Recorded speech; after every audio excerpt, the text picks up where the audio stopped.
see it rise. We've got all that we could ever want, so come with me. Let's be bohemian. New light inside, so alive on this high we're living on. Set you free, it's all here in us. One more step into this open ocean, and we'll never forget all that we're made of, our foundations. Soaring up, wide awake, for you and I, this is our day. Now the world is ours to take. Soaring up, wide awake, for you and I, this is our day. Now the world is ours to take.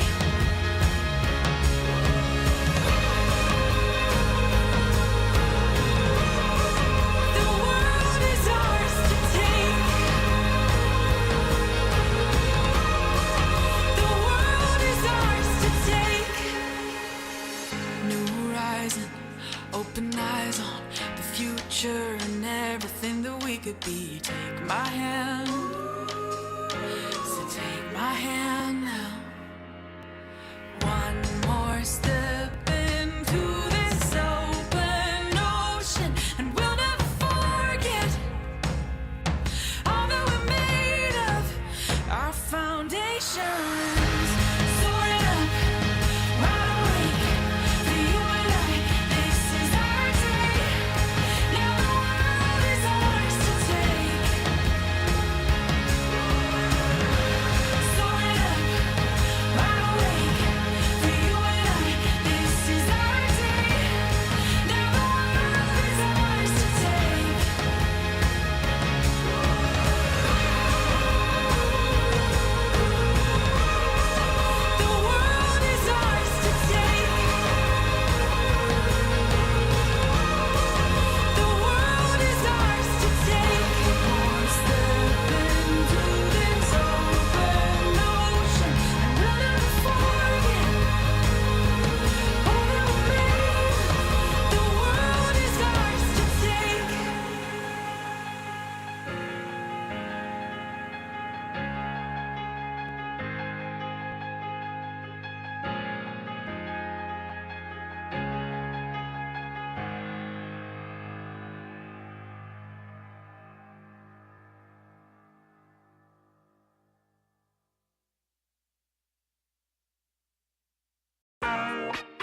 Breathe.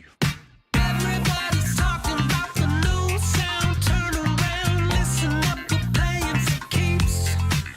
You got to breathe in, let it out. Bumping in my hometown, turning up and rock to the beat, beat, beat, beat.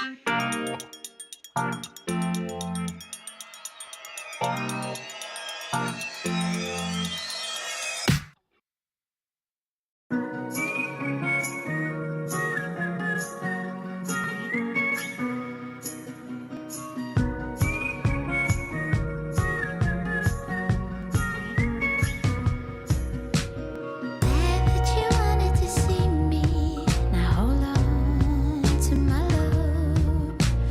Birds in the trees, what a feeling when the morning comes. Sun in my eyes while I'm dreaming about the way you make me laugh. Blue, blue skies when I'm seeing the one I wanna have. And I'll do anything for you, my love. Hold me till the morning. Hold me till I'm gone. Hold me not till forever. Don't let me go. Don't let me go. Hold me till the morning. Hold me till I'm gone. Hold me not till forever. Don't let me go. Don't let me go. Rush to my phone when it's calling, 'cause I'm hoping it's you. Needless to say, I'm falling, and you don't have a clue. Sun in my eyes while I'm dreaming about the way you make me laugh. Blue, blue skies when I'm seeing the one I wanna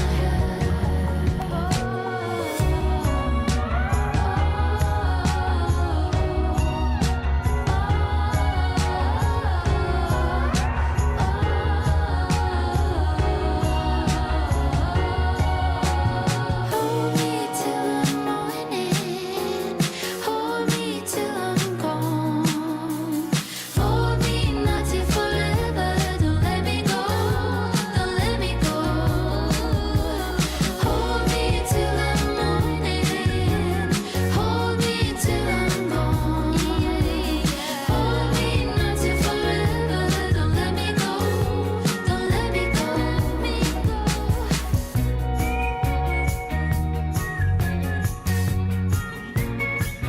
Don't let me go.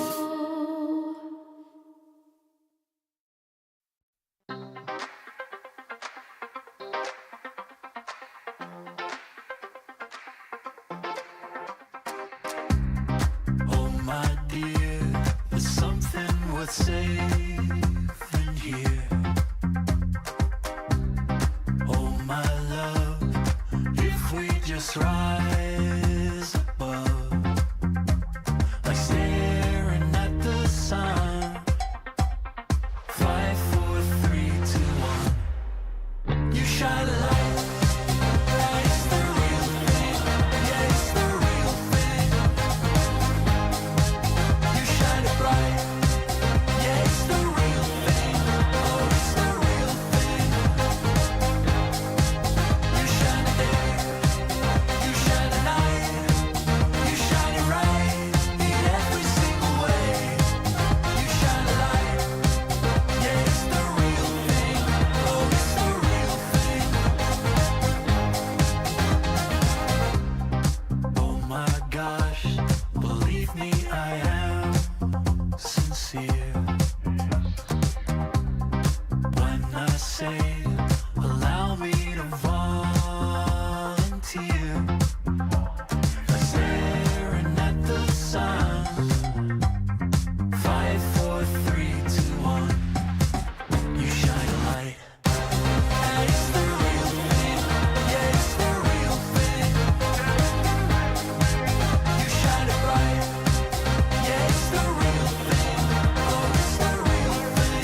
the real thing. Yeah, it's the real thing. You shine it bright. Yeah, it's the real thing. Oh, it's the real thing. You shine it day, you shine it night, you shine it right in every single way. You shine a light. Yeah, it's the real thing. Oh, it's the real thing. It's the real thing.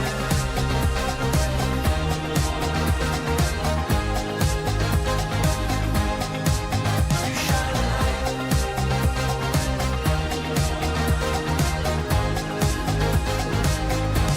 You shine it bright.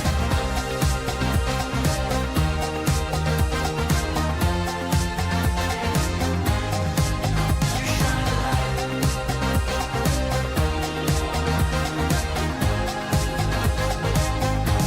You shine it bright.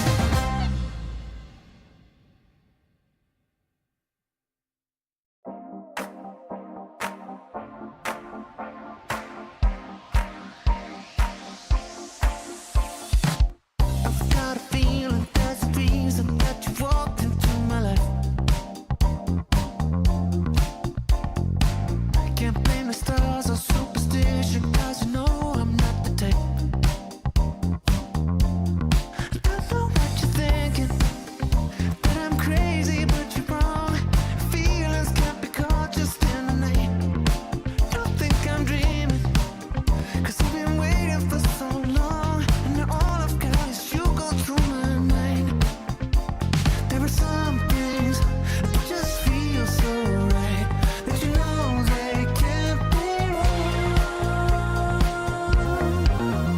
It's so easy to love.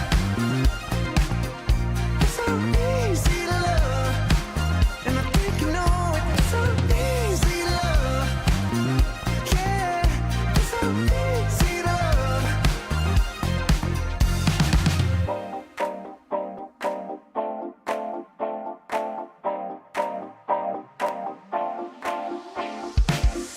Kind of mystery that will get you like a ghost when you were young. It's too amazing, outrageous. People say it can't be done. Don't know what you're thinking, that I'm crazy, but you're wrong. Feelings can't be caught just in the night. Don't think I'm dreaming, 'cause I've been waiting for so long, and now all I've got is you go through my mind. There are some things that just feel so right, but you know they can't be wrong. It's so easy to love. It's so easy to love. And I think you know it. It's so easy to love. Yeah, it's so easy to love.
I'm ready to go now, and I can't do that. Just give me a love. I want to feel it now. Say you're coming around. Say you would, you know I need you now. You're the one, you know I need you now. What are you doing this summer? I need to know. What are you doing this summer? 'Cause I'm ready to go now, and I can't do that. Just give me a love. I want to feel it now. Say you're coming around. What are you doing this summer? Say you would, you know I need you now. What are you doing this summer? You're the one. Say you're coming around. What are you doing this summer? Say you would, you know I need you now. What are you doing this summer? You're the one, you know I need you now.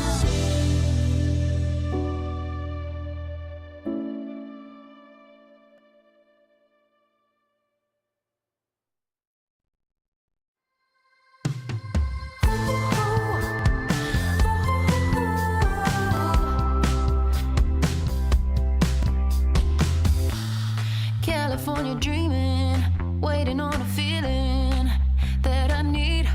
Oh, everything I'm missing ain't even a distance. It's just me.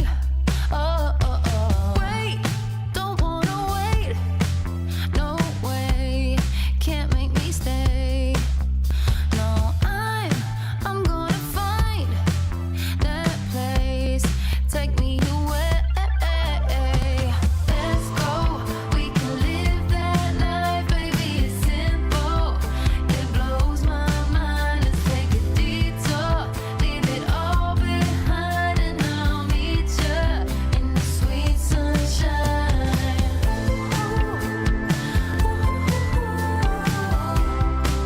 In the sweet sunshine, we'll sing.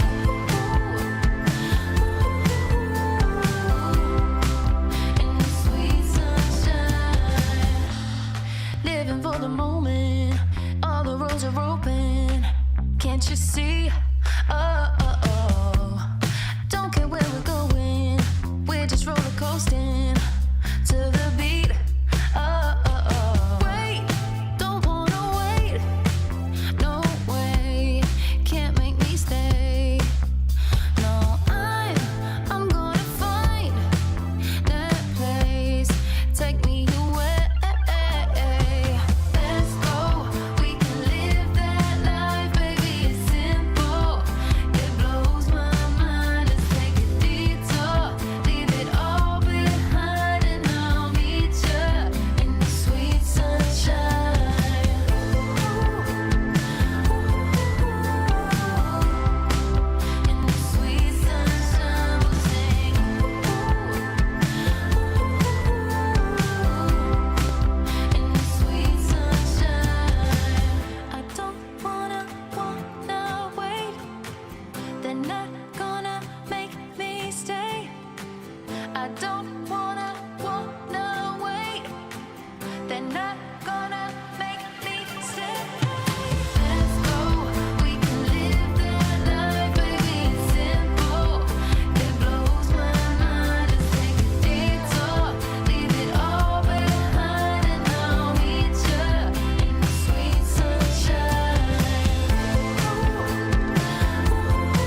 on call.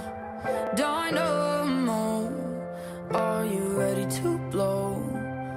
Explode, start the show. Let's go, feel the crowd applause.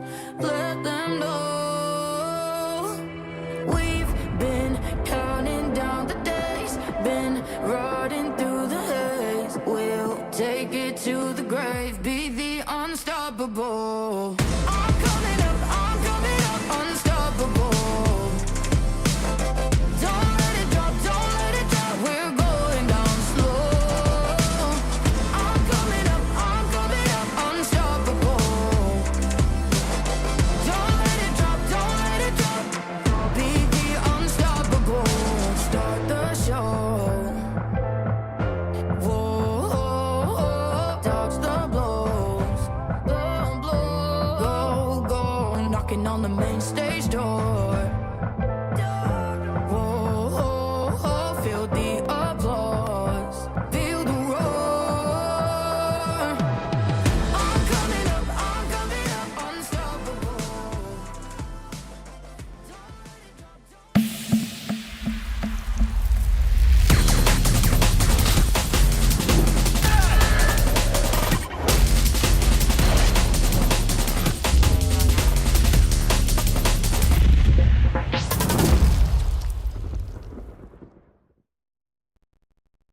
DreamLeague Season 29 is brought to you by DHL.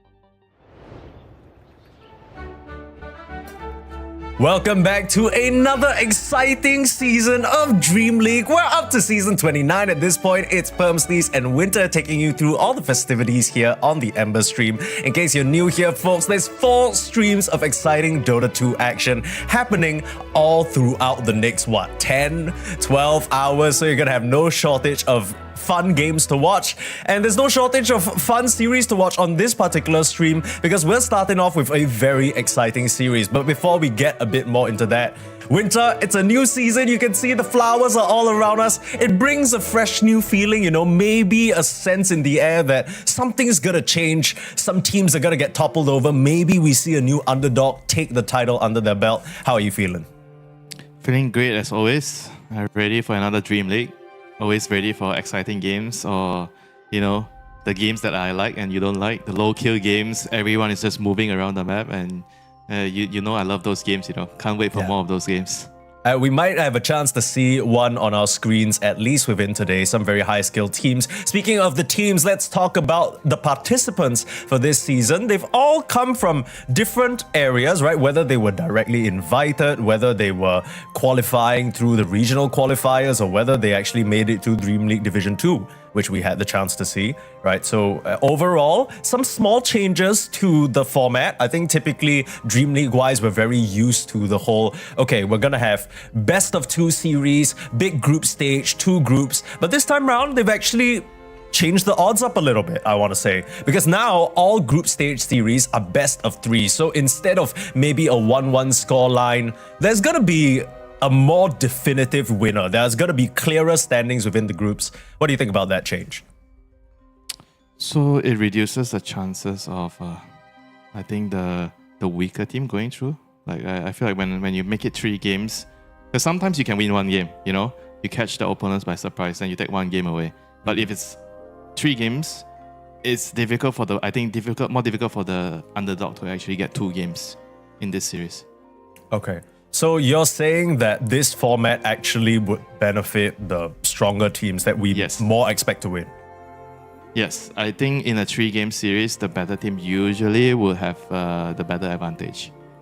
Okay. Well, let me propose to you a counterpoint though before we go through the teams themselves. What if the 3 games in total, even if you lose the series, isn't that going to give you a bit more to learn from, especially the underdogs? Maybe you play some of the stronger opponents in the group early on, and then you have more sample sizes to take away from, take that into your next series. Surely there's some benefits there as well. Yeah, I agree. I think the weaker teams, they would love to play an extra game, against the better teams to learn. But if you're just talking about getting points, doing well in the tournament, I still think that it favors the stronger team more. Yeah, absolutely. Speaking of stronger and weaker, let's go into the prize pool, because that's what everybody's fighting for at this point.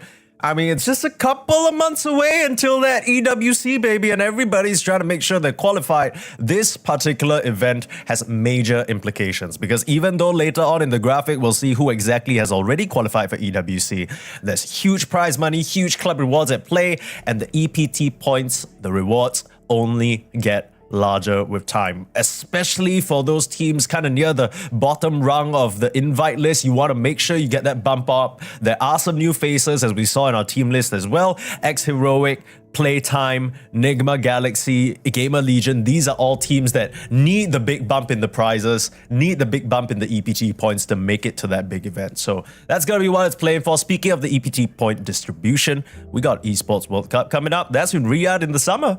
And that's going to be a whole lot of money, a whole lot of prestige to fight for. Yeah, it's going to be a very, very important tournament, like you mentioned, for the EPT points. A couple of teams that are kind of caught in the edge, they need to do well so they get that direct invite. Nobody wants to go fight in the close qualifiers, because anything can happen, Even though you're a LAN team, going to the close qualifiers is definitely scary. As you can see here, like some of the teams that really want the points, I think Gamer Legion, one of them, VP as well, they are like around the cutoff at the 12th spot. And Navi as well, these are teams, and even including Nigma Galaxy, they made it here through the Division 2, and they would be able to get a direct invite if they do really, really well here. Yeah, the key point is that because, as you can see, Team Spirit are qualified, but Team Spirit are qualified by virtue of being last year's champions. So their spot doesn't really count. So realistically, you're looking up to maybe 13th place. That's the cutoff point. You need to try and, get that. It's not just about how many points you're getting, right? You need to make sure you're beating key opponents to try and get to that vantage point. And at the same time, there's also some teams that straight up don't have points, right? Specifically Reconics, specifically Vici Gaming. These are teams that with a high enough placement could just secure themselves a direct invite to EWC in one fell swoop here within this season. Now, let's talk about how the groups have panned out, because I immediately am seeing one group that I feel like is a lot more challenging than the other. Do you got any guesses which one it is? For you, I would say Group A. Yeah, you know me. You know me. I think we got a pretty stacked Group A. Now, that's not to take away anything from Group B. You still got some pretty solid teams like Paravision, Tundra, BetBoom, of course, recently winning the Wallachia. But I just feel like Group A is going to be a bit more of a toss-up. I'm not too sure how things are going to pan out there compared to Group B, where I feel like I got a pretty decent idea who's going to end up at the top. I agree. I mean, we also have like two teams coming in from Division 2 on Group B. So Group B definitely feels like it's a little bit like easier for the top teams. Mm-hmm. Yeah, well, that's on paper. Let's look at the schedule right now of all of today's matches. Now, as I already mentioned, if you've watched all the previous Dream Leagues, you know the drill. We got matches four times at the same damn time. You just need to put them all up on your screen. Use a multi-streaming app or website. I don't give a shit. Just watch all the Dota because you don't want to miss a bit of this. Aurora versus Liquid. First game on our main stream with the studio crew. That's going to be a blast to watch. Paravision versus Tundra. And of course, a final match. Liquid missed that one. But let's move on. ESL_Dota 2 Storm. That's where you can catch the C-Stream matches. Falcons versus Virtus Pro starting up first. Extreme Gaming, Playtime. Of course, one of our Division 2 teams. And X-Heroic versus Virtus Pro. So Virtus Pro already up against some pretty tough opponents. Of course, on the D stream, X-Heroic, Gamer Legion, BetBoom, Reconics, Gamer Legion versus Vici Gaming. So I'd say, maybe some more contested games. BetBoom versus Reconics, probably the one that's a bit more one-sided. And these are our games for today. Winter, here on this stream, is there any particular series you're more excited for? Of course, the Nigma Galaxy series, They're all Nigma fans right here. They can't wait to watch Nigma actually be really back or back into the dumpster, Like, we want to find out.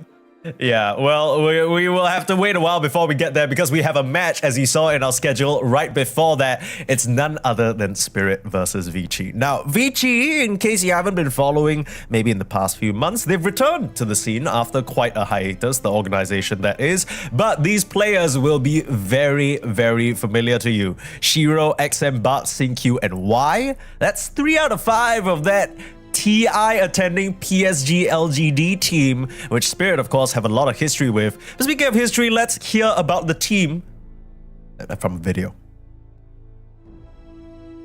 Vici Gaming are back. After several years of relative inactivity, late last year they started assembling a superstar roster, which now consists of Shiro, XM, Bach, Jinkyu, and Y. As you can see, the roster is completely stacked with legendary Chinese players. They rival even Extreme Gaming when it comes to combined experience and accolades. Unfortunately, Vici Gaming haven't found their mojo yet. With the exception of various qualifiers, the only event this current roster attended together was PGL Wallachia Season 8, where they ended up in 12th place. As for this event, Vici Gaming are coming in as a bit of a wild card. Will they get their act together and be a top contender, or is the team still in its calibration phase? On paper, they are clearly capable of amazing things. The question is, will they actually manage to show any of that here at DreamLeague Season 29? I mean, the names are familiar to all Dota 2 fans, but Gary B raises a very valid point, right? Will they be able to show it? Well, at least so far, they've been able to continue their dominance regionally. They recently won the Asia Championships lead. That was first place for them. They defeated Resilience. They defeated an XG that had a stand-in. So maybe still a small sample size. Internationally, though, Winter, when they were at PGL Wallachia, I wasn't too convinced by their performance. Yeah, but right now it's another tournament, another patch. Maybe they're gonna be able to figure something out. I think the patch has, shifted a lot since Wallachia. A lot has changed. The top heroes has been moving around. And even till today, I still feel like there's gonna be a lot of surprises in terms of like the meta. So doing badly like a month ago, I think it kind of doesn't really say much for the meta now. Of course, speaking of their at least changing up in the meta, I think this is a team that has had quite a surprising change, as you can see on your screens. Yatoro, Lal, Collapse, and Rue. But now Rue is in position 5 because they've kicked Panto, or rather benched him. And now they've brought in Not Me. And you will not have heard of this player unless you've been watching some sort of tier 2, tier 2.5 games in Europe, because he's been playing on Yellow Submarine a little bit, but that's about it. He's relatively new, pretty untested. I honestly have no idea how he's gonna do on this Team Spirit. Team Spirit overall, they've been struggling, so I don't know how far further down they can go, if I'm being honest with you, Winter. Yeah, I mean, it's going to be tough. It's going to be tough for, Spirit, coming in with a new pos 4, and then you have to move one of your players to another role. So it's definitely going to be a really big challenge, for Spirit. But I think this team, they have a pretty good knowledge about integrating new players, right? I think they have been one of the few top teams that have been constantly changing one or two of their players every season, So I think if it comes to adjusting, I think Team Spirit, they kind of know what to do to adjust for the new guy to come in and play well. Yeah, I wonder how much that has actually been the truth. We can talk a bit more about that with the draft on our screen, because the teams are already into that phase, picking the heroes, maybe some meta surprises that you're referring to. Lone Druid, Slada, Bat Rider banned out on one side along with the Rubik, and Team Spirit taking out the Wind Ranger, Puck, and the Tiny. Vici Gaming, they ended up deciding to go for... Oh, that can't be right. I think maybe there was a bit of a mix-up, because Team Spirit, they obviously have first pick here, but our graphic says otherwise. But yeah, I think Team Spirit first pick, and then Vici Gaming second pick, the Alchemist coming out. But yeah, before we talk more about the heroes, Winter, I just wanted to ask for your opinion, because you said that, Spirit, they're pretty good at integrating these new players. Hasn't really felt like the case in the past 12 months though, right? They had Collapse go on break, Yatoro go on break, Lal go on break, and then you had all these like Yellow Submarine players, like, I don't know, there was a point in time where it was Mirel in the mid lane. That didn't look too good recently, with Bachuk standing in on the off lane as well. It was kind of a mess. I don't know, maybe this new Team Spirit without Miposhka, without Silent, is just not quite as good at integrating these new players as they used to be. Yeah, maybe. But still, they are not afraid to give new players a chance to prove themselves. I think even for the new players, even if you don't get picked right after the trial period is over, you still gain a lot. You learn, and I think vice versa. Even maybe sometimes the older players, you get to learn some novelty ideas, from the newer players. So I think it's a win-win situation. Maybe not so much from the results. So I think you can say that they didn't do well the last couple of months. But I think overall, they are not really afraid to try different players, and give new players a chance, So I think I give them a lot of respect for that. Not every team is willing to do that. Yeah, that's true. I guess in a sense, it speaks more to the organization and how they treat their players, right? Because it's not every team or organization that will be like, okay, you've played for a decent enough time, let's just let you take a break, right? There are so many organizations or maybe teams that are like, no, we pay you to play. You're supposed to be part of this team. If you step away, how is it going to affect the results, yada, yada. But Team Spirit, they stuck true for the most part. I like to think that a lot of the decisions on the organization side are powered by the players. Seem to have quite a bit of autonomy there. I mean, who knows? But I actually thought Elk wouldn't be so much of a hero anymore after the changes, But Team Spirit, they're one of the few teams, again, they're really loving the late game Dota, But Elk is actually not so much of a late game. It's more like an early game. You want to have like a Aghanims hero from your mid lane. And Vici has responded with a Bristleback, which I think kind of signals that they want to contest the jungle. They want to go in and steal the jungle camps of the Alchemists, right? Because Alchemist is all about farming on the side of the map. And I always tell you that, this patch, Mike, you need to play on the mid section of the map because the ancient camps are located in the middle of the map. You no longer have ancient camps on the side of the map, right? So majority of your resource is going to be in the middle. You control runes, you control the ancient camps, So this Alchemist Bristleback dynamic is going to be very different, especially for the Elk. The Elk wants to farm the side camps, whereas the Bristle, you can kind of farm the side camps, but you can also farm the triangle. But it's going to be dependent on where you're going to lane the Bristle. What's the idea here? He's a flex pick, and where is he going to go? He can easily invade the jungle if you put him on the lane with the Alchemist.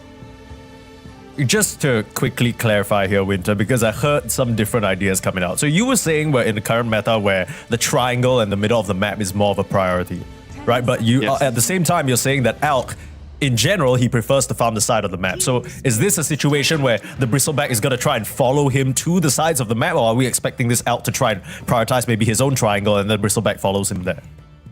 You can definitely follow him around anywhere he goes, as the DB. if you have a good enough game, you can definitely follow him. You just stick right onto him. You follow the smell of acid in the air, right? You just run straight for him, force him out. You have one job, Mike, as the BB. Contest all the camps of Elk. Yeah, don't let him get shit for free, because he start getting shit for free, you're gonna start adding that interest up. The Grievel's greed gonna go crazy. Primal Beast, certainly a great contender for a hero that can take control early and benefit a lot from the Alchemist Aghanims.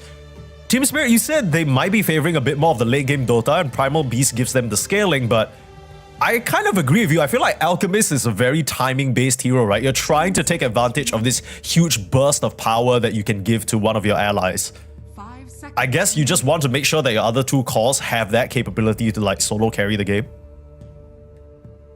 Primal, Queen of Pain, Void Ray, those are the cores that could maybe solo carry the game, depending on the situation. So I would definitely look to those heroes right now. Team Spirit, but I don't know if there's a chance this Elk might be like a support hero, like be a +4 hero. I think maybe there's some potential that it might be okay to have Elk as a support. So you see here they go for the Grim, another hero that's a really strong axe. It works really, really well with the Primal. I myself, I'm a big fan of this hero. I think the hero at the moment is in a very, very good spot, very strong. Your laning phase is significantly buffed because you have the the ink trail, so you can always see the enemy hero in the lane, and you also have damage reduction. When you're trading in the lane, you hit him with your spells or your right click, you have a 5.5% damage reduction. So it gives Grimstroke a much better early phase. This hero always had the problem of having a weak laning phase, but right now he kind of has a decent laning phase, and if you combine them with the Elk and the Primal, good ink swell targets, so you can definitely do a lot, in the game, especially with the Soulbind as well, double stuns. I'm just trying to wonder, is Grimstroke just a good blind pick now? Because in my mind, it does well Inkswell with the Primal, right? Obviously with the initiation combo. But I always thought that Grimstroke was like you pick it for silence and then you pick it for some sort of soulbind setup. Like soulbind setup, you get the Aghanims. Right now there isn't really a convincing hero to make the Dark Portrait of. Is that just a good laning combination? You think maybe the pos 4 for not Yeah, me? most likely. I think it's the pos 4 and the primal.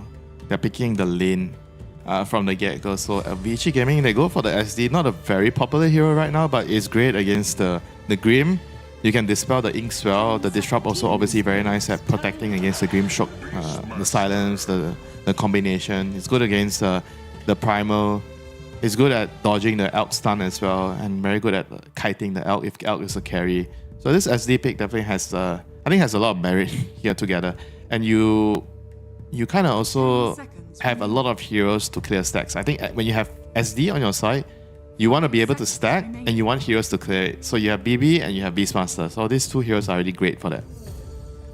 Yeah, it's already a pretty nice team fight in my mind playing out for Vici Gaming, right? Whoever gets jumped by this initial Grimstroke Primal combination, you get the disruption off. If nobody's stopping the Shadow Demon on the backline, he is going to be able to save the target. Vici should be able to turn the fight. Could get pretty messy for Spirit. They need a few more pieces to complete this puzzle. What do you think they're missing at the moment? It depends on the lane, you know. Like if Primal is going off lane, I think they're going to pick their mid laner here. So with the Beast being revealed, but it's still uncertain how are these lanes going to be, right? They can definitely swap Bristol to any lane. Beastmaster can kind of also go to any lane, but I have a feeling it is probably going to be, I think, an off-lane Bristleback with Hoodwing, and then they're going to pick a carry last. So I think Beast is going to be mid here. So maybe Team Spirit can play off the possibility of Beast going mid and pick a matchup there, you know. So they go for the co-op. This is, I think, pretty standard, you know, with the Elk. You have co-op, you have Primal, all these Aghanims heroes. And co-op is very good against, I think, basically anything they can put in the mid lane. BB, you don't really want to go mid as BB against co-op. Beastmaster, you can kind of go there, but it's okay for co-op, you know. You can scream and clear out the boss, you know. So it's not a big deal for them. Is there any hero that can do decently into co-op in the mid lane? Like what's your... I think Beast is okay. It's not like you're gonna be pressured by co-op. It's just you can't pressure her. I think if you're talking about pressuring co-op, there's only Huskar and Viper, I believe. I don't know if there's a third hero that I'm aware of. I think it's only these two, Viper, Huskar. Yeah, Viper already being banned out, so Spirit covering their tracks here for a potential Queen of Pain to the mid lane. Looks pretty decent for them so far, although I am a bit worried because Team Spirit, their draft, doesn't it look really greedy to you? I mean, the co-op's gonna need time to scale up, and sure you got the Alchemist effect, but I wonder how much they can get done with this combination, or do you think they're fine? It's just an Elk draft, you know? I think if they can stabilize the early game, control runes, they'll be fine. They can hold their areas, and Elk, he doesn't really need a long time, you know? Like once you start handing out the Aghanims, I think like usually you get at least one around 16, 17, 18 minutes. Like if you give it to the Primal or the co-op, it's gonna be a very, very big timing for you to contest like Roche, contest the Tormentor, because you definitely want to look at contesting the Roche. Beastmaster, Bristleback, these are Roshan heroes. If you can actually stop them with the Aghanims timing on either the Primal or the co-op, then you're going to be in a very, very good position. Right? So I don't necessarily think that Team Spirit, they're all going to be playing for, 30 minutes, you know, they're going to be farming, waiting, and just dodging, you know. I don't think so. With the Grimstroke and Primal, I feel like with the Axe on Primal, if they give it to Primal, it's a very, very big timing for them to take the team fights. You land a double stun, double silence. It's going to be game winning, you know, in the team fights. And right now, Team Spirit, they just need like I think a pos 5 that can stabilize like the lane for the Elk, you know. There's a couple of good options remaining. There's Warlock. Warlock, Grimstroke, very, very good combo. Double Fatal Bonds. Or you want the Lich with Grim, I think that probably fine as well. But you're playing into SD, so the shield will be purged from the SD. So that's something you have to think about. But speaking of combos, those are really two good combos. Warlock and Lich with the Grim. You could also switch things up and pick a...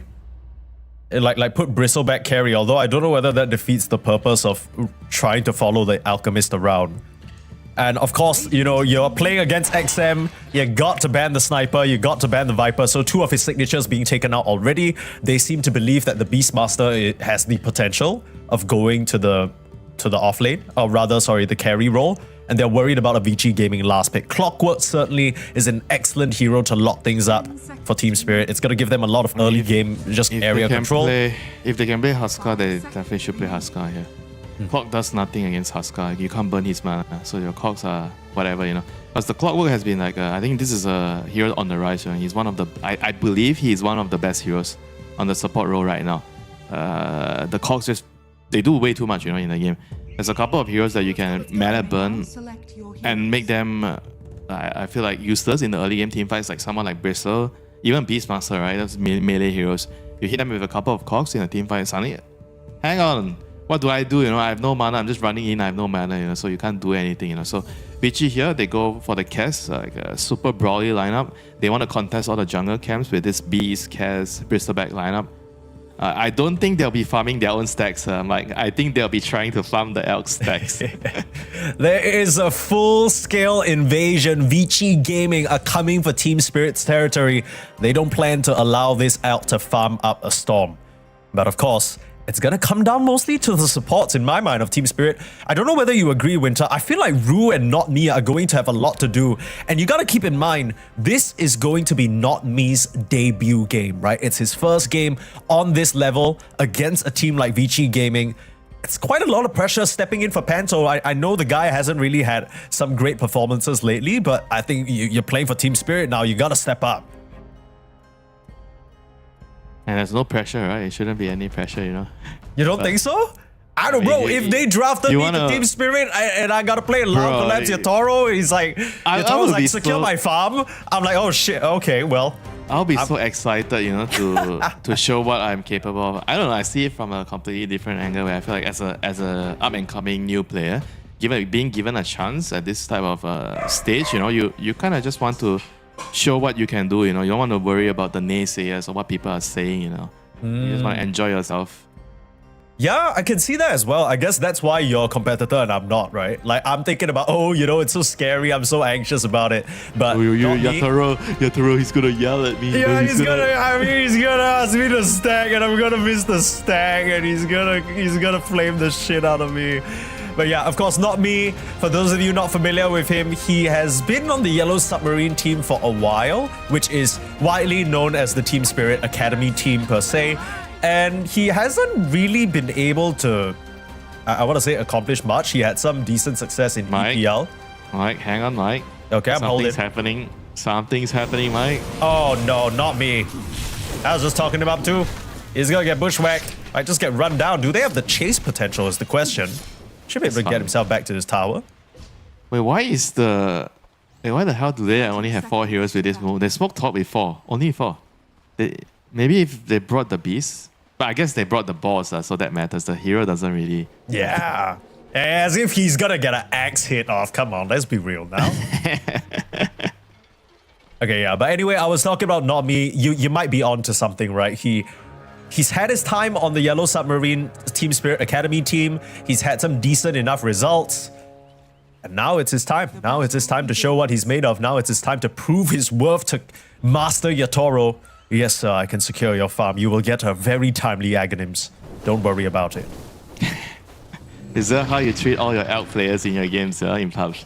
You have to. You gotta hope they give you the Aghanims afterwards. Master elk, you know, I'm gonna stack for you, no problem. You don't even have to ask, you know, I'm just gonna stack for you. Yeah. Well, it's actually Y who's gonna get focused down. Nice rotation over. Managed to catch Y by lurking on the high ground. We'll get him with the Stroke of Fate level 1 and TP back. So, nice start here for Team Spirit. It's something we gotta mention as well that the long-term partnership between Collapse and Rue now kind of being broken up, right? Not Me's coming in as the POS 4. Rue switching over to POS 5. Some major changes for Team Spirit to tide with, but at least as a starting point, they're doing okay. Yeah, I mean, it's a nice start here for Spirit, for sure. The Grimstroke didn't buy anything greedy. 1 Tango, 1 South, 2 Mangoes. After he gets the first blood, he doesn't buy anything. Oh, he doesn't think I'm going to buy a boost, you know. I'm just going to replenish my health and mana, you know, so I can help Yatoro on the lane. Yeah, so I really like this decision by Rue here. I think oftentimes you see players, they keep thinking that I can maybe save up for the boots, you know. Even though I have 30% mana left, but it should be fine. And then the lane gets griefed and then your carry is complaining. Yeah. I mean, in real talk, boots are always a great item. No doubt about that. But especially in this lane, Bristleback Hoodwink, if you're positioned okay, you don't really need the boots, right? Your plan is to always be between your Toro and your Bro, Jin. you need the boots against Hoodwink Bristleback. No, you need the boots, but it's more important to replenish your mana and HP right now. Yeah, And you need- if you're full HP, you're not going to be at risk even if you can't run away fast enough, is what I'm saying. No, you actually will die. Like, this lane is a lot of damage, Mike. You are underestimating the power of the Hoodwink and Bristleback. No, I can get that it's a lot of damage. I just wonder whether he'll actually be in a position to be caught. Because like right now where he's playing, if he's hiding all the way behind the tower and everything, he can just stroke from long range, you know. I don't really foresee him walking up and being put in that awkward situation.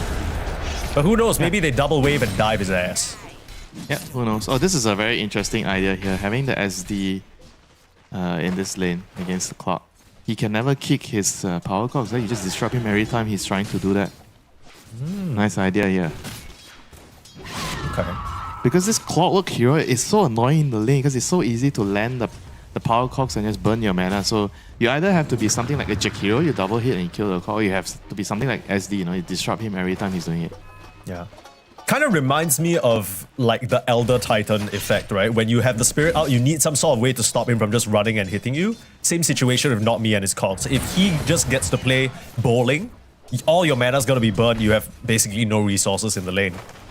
Yeah, especially when you get level 3 on the cogs, you know, your second point in power cogs. And top lane, the Lotus fight here looking good for Spirit. They're pushing them out. Back has to go back. No mana Nice. on the Bristol. I see what you did there. That was a good one. Well, what did I do there? I'm not trying to do anything. Like, You said, you said back has to go back. I'm like, that's some wordplay. Someone call him Dr. Seuss. Okay, fine. I But will- I I will wasn't say- trying anything, bro. Yeah, no, I respect it.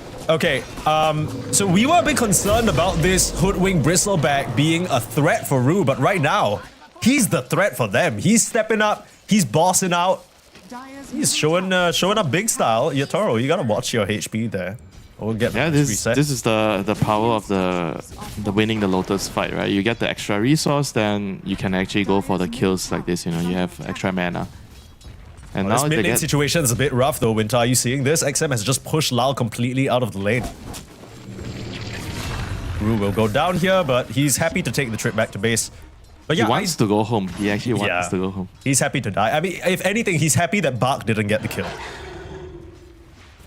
I mean, you were saying about being worried about the mid lane. I think Co-op, you will be a little bit behind, but I don't feel like he's the worst hero to go back to base with because you can blink, you know. Like if you want to go back to base and heal with any hero, Co-op is the best one. This is the danger though of Rue taking the free trip back to base. Takes him a while longer to get back. And the difference actually ends up costing Yatoro his life because Rue, as you can see, from his inventory, he had a salve ready to bring to the Alchemist. He just couldn't make it back in time. Bark and Xingqiu taking advantage of that lapse on the team's Yeah, that's the thing also because they played so aggressive previously. It kind of puts them in a very awkward spot, right? You need somebody to die to bring the resource, and then they actually, I would say, maybe wanted the Grim to be the one to do it, but then the Elk he dies, you know. So this is really really bad. While he was waiting for the South to come, you know. Yeah. So this is pretty bad news. So I think the overall trade, it might look like it's okay, but I think it's gonna favor the Bristleback and Hoodwink here. I think both Bug and Xingqiu, they are very happy getting the secondary kills, right? Because you get more gold and XP from the second set of kills. Yeah, it's all a compounding effect here. You're feeding the pig, you know. You're making the pig fat before you get them, you know. Yeah, I know. You know all about that. Winter, last I heard, you raise fish, so you're just feeding them all the high quality food and everything. That's entirely different. I feed them so they look good, they're healthy, so I get to enjoy their beauty. You know, I'm not trying to fatten them. Okay, up so okay, they're but like in enjoying their beauty and kind of making them more beautiful, they sell for a higher price. You know what I'm saying? You get some return on your investment. I know. You're a businessman. You don't need to try. I mean, the beauty is one thing. The returns on investment are another. I know how you think. Don't try and play me. It's not about the money, Mike. Okay. It's about the passion. The passion. Okay. I mean, at least here, I'm sure it's a mix of both, right? We saw the prize pool for the DreamLeagues. You know, you can say whatever you want about it being an online event, but prize pool is really significant and there's major stakes. So I think these teams, they're going to be bringing their A game, especially since this is like one of the last few remaining tournaments before TI EWC season, right? You really want to make sure you're in good shape, you have a good showing, you're going in with some confidence. Especially important for a team like Spirit, especially important for Vici as well. Vici yet to find their footing internationally, and Team Spirit making some last-minute changes here. This is something I wanted to ask you about, Winter. Do you think at this point it's a bit too late to change things up? As it feels so close to all these important tournaments, and we always talk about this, Winter. Team Spirit, near EWC and TI, they seem to transform into final boss unbeatable territory, even if their previous season tournaments in the season were not that great. But now they're bringing in a completely untested guy. Is this really the gamble you want to make? Yeah, they probably felt like things are just not going as what they want to, you know. So they rather just try to. They don't think it would change, and they rather just take a gamble, and maybe it works, you know, because they feel like if we don't do anything, nothing is gonna change, you know, the situation. So it's hard for us to say. We're just bystanders. That's true. Ru, though, the bleeding will continue. This is not a good look. Team Spirit, they had the advantage early on, but like you said, you fattened the pig. The subsequent kills working out big time for Bak and Xin here in this off lane. Yeah, Grimstroke is a very easy hero to bully. Very low armor. You know, this lane, Bristle and Hulwing, they deal a lot of physical damage with between the Acorn shot, the Quill Sprays. This is not a fun lane, you know, for the Grimstroke at the moment. I think he just wants to leave, stack, maybe play around the jungle. I think probably the bot lane is the area that he wants to go with the Primal. I think later in the game, you know, when Primal gets levels, this is the hero you want to stick with, because the Co-op and the Elk, they're going to be just farming. And right now, the 6-minute power rune is going to come up, and this is going to be a very, very important point to contest here. You don't want to be giving them away. You want to be able to contest that. Whoever gets the first rune is going to have like a huge say in the Wisdom Shrine fight. Dire structures are fortified. I wonder whether XM is going to make the rotation over if he gets that rune. Here comes Ru, making his presence felt. Lane's not really in a position in the top side for Vici to take advantage of Ru's absence though, and it's going to be a regen, so not really the most inspiring rune to use for potential Wisdom Shrine fight. No, bro, it is a big deal. For Co-op, it's a big deal. This hero has mana problems, you know. She has sometimes you don't even see Sonic Wave skill at level 6 because of the mana, you know. So with regen rune, this changes a lot. Okay, well, do you think it's good enough for her to maybe start making that move over to the top side Wisdom Shrine? Because that feels like it might be a bit over-aggressive for me. Yeah, not having boots as well, definitely not very convenient for her to move, but she definitely has to at least bare minimum defend her own shrine, you know. She must make sure that her supports get their own shrine. Yeah, TP's ready. Lao's already popped that regen just to keep the farm going, ready to respond at a moment's notice if needed. Looks like it's going to be relatively peaceful. Time ticking closer to that 7 minutes while no team's really making a gander towards the opposing side. We talked about the other lanes already, which I wanted to touch on this Kez. Now, I feel like Kez is typically picked to dominate the lane, especially into a melee matchup, but so far he's had trouble really getting his claws out onto Collapse. Oh, look at this big stack being stolen by XM. Nice stroke there from Ru to take away some of those creeps, but still, a little bit of economic damage. It is very, very nice. I already suspected that VG are going to be... Oh, hang on a minute. He blinks in into a Aurora. See him. Collapse was ready, but still the disruption. Holding the Primal Beast at play. Lao will get dropped first, but they trade out 1 for 1. Can't really tell who that's better for, but Spirit bring more heroes overall. It's better for Spirit. I think that's okay. It's better for Spirit. Like, Spirit getting a trade like this is very, very good for them. They are the ones that are going to be wanting to farm the stacks and play like a slower game, because VG, they want to attack, right, with their heroes, Beastmaster, Bristleback, Kez. And the fact that the early game has gone like 50-50, I want to say, for Spirit, this is really good for them. I think VG, they have to step on the gas pedal even more, you know. I believe in the bot lane, you were mentioning, oh, Primal is doing well, you know. This is no thanks to having a clockwork in the game.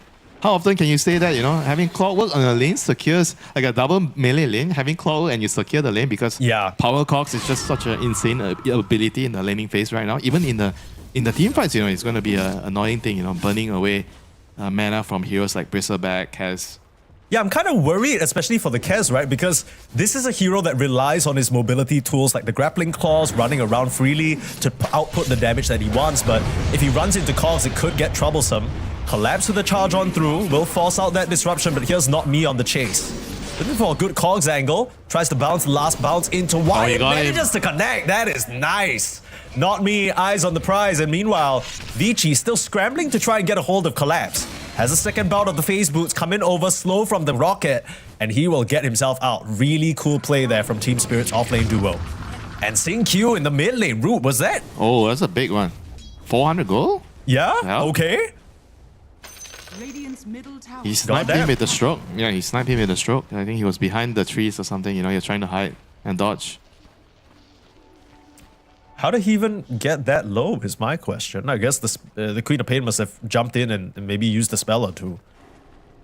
Only one spell. He doesn't have the second spell to use. No Shadow Strike, and his Sonic Wave is still. Yeah, alive. maybe just caught him with a high level. Okay, you're right. Okay. I don't want to mislead the audience. Yeah, Lao's can't be lying sleeping to in them. here. Lao's coming. They're Two punishing spells for Bark here. sure. Yeah. Oh, second spell comes out. Still not enough to finish off Bark. He's trying to keep his back turned to them as much as possible, but he will end up going down. So Spirit getting another 1-for-1 trade, which you were mentioning. You know, as long as they keep things even, I think they're gonna be fine. This doesn't need to look fine right now.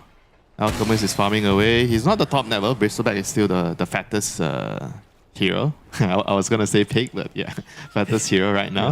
Relax. And yeah, I mean, things are looking good for Spirit for sure. And VG, they want to force the issue. They have another rune on the Beastmaster here.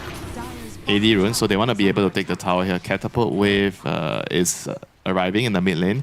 You see the supports already gathering around the catapult wave. This is a very, very important catapult for them. They need to get this mid tower. Yeah, I really love especially what Y was doing. I don't know if you saw, he positioned himself on the high ground after clearing out the vision in that area. He knew that if anyone starts to walk towards him, he can buy time with the disruption. So that secures XM, the AD rune that you were talking about, is so important. Now, they do manage to clear out the creep wave with Rue having 4 levels in Stroke of Fate, and this catapult timing ends as soon as it started.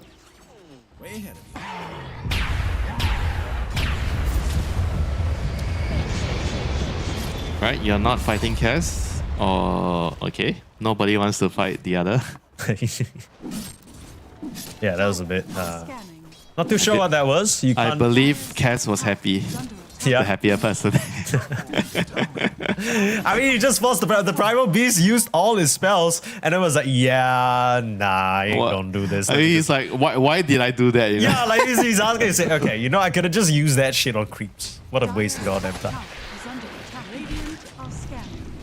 This is the power of Cass, you know, just in case you're wondering what is Cass, you do not fight Cass, you know, in the early game. You really don't. You really don't. You gotta bring numbers. The Spirit. They are the one bringing numbers. Yeah, they certainly have numbers, but the numbers why? are thinking twice. But why are they not just hitting creeps? I think they just need to, right now they just need to farm, you know. They're probably thinking about contesting the camps there, but I think it's kind of hard for them to contest the camps so far away, you know. So now they don't have the tower, so they don't really get to contest this area that the Bristleback's in. You can't really contest this anymore, so you have to just go back and defend the middle section, your triangle, make sure those areas are able to farm. And Corp gets the Arcane Rune, so this is, you know, again, a very big deal. So rune-wise, she has gotten 2 runes, and the Beastmaster has gotten only 1, you know. Yeah, definitely important, but still doesn't stop the tower pressure, right? At this point, Vici Gaming, they've taken the top tier 1 tower, as you mentioned, and they forced the deny out on the mid, which means you're gonna see Vici Gaming on the Beastmaster, on the Bristle, start to encroach further onto these areas in the dire jungle. Mid camp stacked so far, you can see it's very much an economy game for both sides. All 6 cores excellent at farming stacks. At the moment, the Elk draft's still not really pulling ahead of the net worth, but at least for the Elk himself, he's up there now, right? After a rough early start versus Bark, he's had some time to farm. Yotoro, he's getting towards his items. Yeah, I mean, he's going to have a 40-minute Radiance with Facebook soaring. Not too bad. Not too bad considering the start. Yeah. I think then things are going to start to power ahead, you know, after the Radiance. You're going to see the first Aghanims. I believe they should be feeding into the co-op over the Primal first. Usually you want to give your mid laner the first one. Yeah. And then you're going to start to see like maybe a shift of power, you know, in the game. Right now, I still feel like Vici is maybe still slightly in control because they have, I think, stronger heroes for now with the Bristleback. He's going to finish his Lotus. The Beast is still farming the Egg. So these are their first initial timings on Vici. Lotus plus Aghanims on Beastmaster. So they want to be able to ideally kill the Roche before the Roche moves bottom, but I think they won't have the time. So they only have one 1.5 minutes before the Roche moves to the other side. But they can still contest it, but it just won't be so easy, you know, because the bottom side, I think it's easier for Dire to control it because of the outposts being nearer for them. Sure. And I guess in sort of comparison to that, for Spirit, as much as you're also farming up towards your timings, you can't let this Roche go to Vici for free, right? You have to try and take that fight. Yeah, they're coming now, you know. Smoked up, Primal with Dagger. Arcane Rune Corp, they want to get a kill before the Roshan moves, or just try to get a stray kill, you know, with the Dagger, trying to catch someone by surprise. I mean, it seems like they changed their mind. They were walking top, and then they walk all the way back to bot. Maybe unsure where they need to go, and then they just go back to farm Ancients. Like, what the hell just happened? They smoke mid, they speed up, and then they go back to farm Ancients. I mean, this has happened twice now, right? Earlier on, maybe like 1.5 minutes ago, we saw 3 of Spirit basically trying to position up towards the top side, and then they all just backed up. They were like, okay, we're not doing that. Kind of some indecision coming out from Spirit, but yeah. It plays a ward at least, you know, in the jungle. I think this ward is useful. So they use the smoke at least. If you look at the vision, they have 2 defensive wards on top, which I don't know if they are gonna predict the gank that's coming in from VG here. They have an Invis rune on the beast. Raw's gonna come out on your Toro. You don't really have a save nearby. Sonic Wave is nice into the Soulbind, but that won't get the Alchemist out of trouble. They'll still try and find some return kills though. Nice calls, not me. But get in there and allow for Collapse to get the power rise off. Looks like they have the eyes set on CQ as well. An easy charge on forward. This Primal Beast has set up for quite a few now. Bart's gonna try and at least get a return onto Rue. I'm not sure whether this Bristleback is in killable territory. He's absurdly tanky. Still got the help of the Shadow Demon sticking around, along with his own Lotus that he's yet to use. So overall, again, an even trade, but Vici, they get what they came for. They kill off the Alchemist. I mean, I think he bought his Radiance, right? So he didn't really... I mean, he already bought his Radiance a while ago. Then he bought the Ogre Axe, so I'm not sure if it matters so much for them. They didn't lose a lot of gold on the Elk. I mean, definitely annoying to die there, but I think you're still kind of okay with that, you know, 2-for-2 trade. The Beastmaster kill is kind of huge, you know. Like, setting a momentum-based hero like Beastmaster back, that's a pretty nice trade, you know, for Spirit. And VG Gaming, they're not done, you know. They have the Lotus completed on Bristle. He's going to finish his shard. He wants to run. You see them trying to run into the triangle. They're trying to take farm away from Spirit here. Yeah, this is what we were talking about, was the game plan all along, right? They want to occupy these spaces. I guess the question is just whether they've done enough so far. Collapse actually going for that early shot for the rock throw and queuing up the Chasm Stone. So it's a bit of an unorthodox item build. I feel like most of the times we see the Primal Beast prioritize the BKB, but I guess it doesn't really have a lot of value this game. Shadow Demon, Beastmaster, yeah, I mean, not too valuable. I think the shot is just very nice, you know. If you know how to use it, if you have enough practice with it, it's just very useful, you know. Setting up your combination, so you throw the rock, and then you onslaught in, and then you grab them, right? So you're full controlling the hero from a distance. When he doesn't, as I say that, he misses his throw. He's just practicing. You just give him a break, it's fine. Yeah, practice makes perfect, you know. So you gotta throw a couple of times first, you know, before you land on the actual hero. Yeah, I mean, I'm sure you've played darts before, or maybe even skipped rocks at a river. You know, you bro, that is so he's out of mana. Bro, that is so disgusting. Not me misses the ultimate onto Collapse, but they still turn around, try and get the return kill onto Y. Now they just need to get away from that Bristleback. Another Cox, burning the mana. You don't got quills, brother! You ain't got quills without the mana. That is illegal. Your Toro in the bot lane, he gets focused down and the TP responses don't come fast enough. Still might try and punish XM though. This is absurdly tanky with that Aghanims. They can't get the catch onto him. Yeah. He gets the kill, they get the tower, and he's gonna have his dagger here. So timing-wise, on the VG side, they're getting the timing. So this Roche is gonna be a very important objective in the next couple of minutes. You're gonna see here the power cogs. Boink, boink, boink. I'm out of mana, BB. You know, that part was really cool until he missed the whole shot, right? Tell me how is that fair? No, bro, tell me how is that fair? And then he has it up again now. And look at the mana cost on that spell. It's 75 mana for that. Yeah, it's a little silly, I can't lie. That's yeah, well, it is what it is. Maybe we see some nerfs to Clockwork, but until then, like you mentioned, might just be a high tier pick. Pretty good at slowing the momentum down. But Bart still very insistent on trying to keep it going. I'll rise out onto a very tanky Bristleback that they still can't really do much about. The only problem is Bart doesn't have a lot of mana Burn to the mana. operate with. burn Yeah, his not mana. me. I think not me will go down though. Alright, not this time. Yeah. Dire's bottom tower is under attack. Roshan. So Roshan is open now, 18 minutes. Can Spirit do anything? I believe probably not. Yeah, they use that pulverize already. Clockwork's dead. You know, your main soulbind combo is not available.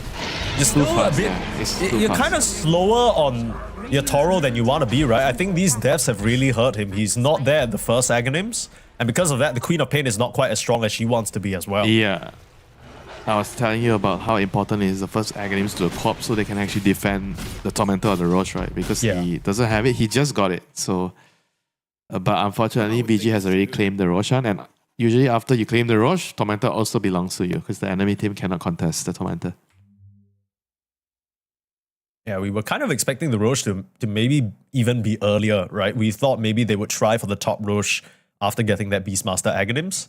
Some random stuff happened and then, you know, got delayed, but still back on track. And now the gold lead formally in Vici's favor, right? It was kind of middling between less than 1k, 1k on this side, 1k on the other, but yeah. Vici definitely in the position that they want to be in. So they get the Tormentor, then what's next? Is it time to start banging on these tier 2 towers? Are there other item timings that you're waiting for, you reckon? Is under attack. Let's see. I mean, Aghanims Aghanims time. Yeah, Aghanims on Cass, and meanwhile, a stray pick off by XM here. There you go. Just Beastmaster things. Find a support, dead support. I mean, Bristol is going to have BKB soon. Very defensive build. Lotus into BKB with a shot. I mean, I think his mindset is just to make sure that he doesn't die in the team fight. And he wants to just live through, and especially against the power cogs on clock, if you don't have BKB, you're gonna just suffer in the team fight. Yeah, for sure. I think it's probably an item that all three Vici gaming cores have to look into. at Yeah, some point. like you look at the conversations about clock, right? It's no longer about, oh, he has a BKB piercing stun. Oh, he can catch the enemy supports and solo kill the enemy supports. We're just talking about, oh my god, this power cog's burning all the mana in the team fight, just winning the team fight. It's a completely miss different the- dynamic now. I miss the good old days of battery assault clock, you know, that was the shit. Now it's all about playing soccer. And Tormentor, looks like Spirit want to try and contest this. Collab's gonna start taking some damage on the high ground. This is now slightly awkward. I think the animation might have given their position away, if it didn't already. I mean, That there's a rocket ward. will- They see them. Yeah. Radiant has a ward. Yeah, here comes Bar. Nice hook shot out, blink away as well. They are getting slowed up to a crawl though. Here comes XM. Gets onslaughted away, but Vici Gaming still on the chase. A defensive soulbind forced out. Sonic Wave as well. Spirit are throwing everything they can to try and escape, and they only lose their clock. I guess that's not too bad, but now it opens up the opportunity for Vici to just head back to their Tormentor and get the job done. Yeah, there's no way they could have taken that fight there. If VG is not committing to the Tormentor, Spirit cannot go on them. It almost felt like Spirit were fishing, right? Hoping Yeah, that but Vici why? Gaming were lapsing in focus, I perhaps. felt like they probably should have just sit back and farm. I don't think they could have fought regardless. You know, I think it's very risky, that move there. They're kind of counting that, oh, VG are going to get low from the Tormentor and then they can swoop in with the Corp and Sonic Wave, you know, and then maybe they kill a couple of heroes or maybe even steal away the Tormentor. But VG, they're too good for that, you know. They realize something is not right because why is no one showing on the map? And why is a random elk showing in the mid lane? You know, something Yeah, doesn't no, look right. that does not add up, bro. He's confidently Yeah, on the wave. they're really, really good at reading the game, you know. So they made the right call there. They tried to scout. They didn't go for the Tormentor right away, and yeah, it paid off for them. They get a kill. They secure the Tormentor. Now they're smoking up. Beastmaster still has Raw with the dagger, so he's looking for a very high target, high priority kill here. The Corp will be nice. Alchemist kind of good as well. But the Corp would be the best target here. They're gonna see the Corp, but he's maintaining his call into invading the jungle. But now he changed his mind. He wants to go back to pick up the rune first. The triangle is the place where they want to head to, I feel like, for BG. They have a ward set up there, you know, so they definitely have some decent vision around that area. You're talking about Vici Gaming and the ability to read the game, but Spirit very much on the same page, right? No heroes showing on the map for an extended period of time. You can immediately see the adjustment. All three of the cores just making sure they're always hiding around the trees. In fact, now, seems like a bit of a concentrated attempt towards his bot lane.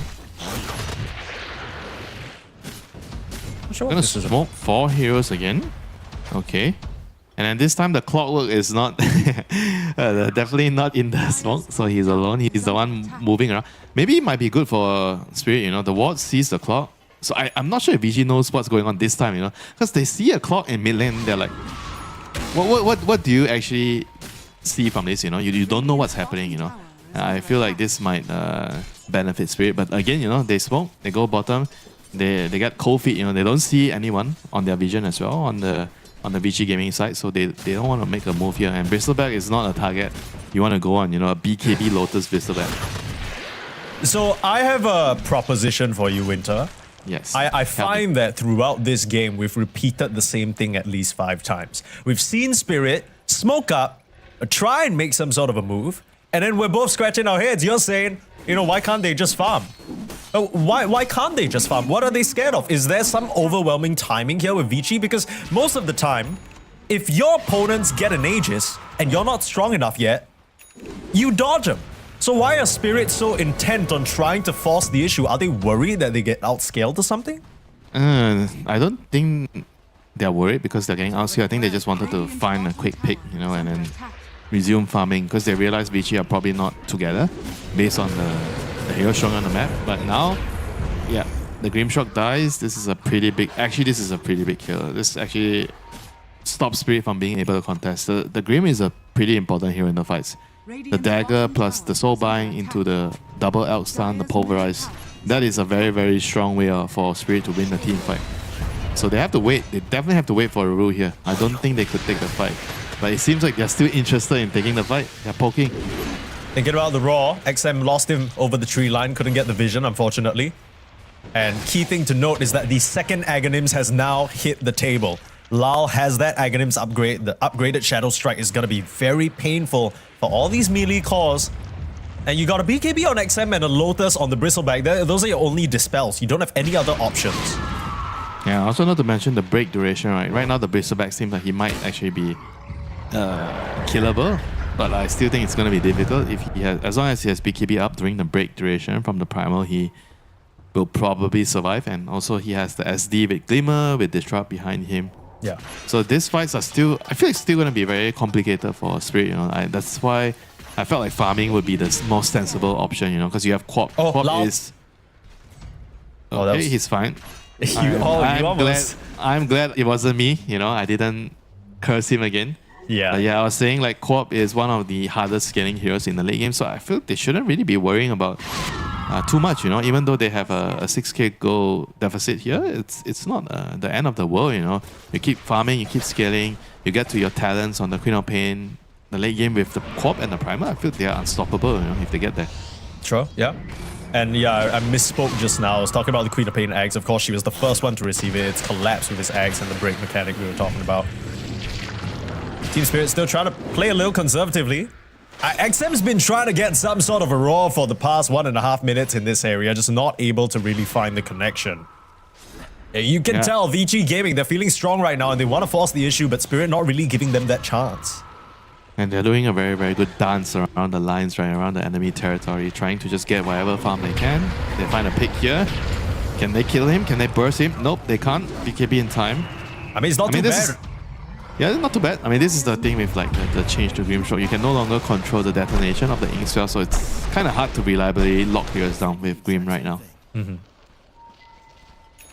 I kind of miss that, you know, being able to control when you detonate your ink spell. That's pretty juicy for sure. Itaro now will be found out here in the bot lane. Of course, all of his net worth has gone to donations for others, but Vici Gaming, this time they're the ones to get a little bit of cold feed. This is fake donation because he's getting something in return. He's getting some tax, you know, refund, you know, tax relief, you know. He's getting GPM every minute. This is how the rich get richer, you know. They set up all these charities, these, you know, shell organizations. They say they're doing good. It's really just for the tax returns. Stay woke, folks. My man, like, you know. Don't let them get you. Don't let them get you. That's how they make their billions. You put all the net worth in your allies, and then when they don't carry you, you flame the shit out of them. Absolving yourself of all responsibility. One day, all the player base will understand.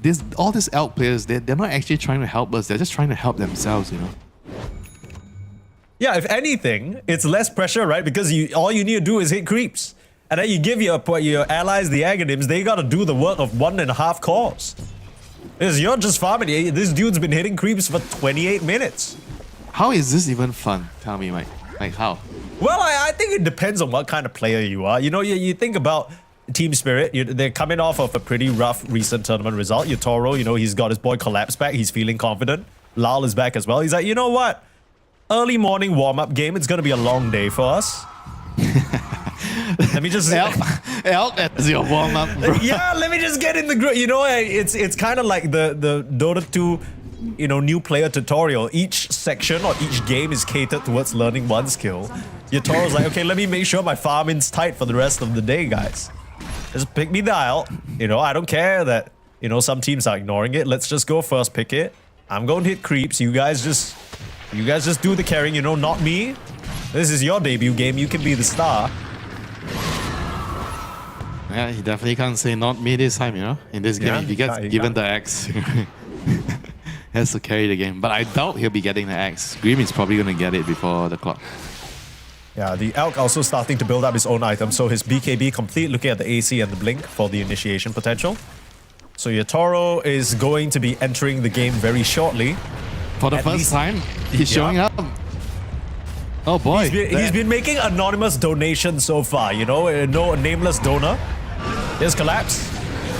Punch out onto Bark. Good slow Collapse is the one in trouble. Collapse is dead. And they don't manage to get any return kills for now, reflecting that unstable concoction onto Lao, but this Queen of Pain is still very much a problem. So is Shiro, though, Buyback starting on to clean up the Collapse. back line. They're trying to clean up this fight spirit, but they just don't have the firepower into Bark and into Shiro. High ground dance, and he slices them all up. Collapse will come back with his buyback, put out a lot of damage with that Aghanims, and finally they will fell that bird. Clip his wings and take him out of the sky. He was dancing for a bit too long, Spirit. That situation looked hairy for them, but the buyback from Collapse, like you mentioned, I think they understood that was a fight that they had to win. So they sacrificed Collapse's body to start, buy a lot of time, and they managed to take the fight anyway, allow for Lao to It's take that insane. longer engagement.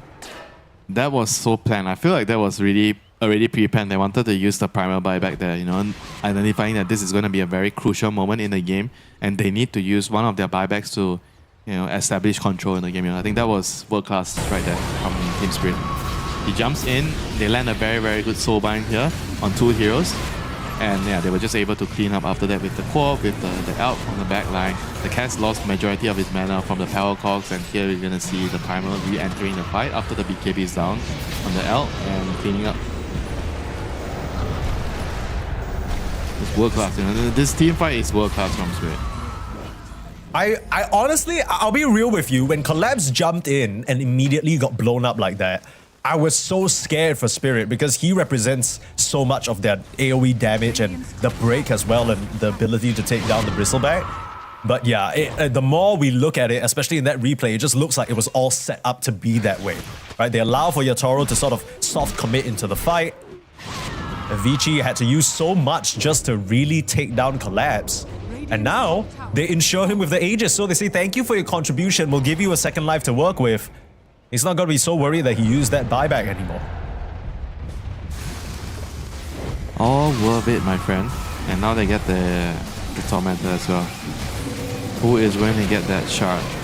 Grim has the shard. Oh, Clock has... is this nice? Jetpack. Yeah? Actually, pretty nice. One of the nicer shots for sure on supports. Like giving you that vision so you can initiate with the Primal and the Grimstroke. So this is a very, very important axe. I shall pay attention to it in the team fight and let you know if it actually did something. Radiant's bottom tower is We under look forward to your contributions, Winter. Thank you. Okay, Thank you, quick sir. question, quick question for you. We've talked about majority of these players in the game so far, and you know there's some pretty standard item builds. What is this Hydra's Breath Sin-Q Hoodwink? Excuse me? What is this Hydra's Breath Gunpowder Gauntlet Power Treads Hoodwink doing in the game? I guess he's trying to... He's trying he to thinks- scale. Yeah, because they can't really fight late game if they don't have a 4th core. I think I agree with his read. bottom tower is he needs to somehow be some right-click hero, like scaling hero late game. Hydra's Breath is not actually too bad on this hero. Yeah, it works with your. It should work with your Acon shot, and you can reduce the healing. Not reduce the healing, but I mean do a lot of damage. You know, because it's percentage-based damage. So it's very, very good into the Primal Beast and the Alp. He's also gone for the 10 Agi talent, which is not what you usually see. Yeah, right? People prioritize discovery. bro, he is definitely... Look at all his talents. He's gone for the damage at 10 and agility on 15, you know, so he knows... I don't know if he knows, but he just wants to be a core, you know, this game. Yeah.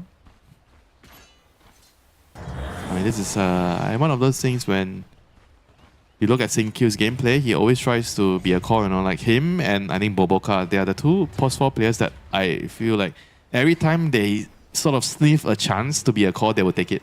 Yeah. Oh, Boboka that's the especially. excuse. This game, there's an excuse. They'll tell you, oh, this game, you guys can't carry me, blah, blah, blah. The matchup is bad, you know. I should farm. Give me the camps. Not me. Gotta get rawed and fully focused down. Wrong place, wrong time. Walked up to the high ground or close enough to it. Get Yep. snuffed out. I'll tell you, all the core players are saying, thankfully, that's not me. Thank you for thanking the gang.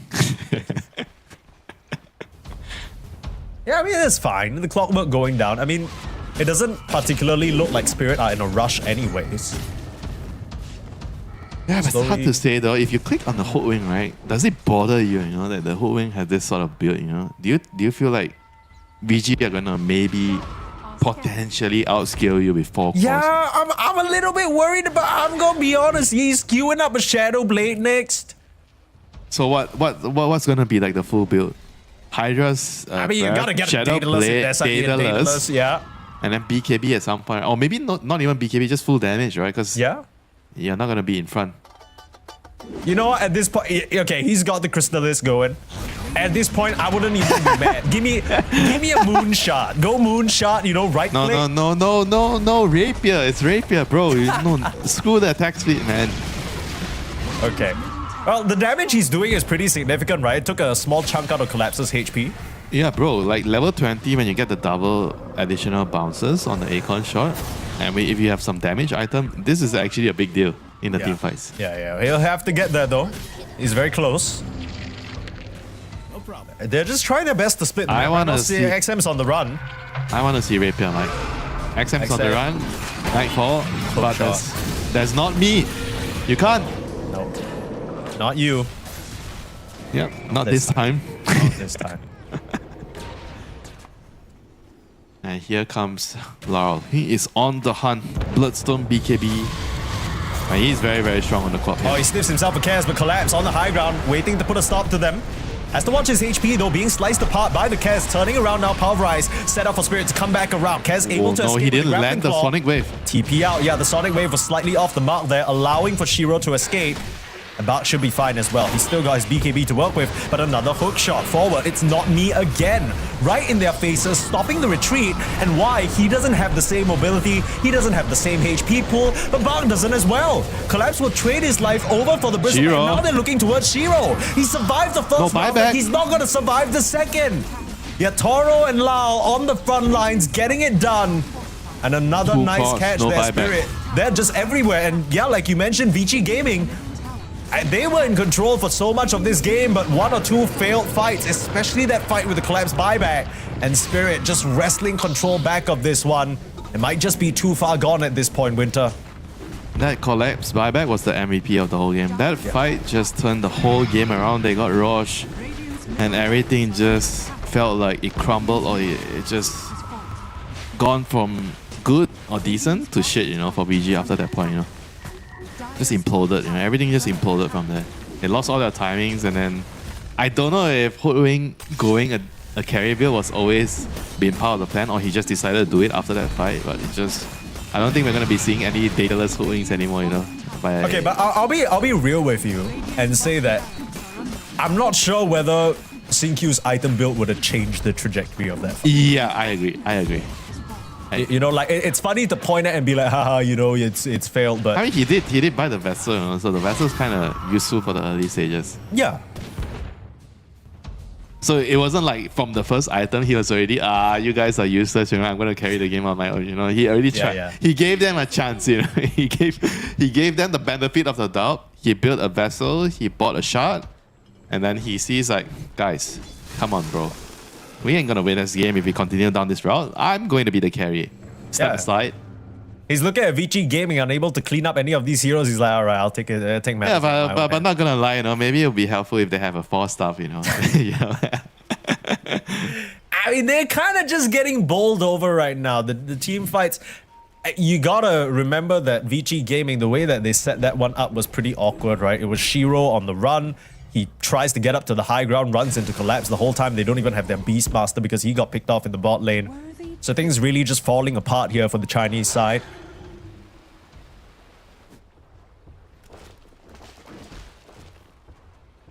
Yeah, looks like it's going to be a long way back for them, you know. They have to be hiding in their base and hoping that... I don't even know if they go into late game. Is this fourth core strategy going to save them, you know? Like, Corp is so scary. He has a shield rune, he blinks in, he doesn't give a fuck, you know? 5 heroes, bring it on. Yeah. It's the full pulverize. Sonic Okay, Wave, another slightly off the miss. mark though. You gotta be a bit tighter than that, but Toro on the back like, damn, he just chomps up XM. Now looking towards the Kez. You got blades, I got blades. I got 2 of them. Gonna try and cut this Kez up and have himself a nice fried chicken for dinner. GG. It's done. GG. Vici Gaming will tap out. What a nice jump in there from Yatoro. He does go down, but he makes his presence felt. And Spirit, after a shakier start to that game, they managed to stabilize and get the Aghanim's online. They'll be the ones to take game number 1. Yeah, this performance from Spirit is definitely out of the top draw right here, you know, in this game. Very, very, I think, nice. Very good understanding about the timings and how they're playing the game. Sure, we were maybe having some doubts about some of their movements. I mentioned, oh, why are they doing this? They should just farm, you know, but they were just trying to go for a straight pick-off, I think a little bit too much. But overall, if you look at the general plan, I think they clearly understood their timings very well. And the way they played the game and the buyback, you know, I just couldn't really understate that buyback. That buyback won Team Spirit the game. That one buyback in that fight from Collapse sealed Vici Gaming's fate right there. Yeah, I completely agree. I think up until that point, things were still a little bit shaky, right? You saw the pieces starting to come together for Spirit, but I still kind of feel like Vici had a good chance. What do you think they did wrong there, per se? Because I don't think going for the Roche was an incorrect decision from Vici. Yeah, no. I felt like they were doing things correctly. I think maybe you could make some arguments, oh, they did this small little thing wrong, but I feel like they didn't really mess up a lot, you know, in this game.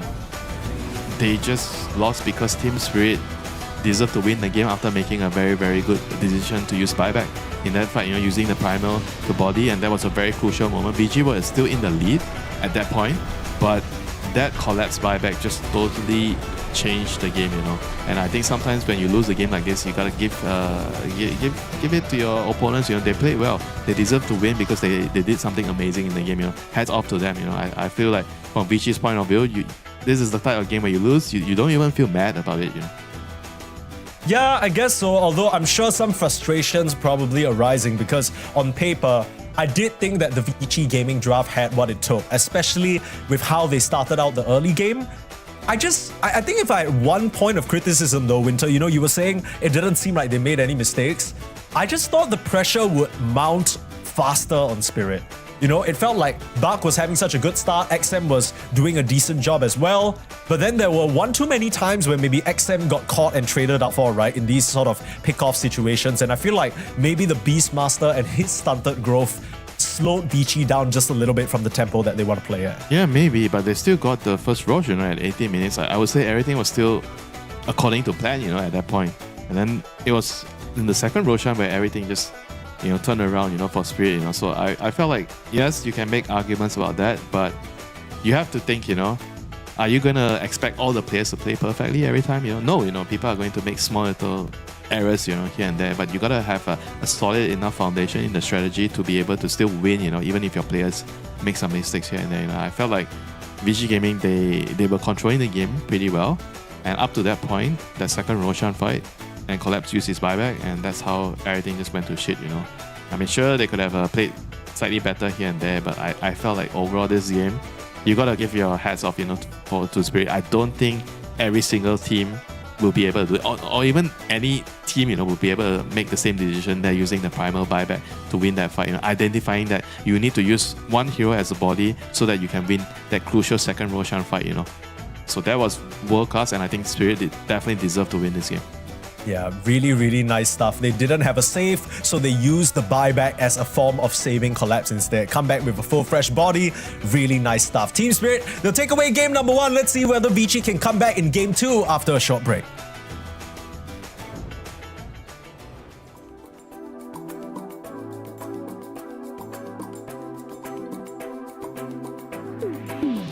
I feel strange things when I'm around you.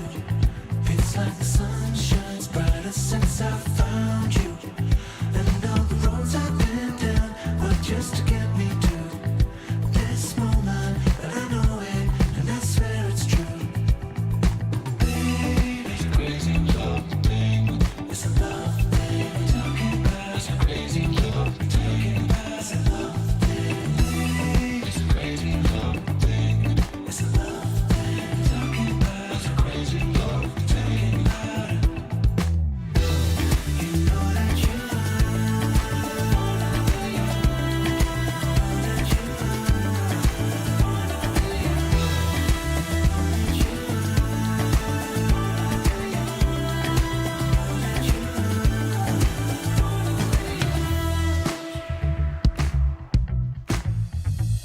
strange thing could be a miracle. You got the hold on me now, and it's physical. And I try to stop myself, but it's impossible. 'Cause in the moment that you close it, I give up control. Baby, it's a crazy love thing. It's a love thing we're talking about. It's a crazy love thing. It's a love thing. It's a crazy love thing. It's a love thing we're talking about. It's a crazy love thing. You know that you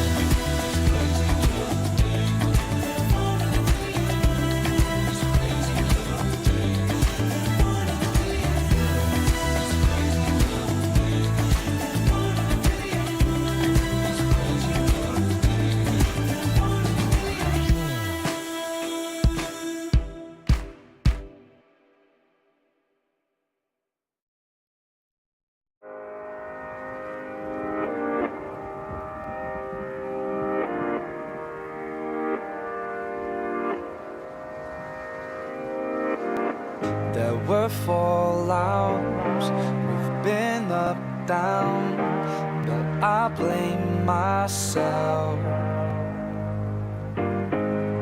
There's no doubt, we're back up now. Who knows why we fell? Pulling, pushing, holding on for something. The blue sky is coming, 'cause we're still here. Oh, I feel the love. Yeah, I feel the love.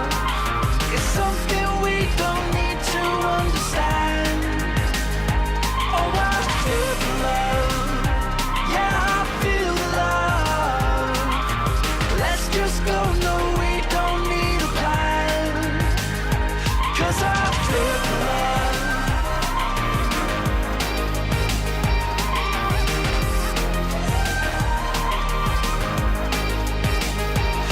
I feel the love.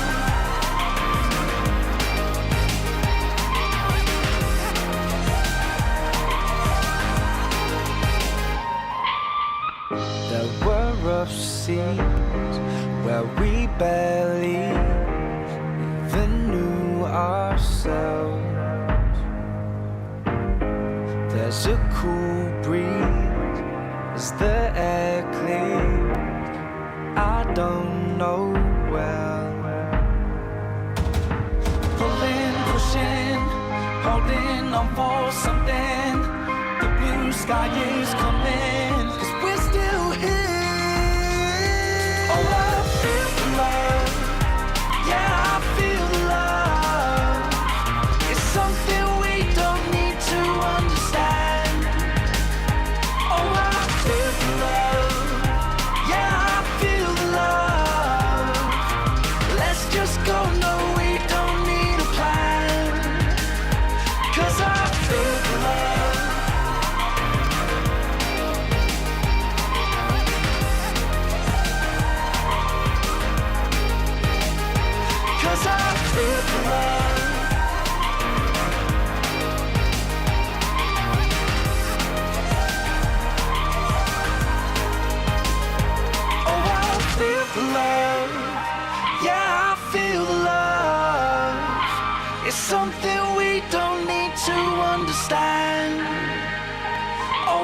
feel the love.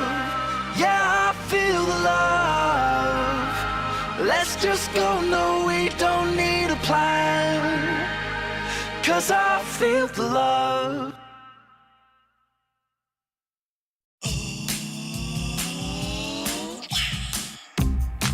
Feet up and off the ground. Been a long time since I felt free. Let's lift off, give it up. Let's touch the infinite. 'Cause it's in dreams we're walking now.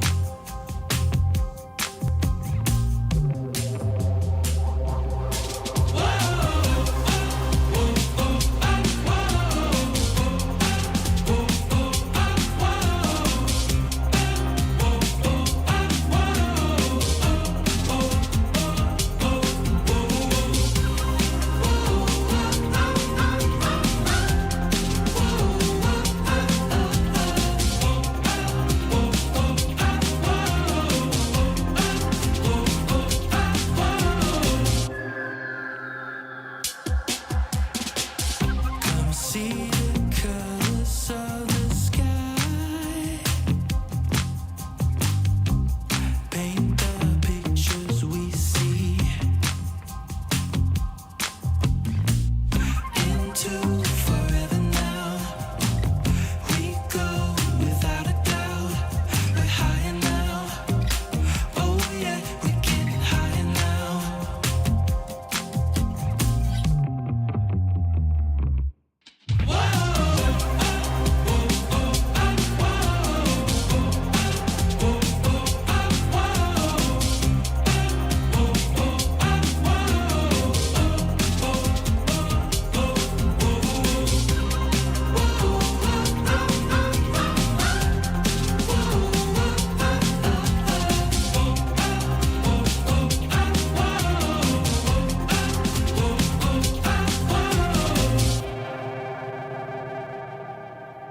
You and I, we could touch the sky. See how far these wings can fly. And as the clouds slip by, we can turn back time. Are we high enough? No, let's take it higher now. Oh, oh.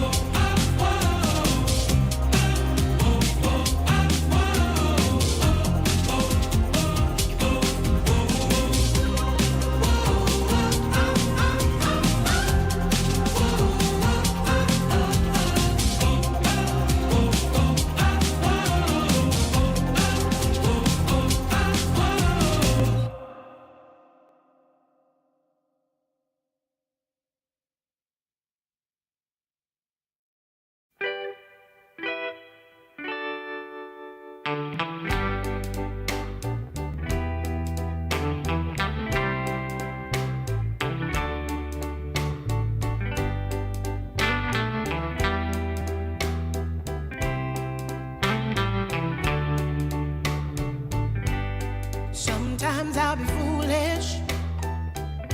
Sometimes I know I get mad. Sometimes I say the wrong thing to you that makes you feel sad. But one thing is true in all that we've been through. You've never stopped loving. Welcome back to DreamLeague Season 29. We have game number 2 of Vici versus Spirit on the horizon, and Winter, you must be a very happy man because we got a banger to start. Now, not the banger in the traditional sense, but I think, Winter, you were saying it to me on break, right? The real Dota 2 enjoyers will know just how juicy of an epic moment that we got. And we have, for those of you who missed the festivities in game number 1, we actually have a clip to show you to highlight where exactly Spirit were able to take that game number 1. Because, as you can see, Collapse jumps in on his Primal Beast, they blow him up instantaneously, but in this moment, it looks like Spirit are in trouble, and suddenly, Collapse Kai comes in with the buyback, right? Takes him a while to reconnect, but Winter, why don't you talk us through what this was all about? I mean, it's just a very timing-based thing because here it was a very important fight for the Roshan, and Spirit needed to, I think, survive and hold this Roshan because it's the timing where VG they're gonna potentially win the game with this, right? Because they needed to end the game. I think in the next, I would say 10 minutes after this, if they get the Roche, they can control the map, they win the fight, they'll be in a very, very good position in the game. So I think in terms of the strategical point of view, in terms of the timings of both lineups from both teams, this is a very, very critical moment of the game. So that buyback was very clearly pre-planned. They knew they needed to use the buyback in the second Roche fight, and they used the body very, very well. Collapse blinked in and he baited the BKBs. He dies, buys back, and single-handedly won the game, I would say, for Team Spirit. And I think I've already mentioned this time and time again. If you're VG, you lose this game, you kind of have to again, you respect that the fact that your opponent just made such a big call at a very critical moment and they deservingly won the game. You can't really even complain about losing this game as VG. They totally deserve it on the Spirit side. Yeah, now that I'm looking at it again, I wonder how much of it was pre-planned versus in the moment they decided, okay, we need to win this fight. Bro, no way it was in the moment. No way it was in the moment. Because the way he initiated, he clearly knew that he needed to go in first so he can use his body to kind of bait out some spells, and then he has buyback because it's very near the outpost, right? So he could TP back and he could connect to his team again, So I felt like it's very little chance that it was just at the heat of the moment he wanted to buy back. It was already clear that he wanted to make that play, and he's telling his team, guys, come near me, I have buyback, I'm going to bait them first, and I'm going to TP to the outpost to come back, So everyone was already ready for that move to be played. They're full committed. Because it looked like a terrible fight. Like, why would his teammate run in after the initial goal, It was clear that they knew that he was going to come back, so they just full committed. He came back, they didn't have BKBs anymore, and they just clean out, So that was, to me, a very, very high-level play from Team Spirit. Yeah, I was wondering about that because when we watched that replay again, I noticed that it actually took him a while to buy back. So in my mind, and this is me being a complete pleb player, right? I'm not a pro with all these pre-planned moves and everything, planning my buybacks. But in my mind, if I had a buyback preemptively planned, as soon as I die, I'm buying back immediately. I want to jump in, right? That is the second level of this thing. So he knew that he was going to buy back, but he was still assessing the situation, right? He doesn't want to just, I died, I just click on the buyback button. Yeah. He was still taking a moment to analyze and to see, do I still need to buy back? Because maybe he already baited enough, maybe he already tanked enough. So who knows, maybe he didn't need to buy back. But he looked, he assessed, I think he spent 1-2 seconds to evaluate the situation. Okay, I still need to come back. Then only he buy. I think that is a very clear sign of a player that's very, very matured. He doesn't want to rush anything, and he's just very, very calm, in the heat of the moment.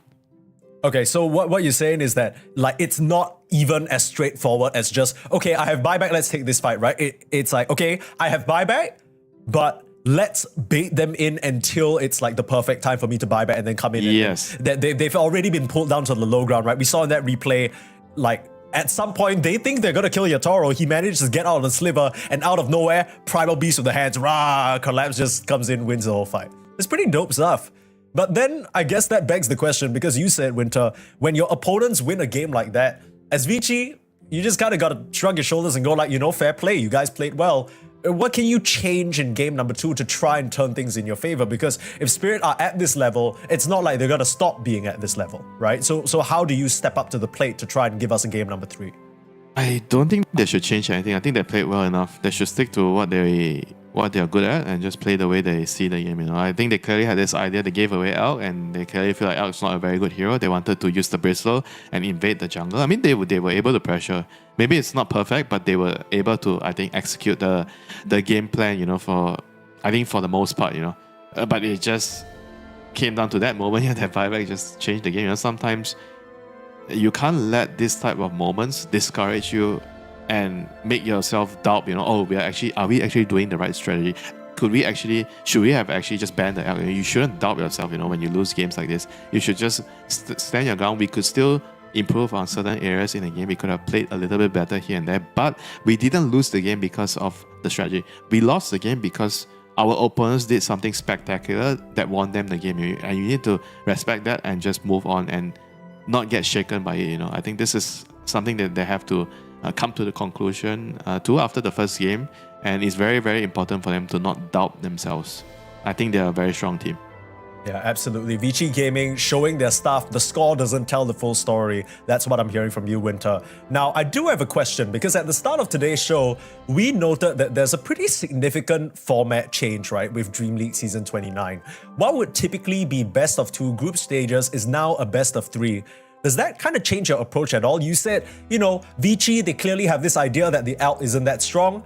Now that you have the chance of maybe reverse sweeping the series and taking 2 games, it's not like you win 1, you lose 2, and then the series is over. Do you want to maybe try giving over that elk again and running the Bristleback? Are there any components of the Team Spirit lineup that you want to ban out this time? That's a complicated question. No, because I got an answer for you. I'm kind of leading questioning you. Let me tell you what I think. Okay. I think that Clockwork's gotta go, man. There's some bullshit with the cogs. He was burning all of their mana. He was creating so much space in the fights. I think that's a ban for sure. Or maybe a pick, they could have picked the hero. True. It was picked in the second phase, right, later.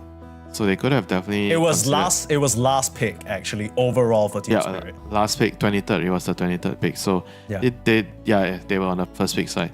So they could have definitely picked it, on the Vici Gaming side. I felt like they chose to go for this SD, which I kind of understand.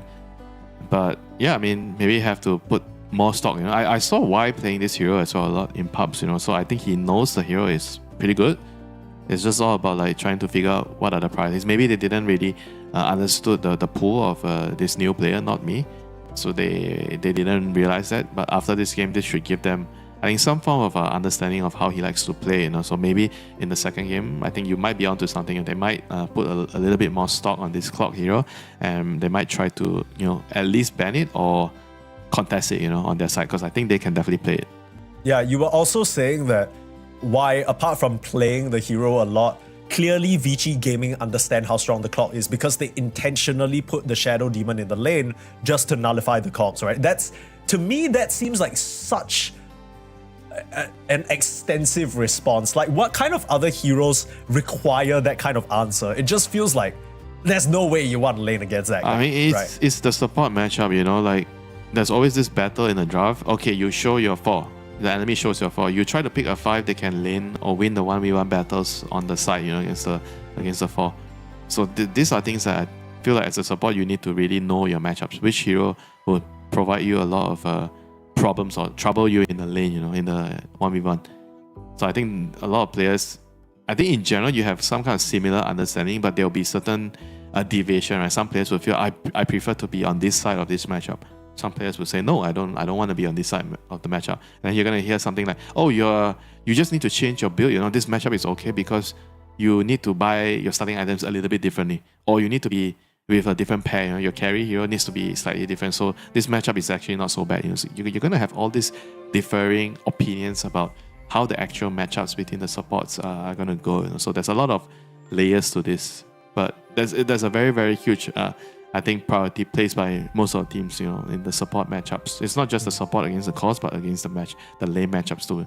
How well you can trade in the lane. Yeah, Winter, you're a big fan of the drafting phase in Dota 2, right? You've told me before that is probably your favorite portion of the game to like break down and analyze.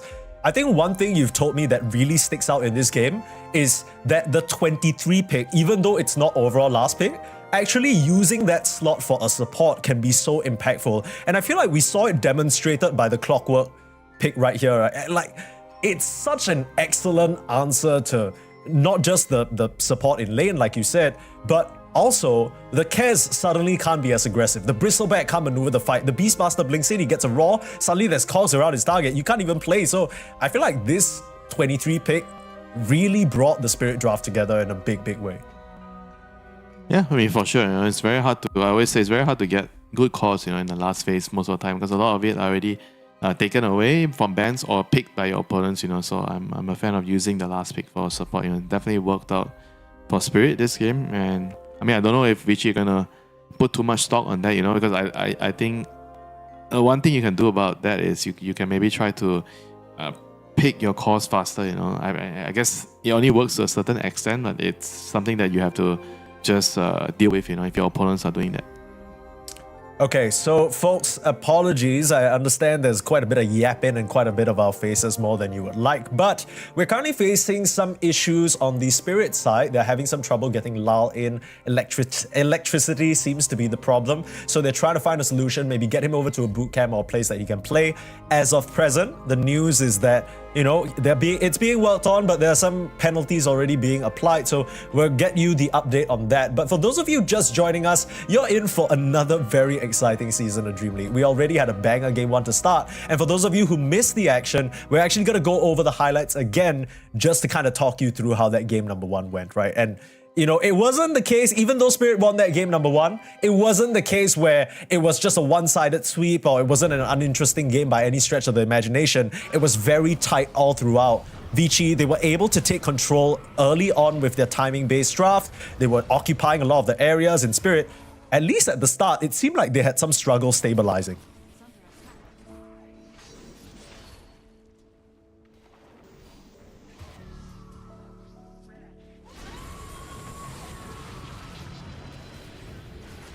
I mean, a lot of these fights ended up being kind of messier than they wanted to for Vici, but I think, Winter, your judgment was that, you know, these small little things matter, but you know, in the grand scheme of things, Vici still very much had the tools to take this game away.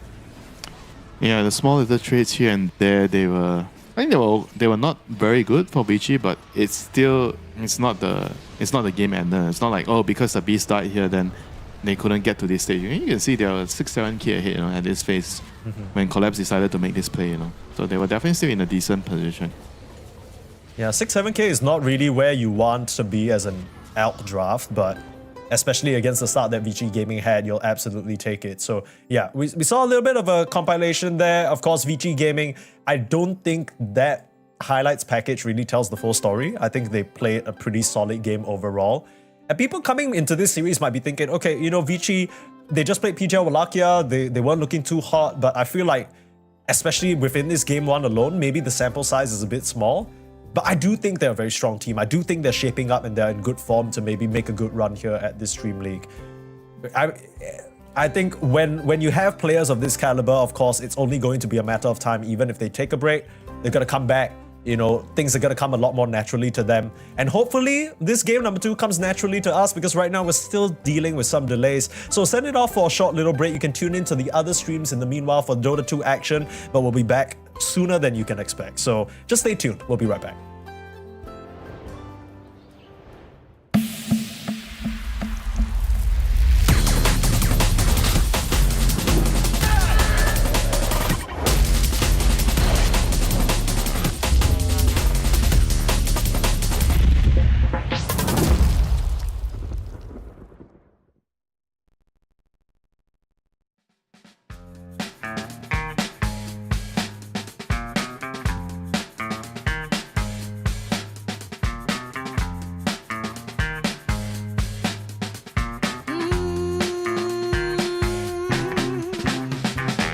How I used to be was so good for me. In my mind all the time, no one I could turn to. Now that I can see your love has set me free. You came along, made me strong. I've waited such a long time, and I just can't believe in this new love I have found. Yeah, don't want it to stop when you know you got a good thing that makes me feel fine. Ooh, wherever it leads me, you know it's all fine. I never thought that this could sweep me off the ground. Oh, I don't want it to stop when it's feeling this good.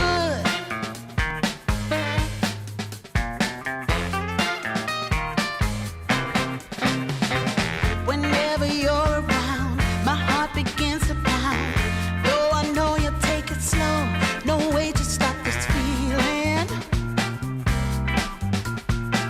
For every single day, whenever you're away, in this place there's a space where I'll be waiting for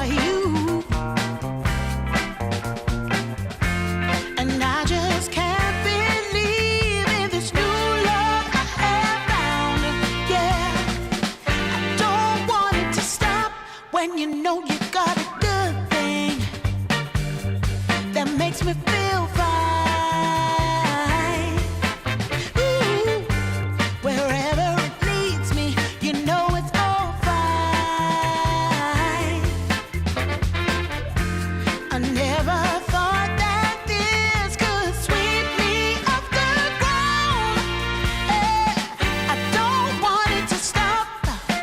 No, I don't want it to stop. I don't want it to stop.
It's like the perfect day to catch the sun and dance away. All my friends right by my side, they're lighting up the darkest night. Now they play our favorite song. Everybody sing along. The sunlight makes me smile. My friends are dropping by. No one will break my stride. This is a good time, I'm feeling fine. Music keeps me feel alright. We'll dance until the morning light. Underneath the brightest sky, I can see it in your eyes. The sunlight makes me smile. My friends are dropping by. No one will break my stride. This is a good time, I'm feeling fine. The sunlight makes me smile. My friends are dropping by. No one will break my stride. This is a good time, I'm feeling fine. The sunlight makes me smile. Friends are dropping by.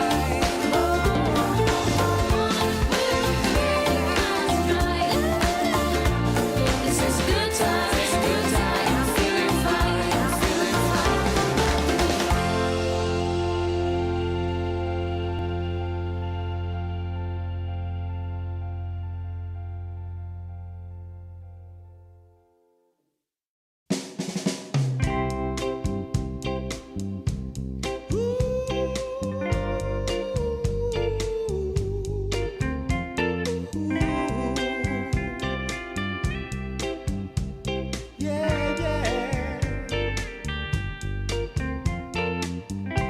I've been waiting a long time, just longing for a glance from you.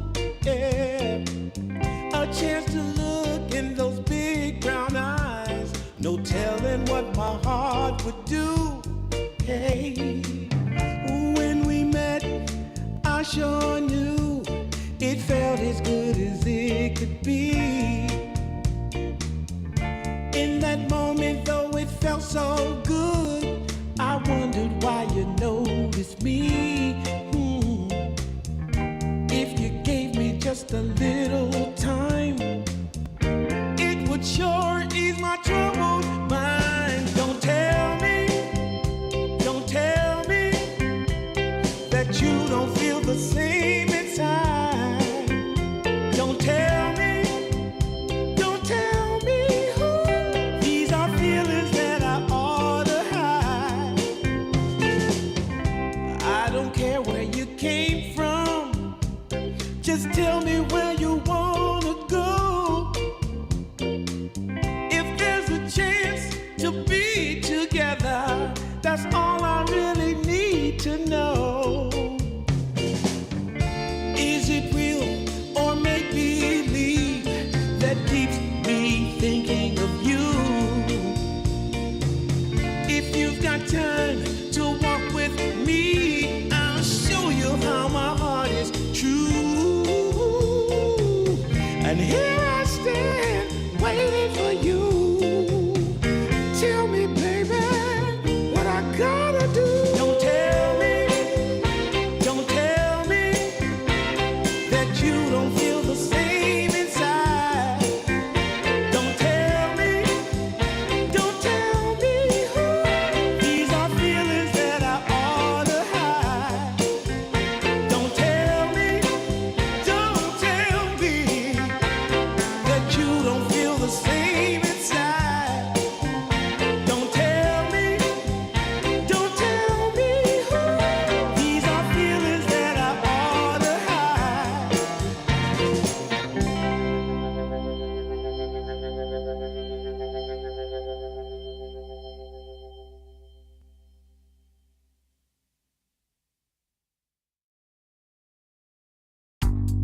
Look, I don't lie. I said we'll be back sooner than you expect. And we got ourselves game number 2. Lau has made it to the boot camp facility. Word is in. He's in the lobby. We got ourselves a draft. So let's pop that on your screen. Long overdue, but we got there in the end. So no worries. Of course, recapping in case you're just joining us. Team Spirit able to take game number 1 up against Vici Gaming. And honestly, a very high-level game of Dota 2, both teams playing their drafts well. Team Spirit, they had an Alchemist draft, they managed to scale up, but Vici Gaming really gave them a bit of a run for their money, wouldn't you say, Winter?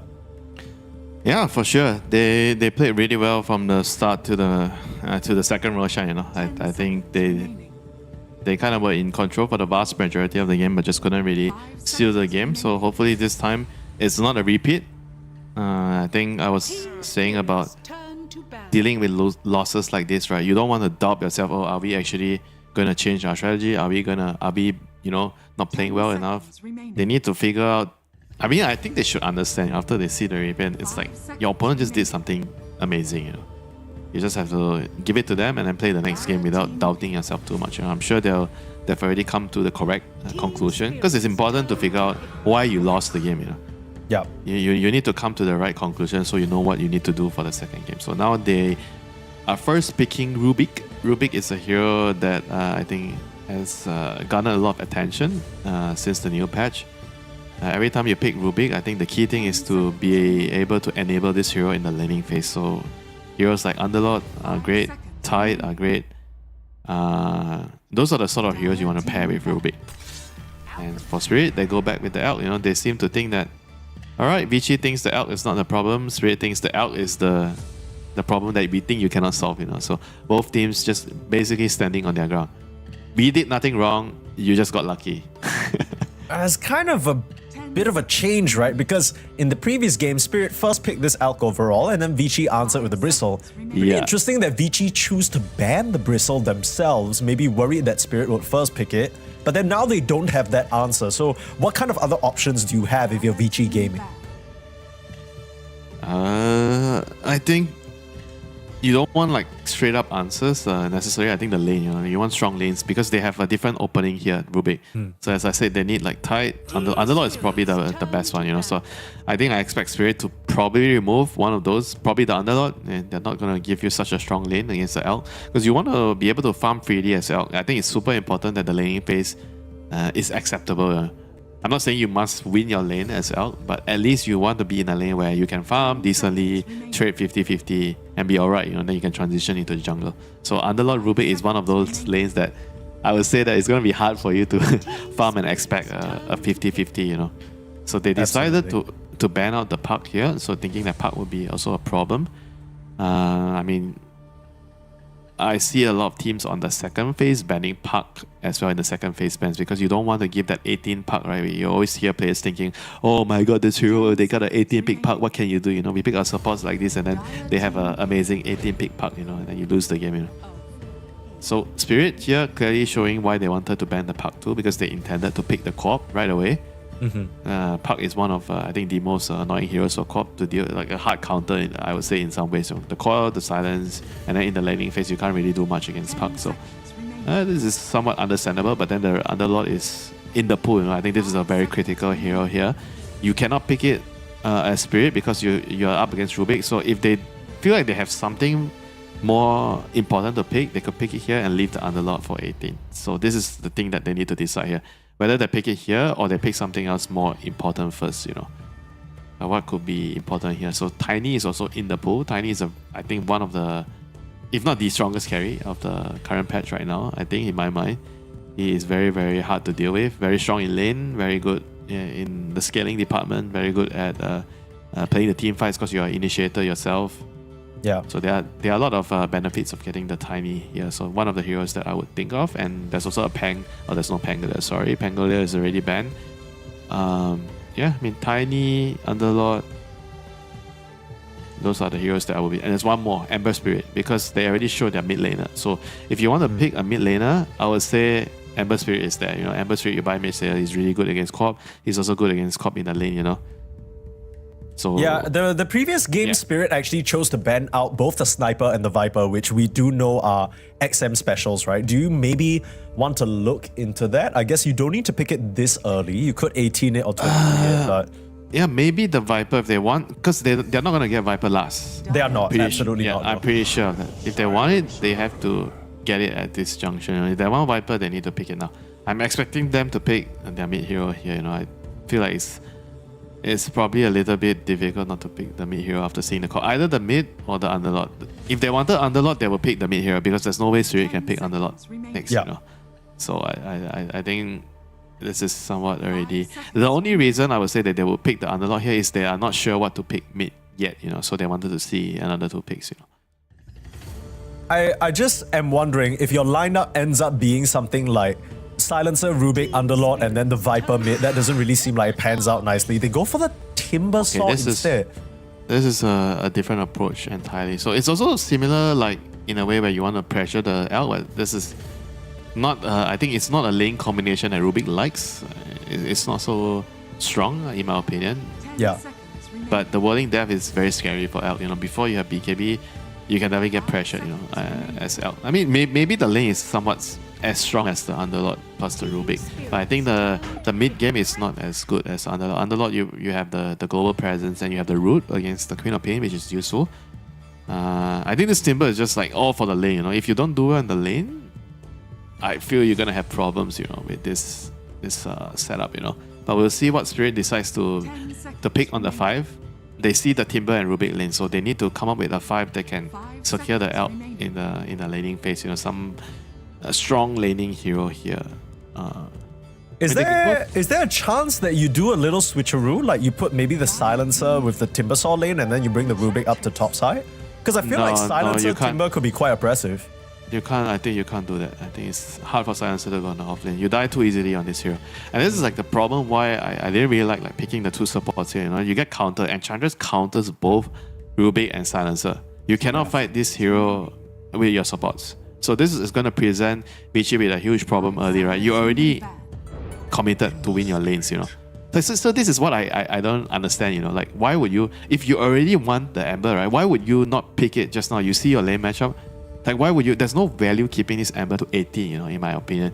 Whereas it's important for you to. So if they pick the Ember at 14, 15, they would have been able to decide, okay, maybe we don't pick the Silencer. If the same picks come out, right, the Hoodwink and Enchantress, then they would have made a better decision on their 5, which matters a lot, Maybe let me present you this because I can understand what you're saying. You're basically saying that the 5 is the variable component. Like Yes, maybe they could have. But what if Vici's priority is perhaps they were worried about the XM matchup because maybe they didn't want the Ember until they saw the supports.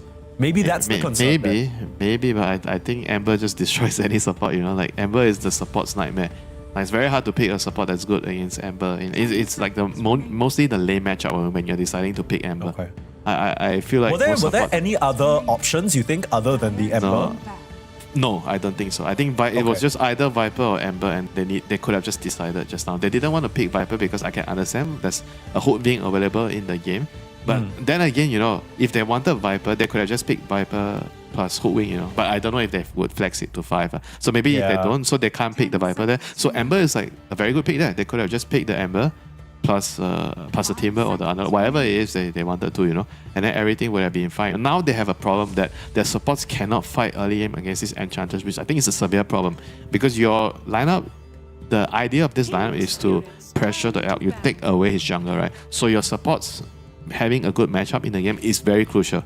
And now that you don't, how are you supposed to enable this game plan, right? You have to somehow win the early game by having bad matchup on your support, which is going to be very difficult. So the only thing you can count on is the runes. You need to be able to secure runes for the Ember. I think this last pick is viable. This 23, it doesn't really change the overall dynamic of the strategy, like for Vici against Spirit. Yeah. So it's very, very critical. I felt like they didn't pick the support early on. They needed to pick the support at 23, So now they are really going to be on a strict timer here. I mean, the Wind Ranger helps speed things up. You can fight, you can contest the runes because, like I said, the runes are going to be very critical. This Ember getting runes and running around and pressuring, very, very important because you want the early vessel on the Ember Spirit to deal with the Enchantress and the Elk. And the Ember Spirit is going to matter a lot, the runes. So Spirit, now they see the whole setup, they're going to be able to find a hero to pressure this Wind Ranger. There is Mars, there is Centaur. These are two extremely good options at shutting this Wind Ranger down. And you have to decide which one is better, because there's also the Timber in the game, right? Timber, if you are playing Centaur, it's kind of annoying to play into Timber Saw. Yeah, I guess you're also trying to think like whether there are any other secret third options that can benefit from the Aghanim's, because you think about those two that you mentioned.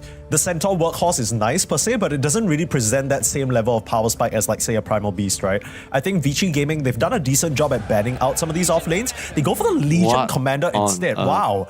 Okay, so I can kind of see the picture. You want an off-laner that has a Dispel to try and deal with the Silencer early pressure. Could be pretty useful. Blade Mail is going to cause Shiro to kill himself, right? It could be pretty good, and the Aghanims is going to go a long way for Collapse as well.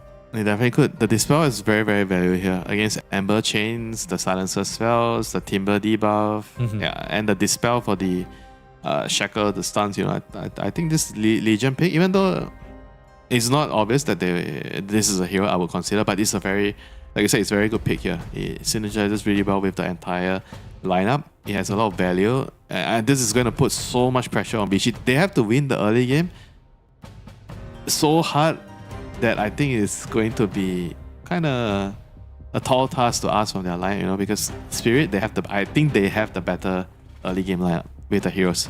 Their early game is stronger. Yeah. And if you don't run them over in the early game, then you're stuck in the same situation as last game. Is a co-op, oh my god, the co-op has X, blah blah blah, to level 20, Bloodstone, everything, and then it's GG, right? You cannot outscale the Queen of Pain, the Elk, in the late game, So this is like I think a harder game for Vici, even compared to the first game, They need to play even better, but their hero matchups are a lot more complicated than the last game. Yeah, it's not quite as straightforward, where after game number 1, when we saw the draft from Vici, we were saying, okay, they've got 5 heroes, they can all run in and they can try and invade this Alchemist space. It kind of seems like Vici Gaming, they were approaching this draft with the same intention in mind, right? They were very happy to give over the Alch, but the key difference is they're now first pick. So they banned out the Bristleback out of fear of Spirit getting it. And then now they don't have the Bristleback, so they're forced into this Timber Saw. Then suddenly, because the Timber Saw is a certain type of hero, you need an Ember to help enable your supports that you picked early. And then your last pick, a Wind Ranger that gets countered out by Collapse on his Legion Commander potentially. Just feels like Vici, they might have gimped themselves a little bit in this draft and maybe set themselves up for a difficult situation. I'm telling you, it's the sequence. It's the pick sequence. Which hero came out first actually mattered a lot. I think the picks are fine. It was just the sequencing made it easy for Spirit to pick their 16, 17, The 16-17 pick, the double subs, the Hoodwing, and especially the Ench. It made it obvious that they could just pick Ench there, So okay, that was I felt like the deciding factor in that draft. Just to be clear, your perspective is that if for example, because the draft sequence was Rubik, Timber, and then Silencer, right? Your perspective is that if we went Rubik, Timber, Ember, then suddenly Spirit can't easily pick that Ench. And then you can come in with the Silencer at the end, and then maybe you're dealing with another Spirit support. Yes, because I felt like the Ember was already such a good pick that you don't really have to wait. You see your lane.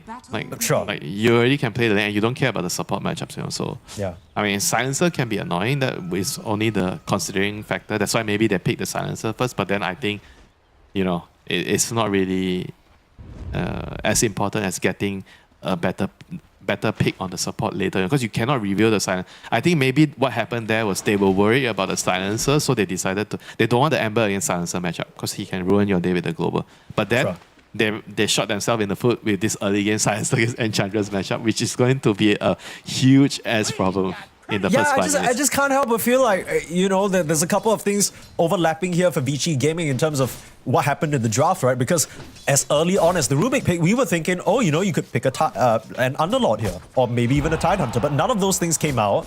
You go for the Timber instead, so you're kind of investing heavy into the win lane scale up prospect.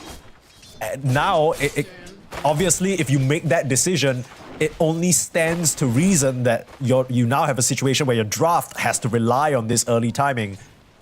But what about Spirit though? We talked about this Alchemist already. Clearly Vici Gaming don't think it's that big of a threat. They're not prioritizing it themselves. Is it a situation where Spirit can outscale Vici as we get later into the game? Yes, I think so. Okay. The Legion with the Axe you already brought is a very, very good Aghanims. I feel like all their cores have very good Aghanims, you know. Like, you go late game, you have 3 Aghanims, you have 2 Aghanims on your co-op and your LC. It's going to be problems, you know, for the Vici gaming side. And I feel like co-op alone already is going to be a big problem. And then you add the LC Dispel. Like, how are you going to kill them? Yeah, like that's a how, good you know? question. I'm It's just gonna wondering be what kind of item gonna be build hard. the LC is going to go for, because obviously the Global Silence comes out and then you might want to get a Dispel of your own so you can dispel one of your teammates. Probably You know what I mean? just Blade, Mill, Dagger, BKB. I don't think there's going to be too much of a deviation because you're going to need those items no matter what. I will say that the one weakness that I'm seeing from Team Spirit, obviously they have great scaling and everything, but I feel like their team fights are a little bit more awkward. Yatoro, speaking of awkward, gets lifted into a tough spot and will just be cut down. Turns out you don't need an underlord, you can just bring the Alchemist straight into the source. Yeah, this is very important at the start of this game because this Timber is a counter pick, right? If you counter pick your lane, you have to win your lane. So this is going according to plan for Vici. 100%. They have to play through this, and this is a lane that they need it to go well so they can come here and annihilate the Alchemist, you know. Yeah, I think at some point, one of the benefits of the Wind Ranger as well is that it can probably stay alive by itself into the LC. So that might open up the option for, let's say, the Silencer to maybe come to the Twin Gates and punish a little bit. Also, I think the other reason they wanted the win is probably because of the runes. She's very, very good at coming and connecting to the runes with power shots. So we secure the runes. I mentioned that it's going to be super important that the Ember gets the runes. They play through the runes towards the LC's lane. So they need to secure it and they need help to secure it, you know. And I think Wind Ranger is probably one of the best carries at securing runes for your mid laner. Absolutely. You might see a party in the mid lane come in 4 minutes, 6 minutes. It's going to be very important for XM to secure these runes, like you said, and a lot easier for the Vici gaming camp to make the rotations over. I mean, the Timber's going to be happy left down here all alone if it's alone into an Alk. Let's see how it goes. For now, CS-wise, even though the Alchemist has gone down the ones, still doing pretty well in terms of the last hits, not really being denied much by Vici gaming presently.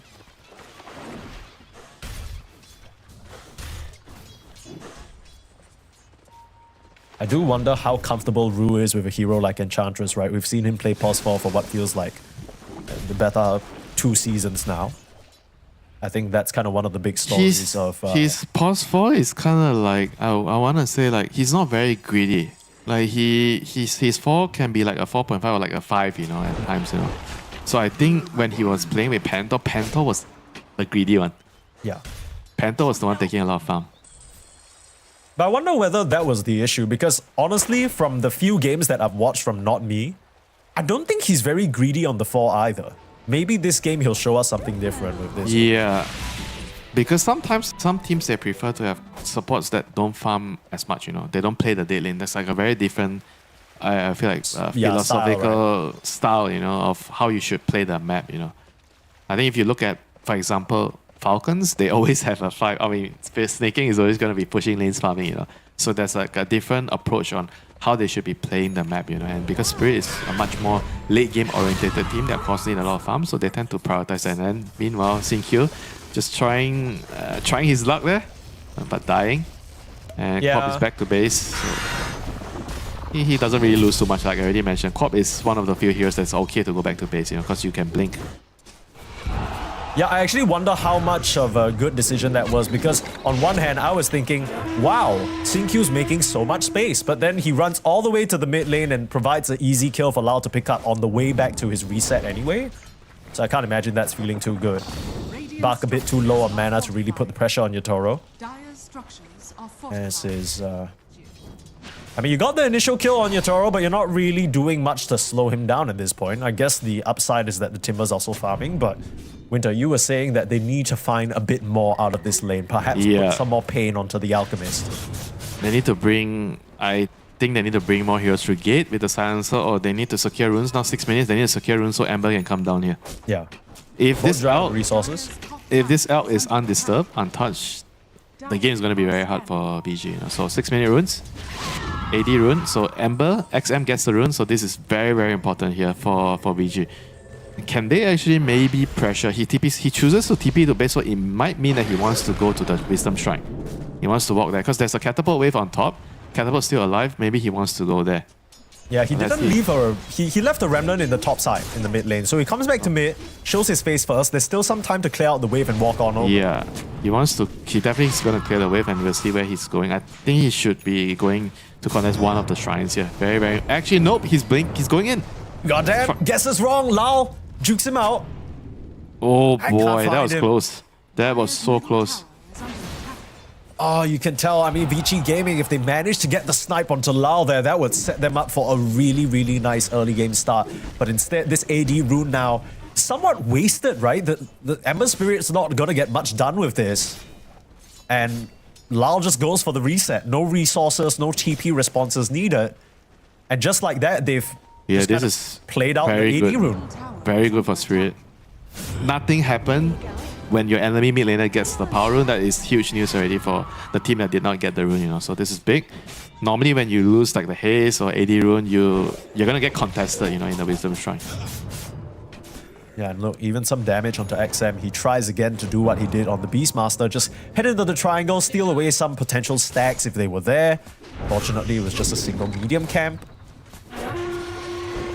It's still something. Actually gonna turn things around onto this poor Silencer. Look at the damage collapse. Just rips him apart. He's At level 6 Vici now. Gaming, they were not prepared for that. And indeed, he's level 6, so you gotta watch out for that duel coming out, potentially. Yeah, like I said, I think this silencer is going to be a liability this game, you know, in the early stages, getting bullied. Now 8-minute runes. Everybody's going to make a beeline over. Very, very important once again to contest it. And it seems like it's going to be bought. But meanwhile, top lane, there's a fight here. Hoodwink is down. Ember's running over. There's a duel. Yeah, Collapse goes for it. Gets that kill with the help of Lao, and now looking on for more. I mean, Collapse, Silence, with his Dispel, he's completely fine. Silencer, though, might not have that same privilege. Turnaround power shot at least gets that snipe. Ruse overcommitted, but Lao's back in. Ends up being a 3-for-2 exchange. Pretty messy overall. The Spirit, the fact that they ended up losing 3 rune's heroes still there, there. not ideal. They need to go back for the runes. If the Ember can get the rune, that's still fine for Vici, you know. But Spirit, I think they're going to realize that the rune is still there. They're making a beeline over with the Hoodwink here. Very important. He takes the rune away. But we're going to see the fight again. It starts with a Shackle. The rune's bot, but everyone's top, so there's a fight. Randomly just happening here. The LC comes in. He duels in kill. Did he get the damage? Yeah, he got He the did. damage. He's happy. Worth, you know. Every LC player, you die, you get the damage. You just say worth, guys. No problem. Yeah, a couple of nice shackles there from Shiro to set up the power shots. I think those were important, especially popping the level 6 and getting that third Yeah, kill. this is the value of having a windrunner in your game, you know. You get to fight the runes, you get some kills usually, and you get some stability in the game, you know. You get some help. Sure. I mean, all that action happening, not too bad though for Team Spirit, right? The fact that the Alchemist is farming relatively undisturbed, Collapse, even though he does die there, he also gets his first duel win. So, Yeah. you know, things stacking up Spirit style. At Vici, you just kind of get the sneaking feeling mid that they lane. need to be getting Oh, a he bit missed the more pushback. mid lane, Uh-oh. not the He setup that missed. they wanted there. Not me, can't find the kill onto XM, and he manages to get away the Oh, last take no. onto Lal too. That was not what the Hoodwink wanted. That was a huge blunder there by not me. Missing the bushwhack, not saving the Queen of Pain. That's a costly kill, you know, and -1, you know. This hero does not enjoy losing intelligence. This is a very mana-intensive hero. Indeed. Every little bit is going to count, even if you're an int hero. In this rune, not me, not going to choose to deny why the did he- rune. He's going to die anyway. You could have just went in and auto-attacked it. No, Try for the alright, TP that out. is- That's not going to happen. It just a kind of a series of fumbles there, I want to say. Like, he was dead no matter what. He needed to kill the rune there. And I would say it's worth it for him to sacrifice his life so Ember doesn't get the refill. Yeah. Duel up, top lane, Lao with the rotation. Post-Death comes in, Sonic Wave. That's nice though. Spirit, get another kill on the board for their Legion Commander. Second duel win of the game. Radiant's bottom tower is under attack. Oh boy. I mean, at least they get something done on the side lanes, you know, after that fumble in the mid lane. Yeah. So Collapse is holding the game together for his team. As usual, you know. Yes, He's he always tends the... to. Yeah, he is the reliable rock you need in your team, you know. The backbone of the team. 100%. Last word gonna be a bit of a problem here for the Queen of Pain. This time the Bushwhack gonna come through. They even commit the Global Silence. XM doesn't really have a lot of mana to work with, and Lao should be able to blink out.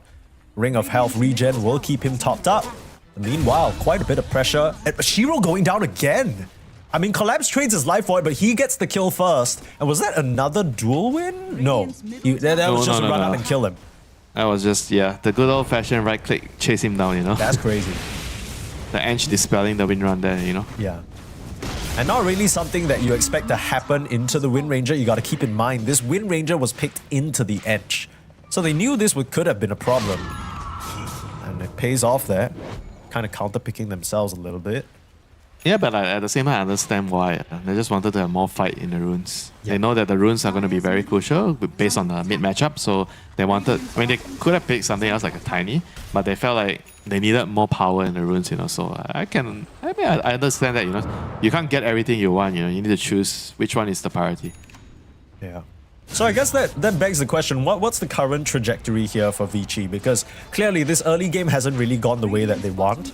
I feel like Team Spirit are getting a lot more out of it than they should. So how do you recover this situation? I mean, a kill on the support could be nice here, Rue to start, but pretty tanky with the attendance and the belt of strength. But yeah, what's the next steps for Vici to take here? Item timing wise, I think they have to follow the Timber. They definitely need to play around the Timber. Timber is their strongest hero right now. So the active steps they would need to take is to try to play around him. Because Timber doesn't want, I feel like he doesn't want to be doing the connecting so much, you know. He needs to be played around. They need to follow him, they have to invade the triangle, take away the camps. Like the elk is farming way too happily right now. Like it's too much farming. Look at his net worth, 7k, you know, it's uncontested. He's going to have a Radiance 3 minutes faster, or 2 or 3 minutes faster than the last game, you know. Yeah. Only one death, that was the first blood. And since then, he's had a pretty chill time. Sure, the Timbersaw also getting good farm, but Bark not quite able to put it to use just yet. It's funny that you say that. You're saying they should play around the Timber. I feel like the Timber's the one person of Vici who hasn't been involved in the game. Right? Sure, he doesn't want to connect or anything, but Vici, they've been putting a lot of stock into fighting around that upper side of the map. I don't think anyone on Vici's even come into contact with Bark in the last 5 minutes. Yeah, he's trying his best to take away as much camps as possible on the bot side. He might have to go to his team soon. You know, they get a pick here. Not me getting caught with the chains. Like I said, you know, Ember Spirit, the anti-support hero. Every support's worst nightmare in Dota right now. Ember Spirit. Not even Meepo, not even Husker, but Ember. I don't know. Personally, for me, it's still the puck. It's still the puck. No, bro. Ember Spirit is the thing right now. Puck, he needs to farm a lot, you know. Early game, you're not so scared of the puck, but in the early game, you see a skilled Ember, a very good one, you're gonna suffer, man. Yeah, I can see that. I mean, right now, XM, he's trying to do his best to turn the heat up onto Spirit. But I don't even think that is that worth it, right? Vici Gaming, they can spend like 4 heroes into their own side of the jungle after Not Me and Colette clear some of their camps. So, I just don't think it feels that good. You talk about item timings on the Timber, perhaps Winter. He's coming up to a Kaya Sanch. That's a nice item, don't get me wrong. It just doesn't really feel like it's going to change the complexion of what he's able to do in the game. Yeah, meanwhile, Collapse is coming in with the smoke, you know. He doesn't have a dagger, but he wants to look for a kill here. He's kind of hoping for Not Me to initiate on the Hoodwink. He's looking for a kill here to add to his 20 damage. Seems like they might find a stray silencer here. Oh, smoke break.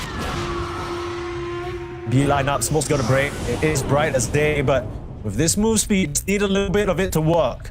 Global Silence comes out to try and deny the duel, but Lift actually keeping Collapse away. Y will survive off of that, so very defensive Global Silence working out, and now they'll turn around to Not Me. So Y's gonna get that +1. Start to get taking your Tauros, joined in the fray as well. Doesn't get the stun out. They're gonna see him. Arcane Rune on the Ember, but he's out of mana at the moment. Still need to try and find He doesn't have his chemical reach. He's screwed. Cut him down. He doesn't. It's run out. He is screwed indeed. And XM looking on for more. You were looking for a duel. You find yourself a triple kill fed directly to Shiro. He'll say, thank you very much. Greed got the better of Spirit. After the global came out, I think they just needed to run. They cannot actually touch the silencer anymore. That was a very, very, I think, good global in reaction to what's happening there by Y. I think a lot of silencer players would have just, I'm just dead, you know, he don't global, you know. But that global gave his team the room to come in here. This one immediately globals before the bushwhack connects to him, you know. So stopping the duel there, that was a very, very big play there by the silencer. Absolutely, and Vici, I mean, the fact that they were all ready to respond in that moment, going target by target, really nicely done. That's just unfortunate. Yotaro coming in, trying to be part of that action, ends up finding his death instead. Yep, self-stun, no chemical rage, dead out. And beautiful long-range power shot from Shiro. He definitely deserves that triple. this was just like a gift, you know, from Spirit there. Definitely should have just backed off, you know, didn't realize it quickly enough, you know. Like part of being like a tier 1 team is being able to recognize bad situations and running away as soon as possible. And back, is he going to be in trouble? Nope, too tanky. He can't be killed. I will say there were a lot of small components that played into Vici's favor there, right? We might have to hold that thought before I point them out because Yatoro, he's looking to be sized up right now. No Essence chemical rage. Distiller for the vision on him. No chemical rage, as you're saying. Like just self-stun, no. Couldn't get the deny, get stunned himself. That's why what we always like to say, good vision wins you games, you know. They see the elk hiding behind with the ward behind the tower, and they were able to set up nicely, you know, for Yatoro. Yeah. That was a pretty big kill there. Two back I think this is one of the benefits of this new item, right? The Essence Distiller. The cast range is so insane on the Rubik. It just allows you to spot out your opponents even if they're hiding behind trees. Makes for easy lift initiation. Speaking of initiation, yeah, not this It's time, like why? Not this time.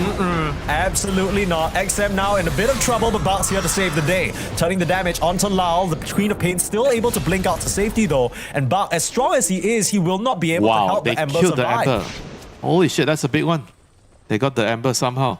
Was that just the last impetus damage? I'm gonna have to check the dev summary on that one. Yeah, impetus flying long range. I think that must have been I thought it was out, very you know. close to. Yeah. Yeah, I thought it mean, he was jumped fine. away, but the impetus wasn't disjointed, I think. I kind of miscalculated there. I felt like he should have survived in that exchange there. That was a very big kill there. The strongest hero on the map being taken down. So Spirit, they're gonna have a moment to farm. Ember is the problem hero. You know, if Ember is off the map, it means that you're farming everything on that with the elk. Yeah. And Bak, as strong as he is, he can't really set up these situations alone, right? We saw in that previous engagement, he goes in and Spirit just walk away. He doesn't have any form of control or any way to stop them. Well, he has the dagger now, Mike, so he can jump in and blow some heroes up. Well, he's gonna have to do some of that to try and recover this early game for Vici Gaming. I mean, nice triple kill on Shiro, but you still get the feeling when... I don't know about you, I just feel like there's more that needs to be done from Vici to slow down this out. Well, I think they're also kind of limited with what they can do, right? Sure, at this point of time. They need the runes, they need... I don't think they can get Roche with the heroes. Kind of impossible. So, yeah, I mean, they have to... I feel like they have no choice but to slow play this, you know. I mean, hopefully the dagger on Timber can kind of speed up the game. They can look for kills with it. And yeah, the first Aghanim gets gifted to the Corp. And she gets low. This is a really early Lincoln's build up here from Shiro. Power shot to spot out Not Me. Still trying to hide away in the tree lines. Unfortunately, Wind Ranger and Timbersaw are not heroes you can run away from as a hoodwink. So gets gunned down. Not Me, maybe farming a little bit too aggressive. Maybe if he had a Shadow Blade, he would have survived, you know. It's just all about the items, you know, Mike. If you have the items, you're gonna survive, you know. Yeah, you should have gone for the Sin-Q hoodwink built with the Shadow Blade, right? My bad, brother. You didn't take the notes from last game. Global Silence comes out defensively. Vici Gaming trying to help their Ember escape here. Still has a safety remnant to play with, so really just trying to bait in Spirit, perhaps, into an overreaction. Arcane Rune. The Corp wants to get herself that Arcane Rune. Roshan's saying, get out. He's got Blink in for it. Try for the duel, but missed the mark. The Lincoln's applied, cancels it out, and Collapse not able to come in with the control. Here comes XM, ready to rumble. Looking for a target. Rue starting to put out some damage. Spirit, they're doing a good job keeping the distance, but in comes Bar. Chains onto 2, sets up for the kill onto Rue. Now Collapse, he still has that duel available. He didn't throw it out just now. Now he's going to throw it out onto Bart. Sonic Wave, that's huge damage. Not enough. The Timber's just a bit too tanky. He doesn't fall for the trap. He saw the Blade Mail out and he didn't press a single spell. Shiro is unstoppable as Spirit. They keep biting off more than they can chew, and that lets Vici keep themselves in this game. Yeah, Collapse, unfortunately, he hasn't really been on point, you know, with this Legion. I think in the laning phase in the early game was fine, but when he had the dagger, I felt like his moves were just too forceful, you know, like I think he just didn't really... It doesn't feel like he's feeling when he should go in to do, when is it good to back off, you know. He's not playing this hero like he fully understands the limits of the hero, you know, so I think ultimately cost him then 2 very, very bad engagements here, you know, and I feel like Vici, they were in a bad spot like 3 minutes ago, 2 minutes ago. Right now they're happy. They get the tormentor off this. Yeah, this is progress that I feel like they really needed, in the game. So who gets the shot? The silencer gets the shot.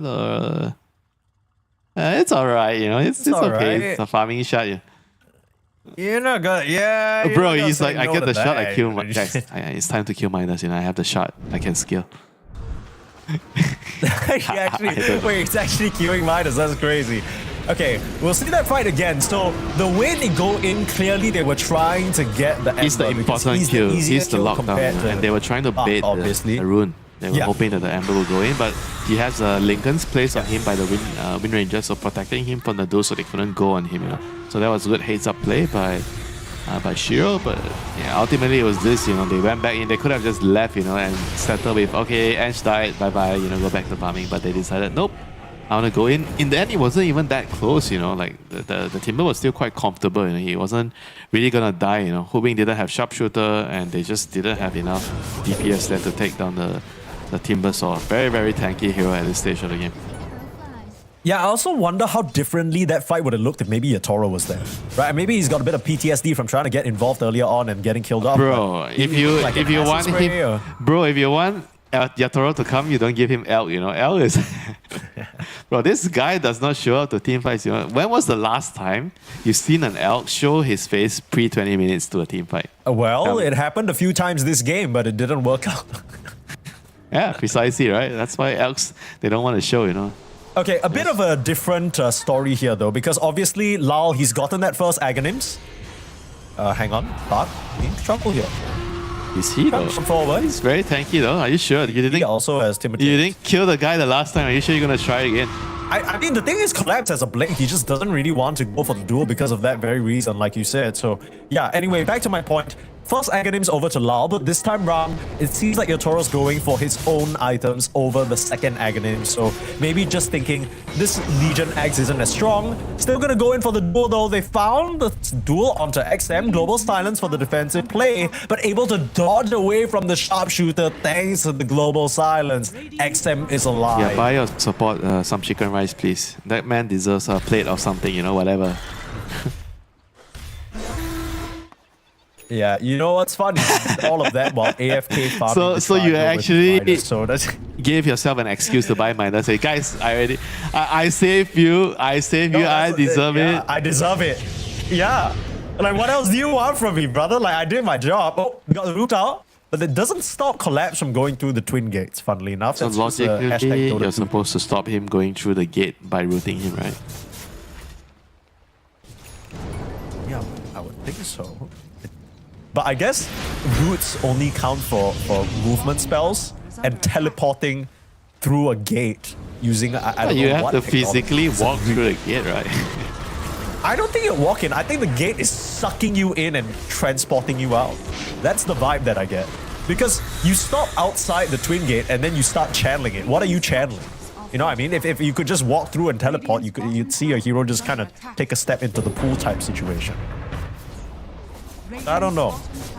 I also don't know whether I like the fact that you can go through the twin gates even if you're rooted. That feels fundamentally wrong to me.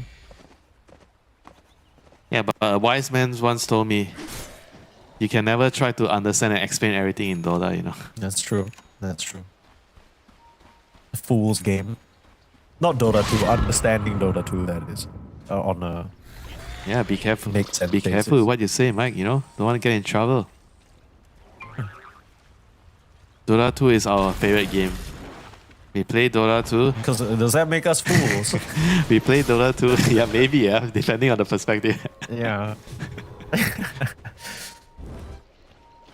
Okay, well, not a good look when you're playing the alt draft and you're behind in terms of the network, but it does feel like Spirit kind of put themselves in this position, right? I thought they were doing well, and then they kind of give over a few free fights. Still alive? Not be over yet. Looks like Spirit, they still want to rumble. Going on the back line, seeing Q in trouble. They managed to focus him down through Bart and XM. Global Silence comes out a little bit too late, and the TP is there. They won't be able to save Seeing Q, but Yeah, that was a bit of a overestimation on how much they need to kill off the Ange. Ange was not even dying there. No way. they need. I think without the win, they probably can't kill her. Because they don't have. because the thing is, I feel like typically yeah, against they an don't edge, you have go for a vessel, vessel, so right? they went for Mage Slayer, so they don't have the anti-heal. That's why the Ench is not dying. No way, man. Yeah. I wonder as well, because I was talking up the Essence Distiller on Rube for the vision and everything, but I wonder whether you would have wanted maybe a Yeah, know. you feel like there's a lot of value in the vessel against Co-op, Enchantress, and despite, okay, you can make also the argument that, oh, they have a Dispel on LC. Why would you want to buy Vessel? But it's still a good item to have. You know, you would expect him not. Is he going to be able to dispel it every single time? I don't think so. You know. Yeah, that's the thing, because if he's dispelling one guy, you know, you just vessel the other dude, and then you focus the other guy. And I mean, Collapse is gonna have his hands full dispelling everybody for the global silence shit anyway. So, I feel like that's one of those losing arguments, right? You always like to say this, Winter, just because they have a counter to it doesn't mean you just don't use the spell forever. Just because, you know, they have a dispel doesn't mean you don't buy the item that counters it. If not, Dota would be so much simpler. Yeah, Dota is not a 1v1 game, right? Just because your matchup is bad doesn't mean you stop doing it, you know? Like Absolutely. you have teammates that can help you out. Yeah. It's all about trying to figure out who to work with you, you know? Who is going to go with you for the kills like this, you know? So they don't need Vessel for this guy because the Squirrel is just not as tanky. Bro, he has a Greaves though. I thought he was going to press it and try and scurry away, but I guess there was no way he was going to survive regardless. Okay, now into the Roche. So not me. I think in the first game, his debut game, had a pretty decent performance on the clockwork. In fact, I would even say he played a major part. This game, no, man. This game is Yeah. a no-no for him. He is It doesn't definitely look quite as solid for sure. not solid. He made a couple of very important misplays. And now Roche goes to Vici Gaming. Spirit unable to contest, unable to do anything at this junction, so they have to just go back and farm. The co-op is about to get BKB. This is a big timing. BKB plus level 18. BKB also done on the Elk, so they are hitting some of their huge timings here. BKB almost done on LC, so triple BKB timing for Spirit in a little bit. Yeah. Whereas I just kind of worry, Winter, because in the fight so far, we've seen Spirit, they're kind of suffering from some damage issues right now. Let's see, round 2, Enchantress. bro, they actually almost didn't kill her. It's kind of sad, no? If you pick a Timber and you can't kill an Ench, it's like, what am I even doing here on this? Yeah, I mean, you get the job done. This is why Vessel is always an item that you really have to consider when you're playing to Edge, you know. Or you need some mega burst hero like Primal to kill her through her heal, you know. We were worried about Vici from the draft, right? We weren't too happy with the pick sequencing. We were, you know, considering maybe this silencer had lost its value. Out He comes is the duel. lost in the duel here. He's alive. He's alive? How? Zag How? dies. He loses the gem. XM's now in trouble as Bart can't keep him safe, but Shiro running around now, looking for a target. You can't really decide on who they want to go on, and the co-op's able to blink out to safety. So somehow Collapse duels a silencer with nothing but a Midas. How did and he why not is he kill? able to stand his ground Bro, and survive? this is borderline unacceptable that he survives the duel with a Midas, you know, like how, you know?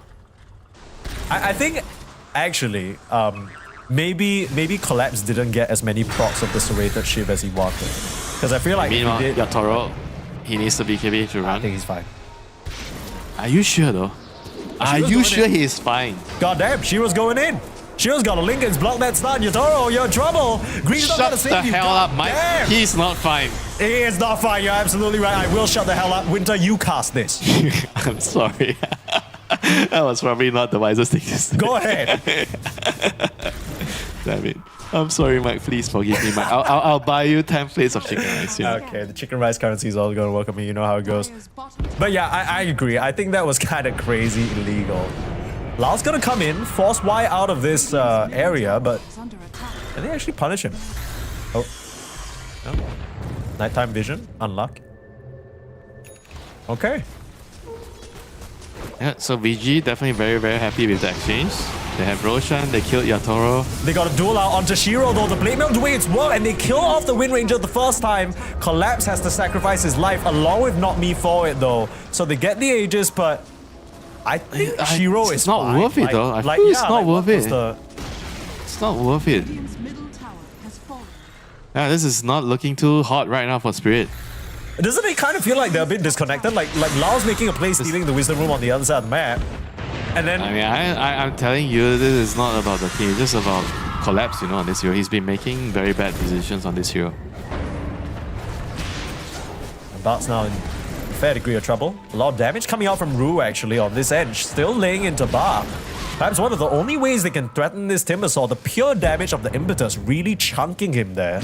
Something he's gonna have to be careful about later on in the team fights. Oh, that was scary, man. He's not gonna worry about that when he completes the hub. Okay. Can you actually kill the Timber with all your mana on edge? I don't think know. so. I thought Rue got pretty close there, to be honest, but yeah, maybe the heart will change the complexion of it. Damage dealt. Dude, second most damage dealt is coming out from Rue. He's 14.1k right behind the Aghanim's. Brother, if he has that high damage and his score is 1, 4, and 6, you know they have damage issues. No, yeah, that's 100%. The Timbersaw is also absurdly tanky. I mean, XM's got the Flame Guard to work with. Yeah, but then again, it's just all the bad decisions, you know, all the earlier duels that led to this stage of the game. I felt the early game was kind of good, you know, for Team Spirit. But all those moves just costing them like a huge deal right now. Like you see the effects, right, of those bad decisions in the early stages of the game right now. You see the problems that they have. I mean, it's still a winnable game for Spirit. By no means they're going to lose, for sure. But it's just a lot harder right now. Your co-op has just hit level 20, so you have a pretty big timing, but you still need to farm, you know, another 10 minutes, I would say. You know, the co-op needs to get to level 25 as well because of the deficit they have. Like usually when you get 20, you're pretty strong as a co-op, but in this deficit, it's okay, you know. You still need to keep scaling. Yeah, for sure. And smoke move out now, Vici Gaming, managing to dodge the aggression from Spirit. They were trekking out to try and find the pickoff, might do a quick wrap around here. There's no vision set up, so Spirit could be caught with their pants down. There's even a ward placed right behind them, but actually grouped near the bot lane, maybe trying to get this Tormentor instead. Shiro now show in the mid. Circles being drawn. Vici want to play around this vision that they have set up. They will now know that Tormentor is being attempted because the notification pops up. So a shot there for Collapse. It's one of those things that's like, I guess it's nice to have, maybe will increase the survivability a little bit, but whether that helps him with the decisions he's been making is another question altogether. Yeah, he's just not really making the right jumps, right decisions in the game. That's the problem, not the items.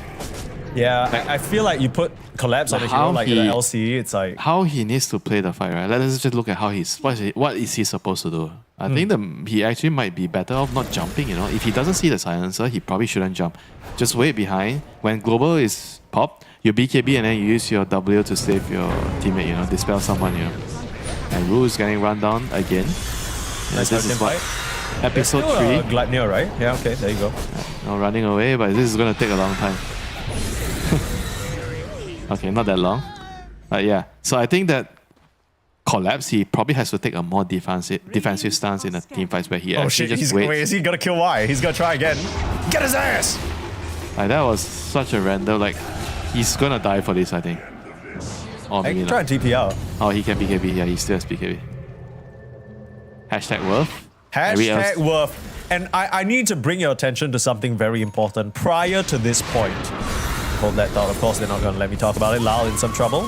Seems to be okay. He's fine from Shiro, thanks to the tailwind, pretty intense though. Still chasing on. One last blink will get him out.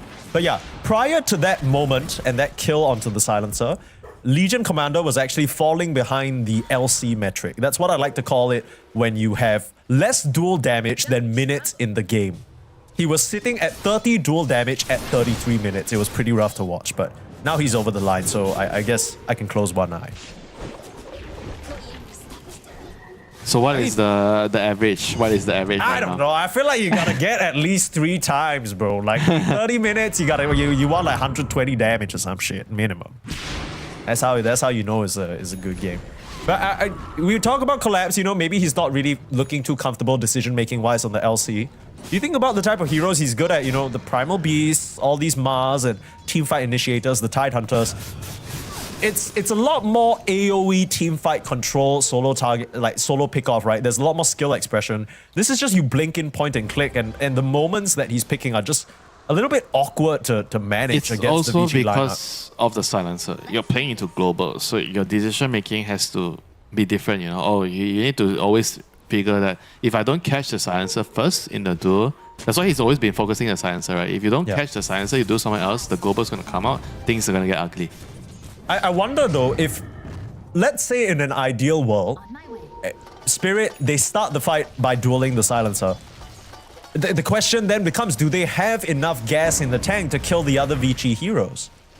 And what's stopping the silencer from maybe saving for buyback and globaling afterwards? They're gonna try. Duel out onto Bar. No global. Global silence comes out. It's a bit late though. Bar will go down. That's awkward, but immediate buyback. Vici Gaming, they saw the offlane buyback play that Spirit made last game, and now they gotta try it for themselves. Shiro still trying to chase on for more, looking for that double shackle. They have their eyes on Talal, but BKB global silence, he's still able to walk away.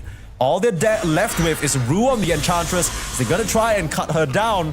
Ends up being a 2-for-1 exchange with the buyback from Buff. So not really quite as game winning. Not worth it. Yeah, not I don't worth think it. so. And that's also a refresher. That's also a refresher being revealed, you know. That's the first refresher. Usage by silencer. I mean, they have to get the Roche, you know.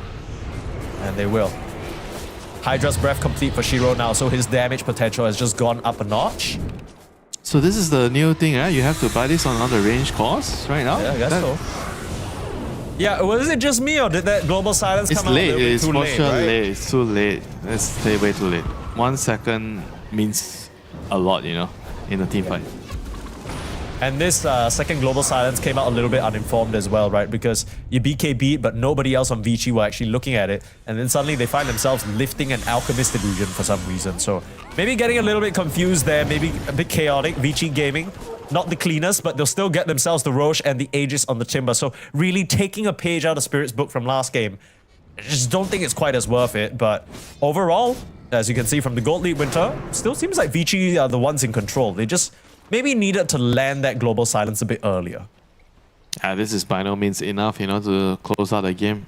I think there's still some decent chances for the Spirits, right? Co-op is still scaling, still getting items. Going to get a level 25 in a couple more minutes, get your Bloodstone. And meanwhile, Shiro gets another kill on not me. Yeah. And he's having a very rough game this time. Yeah, all he has is a Greaves, which is, I don't know. Not That's too bad, you know. Like when you say all you have is a Greaves, yeah, actually it's not too bad, you know. That item's really useful. Yeah, sure, but like you're talking about a Greaves, the only item you have as a support with farming spells at 37 minutes into the game. Yeah, but when you say all you have, right, you expect, oh, all you have All is you like have a is a brown brace, boots, some brown dog boots, shit. you know. Yeah, I know, I get you. Yeah, Greaves is like luxury, you know, like. Okay, I get you. Maybe mandatory into a silencer. He's going for a Heaven's Halberd, it seems like, on the Hoodwing to try and nullify some of this Wind Ranger damage, break Halberd? that Linken's as well. Okay, interesting. Heaven's Halberd. So Yeah. it's useful against the wind. Yeah, That's I guess. about it, right? I mean, really, I also see it as a Linken's breaking mechanic, right? That's the idea. But that's not the cheapest Lincoln's breaking mechanic. I guess the evasion's also just nice. Maybe they nut shot for the Lincoln's break and then they halberd and then no damage comes out for a little bit. And then your Toro can actually fight because he's not getting focus fired down by a Hydra's Breath Wind Ranger. Yeah, interesting to see all this like new tech coming out. I wasn't really aware of. Oh, I thought the item was kind of gonna be unused, you know, for the most part. You know, so nice to see players starting to pick up the new items. Yeah, one thing I wanted to point out is last game, right as Spirit were winning, they actually had 4 Prophet's Pendulums. This game, they've gone for it on the Alchemist and the Legion Commander as well. So clearly, I think overall, the team thinks this is a very solid Don't conceptual get neutral bursted. item. Yeah, Don't get bursted. Yeah. You survive the global, you win the team fight. Makes a lot more sense this game for sure. Radiant's top tower Yeah, that's kind of Asking? my favorite neutral item. So I love getting that neutral item. You mean like overall across the tiers? Yeah, overall as a support late game, because in a team fight you're gonna get focused in a team fight, you know. So it helps me survive a lot. I don't know about you, I'm Conjurer's Catalyst pilled as hell. Like, that shit is nice with the spell damage. Gotta watch out, Dark. Taking a lot of damage. This Timbersaw, you know, even with the heart, he's getting chunked quite a fair amount. 5k HP with heart, bro. Out comes the smoke. Small thing to note, Yatoro has his shard, so he has a way of dispelling his allies. Bark's gonna come zipping in, but they don't want him. Or at not least they're this gonna guy, pretend no. like they don't. Bark has a Timber Chain out. They've shown their hand here. Still a little bit low. Try for the Shackle. Duel's gonna come out. Oh, They big found duel. Shiro.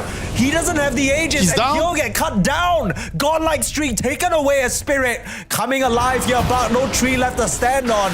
He's gonna lose that first life. You have to wonder whether that was the right decision from Shiro to show himself. Clearly, Yeah, Spirit why were did looking he for do a that? fight. Collapse will get punished though. XM coming in to try and save the day. Lao still putting out a lot of damage. They haven't turned their sights towards the Queen of Pain just yet. Lao, he's gonna start racking up all these Shadow Strikes, but the problem is, it doesn't seem like they have enough to cut Bark down. Lao's now still standing in the middle of the fray, but just him alone, he can't do it. No Chemical Rage. Somehow, even without their Wind Ranger, the rest of Vici clean up 3. That was an insane move there by Shiro. I don't know why he actually decided to come out and show himself and try to click, you know, the out. Then he got duel. Maybe he expected the global to come out sooner, but buyback. This They're trying to Timber, is he punish dying? He doesn't get the Timber Chain now. They got the damage and the Rubik. They weren't there to try and help him out. Like I said, Silencer busy farming in the triangle. Not much he could do in that situation anyway. Yeah, where's Now- the shot? Where's the shot from Rubik? Rubik doesn't have shot? He does not. 40 minutes? No shot? No shot. Hello? No shot. Shot check, fail. That's very surprising, to not have shot. He's going for Hex. Okay. No, which I can get, right? Because they want to get the blink jump initiation. So far, it's been Spirit, the ones who get the jump first. It has been I pretty don't know, troublesome man. for them.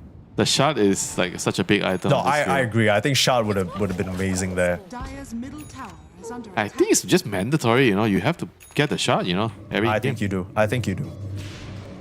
Maybe he's praying for it from the incoming tormentor. Bro, it's 40, brother, 42 minutes. Which tormentor? The fourth one. And well, it's up. He could go for it. His team could go for it. Get him that shot for free. You know, why spend money if you can get it for free? Because I want to get it faster, Mike. Well, he has a Hex now, so who's the fool? Dire's Bark in this situation because he died because his Rubik didn't have a save. He's like, why? Why does my Rubik not have shot? Like, just why, you know? Yeah, but why I can't tell him Yeah. the answer, you know, because he global silence Harry. No, but why is the captain? Why is the captain? So why can be like, Sync you? Why? Yeah, just why, you know, go wash your face, you know. That's why. Yeah, what the hell are we go wash your face. There's a toilet around Yeah, the corner, I think you need to go to the toilet to wash your face. No, you Why no ask it- shot? No, so it's not even about the face wash, right? You tell him to go to the toilet to wash his face, and then you straight away just go to his PC and buy the shot. He can't sell it. You know what I mean? If you just right click. Yeah, I mean, I felt like the Timber probably lives there, you know, with the shot. Yeah, it's very unfortunate. You just don't expect to see no shot on Rubik. It's just one of the best shots in the game. I mean, he puts it on quick buy right now, but I don't think his Timber is too happy about that. Nah, it's a You bit have too late for Yules, that, yeah. you have Dagger, you have Distiller, you don't have the shot? Bro, like, so you think about the itemization on Rubik. Why are you buying Yules this game? You're buying Yules so that you can stop the duel, right? You can Yule the LC. Yeah. But then you could have just gotten the same impact with the shot. Just lift your teammate out, you know, just reposition him. Sure. Cheaper. Sure, you don't have the move speed, you don't have the stats, you know, but it's cheaper, you know. Yeah, but how is he gonna farm his Cypher Vice if he doesn't have 10 in 2.5 mana regen and 20 move speed? Yeah, What about that, Winter? maybe if your cores are not dying, you can farm, you know. But when your Damn. cores are dead, how can you farm the map as a support? Tell me, Yeah, man. look, he's got Key Knight cast range. Okay, he can not what? press Can what? telekinesis shot from long range. Dire's top tower is under What? attack. What, Mike? try to come up with a better In excuse, about Mike. 1,000 gold, he's gonna be able to cast this shit from a range so far, you're not gonna believe it. You better pray that he gets it in time before they lose the game. Why am I praying for? I wanna. Oh, I guess I wanna be praying because I would love to see a game number 3 between these two teams. It's been a treat Yeah, to I watch knew so it. far. I knew it. Mike is the resident game 3 guy. Every series has to go game 3. Not a one-sided Dota. affair. Yeah, one-sided affairs never fun. I mean, I'm not gonna lie to you. Sometimes these tournaments, you know, you get like a lackluster grand finals, like the most recent 3-0. Yeah, I mean, was like yeah, that. but it, What the hell it was that? doesn't matter, you know, if it's a 2-0, 2-1, as long as they are good games, you know. Yeah, That's and I what think this matters. is a pretty solid game so far. I mean, Spirit, they are making up for the initial fumbles through the collapsed LC. Oh, they bait the rune again. He Fast failed. coming in. Ru is in trouble. XM's just bossing up front line. He's alive. Connection He's on- not in trouble. Bark is fine for now. Second global. He's still gonna get cut down. No buyback. Bark is dead. Big Sonic Wave on the backline pushing Shiro away. XM forced to flee as well. It's an Arcane This Rune. is looking really nice for Spirit. They've scaled Arcane up. Rune Toro's Queen. ready to rumble and gonna cut down XM. This Alchemist has entered the game and now he is a major problem. I think there won't be a game anymore, you know, in the next couple of minutes at this rate. Vici, no buybacks on double calls again. How Yeah. are they stopping this Rex Bruce? I think this is for sure at least one set of Rex gone. That's so tricky, right? You saw Shiro, you're just not really able to enter. Yeah, the but why fight in are that they case. trying to kill the Ench? The Ench is always a bait, you know. This Ench hero, you don't want to initiate on her. In most cases, it's bad to kill her, you know, to try and initiate on her. You don't have a vessel, you don't have a way of bursting her, and the global also was kind of like late, you know. She got her heal off. If they really wanted to commit on that kill, they just needed to global for that kill. But they didn't global, she got the heals off, and everything just went really, really bad as soon as the Ench gets out of the focus fire, you know. So Yeah, I mean, honestly speaking, even if the Ench dies there, right? Like, do you even win that fight? That's yeah, the but question. at least Toro's they coming. already jumped in, right? You bare minimum, you have to make sure you kill that hero. If you don't kill that hero, then what are you even trying to do, you know? No, that's true. It's a bit of a rough situation now. Toro banging on your front door. He does not want a game number 3. He just wants to move on. Yep. He's feeling good. Let's move on from that horrendous pub game that I played, you know. Every time that one game, you know, just want to move on, you know. It's not a bad game from him. I think we've already agreed that the kill score on an Alchemist doesn't really matter because he just AFK. Did we? bounce. Well, he didn't get involved until like 30 minutes. Yeah, it's Like not how much you get involved, it's when you get involved, it needs to matter, you know. Yeah. I mean, he picks the time for him to have a Blink and a Bloodthorn. That's how he mowed down those heroes. Really nicely done from him. This can't be given up. Vici, they have to fight. They're just giving the scan. They know this is happening. It's too late. It's too late. Refresher shot. Cheese. Oh no. No, yeah. Not good. Not good at all. Okay. I'm afraid they lost the plot, Mike. Yeah, it seems that way. I mean, we were gassing up this Shiro Wind Ranger, the whole Hydra's breath, you know, coming in, doing a shit ton of damage, but the problem is Shiro just can't really find a fight for him to get in. No, it's the way they committed. They didn't full commit, you know, the last two fights. They didn't kill the heroes they were jumping in. Maybe they weren't going on the right heroes, sure. You could also say that, but yeah. I mean, the team fights, they are kind of like a team problem, right? You can't say, oh, we don't really feel much from the Wind Ranger, you know, like in the team fights. But you have to look at like the coordination. How is everyone moving together as a unit? Yeah. Who's making the decision?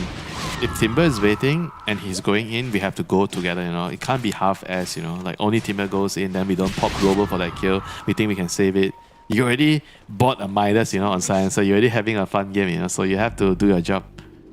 Yeah, I do wonder though, like the only difference that could have been made in that fight for Vici was that if Shiro actually went in and committed on the end This as could be well. the last one. Yeah, they're setting up, they're jumping in. They're Oh, they got a hex, they got the damage. Yatoro's in trouble. Global Silence comes out. Yatoro will get cut down first.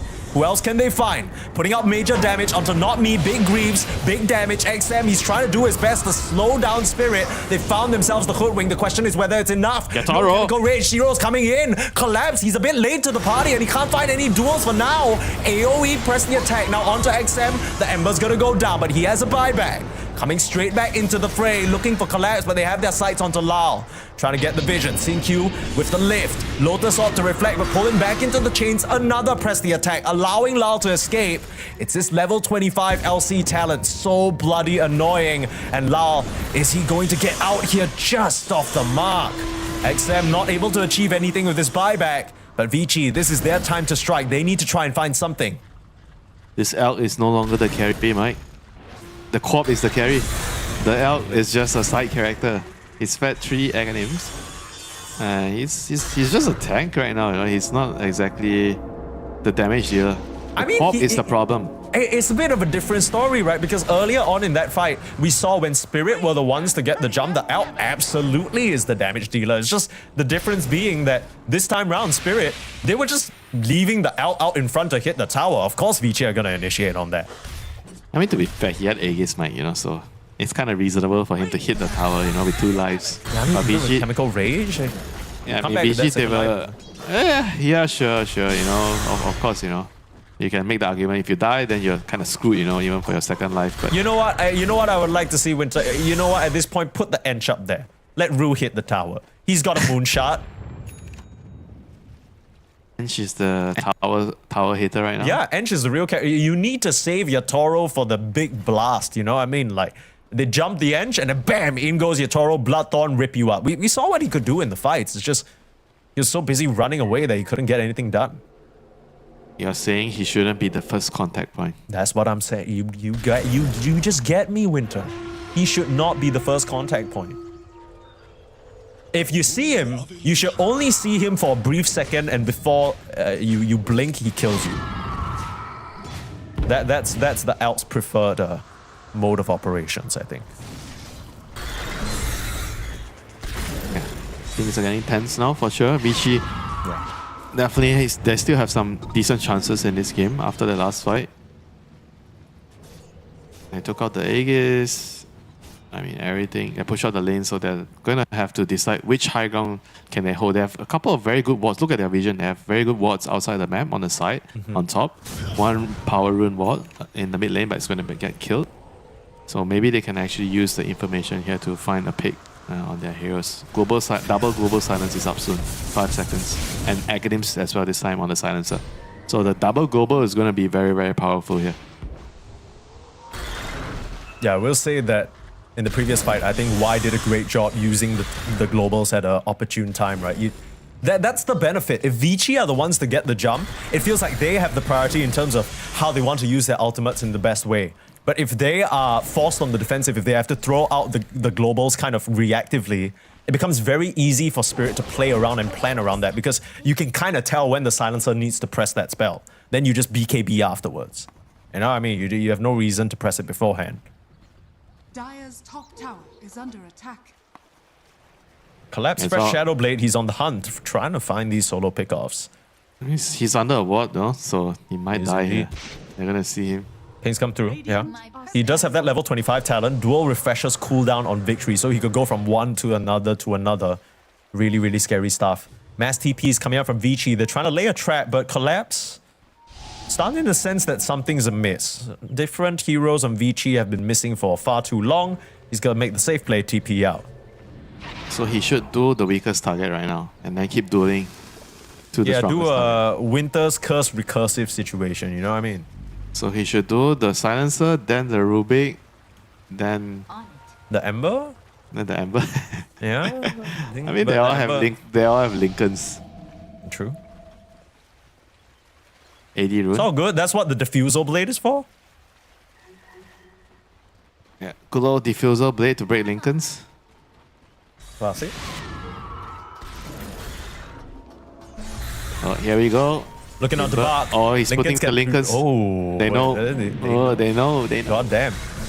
Well, they can just kind of wait for this Lincolns to end, right? There you go. Global Silence comes out.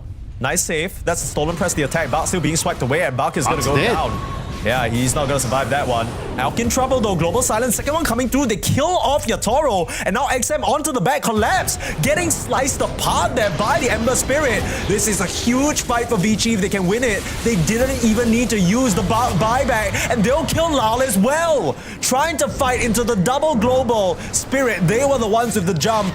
But even though they kill off Bak, they can't find anything else. And Not Me will get killed. Sin Q with such a big play there. I think that initial press, the attack steal, stalled things out for way more than Spirit were expecting. And they end up losing everybody. It's not just the double global, the double shackle onto two heroes by Shiro there. Locking them down, they can't run away. That was a very, very dangerous attempt, by Spirit in the enemy base. They dove and then they were punished. Yeah. I mean, Queen is forced to buy. They're gonna need more than one, I think, buyback here. Someone else also has to buy back. Who's it gonna be? That's the question. I don't know, probably the support, the Hoodwink has to buy. There you go. We'll try for a third. I mean, how concerned are you really, Shiro? You know you gotta force out a little bit more. They're waiting for him to use the focus fire? Nope, they have to glaive. I mean, it's still like 20-ish seconds. Shiro can finish this one off. Still being very conservative about the focus fire. Will turn his sights towards this tower. It's a 30-second cooldown. There could be an opening, but the second glyph will send them packing. Vici Gaming, how the hell did they win that fight? The sheer amount of damage that XM was able to do there, my goodness. I mean, he's got the Partisans brand along with the Timeless, so that makes a lot of sense why his spell amp was insane.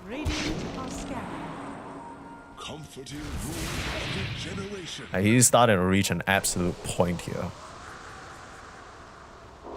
Same Spirit, they need to get the right jumps, I think Silencer, again, he has to be targeted. You can't jump on the other heroes and just expect to do well in the fights, against the double global. Just no. There's Collapse on the prowl. Scan slightly off the mark. They would have caught him if they were just a bit earlier. Smoke's gonna break immediately. They blink out. Collapse blinks up to the high ground. I don't think he saw What the hell? What the hell was happening there? That's just unfortunate. He blinked up? Holy shit. I think he just didn't know what was going on. I think he assumed it was a solo hero.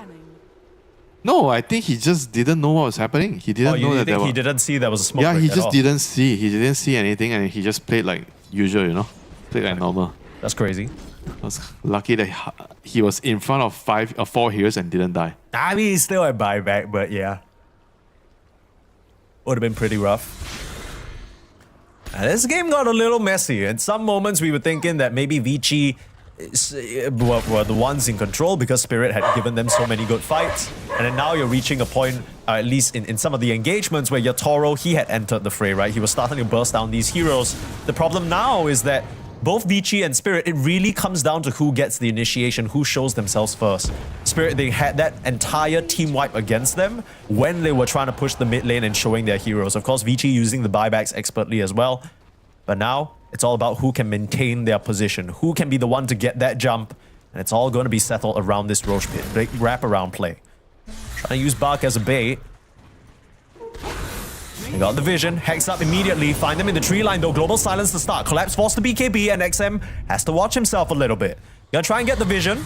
Precaution comes out, Collapse still has that BKB duration to work with, and Shiro a very reactive BKB. Gonna hex up the Alchemist, he'll stun himself, but there's the AoE press, the attack, in comes the duel. Trying to save the side, or kill the silence, they get a double! Oh, they Sonic Wave the Rubik and the Wind Ranger, buyback is coming out en masse now. Not the line of sight that Spirit really wanted, but they get it anyway. And now they'll duel Bak, now they'll get the kill. Really nice dancing around the pit there from Spirit and Vici. They throw in so many buybacks, but they get themselves nothing. That was an awkward play. Those are very panicky buybacks right there. I think after the first initial global, it seemed like they couldn't chase. They needed to just back, They just forced things too much. They chased into enemy territory. Spirit did a really good job kiting the global. You're going to see here, like this, the first global here, they hexed, they global. I think that was okay. Ember goes in to try to see if there's a lot of heroes here to find an opening. But then they have to kind of back off. The moment the Wind tries to run up the ramp here, he pops BKB, and then the fight's really, really bad from here on. And then the Timber still decides to go in, and then that duel and Sonic Wave just kind of ended the fight. Yeah, I think it almost seems like Vici, they couldn't decide which side they want to go That's on, another whether fight, they were yeah. going by the left or going by the right. Bart buys back here. It's all about this Roche, like we said, but right now, Vici barely have any buybacks to work with no longer. All they have Collapse. is the Ember. Collapse. Here comes Collapse. He's gonna try looking and for look an opening. angle. Bart could die back here, start out onto Rue. Again, the Ench has proven to be a bait. You don't want to fall for the trap. Look for Collapse, for the duel. He's trying to find the backline, not me giving them the vision. They got the duel to Bart. Global Silence comes out. This is a very tanky Timber. Sonic Wave barely scratching him. He's fine. Somehow he's fine. He gets lifted in aggressively and they're turning onto Yatoro. Oh no, BKB now. Yatoro. Round 2. Trying to get it done. Round 2. Alchemist is angry and Alchemist will cut them all down. Oh, you thought you had him. But Spirit, of course, they're not going to let their carry go quietly into the night.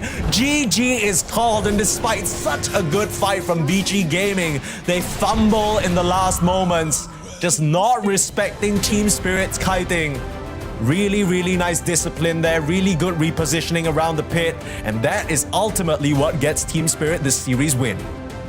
The Rubik thought it was okay to lift and put his Timber back into the middle of things, which is totally understandable. Like, it looked like he couldn't die, and then he lifted him out, and then Yatoro pops his BKB and just turns around. You know, we still have a lot of damage in our arsenal with the Nullifier, and just kills him. You know, from there. You know, that was insane. You know, Spirit just understanding their limits within their heroes with the team fight. I think they just played the team fight just way better than Vici. The last couple of fights, you know, they know when to kite, they know when to re-engage.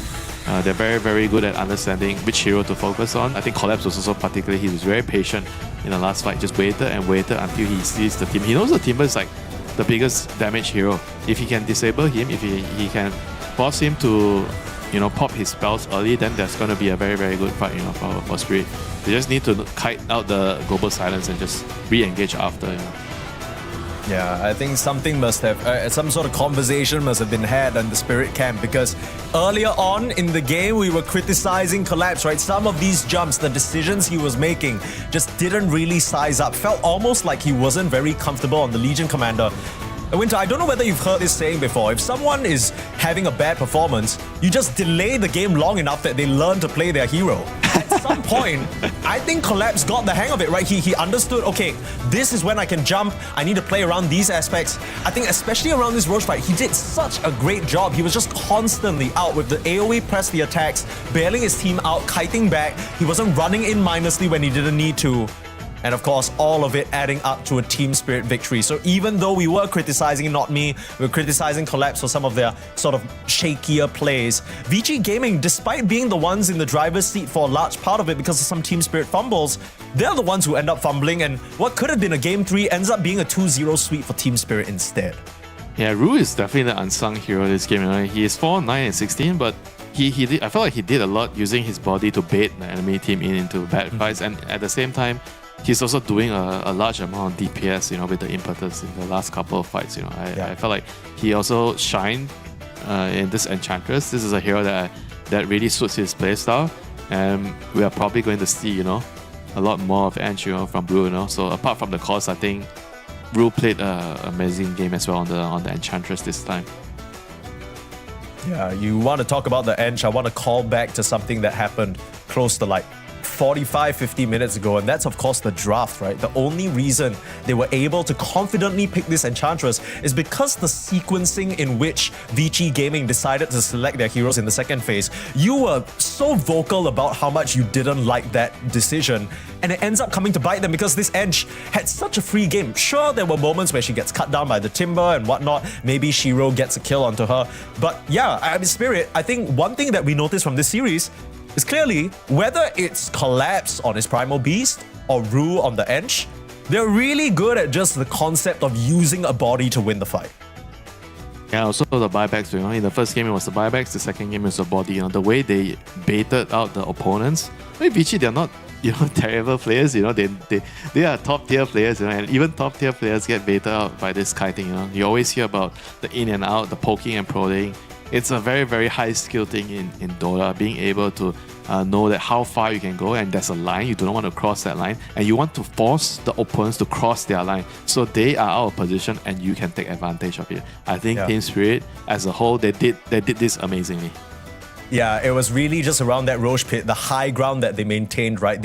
None of them got baited. They all just stayed up there and forced Vici up to the high ground, forced Vici to come to them. And once they were out of position, that's where Collapse struck. So really, really well played for him. And, after coming back from a break, after seeing his team struggle a little bit at PGL Wallachia, I'm sure he has a little bit of fire under his seat, right? Just wanting to try and make things better. Of course, there's the new player that you got to integrate as well in moments like that.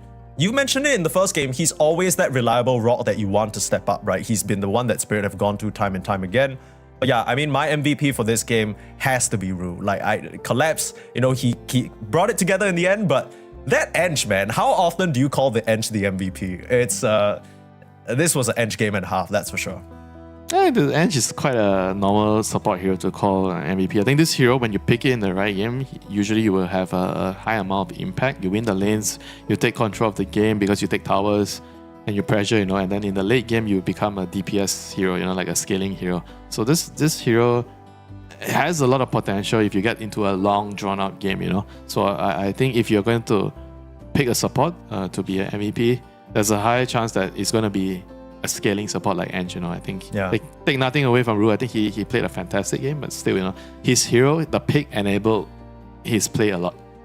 Yeah, I do wonder though, because I think, yes, all these things that we're saying are true, like Ench being a scaling hero, Rue playing well, but I think part of it is also like, at least from my point of view, Ench is never a straightforward hero, right? There are so many decisions you need to make in the game because yes, you have decent tools, but it's not like you land a big teamfight ultimate or you position an egg in a nice spot, then you win the teamfight, kind of like a Phoenix or something. There are no big flashy moves, right? Everything you're doing on Ench are the small details, the little bits of position, all these kind of things that are easy to miss to the untrained eye. So yeah, I think a quieter performance. A lot of the times we're watching Spirit win a team fight, it's just Rue being initiated on first and they can't kill him, and then he 4-stars away and he starts killing Bart from 100 to 0. Pretty exciting stuff. But yeah, overall Vici, of course, they did stumble in this series, despite I think them playing pretty well. If you had to give them a very short, concise piece of advice to take into the next series, what would it be? They have to keep their head up high. I think they played pretty well. The two games, they just got outplayed in critical moments. I think Spirit just in the team fights played better than them. I think if I were to really look back at something and advice, it's probably the draft sequencing. They have to look more at that draft sequencing. They cannot really afford this small little thing that they gave to the Ench having such a good matchup is something that they probably have to think hard and long about it. Yeah, of course, the Ench is a really big deal, and we have none other than the Ench himself to speak to us. Thank you so much for joining us, Rue. Can you hear us loud and clear? Yes, all good. Hello. Amazing. Thank you so much for joining us on this interview. It's a pleasure to speak to you. Of course, Team Spirit, I have to ask this question, right? First off the bat, everyone's talking about it. Panto's out, Not Me is in. And I think the biggest news for you is not only do you have a new support partner, you're also changing from position 4 to position 5. So maybe you can tell us a little bit about that experience for you. Has it been a drastic change? Have you gotten a lot of practice? What has the past week looked like for you? Now I'm trying to learn new role and trying to practice as much as I can. So it's not big difference between 4 and 5, but it you stay in another lane, you have another deals to do. So you should learn a lot now. Yeah. Okay. Before I let Winter come in with his questions, as I'm sure he has a lot to ask of you, what would you say are the main differences between 4 and 5? Because you said it's not much different, but obviously you're used to laning with Collapse, you're now laning with your Toro. Is there anything that now your Toro is asking you to do that Collapse didn't, something like that? On lane, you just buy a lot of resources. You should save your carry from ganks and other happens. You should you should just stay lane a lot. You should defend your jungle. On post 4, you can move everywhere. You can go gate, you can go mid, you can stay lane. You have a lot to do. But now I should carry Tora. Okay, from moving and doing whatever you want, now you are relegated to caring about your Toro. I understand. Okay, that's the difference between 4 and 5, I guess. Winter, you got any questions for this fine young man here? Yeah, I was kind of impressed by the way you guys took the team fight. And in the first game, right, you guys had a critical moment where the Primal Beast baited himself. was it like pre-planned before he jumped in? Like you guys just wanted to use his buyback, or it was just like something that happened in the heat of the moment, and then he just used his buyback? No, it was like random. Like he died and then fights. He said, "I'm gonna buy back, just go kill them all." This wasn't prepared. Yeah, he buy back because and kill it them seemed like everyone was like already ready for him to buy back, and you guys understood that the second Roshan was a very big deal for the game. Yeah, he just said it immediately, so we was ready to fight till the end. We have avant-post close, so we just fight. Yeah, in the second game as well, I felt like a lot of the team fights, I think the key critical thing was like you being on the edge, being like the frontline hero, and like how much of that was also pre-planned, like you were using yourself to bait and forcing the opponents to come into a bad position. I think I'm the only one hero who can bait in our team, because other heroes will just die, and I can use heal, LC can save me, so if they jump we can counter-attack them. So I was the only one hero who can bite, maybe Laral also, but he is not biter. Okay, understood. And yeah, I think thank you so much for that breakdown. One last question for you, Ru. So obviously, everyone's asking, right? Apart from your amazing performance, not me, the new player on Team Spirit, what do you think is the most, the biggest thing that he brings to this team? What do you like most about having him as a teammate? Just every time you got some new player, it's like fresh air comes in your team, new blood. So just changing our game and a little bit. So yeah, that's it. Okay, so it doesn't sound like it's this super dramatic big change to you guys. It's just maybe a nice breath of fresh air. Sorry, is that it? Yeah, it's like we are playing only first game on first tournament, so we will see. Okay, we'll see indeed. Well, that was an excellent series to start off this tournament, and hopefully many more to come. Thank you so much for your time, Ru. Ciao. Cool and collected, just like his Enchantress gameplay, never really seemed bothered, just chilling there, doing what he needs to do. I find it pretty funny though when he was describing 4 and 5. He was saying, yeah, I just went from being able to do everything I wanted to do, like moving, ganking, farming, and now my job is just taking care of your Toro. So that's Yeah, dying for my carry, yeah. But there are also some perks, playing on the 5, because I think a lot of complaints you hear from the forums is like, oh my god, the 5 hero is so strong, I can't fight him, so now he's on the 5, he's on the edge, he's the one doing the bullying, so I'm sure he's happy on that side of the coin. Yeah, a bit of a Uno reverse situation here, but of course, no reversal for us in this series. Vici Gaming will bow out in their series against Spirit 2-0. But coming up next, we have more Dota 2 action in just about 20 or so, 15 minutes from now. We got Na'Vi versus Nigma. Get your bat chests out, get your cheers out for the young boys on Na'Vi.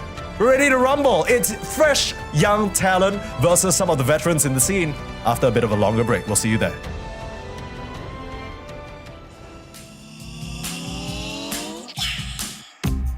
Feet up and off the ground. Been a long time since I felt free.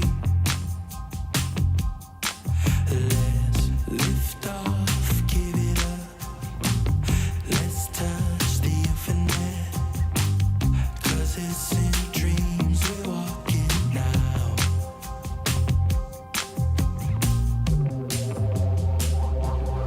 Whoa!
down, but I blame myself. There's no doubt we're back up now. Who knows why we fell? Pulling, pushing, holding on for something. The blue sky is coming, 'cause we're still here. Oh, I feel the love. Yeah, I feel the love. It's something we don't need to understand. Oh, I feel the love. Yeah, I feel the love. Let's just go, no, we don't need a plan. 'Cause I feel the love.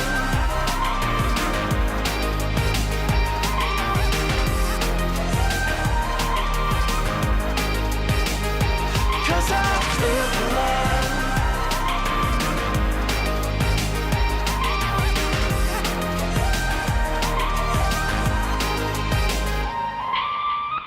There were rough seas where we barely even knew ourselves. There's a cool breeze as the air clears. I don't know well. Pulling, pushing, holding on for something. The blue sky is coming, 'cause we're still here. Oh, I feel the love. Yeah, I feel the love. It's something we don't need to understand. Oh, I feel the love. Yeah, I feel the love. Let's just go, no, we don't need a plan. 'Cause I feel the love.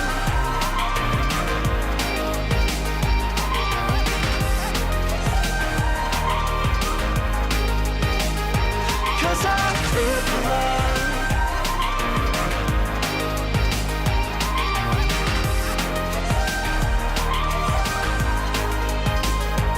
Oh, I feel the love. Yeah, I feel the love. It's something we don't need to understand. Oh, I feel the love. Yeah, I feel the love. Let's just go, no, we don't need a plan. 'Cause I feel the love.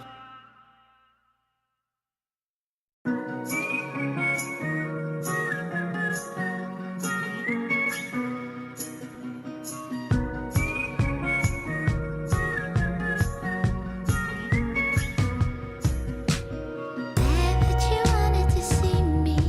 Now hold on to my love. Birds in the trees, what a feeling when the morning comes.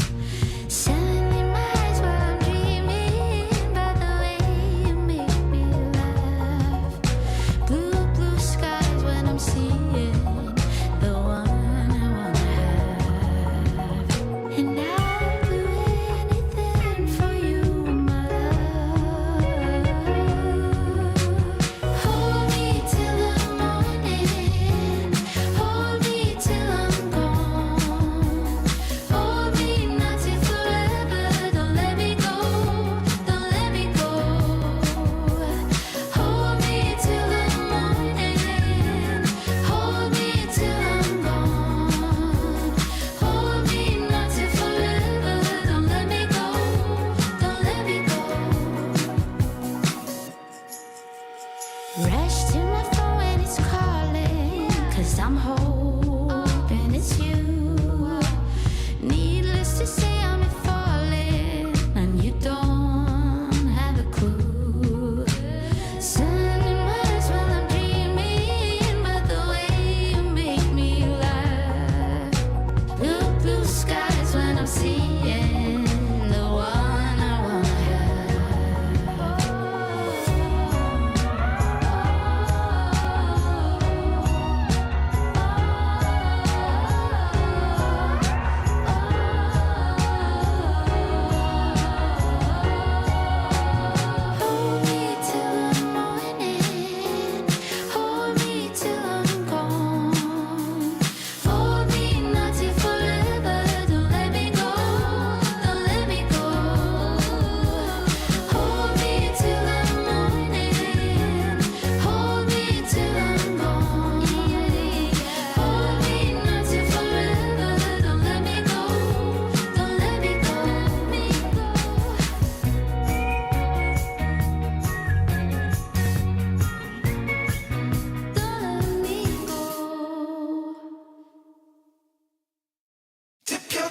toes in the water, we're out for the summer.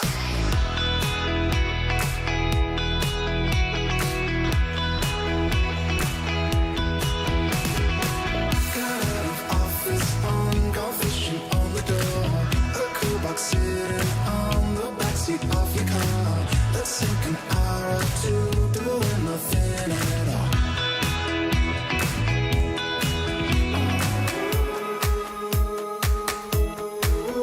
Dip your toes in the water, we're out for the summer. Dip your toes in the water, we're out for the summer. Dip your toes in the water, we're out for the summer. We're out for the summer.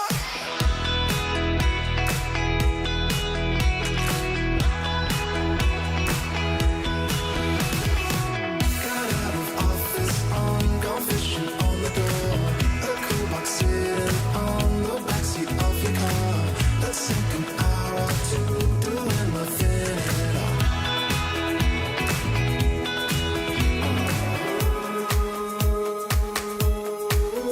Dip your toes in the water, we're out for the summer. Dip your toes in the water, we're out for the summer. Dip your toes in the water, we're out for the summer. Dip your toes in the water, we're out for the summer. Dip your toes in the water, we're out for the summer.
DreamLeague Season 29 is brought to you by DHL.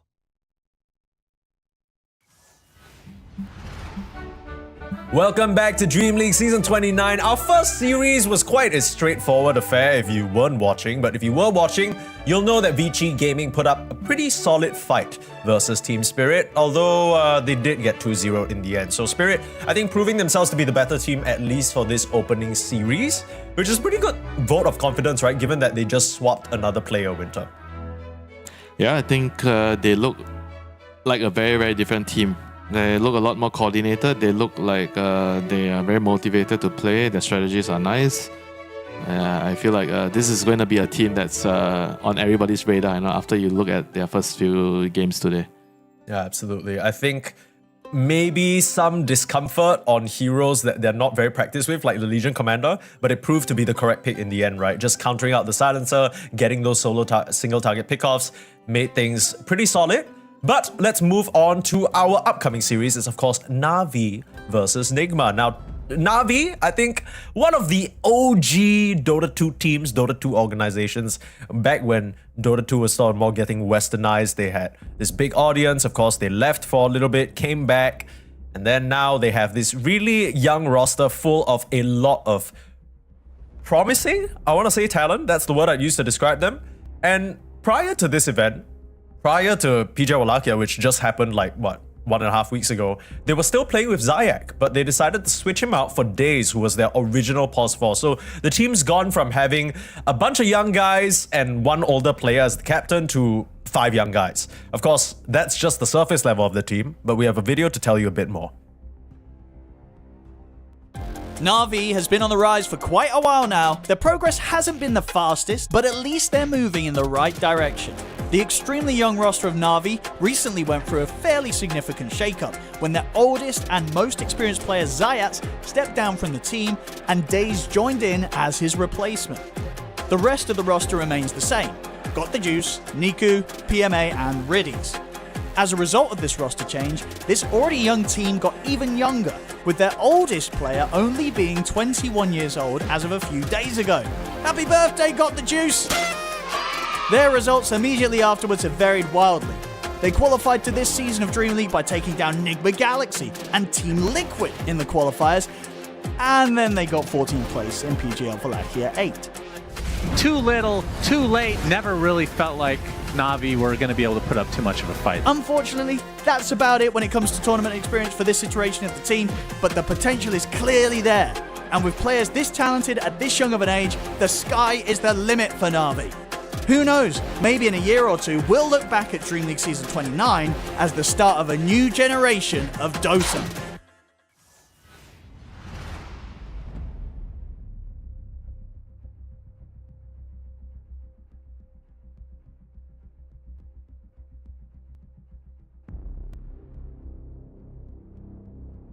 Sorry, folks, had a bit of a tech issue there, but I'm back. I just want to say, I feel like that's the thing, right, Winter? We saw from that video, ODPixel was talking a lot about the potential of this team, but ever since they were first Na'Vi Junior, then now Na'Vi, we've been saying the same thing. This team has a lot of potential, but at what point do you stop saying that, and at what point do you actually start seeing the potential? We've already seen some of the potential. They did really well, I think, a couple of months ago. I felt like they just couldn't find the stability, because when you have you're doing well, you have a target on your back, and patch changes, there are a lot of challenges. You need to keep working your way in the right direction. You need to keep putting in the effort. I think it's not easy, especially when you have a bunch of young players together. Sometimes you don't really have the stability of like an experienced person, and now they have 5 young players, to keep things moving forward. Yeah. I mean, a lot of it is going to come from probably the coach, right? CY, most people know him from his tenure at Gaming Gladiators when they were doing excellently across that dominant season that they had, multiple seasons. But of course, speaking of dominance, we got Nigma Galaxy. Now, as we saw from that video earlier on, Na'Vi managed to beat a previous iteration of Nigma Galaxy to make it here to this event. But then Nigma Galaxy, since then, they've also undergone some changes of their own, right? Noob back to mid, and then Sumail out, obviously, and now Devi in this off lane. I think there were many question marks about how well this team would do, but so far in Division 2, apart from falling to playtime over and over, they seem to have a really solid style that they keep going back to, and it keeps working out for them, Winter. Yeah, they have a particular way of playing. I think against the better teams, it's a very, very good time to test how far can it go. I think during Division 2, we felt like, okay, it's working, but is it actually a legit way of playing the game, you know? Having your Helm of Dominator here on the mid lane, playing the off lane from mid every time. So it's something that we weren't sure if it's a right strategy because they didn't even make it work very well against the South American rejects, and this is going to be the time to further test everything out. Yeah, absolutely. Of course, I want to bring everyone's attention to GH because Nigma Galaxy, the bad chests are fading, right? Sumail's gone, Kuro's the coach, you know, all these other older names that represented a different era of Nigma Galaxy are fading away. But GH has still been here through it all. And I thought it would be pretty funny to look at just how long he's been here through it all. Because if you compare GH to Niku, who is this year 17 years old, he can't even get himself an alcoholic beverage in some countries. The sheer tenure in terms of how long they've played is pretty insane, but overall, pro games of all time, GH has got 1,990 and Niku 727. With that being said, Niku only started playing like a couple of years ago, 5-6 years ago. So the fact that he's almost at, not even 5-6, sorry, up 3 years ago competitive. I think he started Dota earlier than that, but competitively speaking, he only started in 2023. So GH has had a close to 9-year head start, but Niku is already starting to lap him. So I guess that's the potential that we were talking about, right? These guys are still young and they're already at this level. Who knows what the future holds? Maybe the future is now, Winter. I played my first Dota game when I was 17, Mike. How long ago was that? 20 years ago. 20? Oh, god damn. Okay, well, you're beating out both GH and Niku here. Maybe we should get a graphic review on it as well. No, please, no, don't. Okay, I have something very interesting to proposition to you that I was quite curious to get your thoughts on. So, of course, when it comes to Dota 2 personalities, there's a lot of people in the scene who know their stuff. There's a lot of students of the game. And one of the undisputed students of the game is the former Paravision coach, the former sort of, I guess Paravision is his most former Nouns coach, Estini. I'm sure you know him well. But Estini actually released a tier list yesterday night. He ranked all the teams in this DreamLeague. And he put Nigma Galaxy in the S tier, along with Paravision and Tundra. And he said in his tweet, he said, Nigma is undisputably S tier, and if anyone disagrees, they're crazy. Talk to me about that. What is he on about? He's probably on some copium, you know? Bro, why did I set you up for that shit, man? No, but for real though, because I don't think he's just memeing. I think he's for real because he ain't the type to talk shit like that. You know, he ain't about to just kind of put a tier list out for no damn reason. Is there any particular reason that you could see perhaps that he's rating Nigma at S tier? I think they have a very smart way of playing the game, you know. We've watched a lot of their games in Division 2, but it's just translating that to consistency, you know. They couldn't do it every single time, and I think even in the one-win tournament recently, they weren't able to also replicate it every game, you know. So I think they need to figure out, maybe it's the heroes, you know, because in order to play the way they were successful with, they have to play like, for example, Beastmaster mid, or like a Bristleback mid, or like a Lycan mid, you know. But some of the heroes can only be done in a certain matchup. Maybe not Beast you can probably do it most of the times, but you got nerf, right? So I think their playstyle kind of took a hit with the recent patch. And it's not so easy for them to replicate the thing that made them so dominant, you know, during the Division 2 last month. Sure. And just as a recap for the uninformed, you know, I'm sure there's a bunch of people watching this DreamLeague that didn't actually get the chance to watch Div 2 or some of these other smaller tournaments that Nigma were at. What would you say is their playstyle? If you had to describe it to someone who's not seen any of the games, what is it like? I think primarily defined by Noob, the mid laner, which plays like an off lane, even though he was from the mid lane, but he plays all these off lane heroes in mid with Helm of Dom, and they kind of just I think, prioritize occupying the enemy jungle with the Helm, and they take control of your map, right? And they have this two, I think, carries on the side lanes. Davai is like the connecting hero. It's the Pango, whatever, carry hero that connects last. And then Vincere on the carry, the hard carry, So they play extremely greedy on the two sides, the side lanes, and the mid laner is a Helm hero. This is, I think, the easiest and simplest way to describe their playstyle. Yeah, I think I would tend to agree, though. I think it's pretty interesting how Noob kind of went full circle, right? It went from, at first, being a mid laner, and then he went to the off lane, and then he just brought back all the tricks from the off lane into the mid.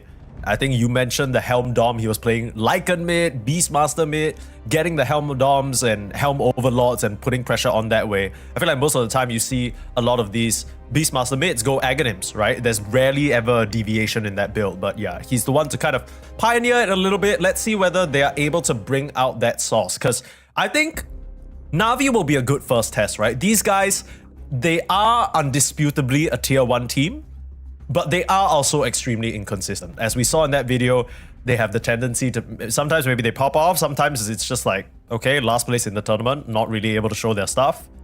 Yeah, also like some of the strategies they employ, I feel they are not very stable, They are very risky. If you don't play well or certain things don't go your way, then you're gonna just lose, So I feel like it's not just their players not being consistent, it's also the strategy being volatile. When it works, but when it doesn't, then it looks really bad. They just lose to any team, So hopefully they can come up with something better from the last time I've seen.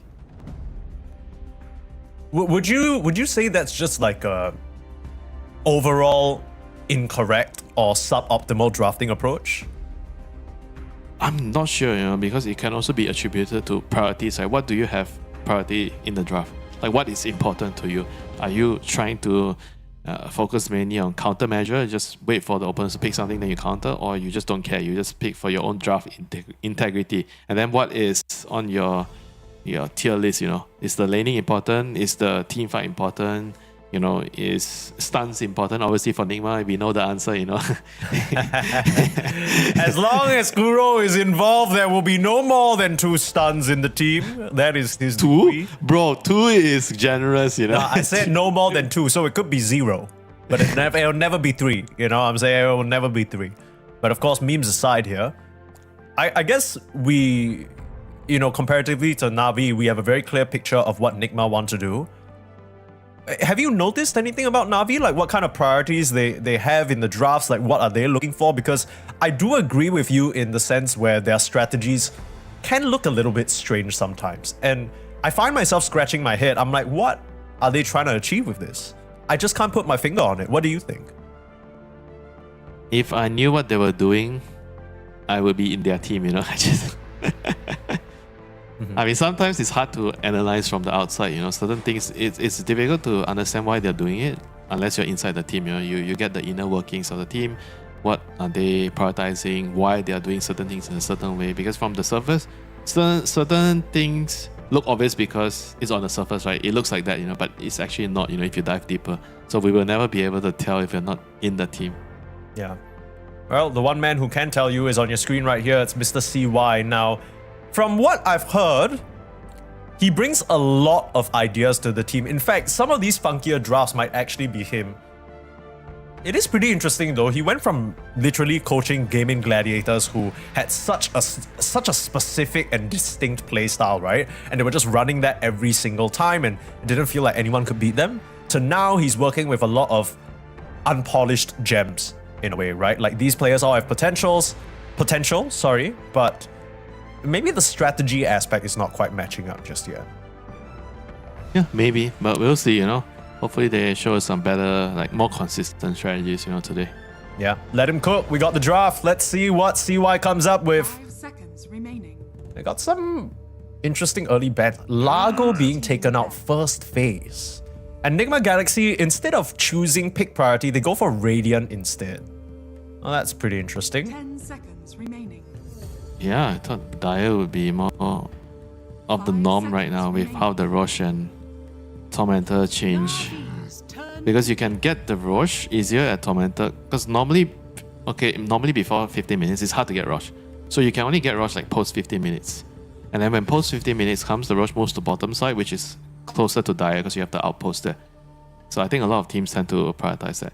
For Radiant, maybe like the lanings. I guess the laning is easier. And you have that, like the safe lane. I think the safe lane is slightly better because you do you know that ward where you eat a tree, so you're on the safe lane, then you eat a tree and you put a sentry to block the medium camp or the big camp on the bottom safe lane.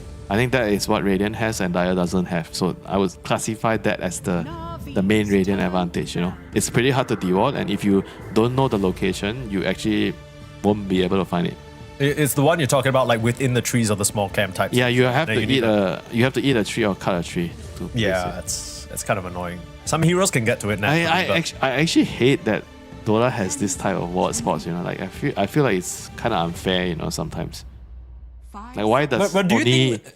Okay, then do you think it should be mirrored? Like, because obviously some other games they have the map completely mirrored down to like all the little angles, right? I thought one of the interesting yeah, parts but about even if it's not mirrored, like why do you allow this type of ward spots, right? I feel like it shouldn't be in the game, you know. Like you can actually just cut a tree and then put it, and it's so hard to like. It's just a like, huge advantage, right? If you don't know about it, Sure. and then it could kind of ruin your laning phase. Sure, but I mean, you could make that argument about everything in Dota 2, right? If you don't know about it, it ruins your entire game. Okay, fine, but then Dota 2 is a knowledge gap game, only baby. Radiant has it. Okay, only Radiant has it. Alright, fine, Mike. True. Dire Yeah, but does not have then it. Dire's got the optimal Roche timing for the macro play. You know, you give some, you take some. Radiant's got one ward spot. Oh. Dire's got 5 minutes of uninterrupted Mike. Roche priority. It's intentional. Mike, you're saying it's intentional that That's Radiant not has what I'm that saying. ward You're not spot. listening to me. I'm just saying it's balanced. Okay, you gotta quit. You gotta quit your whining. Obviously, Nigma Galaxy, they know, so they pick the Radiant side. They know how to deward that shit. But a slight concern that I want to raise across all of Nigma Galaxy's games, everyone, and I mean everyone, playing against them. They ban out all the GH heroes. You take out the Coddle, you take out the IO. This time around, look at Nigma Galaxy. What they got themselves an IO. And Na'Vi trade the clockwork for it. Is that a good enough trade? The GH IO though. I think Clock is the better trade if you ask me right now. God Clock damn. is the better hero than, Okay. compared to IO. Clock is imbalanced because of the power cogs. It's too overpowered right now. So you're telling me history's best IO player, other than maybe EGM, versus Yeah, but that's different. versus a Clockwork. You're asking me to compare like how well the player plays the hero, because if you're asking me just based on the meta, what is the most optimal pick? I would say Clockwork. Okay, I'm asking you about this matchup right here. You really want to give GH his IO? That's my question. I think IO is manageable, you know. There are heroes that can manage like IO. Okay. I think Clock itself is a pretty decent hero because IO, right, he kind of needs, if you're in the same lane, IO needs a lot of mana to function. The mana burn is very annoying, and you always have to be tethered to another hero. So it's hard for you to dodge away, right? Like you kind of, I think you are like a sitting duck in some situations where the Clock can just bully you. So I would say that I would favor Clockwork in the lane matchup. And then when it comes to in the game right now against IO, there's a lot of counters like Silencer, Wyvern. Silencer is like very, very annoying, and because Nigma has opened with IO plus Puck, Silencer double counters these two heroes. It stops the relocate. It's very, very good against the Puck because you can catch him with the global, and they have another silence, Night Stalker, right away, you know. They feel like it's okay for them to pick it. I feel like most of the teams probably would not pick Night Stalker this early on. I think it's a good 18, 23 or 24 pick, you know, for Night Stalker. But here, right now, 14, 15 is very bold, you know. So they are banking on the fact that you have a pos 5 IO, your lane is weak. So I can already pick the Night Stalker. Sure. I mean, at the moment, apart from the IO, the Night Stalker is also an excellent answer into the Puck, right?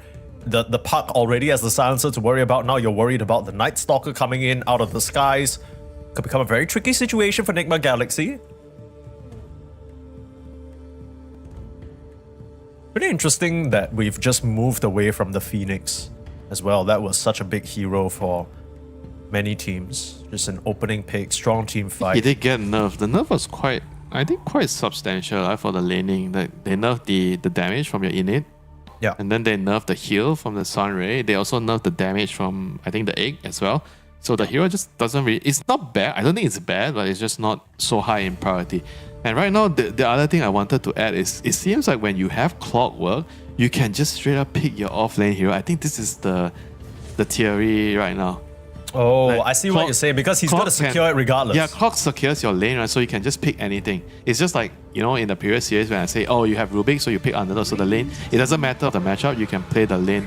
You know, it's a very, very strong duo. I think it's similar with Clock right now where it doesn't matter who you pair him with. He's just going to go to the lane, burn the shit out of all the heroes' mana, and then you can just play the lane.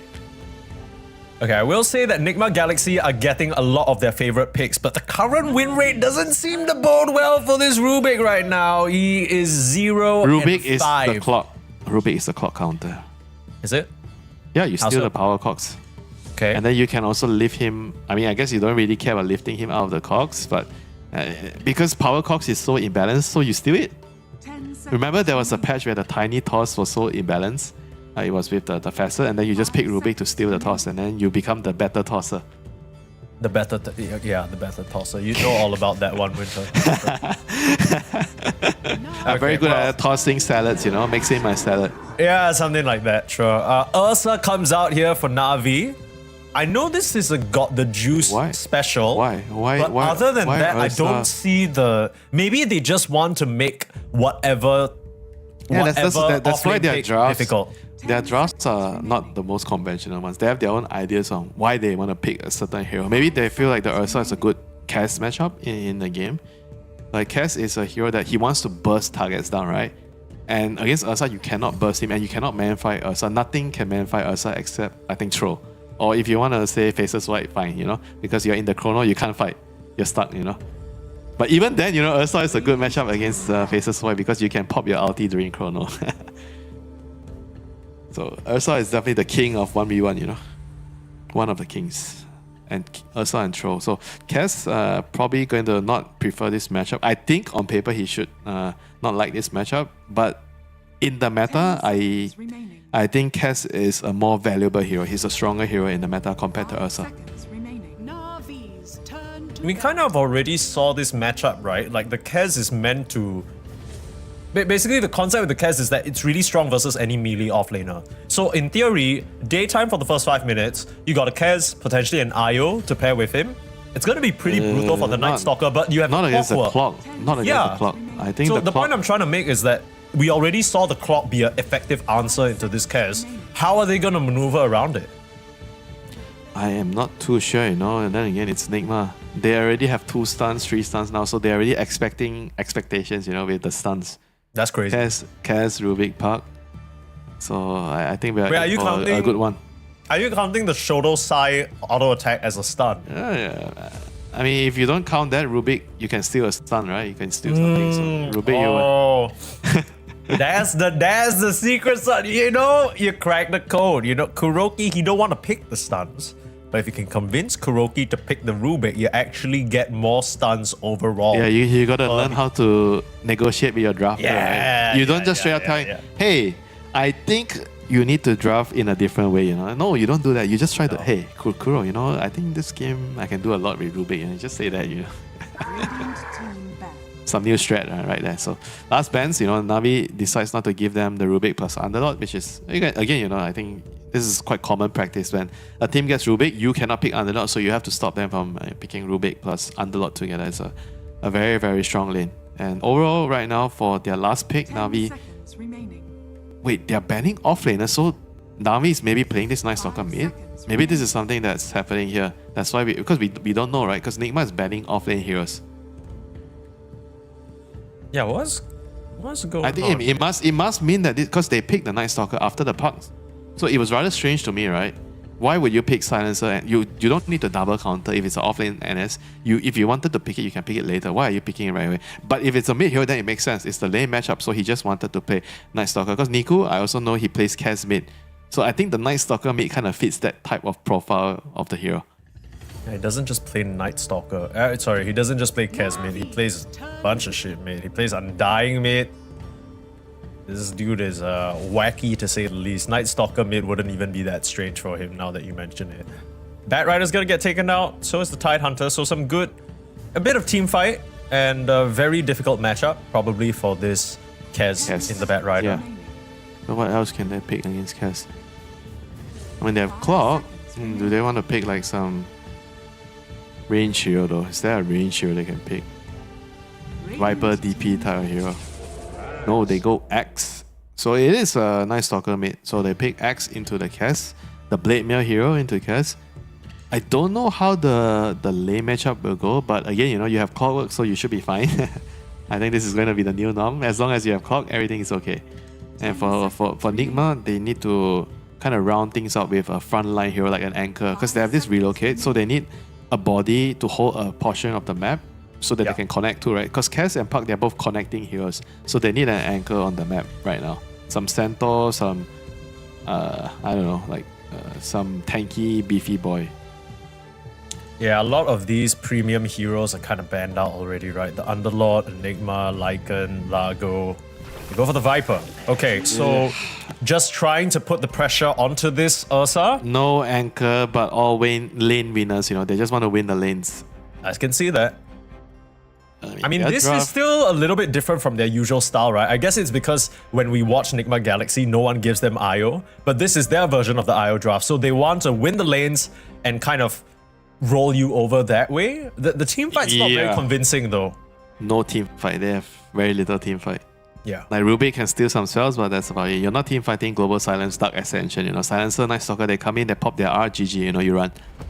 I think Nigma, if they don't do well in the lanes, they won't have much to play, you know, in the mid lane game. If it goes even, like say the first 10-15 minutes, it's going to be super difficult to play. I think not even 15, you know, like at 10 minutes, if the game is even, they're in so much trouble. But on paper, their lanes should be able to get them out to a really good start. Right?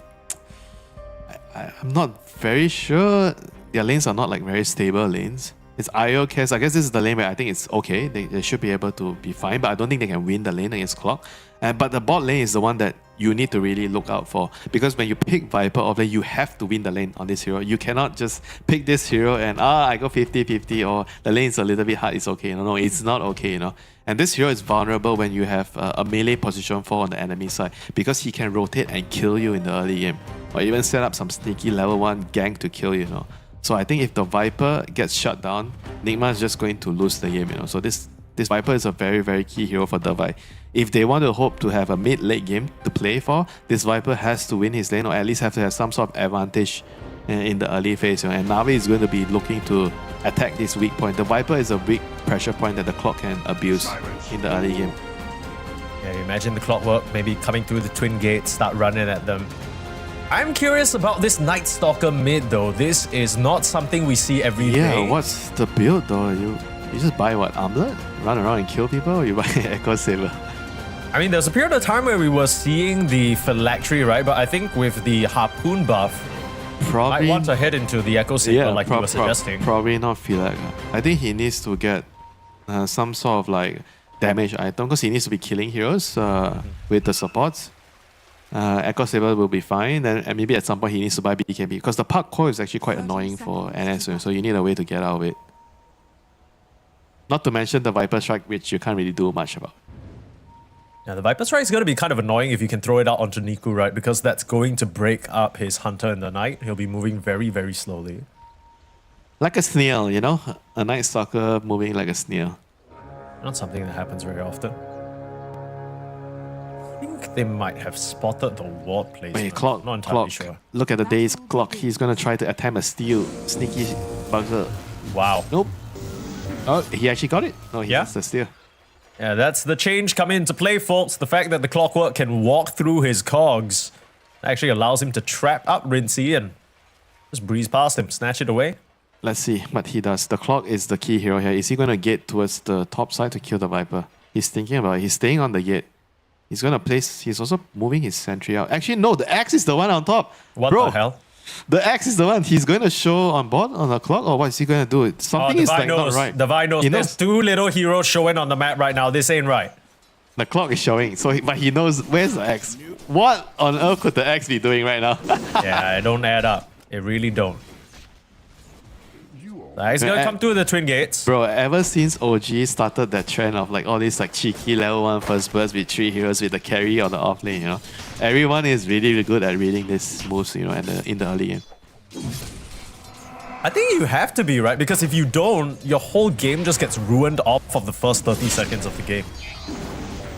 Yeah, but also the fact that he has to play this defensively is not going to be good. And now the pool camp is like somehow, if you see top lane, the pool camp, they managed to drag it to the creeps, you know, the medium camp, you know. So this itself is already not good for the Viper. So even though they didn't achieve a kill, a first blood, but whatever happened, it is still very beneficial for the Ursa. Because normally in the first wave, Ursa against Viper, you get bullied the shit out of the lane. Yeah. The fact that God the Juice has safely hit that level 2 and has another wave under his tower, or rather, pretty near it, is a big win. Yeah, and if the wave is at the tower, what might happen, Mike? The clock can TP in. You get a TP onto the trees, and then you just can sneakily approach, you know, from the side, you know. So there's always a danger if the wave is in front of the tower. You do not want to play with the wave in front of the tower as Viper, you know. This is no bueno for you. Very dangerous. Not at all, no. It'll probably happen. I think it'll probably happen at some point, you know. Whenever the wave is here, the clock is going to look to TP in to kill him. And also the Night Stalker. Like he wants to gank. Like this is a lane where I don't know if they can protect the Viper against this NS, you know. Like the Puck probably has to choose to sacrifice some of your game as the Puck. Because Puck is, I think, greedier by nature. You need to farm a lot on this hero. But in this current situation, because you have a Viper offlane, I think you need to play for the offlane Viper. You cannot just, oh, it's not convenient for me to move away, you know. I have a wave here, I need to clear this stack, you know, and you don't help him, you know. If he's getting ganked and you're not there to save or at least get a counter kill, the game is going to be really bad, you know, for Nigma. So I think Noob, he probably needs to understand his task in this game, which is to play for Davai. Davai is the centerpiece here, you know, on the Viper. If he does not have a game, the Nigma team will not have a game. I'm trying to figure out, like, how Noob can connect to this, because I imagine it'll be hard for him to get some of these runes versus the Night Stalker. He needs to, I think, bare minimum at least react, right? When the Night Stalker moves to gank, he doesn't have to move first, you know, on the Puck, but he has to react if the Viper is getting ganked. Because Puck, you can TP in, use your AWP and coil, right? So you can cover a huge amount of distance quickly. Sure, but same can be said for the Night Stalker. Maybe by the time the Puck TP's in, the Viper's already dead. Not very tanky in the first few levels in the game, that's for sure. Yeah, I mean, let's see if he can actually drag the wave back. You know, he's trying to, like you see, this Viper is trying to get the wave back. Now it's in the middle. This is kind of okay for the Viper. Yeah. So if he can actually static farm it here, this would be really, really bad for the Ursa. You know, you can see here, got the juice. He's not touching creeps, you know. Like he's like calling 911, you know, on like, where's my ambulance to help me? You know, I need some backup right here. Where's my clockwork? He's thinking, you know. Zero juice right now from these creeps. He's just kind of... Oh no, they missed... Oh no, that is actually so bad. They missed the pull here. Yikes. That is insanely bad that they didn't get the pull. Now the wave stays in the middle of the lane, you know. But 2 range creeps, you know, so he has a little bit of good news. The wave is going to slowly push. Sure, yeah, still feels pretty awful, all things considered. Yeah, so... Because it's a Viper game, we have to talk about all this lane stuff, you know, because this hero is just all about laning, you know. I'm not trying to bore you by all these lane mechanics, you know. Hey, you're not boring me at all. I will say, though, that I think it's a bit sad, because maybe a few patches ago we were talking about how Viper has some level of versatility, right? You could also go into the jungle, play for that nether toxin, but ever since they removed the facets, RIP. Corrosive Bath not really a thing anymore, so you can't play for that. How can you feel sad for Viper because yeah, I can't. Yeah, you're right. This is a hero where if it gets nerfed, nobody will go like, oh my god, why did you nerf Viper, you know? Like, no. People are happy, you know, get that shit out of my game, you know? Yeah, true. We're starting to see that interaction that you talked about. Days really putting the pressure onto GH using these cogs. Right, you're pretty low mana on the IO, so you're not able to put pressure on. First kill going over to Ridley. He's got the juice to try and get the trade, but you got the Lotus, and Davai sets up Oma for a double kill. Really nicely done. He ain't got the juice to finish off that kill. This is huge. The wave is going to be in the middle of the lane next wave. How is the Ursa going to last hit? I don't think it gets better. It does not get better, but the clockwork, you know, no status, no HP, no mana. He can't help either. This is going to be a nightmare for the Ursa. I mean, this is something that I feel like they don't really, like, sometimes they don't really prioritize, you know, like helping helping out the carry if he's like, because they blind pick the carry, right? They pick him without knowing the matchup. Sure, the Viper might be also itself like be a risky pick, but then the laning has gone so bad. I feel like if you don't help him soon, you might not be able to help him at all. But maybe they've already decided that they can't do anything about like the Ursa against Viper matchup anymore. The best thing they can hope for is to wait for nighttime. Night Stalker is level 6, and then he makes a rotation. So they probably have to play for the runes instead of helping the Ursa directly. Because I think he looks like he's completely screwed right now. I would agree. Although I think that's one of the limitations of playing with a Night Stalker. You physically cannot do anything until it turns nighttime. Now, good news is nighttime is happening in just about a minute. The first nighttime is going to be a bit tricky, right? Niku should have that level 6. You maybe want to see some supports come mid to make sure he gets the rune instead of Noob, and then you can try and look for that move. Yep, it's all gonna be on the Night Stalker's shoulder here. Niku has very, very heavy weight on his shoulders right now because Ursa has no game. Oh no, he's gonna live back. Is he in trouble? He's gonna live, but I mean, this is such a pitiful sight, for the Ursa. Can't Must just right click away. I think Release is gone. Yeah, killing spree here for the Rubik. Zero creeps, That pull, the 3-minute pull that he missed actually has such a profound impact in the lane, They could have actually been able to play the lane if he got the pull off, Yeah. But now he can't farm. He has to jungle? He can't even jungle on Ursa. He's running away. Like Rubik's just gonna follow into him. this jungle by the Rubik. It's got the boots from that double kill. Running after got the juice. Level 3 Ursa. You don't even have an overpower level. Now try and put some pressure onto Omar. Fight him in the own jungle. Ursa is support right now. I think he's gonna lose this fight. Nico's gonna come in and save the day. Thank God. Oh my goodness. At least he gets himself a killing spree. Have you ever seen an Ursa being so sad at 5 minutes? Yeah. I mean, he's ganking mid, bro. He's ganking mid. And what can he do? I mean, they see it with a ward, though. Noob is completely aware that this is happening. They'll even TP in Omar. So this safe lane duo, they've been left without a home. They can't do anything in the top lane, so they decide, hey, Nico, you need any help? So guys, I'm trying to get some EXP. Wait, what the hell are you guys doing here? Shouldn't they swap lanes? Maybe. But I guess the Night Stalker also can't lane top. I mean, the Ursa is just basically ganking. He has a ring of health and boots and he's running around ganking. But I'm gonna try. Full commitment in. Need to land the cogs. Push you away from the Night Stalker, though. The silence is gonna wear out, and that ends up being a bit of counterplay. Anti-synergy there not working out for Na'Vi. The execution's a little bit awkward. The cogs actually ends up pushing you away from the crippling fear. That's not what you wanted at all. Bot lane, Ursa, he killed the IO behind and now he's trying to kill the Cass. Oh my god. It's working out. Wait, what the ganking hell? Ursa is working out. Got the juice, get his ass! Rinziq's gotta run into the tower. He'll go down. He can't Holy parry crap. that shot. PMA gets himself a kill. Somehow, some way, the Ursa makes something happen out of nothing. He's making juice out of thin air right now. Yeah. Holy shit, he's getting so much done. Running around with boots Ursa. How do you do that? When there's a will, there's a way, Mike. Yeah, that's true. You have no home to go back to, at top. There's no way you can last hit creeps at top. Gotta figure out a way. This is why pro players are so good, They can figure out a solution on the fly during the game, Most people, they will watch the replay and think, okay, what do I do here? Then you can think about it, But these players, they can decide what to do and adapt during the game. Yeah, it turns out the strat is to just run at them. Like, wherever they show up on the map. Got the juice is going to get the privilege of the shrine just because that's how far behind he is. That's because he's a support. Shrines belong to support players. Right. So who's the core? Just checking. Yeah, that's a very good question. Is Silencer going to claim that he's going to buy minus and be the core? I don't know if you saw the other stream, but I think Falcons just ended the game with snaking on a rapier silencer. So that's maybe some inspiration there that Riddies could grab. Silence comes out. Last word will make life difficult for the Park, but not difficult enough. Here comes broken. the fight with the response. Broken Night Stalker crushed under the tier 1 and tier 2 tower. Nigma Bro. Galaxy were ready for that move. Instant TP. Ursa saw the Viper TP mid to kill NS and he TP's top instantly.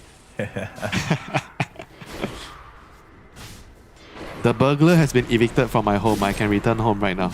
The burglar's on the way back. I got bad news for you. The burglar's back. He got, I think, around 2 wave of creeps. Okay. I think it's good. It's actually good. Yeah, if he lives here, he's gonna be able to get himself out. He's fine. Oh, this TP. This could be huge. Niku is coming in. He has Dark Ascension. He wants this Viper. Viper has no TP. Watch for Devi. He could be in big trouble Oh, here. there's a ward. There's a ward. Why the hell there's a ward here? Oh boy, this ward is again saving Devi's life. Wait, what? Niku, he tries to run in anyway, gets broken, has the Dark Ascension to try and flee. The rest of Nigma are coming in. Niku's in trouble. Not gonna commit that jaunt forward. I thought for sure that Noob was gonna go, but didn't have the coil off cooldown just yet. Needs 10 more seconds on that bad boy, and they'll just be happy with Devi's life being preserved. That was so close to being a disaster for either the Viper or the Night Stalker. Because they both used their TPs to go to the lane, you know. If either one would have died, that would have been so bad for that game. Uh-oh, backup's coming. Wants to use the coil now. Still got that arcane rune working. And Rage stolen. Drop the coil far later. So he has nowhere to run, got the juice. I mean, this poor little cub, man. He's got no home. He's got no farm. Somehow his farm is still matching Rinsey Q's on the How Kes. is... Wait, bro. How is he same net worth with the Kes? I think X is kind of shitting on him. We're talking so much about this Viper and the Ursa that we haven't really looked towards bot, but PMA is having a grand old time. I mean, Devi's having a good time, but PMA is eclipsing him in terms of net worth right now. Yeah, X, one of the fastest farmers in the game if you have max counter helix and you're clearing stacks, you know. This hero gets ahead very, very quickly. So it seems like both the carries are just getting shat on. Both offlaners are very, very happy. So the offlaners are the carries, and the battle is going to be the mid laners, right? Which I think right now, Noob is a little bit ahead, you know, he's 300 gold ahead. I mean, I think not just the gold, right? The fact that it's just turned to daytime. The first Dark Ascension not working out. Niku also dying to the Viper rotation while trying to kill the Park. They're coming in with the Viper. I think they saw him again, you know, he's returning to the mid lane and they want to keep continuously shutting down this NS.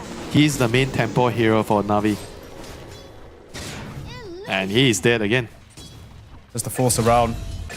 Really, really easy pickings there. Yeah, very good move by the Viper, but Devi coming in from behind. They know that this Night Stalker is a very, very key hero. If he's down, there's no playmaking potential.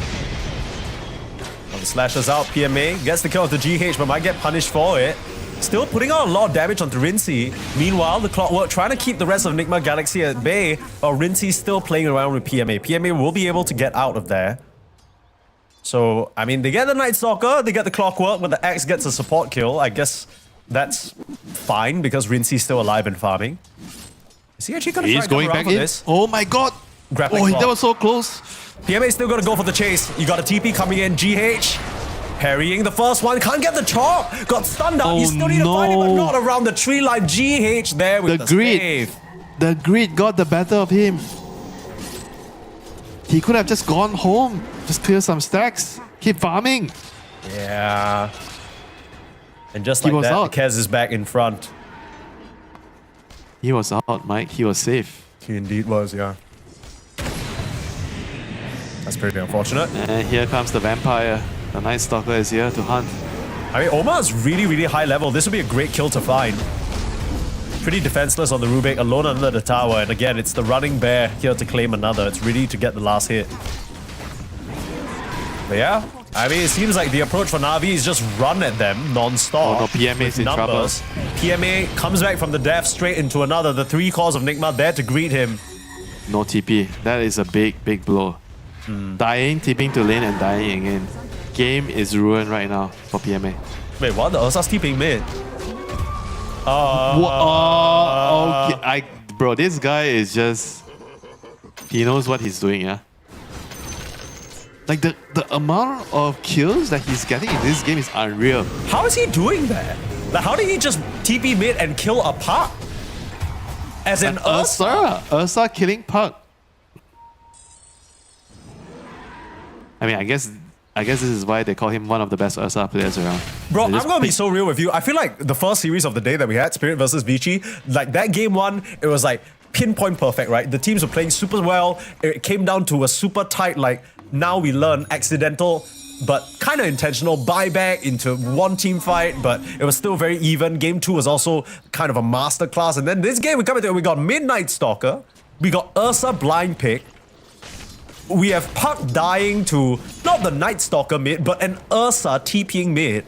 A homeless Ursa, mind you. Hey, And we got- he was ganking at 4 minutes, you know? Yeah. He's been ganking for the past 10 minutes. And it's working. Like, how is he third net worth right now? Yeah, this is, I think, very, very good play, you know, from Cottage. He fully understands like what he needs to do in a very bad situation, and he's making the most out of it. Like, how is he actually on par with net worth against with the Viper, which he got completely dumpstered in the lane. He couldn't even lane, and now he's same net worth with the Viper. Like, no way. He got more than dumpstered. He got brought to the trash plant, like whittled down, disposed, recycled, and somehow he came back swinging. He's back. He's back. He's back. He's back from the dead. He's reassembled himself.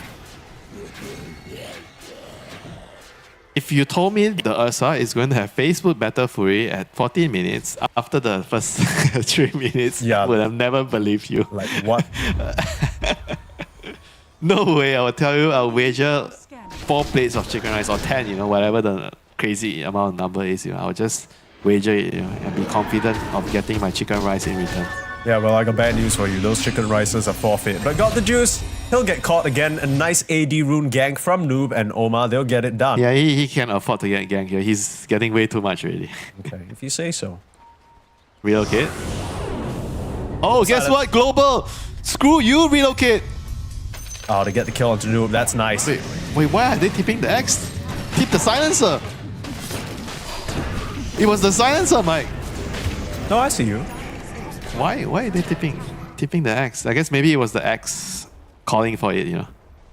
Yeah, like the X went and made that solo play onto Noob. So this is, I feel like the second time this game that Noob's been honestly caught out by something kind of random. Because he wasn't dying and then the global silence came out and then he just fell. So not really respecting the power of the silencer. And then at the same time, they get the kill onto Vincere. So starting to bleed a little bit here. Nigma Galaxy, this blink fresh from PMA will pull Oma back in, and they will be able to take him down with the damage over time. Devi just not really able to do much. Now he's being surrounded, and the He lost all his mana. He's in trouble. He will be able to walk this one off though. Gosh, I thought Navi were gonna go for that chase for sure. Man, the Viper has 500 mana and he got hit by 2 power cogs and that's it. Everything is gone. Oh shit, yeah. He's gonna have to start bringing some mangoes around. You already see some in the pocket. He needs to stick next to GH. Give me mana, GH. Give me mana. I am not Gotol, GH says, but you are Ayo. You can still give me mana. True. Navi, they're setting up on the side. Still no global silence, 30 seconds off cooldown. I just try to make the most of this nighttime. And Niku's gone for the early Midas into what looks like a BKB rush at the moment. Nigma Galaxy, they're setting up themselves. Trying to play around Vincere Q, perhaps use him as a bait. It's not showing on the lane just yet. They don't quite see him. Nigma is Nighttime coming. vision. Oh, they're smoking in. They're bringing in the backup. Don't fall for it. Niku, he'll run for the hills. He hasn't seen a Nigma Galaxy hero in far too long. It's getting a bit uncomfortable. Right, NS TP stopped, so I guess everything should return to somewhat normal. Everybody's just going back to farm. And even our silencer is buying power threads, leveling his glaives of wisdom. This man thinks he can actually right click in the team fights. Kind of based. Nigma, they're gonna find someone. They're running into Niku. He breaks the call immediately. Global silence nicely used defensively, getting Niku out of trouble. And now, Day's got a TP out. They get him with the lift though. He's not going to escape. So they at least find something for their troubles. PMA's dead. He didn't run away, PMA. He's caught. He is indeed. Tries to run on onto Vincere. He was thinking of going in. He was trying to use the ward in the lane to try and maybe kill off the cast, even though his teammates were already tipping out. You know, once again, you know, PMA just being overly aggressive and he gets punished for it. Relocate. They're gonna have relocate here. Maybe? Nope. Relocate. Nice Stalker's getting caught. No coil though. But they still get him. That's a huge pickup here. Nigma Galaxy finding a couple of very, very important kills to stabilize the game. Yeah. I mean, of course, we're talking about what's live right now, but what's on your screen is the replay of how that kind of went wrong for Na'Vi, right? The fact that they keep trying to make these solo plays, jumping back in where Nigma Galaxy are more ready than they are, it's punished them quite a bit and brought the game back to even. So despite some really nice bringing the numbers strategies that Na'Vi had early on to stabilize, Nigma Galaxy are in turn pulling this game back their way as well. Yeah, Roshan is going to be very important. Nigma has to keep a lookout, you know. They can't give the Ursa a chance to get the Rosh here. They're playing around the bottom side, so they understand that they need to stay around here to check the Rosh if they need to check, and play around and control the bot area. Na'Vi is coming in with a smoke. They want to look for blood. They're baiting with the Axe. Axe is showing in a lane. A little bit of off timing with the call there. Not really one you want to miss.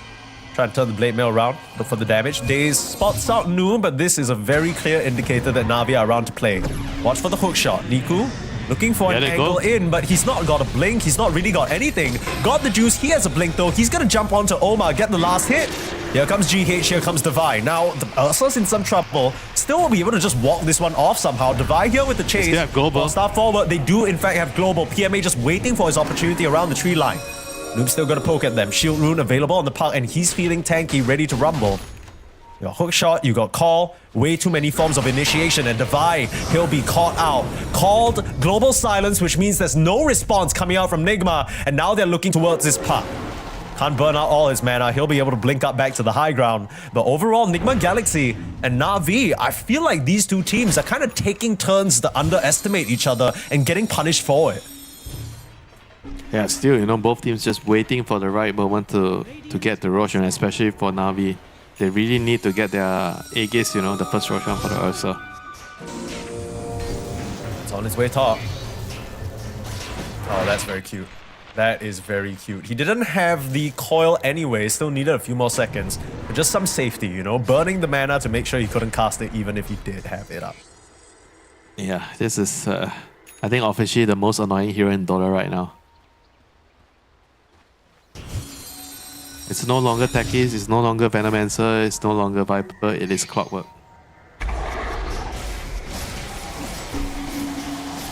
And then you ask any mid laner, they'll tell you Clockwork. Common complaints are being, I'm just going over to pick up a rune and then I lose all my mana because of this hero.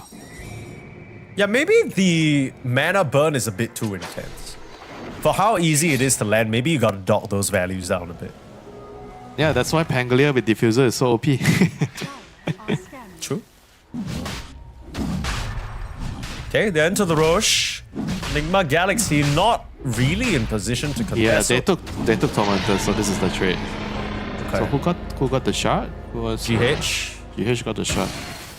Is it even good? I don't even know if it's good. Damages enemies and you have healed 50% of the damage? Is it good? I mean, it depends on, if you think about how the fight's gonna play out, GH will probably be, I assume, tethered to either the Viper or the Kaz. 120 damage per second. Maybe it's good, yeah? So it means what? You get 60 heal? Because you get half of the heal? Yeah, it actually might be really good, huh? 60 heal is a lot. Per second? And then you're healing your target as well? I mean, it feels like it's very good. Based on numbers.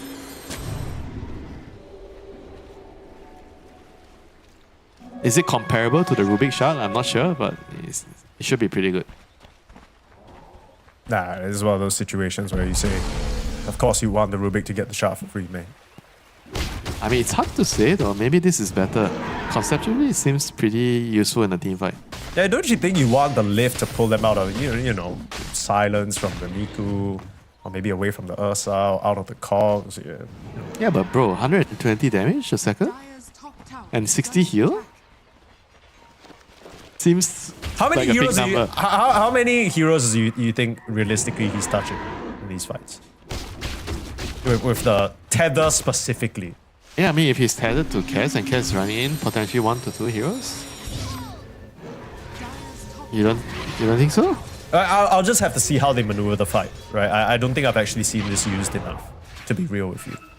Because even just watching how GH has positioned so far, he tends to like to sort of stay like parallel away from his teammate. So you don't think he'll be landing the tether right on here? I mean, now he might want to because of the shot. We'll have to see. He's the expert after all. Riddies, call. just baiting. It's just a bait, and you don't have the relocate. Look at Daze on the backline, cutting them off. Nowhere to run. A beautiful fight set up here from Nigma, and they fall for it. Yeah, that was a bad place to fight. Very bad place to fight.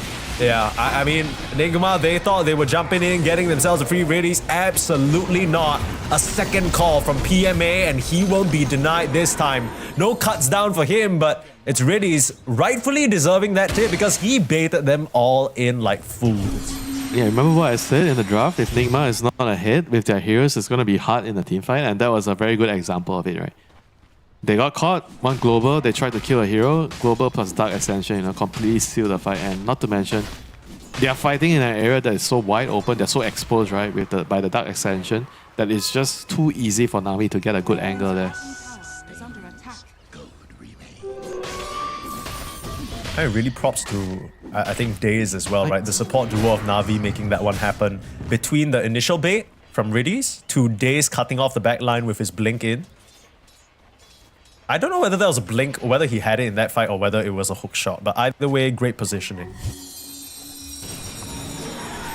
Na'Vi, now they have this Aegis to kind of wait out until the next night period, right? So the timing is kind of lapsing into each other here. I mean, it's really night already. convenient time for, yeah, exactly. 20 seconds is night. This is going to be a very long-ass night for Nigma Galaxy here.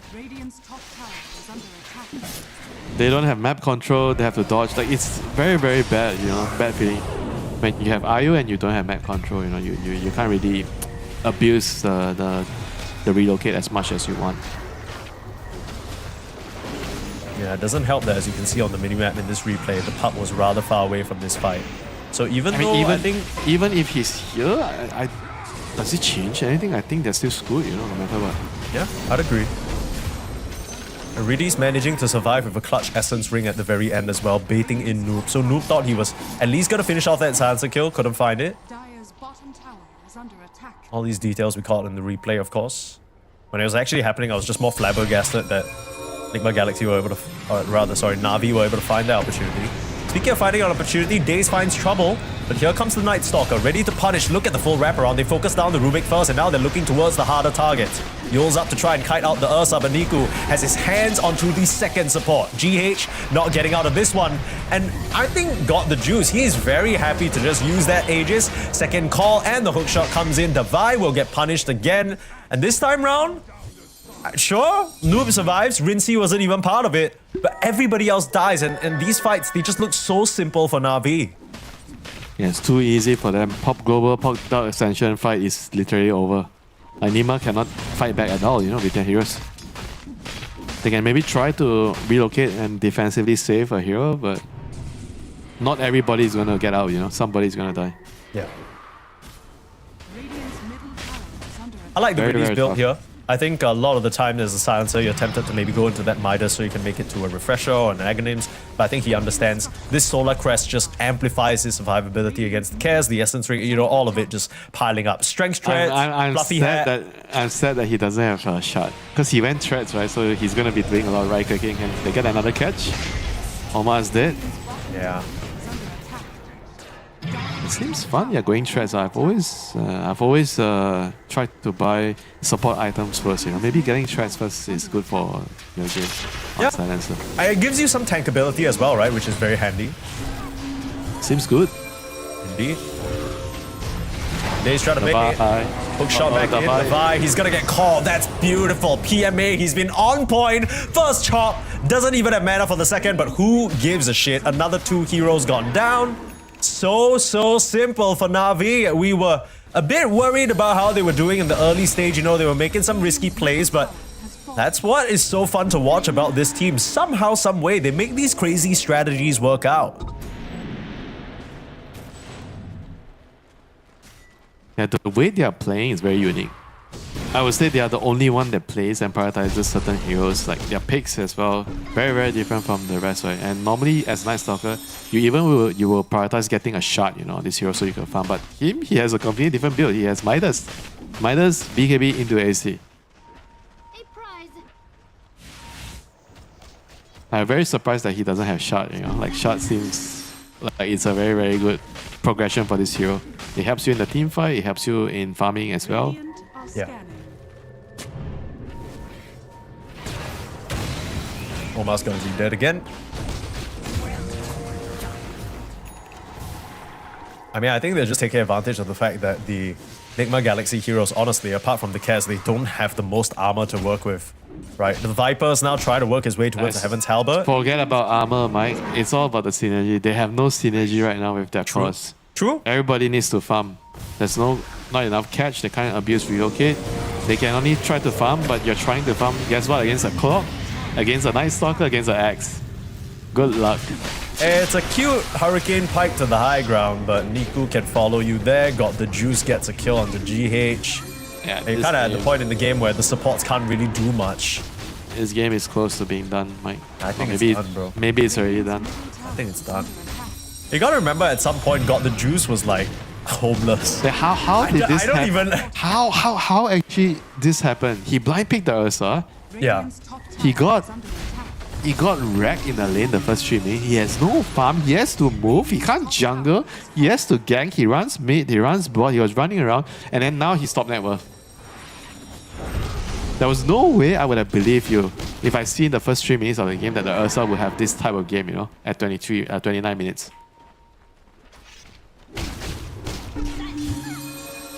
Like he randomly gets a kill on Io, on bot, and he kills the Cass when he was roaming, and then he kills the Puck. He got 3 kills back to back. Yeah. The Io, the Cass, and then the Puck in the mid lane, and then he goes pop when the Viper rotated mid to gank. Yeah. And then he gets 2 waves. And then he gets ganked, but it's like by 4 heroes, and then it doesn't even matter. It's like, yeah. Yeah, this man is a genius, yeah. He's kind of cooking. He is absolutely cooking. Where everybody sees no hope, he sees a rainbow. You kind of need to be like that if you want to survive Dota 2 ranked matchmaking at the highest level. You know what I'm saying? You gotta have that dog in you, even when the game looks miserable. Yeah, I mean, it's hard, you know. Sometimes everyone is just... You're not just playing against your opponents, you're playing against your teammates. Your teammates are fighting, you know. Like, how do you find hope in that, you know? I mean, this is one of those classic games where Na'Vi, you know, early on in the game, perhaps some moments where they overplay it individually. But when it comes together, I guess the draft integrity still makes more sense for Na'Vi than it does for Nigma. As you're saying, the 3 cores don't really have any apparent synergy. They all kind of just try to get in there and do damage as much as they can. There is no combination. There's no sequence of events that I can imagine working out for them. Yeah, this has to work out for them, Mike. I don't know what. I don't know how. Yeah, but if they pop the smoke, they run in global, and then what? And then the Dark Ascension, and then what? You know, like how are they supposed to fight back? Yeah, that's the thing, right? So the Puck has a Yules to dispel himself. The Rubik also has a Yules. So as soon as Global Silence comes up, you got 2 heroes in Yules. Niku will just clean up GH. Yeah, who then has the a Ghost Dark Ascension comes out. They see everything. How are you gonna hide? How are you gonna kite? Okay, this is important though because GH now has the Ghost Scepter, so that might actually allow him to keep himself alive. Yeah, from the Ursa maybe, but he will still die to the other things, you know, the spell damage, the axe, those random spells from the silencer, the clock. Okay. Hey, I think he's pretty tanky. Yeah, he's actually pretty Only tanky. Locket, Mac. 2k health. Yeah. You're right. 8 strength from the talent. Kind of interesting that he went for the Partisan's brand. I wonder whether his other options were just not as great. Spell damage on Io is nice, of course, but it just, you know, compared to maybe some other neutral items. What would you want on this hero? Yeah, I guess tier 3 is kind of rough in terms of options. You don't really want any of the right-clicking items like Gunpowder or Serrated Shiv. Maybe Psychic Headband? Yeah, the headband's nice against NS or Ursa. Yeah. Maybe he didn't have that.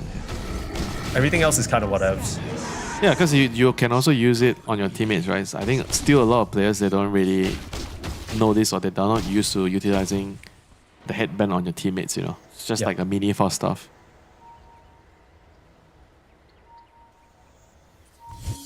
I think I told you, right? It's one of the favorite changes of mine when I saw this. Yeah. Being able to use headband on your teammates, I always get the item. I think anything that allows players creativity in use cases is just a positive addition to the game. I mean, you can't be anytime you can- negative, right? Because You get to be creative. Right? You put someone on the cliff or some shit. yeah, it just again, it depends on which angle you're looking at it. It can be bad.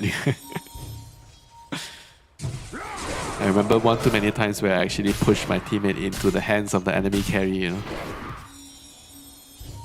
Okay, I know it works like a shorter force staff, but I will say it's a bit difficult to use. Sometimes I be pushing them in wrong directions, I'll be honest. Yeah, that's because there's no communication and coordination. True. A pub setting is very different from like, these guys who literally play all in the same place and scrim and practice every day. Yeah, they don't even need to say something, for the other person to know what they want to do. In your pubs, in your regular pubs, if somebody actually talks, you're already, happy. If somebody responds to you. Well, it depends on what they respond with. Yeah, again, it's depending on the angle. It could be bad. They could be raging at you. They could be saying something bad to you. That was a bit awkward. He doesn't even get fogged there, but I think the angle of approach from the Rubik kind of kept him out of range. So even though he had the vision from the SFX, You know why they're really get the desperate? catch. It's night soon. It's nighttime. It's nightmare. Right, 20 seconds. regardless of how close night is, I would argue to say Nigma Galaxy are pretty desperate right now. They just don't really have a lot going for them. Oh no. I mean, is he just dead? Yeah, he's good. You can't use if there's global. Bro, you also didn't even need to global, right? Because he came down and there was an episode waiting for him. Worth whatever, It's for that intelligence still. You don't understand, Mike, Oh, my bad, sorry. Okay. It's about sending a message. True, yeah. Day's getting caught there. Vincere waiting on the high ground with a bunch of his pals. Are Na'Vi waiting for the next... well, the Roche is up. They could go get it. How does Niku get out there? Damn. Okay. I guess they just didn't know he was there. I feel like Niku's the carry, like the real right clicker, like with his build AC. Okay, how can you say that when God the Juice is like the disrespect? Oh, call. That's a big AoE with the Chasm Stone that he's picked up. Devi in big trouble. Looking for a relocate, but you don't got it. Turn around onto the Kez. He doesn't stand a chance. The heal's coming out, but the chop is there. Oh, This God game the is over. Juice. You're talking about Niku being the carry. He ain't even in this fight. Oh, he comes late to the party. Just shows I'll up. rephrase, Mike. He's the backup carry. He's the backup carry indeed. But the backup carry is not really needed when your Ursa's popping off like this. Gotta use up 2 Battle Hungers on Omar. He's got nowhere to run. Silenced up and killed off. Noob will try and at least throw out some spells, but he can't even recommit for the kill on the axe. PMA will be fine. That's a full 23k gold. He went to 24 now. What a turnaround by Na'Vi. Horrendous start for the Ursa, and somehow, some way, he finds a way back into the game, and he's the top of the net worth. Ever since I don't know, like minute 15.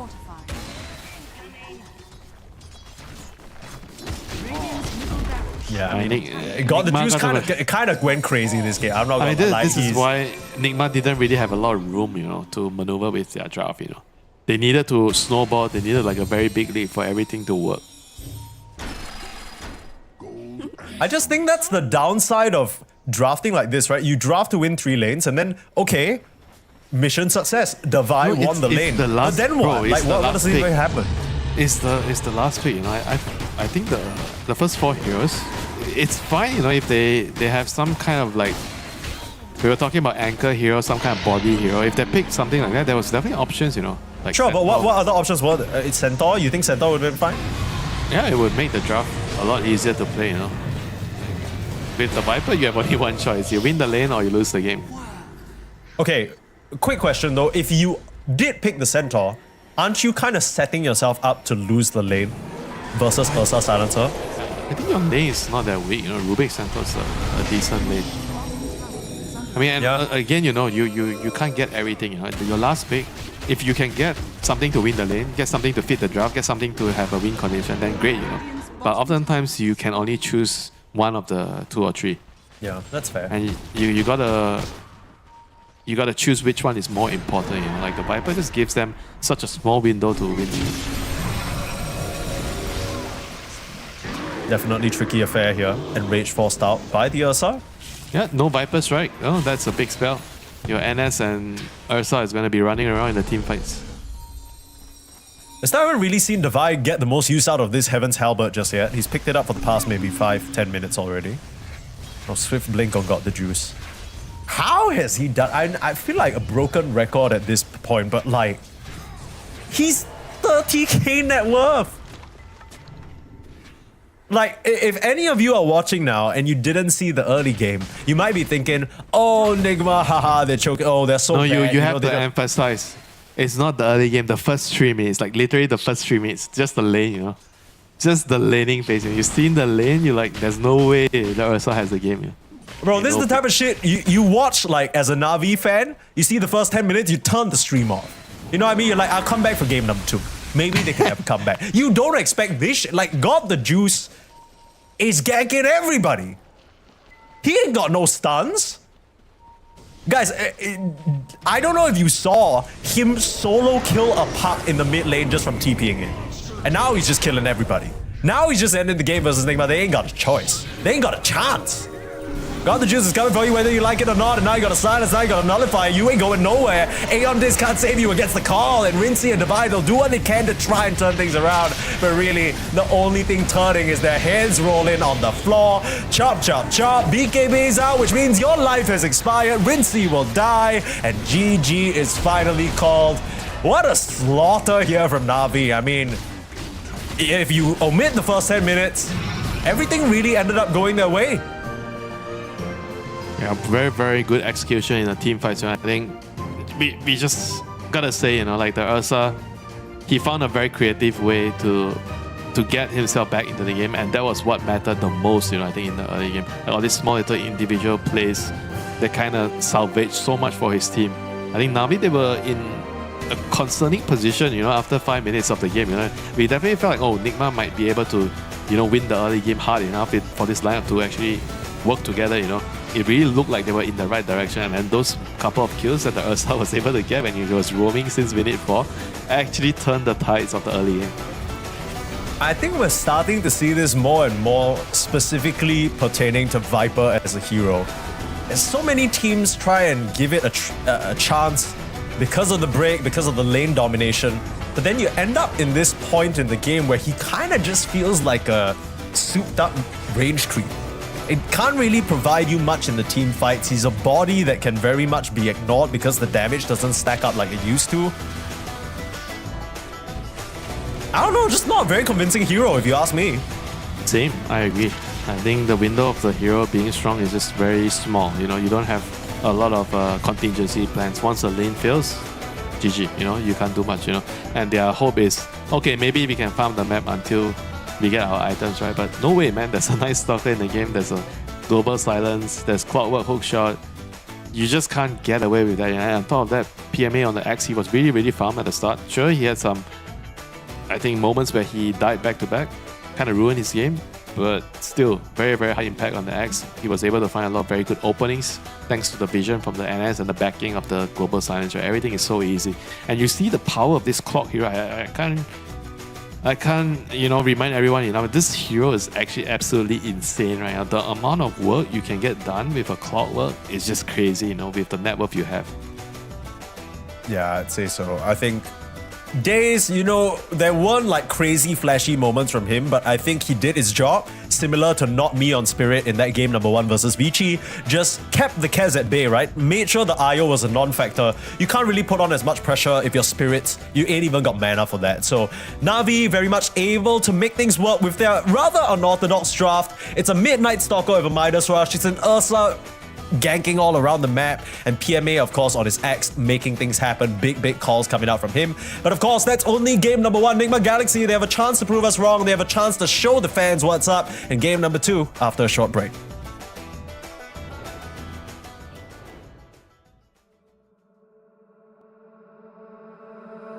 Curtain call, dynamo.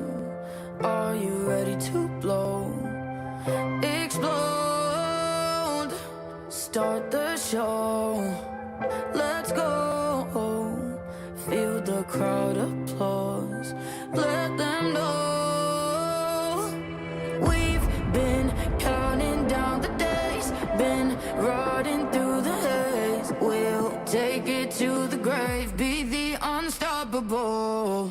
I'm coming up, unstoppable. Don't let it drop, we're going down slow. I'm coming up, unstoppable. Don't let it drop, be the unstoppable. Start the show. Whoa, dodge the blows. Go, knocking on the main stage door. Whoa, feel the applause, feel the roar. I'm coming up, unstoppable. Don't let it drop, we're going down slow. I'm coming up, unstoppable. Don't let it drop, be the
feel strange things when I'm around you. It's like the sun shines brighter since I found you. And all the roads I've been down were just to get me to this moment. But I know it, and I swear it's true. Baby, it's a crazy love thing. It's a love thing. Talking about it's a crazy love thing. It's a love thing. It's a crazy love thing. It's a love thing. Talking about it's a crazy love thing. You know that you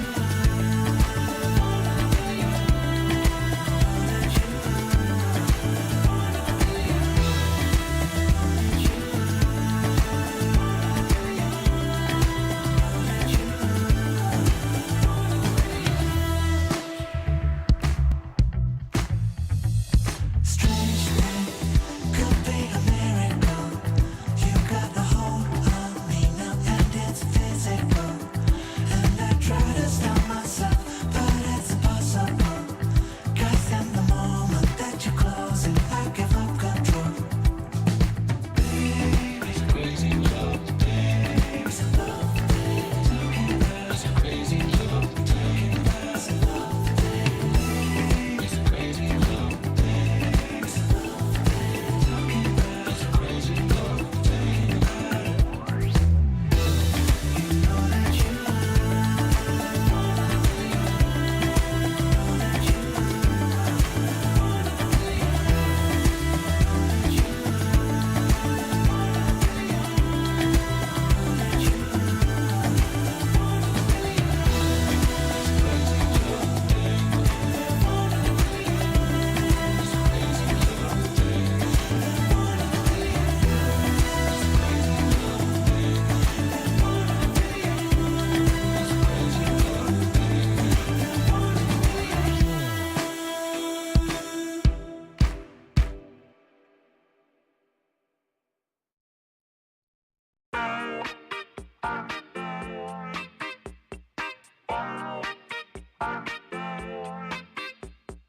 Everybody's talking about the new sound. Turn around, listen up, you're playing for keeps. You got to breathe in, let it out. Bumping in my hometown, turn it up and rock to the beat, beat, beat, beat.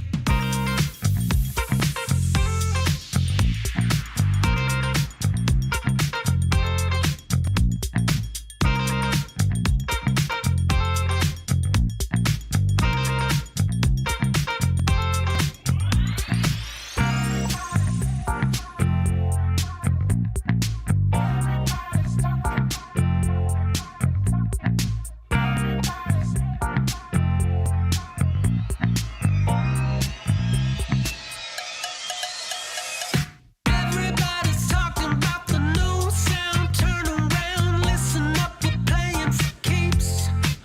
You got to breathe in, let it out. Bumping in my hometown, turn it up and rock to the beat, beat, beat, beat.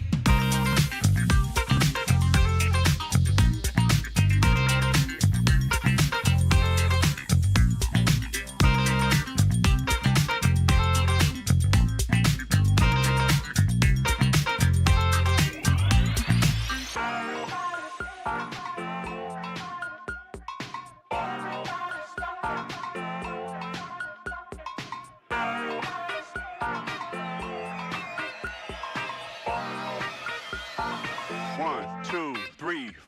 Everybody's talking about the new sound. Turn around, listen up, you're playing for keeps. You got to breathe in, let it out. Bumping in my hometown, turn it up and rock to the beat, beat, beat, beat.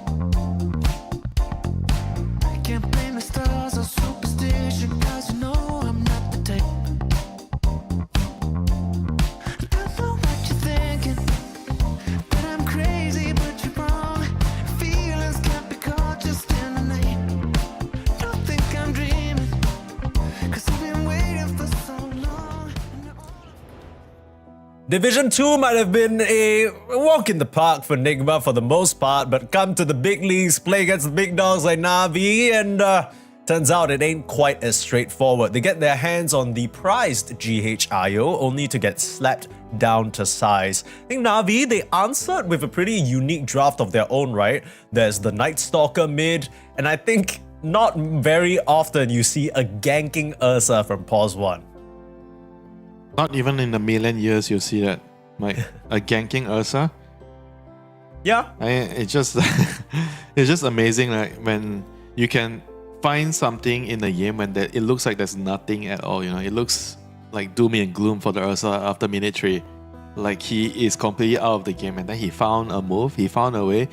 Like even before the IO kill, he actually killed the Rubik in the jungle. Because the Rubik was hunting him down, and then he decided, okay, screw this, you know, why am I even trying to hit the creeps? You know, I just go chase him, run at him, you know. Then he got a couple of kills, and then he got back into the game. Slowly but surely ends up at the top of the net worth, ends up giga high impact as well. But of course, we talk so much about this rotating bear, we talk so much about the Night Stalker mid from Niku. I think PMA kind of saved the game a lot for them, right? These calls on 2 heroes or more, setting up these side lane plays, it was a really big deal. Now, let's see whether they can set themselves up for a similar situation in the draft for game number 2 here. On the flip side though, Nigma Galaxy, I wonder whether they'll be having second thoughts about the IO. Whether they'll go for another one of their signatures. Because Kotal, another hero that GH very well known for, completely ignored. Phoenix as well, you already mentioned. It's been nerfed, maybe it's not as strong, but at the end of the day, these are still GH specialty heroes, so you could go for them. It's not about his hero, it's just about how they are playing as a team. And now they decided to ban the IO. Maybe it's an indication of what they want to pick in the first phase. I think the IO was kind of annoying in the game still. It's about how they, number 1, play as a team, and number 2, I think the main one is the last pick, right, the 24th pick, how they decided to finish up the draft, how to round up the draft. You know, I felt like that pick kind of just made it very, very hard to play the game, you know. I mean, they could still win, but it's just the way they needed to win the game is so specific and so limited that they could only snowball from a lane and then play the map, you know, because if they win the lanes, easy. We have relocate. We just run at you and then we relocate and we keep killing heroes, you know. But some of the strategies that you think might work when you're playing against weaker opponents, but does not mean that it's going to work against the better opponents, you know. So if you're not playing against good opponents, you don't actually have the right gauge whether your strategy is legit or not. Yeah. Not ideal. I think this is a common addendum in Southeast Asia. Maybe the level of competition doesn't really compare, especially you talk about Southeast Asia tier 2, tier 3, right? But we hear this a lot from our peers, Winter, in the Southeast Asia region. Like, if you play against bad teams enough, you just get way worse. And I don't think that's what happened to Nigma Galaxy. I still think they're a very solid team. But you might not get punished for mistakes you're making until you face teams like Na'Vi. Right, so this is maybe a bit of a wake-up call moment for Nigma. They still had a decent time at the Essence tournament that happened a couple of days ago. They were 4th place. Of course, not really where they want to be just yet. So still some growing to do, not entirely confident. Start off with the Hoodwink, another Omar specialty that he's been having high impact on. This is in response to a Phoenix though. It's just a good hero. I don't think it's like it's a Phoenix counter by any means. It's just like a good hero. You want to pick I would say pause 4 heroes. Hoodwink is probably the I don't know if it can classify it as the best right now with Clockwork. Because Clockwork is like a 4/5, you know, so I don't really know if he belongs to either, you know. Like maybe he could be both, you know. But Hoodwink is just like a hero that you pick, you feel good about it, you know, because it can be paired up with a lot of heroes. It's very strong in the lane. It has a stun, you can clear wave, you have a lot of damage, you do a lot of things on the hero. Yeah. And pair that up with a Bristleback, that's a heavy minus armor lane if I've ever seen one. Very capable of putting the pressure onto the Phoenix if you step out of line and don't have the dive. Hell, you might even be able to get the Bushwhack mid-dive, right? You have no armor on this hero, so you're very susceptible to the Acorn shot and the Bristol. The Quill Sprays, the Ghoul, everything. Not a fun lane for you if you don't have Yeah, you need like something like a tiny some lane to help you stabilize, some strong lane, you know. Wait, does the Tusk ban indicate anything to you? I'm not. This kind of feels a bit out of left field. I know Daze is not sure. is a signature, like it's a very specialty hero for Daze, like it's one of his best pos fours. Yeah. But, you know, like, what? He's really good at the melee heroes, like the Clock Tusk. I agree. He's good at roaming. So if you don't have Clock and Tusk, what would be the third option? Tiny kind of sucks as support, only a core hero. Yeah. You kind of want catch, right? You always tell me Phoenix covers the team fight, so what you're missing is catch. I guess X fills that gap as well. Yeah, but what about your partner? I think maybe Nyx. Maybe Nyx is a hero that Daze would be looking at here. I think with the break, you can kind of deal with the Bristol and the Carapace as well. It's kind of nice against both Hoodwing and Bristleback. Yeah. So I will be looking at that. Potential. It's a potential. What's the vibe with this early X pick? Because I know PMA had an excellent game with it just now, but it was very much up into a few calls that would kill themselves on the Blink Call Blade Mail. Bristleback. It's just Bristleback. Oh, turn him around. Yeah, you turn him around. So you just die as Bristleback.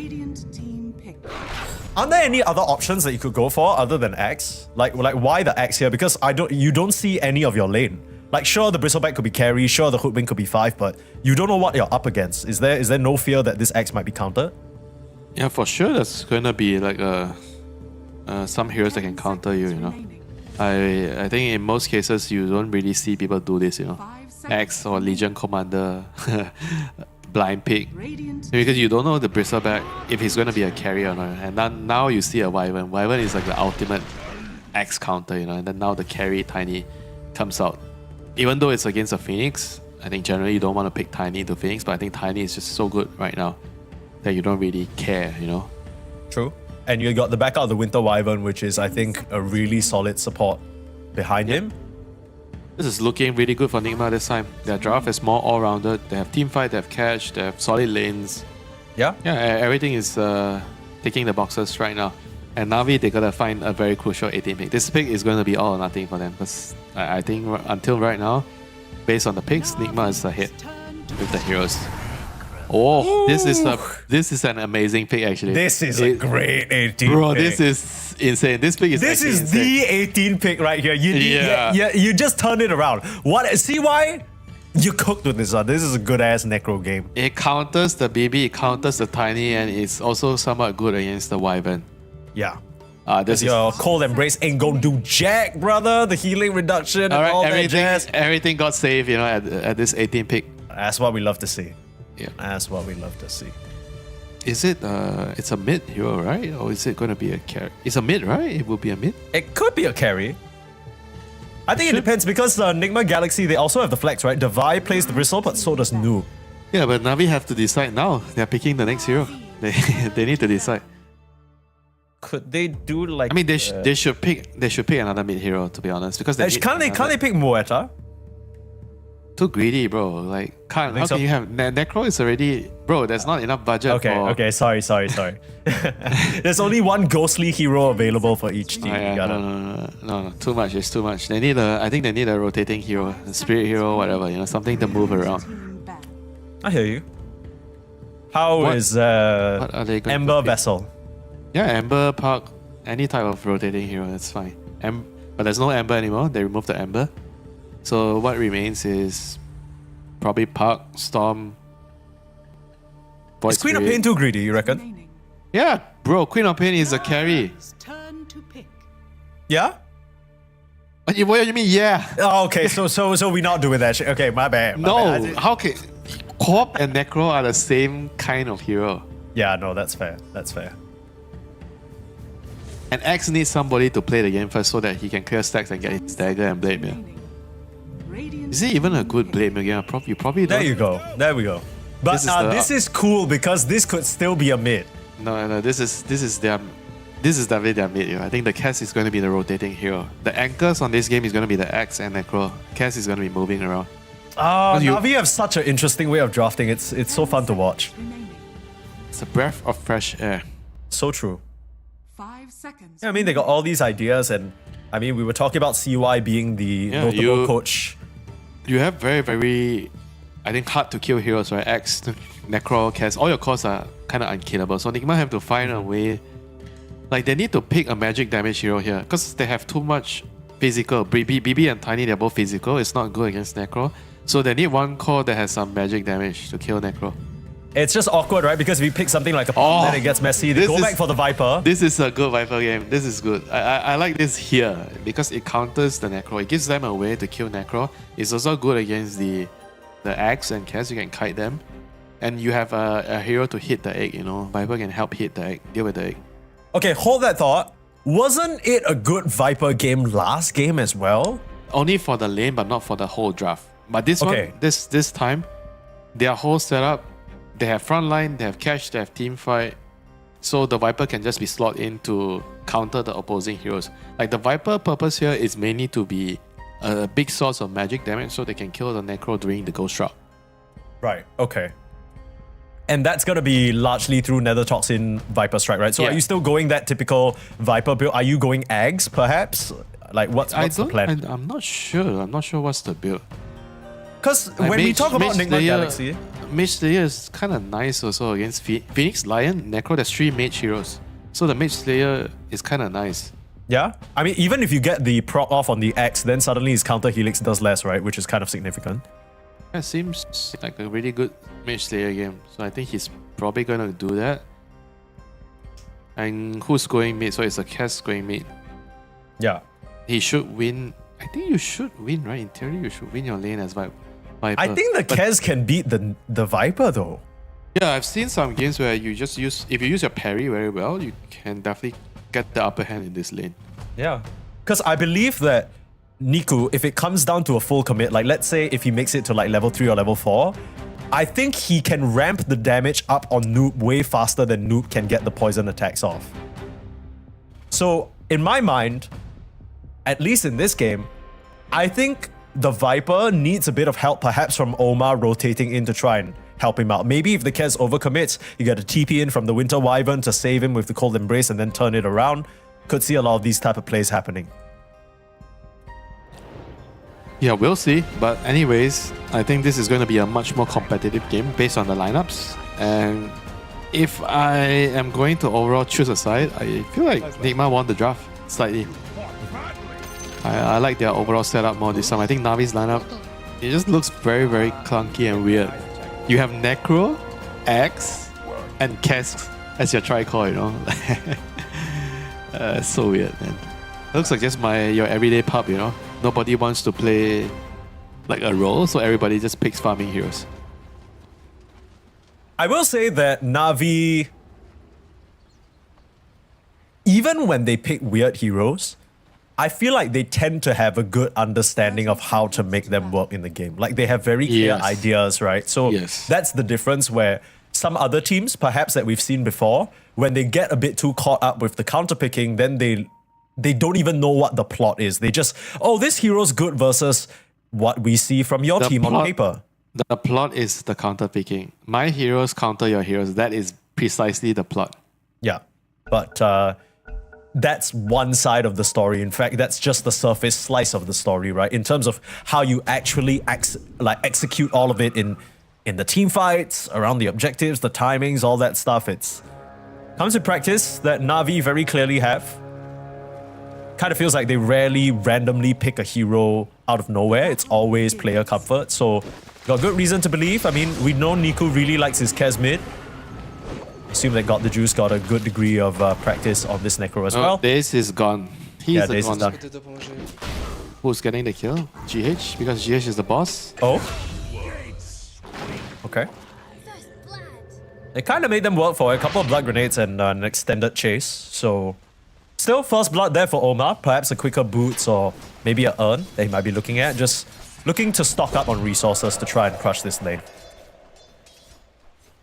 PMA was actually doing the same thing. He was camping top and then he realized it wouldn't work because his Lion just died. So it's going to be obvious that he's trying the same thing again.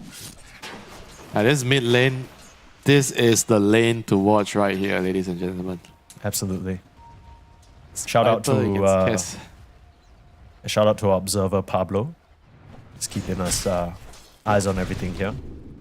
But yeah, so you don't think we're gonna see any action in the bot lane, is what you're saying?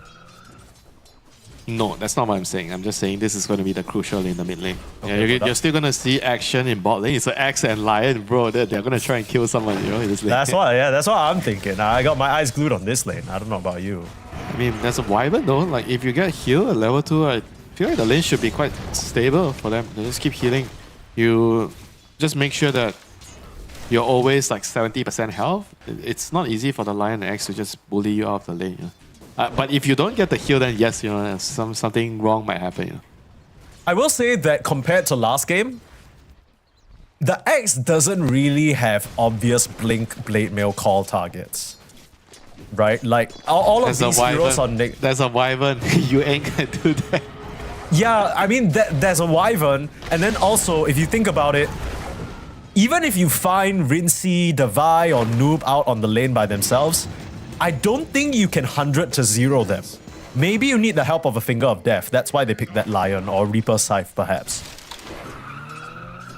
Kind of need to tag team up this game instead of just making the solo moves that PMA was succeeding with last game. You know, I feel there's another route, you know? Could you just build frontline items, build auras and tank? I see what you mean. Yeah. Maybe you could just do that, because there's a Wyvern, right? You can't really play your normal style. I think he should play more as like a front pseudo tank. Necro and Cass are the DPS heroes, so maybe it could work. Maybe. Yeah, I just wonder how... Because the concern is that if you're running in together and there's a very visible front line, then Winter's Curse goes crazy, right? So I feel like a blink on the Axe and then the Necro comes in with the Death Seeker, they hit from different angles, it'll make it a bit more complicated for the counterplay to come out. But we'll have to see what the idea here is from PMA. I'm not opposed to the auras. Could be pretty cool. Yeah, or just... Necro's in trouble, Necro's dead. Nice little rundown there, Devi. One more Quill Spray should get the job done. Riddy's in trouble. Double kill for Devi. This is also another kill lane. We mentioned the Lion Axe is a strong kill lane, but same goes for Hoodwink and Bristleback. This lane is nasty, you know. The amount of damage they can output. Rather lethal Necro's just really weak, you know, in the first couple of levels. He needs a lot of XP on this hero. You are currently in a Dota 2 pause game. Please remain calm. I respect Daze. Every single time a pause comes out, he hits that Kezu voice line. It's a good one. It's a niche one for sure, but it's a good one. It's the PMA voice line. True. Keeping things positive. He's got PMA in his team already. Gotta max that shit out.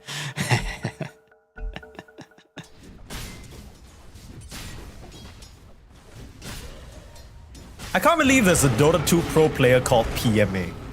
Something about that just tickles my brain.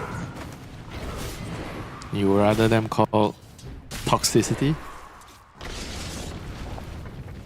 Yeah, but I mean, toxicity just doesn't really roll off the tongue, does it? It's not really the most exciting name. Can you imagine if I said, wow, toxicity lands such a crazy call? That sounds awful. Toxicity gets a rampage on Viper, you know.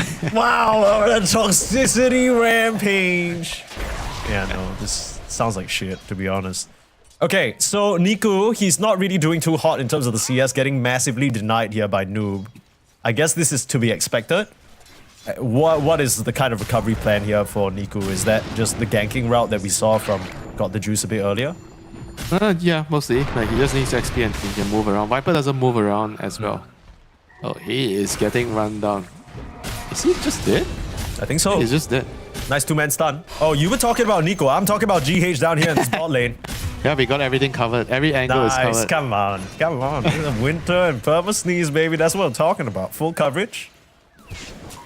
You got the off-screen, I got the on-screen. That's what we call the Malaysian-Singapore connection. That's what, you know what that's what I'm talking about. We might not like each other very well, but there's a connection for sure. Okay, you speak for yourself, brother. I can't.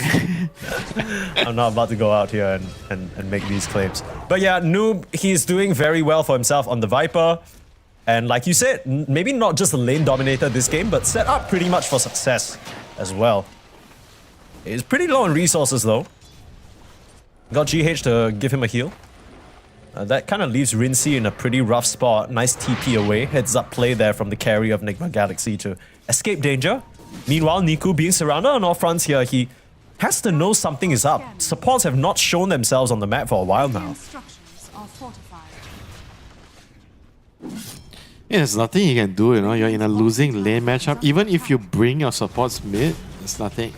I don't think you can contest, you know, so this is, I think this is the right play. They're going bot, they're pressuring the bottom tower. The catapult is still alive, they're trying to keep it alive.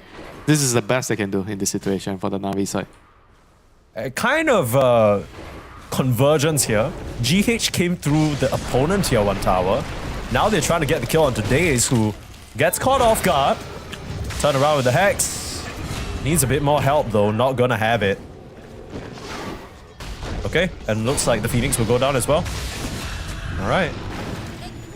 Still got the heal from GH, clear out the sentry. Nice little crisis recovery moment here from Nigma Galaxy to preserve the bot lane. And Na'Vi are in quite a bit of trouble here. The Kez is really behind. I think the next logical move is to bring numbers and they have to kill the Viper. The Viper is getting way too much of this, you know. They need to kill him once to slow him down, you know. The Viper is having too much of a game.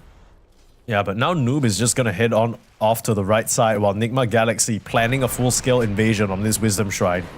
The heroes on Na'Vi just not ready to respond. PMA is busy trying to take this wave. You got the TP coming in now. Daze is trying to contest. Needs to land himself a cheeky 2-man stun. Starts with the Hex, lets Niku take the body instead. Still got a nice little bushwhack combo, but Daze able to dodge away to the side. Niku with the slashers, they're bringing more numbers, but that doesn't necessarily mean success because God the Juice is here with the Scythe, will get themselves the kill. And Na'Vi again. This is what they do when they're behind. You got to try and get that memo by now. As soon as they're starting to fall, they bring everybody, and I mean everyone.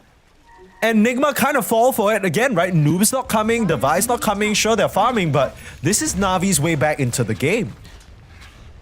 If the Tiny didn't die, I would say it's acceptable losses to lose 2 supports and the enemy bring 4 heroes. But the Tiny going down there just made everything worth it, you know, for Na'Vi. Yeah. I felt like if they didn't defend there, they would have maybe lost the game there, you know, so it's very important for them. You got a sentry, but nice double stun there. Niku still able to grappling claw away. That's a big deal that he lives. And Nigma Galaxy bringing the heroes and not finding anything in stark contrast to Na'Vi. Sure, they'll put some damage on the tier 1, but let's see whether Na'Vi can try and defend this. Radiant's top tower is under attack. And the ward is still alive and behind the tower. Surprised that Na'Vi didn't really attempt to put a sentry in between the tier 1 and tier 2. Yeah. This ward is actually giving them so much vision. Like when your opponents are playing so aggressive on the mid lane, usually that's a good indicator that they have vision behind the tower. Like you have to cover 3 spots, you know, like the left side, the right side, and the river, and then in the middle of the tier 1 and tier 2. Dire's top tower Unlucky. is under attack. Gets denied here on the ops, but at least clears out that vision. But yeah, I mean, look at the focus from Nigma Galaxy. They're all eyes on this mid lane. We're gonna spot wherever Niku goes here. He's making the rotation up to top. Dabai, is he I think he's die? fine. They don't have any stuns, Nigma style. Let's not try. This is he's alive, ambitious. Right? Oh no, he's not. Okay. They managed to get the job done and got the Juice hiding behind the tower to TP out. Really nice. And how did everybody get out? Like, no, like, how did they survive? Look, Winter, the same shit is happening again.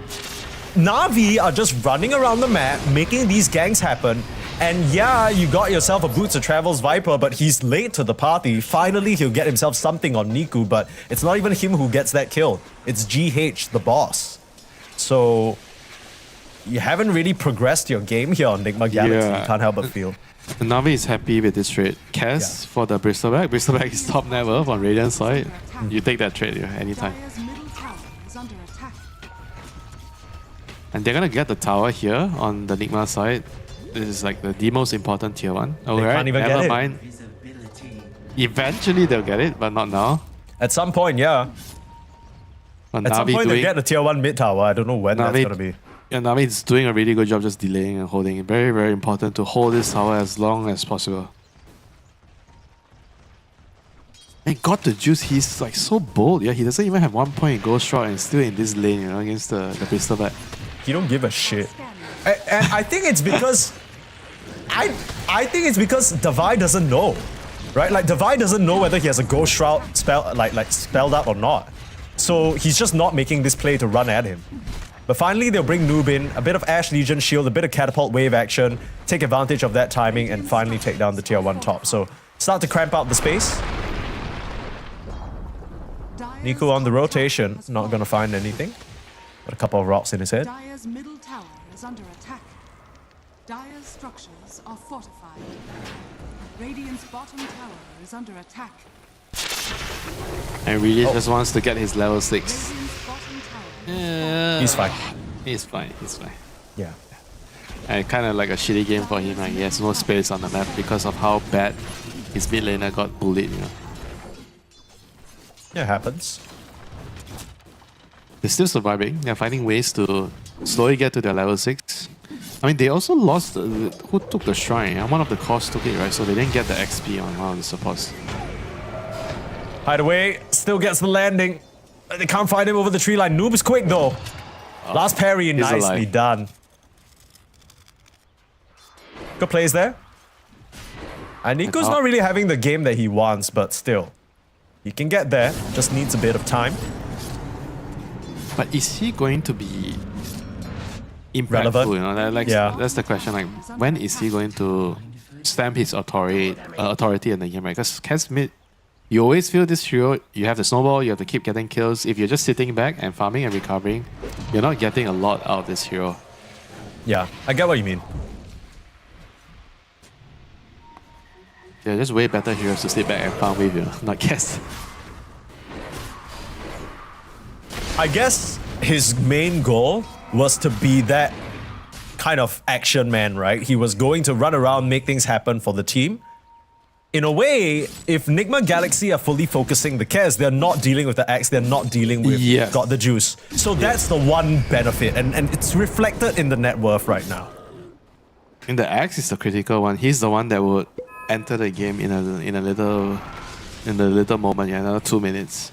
Yeah. Once you get the dagger plus whip, you know, you are ready to kill. But it's a game where he's playing into Wyvern, so not going to be the easiest to get kills. You have to make sure you are always aware of the positioning of the Wyvern. Where is the Winter Wyvern on the map? Radiant are scanning. Not going to be easy for PMA to find as much impact as the last game, you know, on the X this time around. Yeah. I will say that Navi's draft makes a lot of sense when I look at it right now, because as the X against a Winter Wyvern, you don't want to be the first jump in, but that's what you got the Lion for. So in my mind, I'm imagining maybe the Lion jumps in and then the Kez follow up. You try and bait some sort of reaction from Nigma Galaxy, and that's where the X picks his opportunity. If you don't respond fast enough, Got the Juice can come in with a scythe, as he does right here. 8 forced out. Cuz for what? I don't know what this is about. They're not going to get themselves anything done. Got the Juice on a killing spree at this point. His Radiance is complete. He's stacked up some scythe charges. Really, really nice game for him so far. Yeah, Na'Vi are definitely outmaneuvering Nigma on the map. You know, Nigma is not exactly sure where are they supposed to be attacking, how many heroes they should be bringing. And Hu Wing is the main hero to be like I think he just needs to play on like either of the side lanes and wait for a pickoff and Blink Viper reveal. can travel. This Viper is in big trouble. Cut down to size. Yeah, this is looking rough, you know, for Nigma here. They're losing like a lot of valuable kills. They're not sure of the direction of the game, where they're supposed to play, who are they going to be playing through. Just waiting for the Blade Mail cooldown, I imagine. PMA. That's a Wyvern, so he should be fine. It's a little risky. I mean, if you know anything about PMA, you know he's going to try for that play, but thinks better of it. And they just go for the objective. Tiny's coming through though. Look for the gank, at least try to start something onto Daze. Niku cuts the tree somehow, dodges the bushwhack. Daze will run up in front to offer himself as a sacrifice, but Niku gets out, and that is a big deal. What on earth? How on earth did they kill the tower in front of 4 heroes? And only the support dies, the Kez survives. We keep asking ourselves that question, and Winter, honest answer is the fact that Nigma Galaxy, if you do a quick count, they have 2 stuns. I think your count is incorrect, you know. Okay. There's Winter's Curse, Stun and Toss are both disables. Then you have Bushwhack, so that's Bushwhack doesn't count. Didn't you see that shit? It didn't land. It didn't land. I've removed but it from that's my the problem of the player, not the spell not counting as a stun. No, he landed the Bushwhack. I don't know what cut the tree though, is my issue. I think the tree cut was what ruined it. Oh, call. Try for a go. No Winter's Curse available. They have all their ultimates available on Na'Vi, but big turnaround. Egg on the side. They can't focus it down. PMA, not a lot of mana to work with though. Still trying to charge on forward, knowing that God the Juice is here, ready to claim.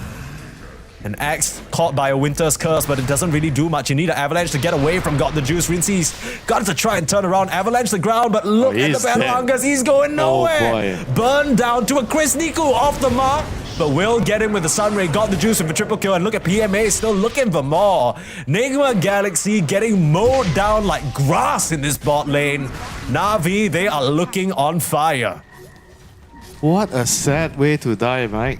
The Necro goes chasing you, and then you have a Battle Hunger on top of you. Like this initial fight, it looked okay with this stun and toss, but the egg was very, very nice. A very good defensive egg by Radius, pushing them back. And here comes the Radiance. The curse was not good enough to stop, to disengage, you know, for Nigma Galaxy, and the death pauses, man, the Battle Hunger. That's such a sad way to die. And he comes in at the last moment. I thought I was going to get the slash, just completely misses, which is perhaps the cherry on top. I think the problem is the Tiny is going Shadow Blade. I think he actually needs to buy Dagger this game. Because Viper and Bristol, they ain't moving, you know. They're not going to gank, you know. You have to play for your team as the Tiny. And even though I think Shadow Blade is a very natural item to buy as Tiny, but some games you kind of have to buy Dagger first. I think this is the type of game where you need to buy the Dagger first. You need to be the initiator. The Hoodwink needs someone to play with, and it is you, the Tiny.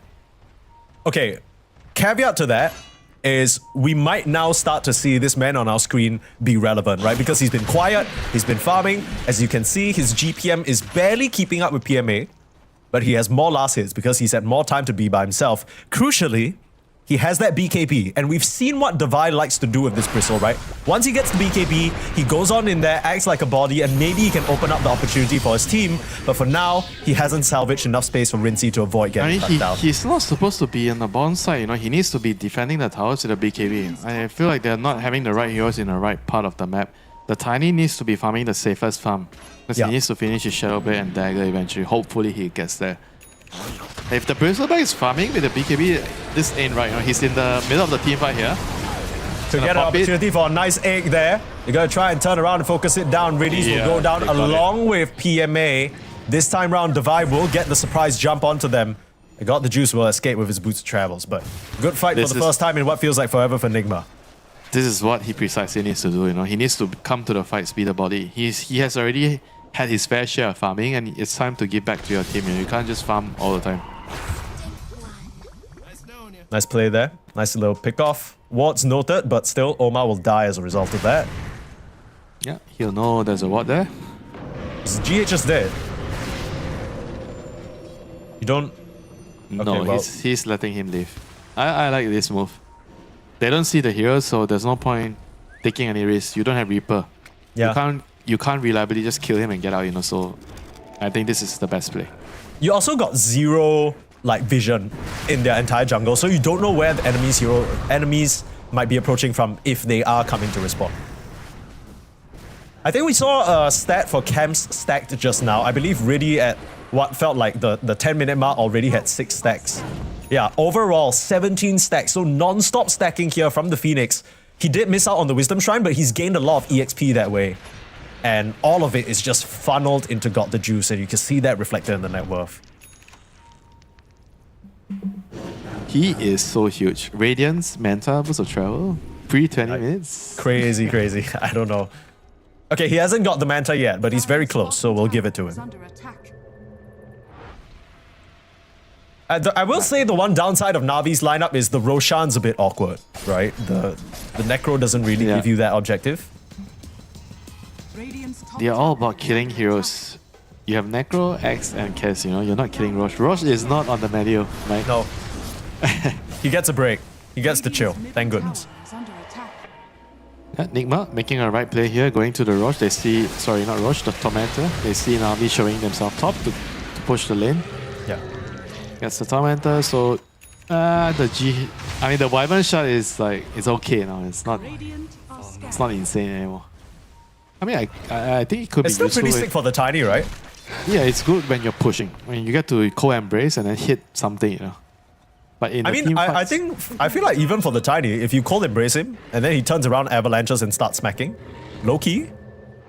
Yeah, but it'll be good if you can deactivate the co-embrace, you know. Like you can choose when to end it, you know. Ooh, I can kind of see what you mean.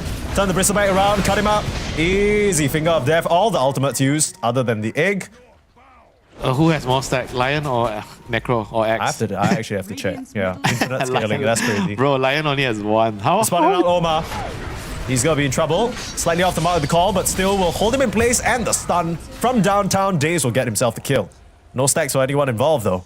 Lion's got 1 stack. X has got 4, and Necro has 4, which is How pretty does he impressive only for the have Necro. 1? How does the Lion only have 1? Well, he hasn't really done much fingering. Okay. I mean, they're having such a good game, you know. I'm surprised to see he only has 1 stack. And TP top, got the juice coming in. Got the pings out of the noob. Thinking about the Hurricane Pike to the low ground. Whoa, what the hell was that? What pushed him?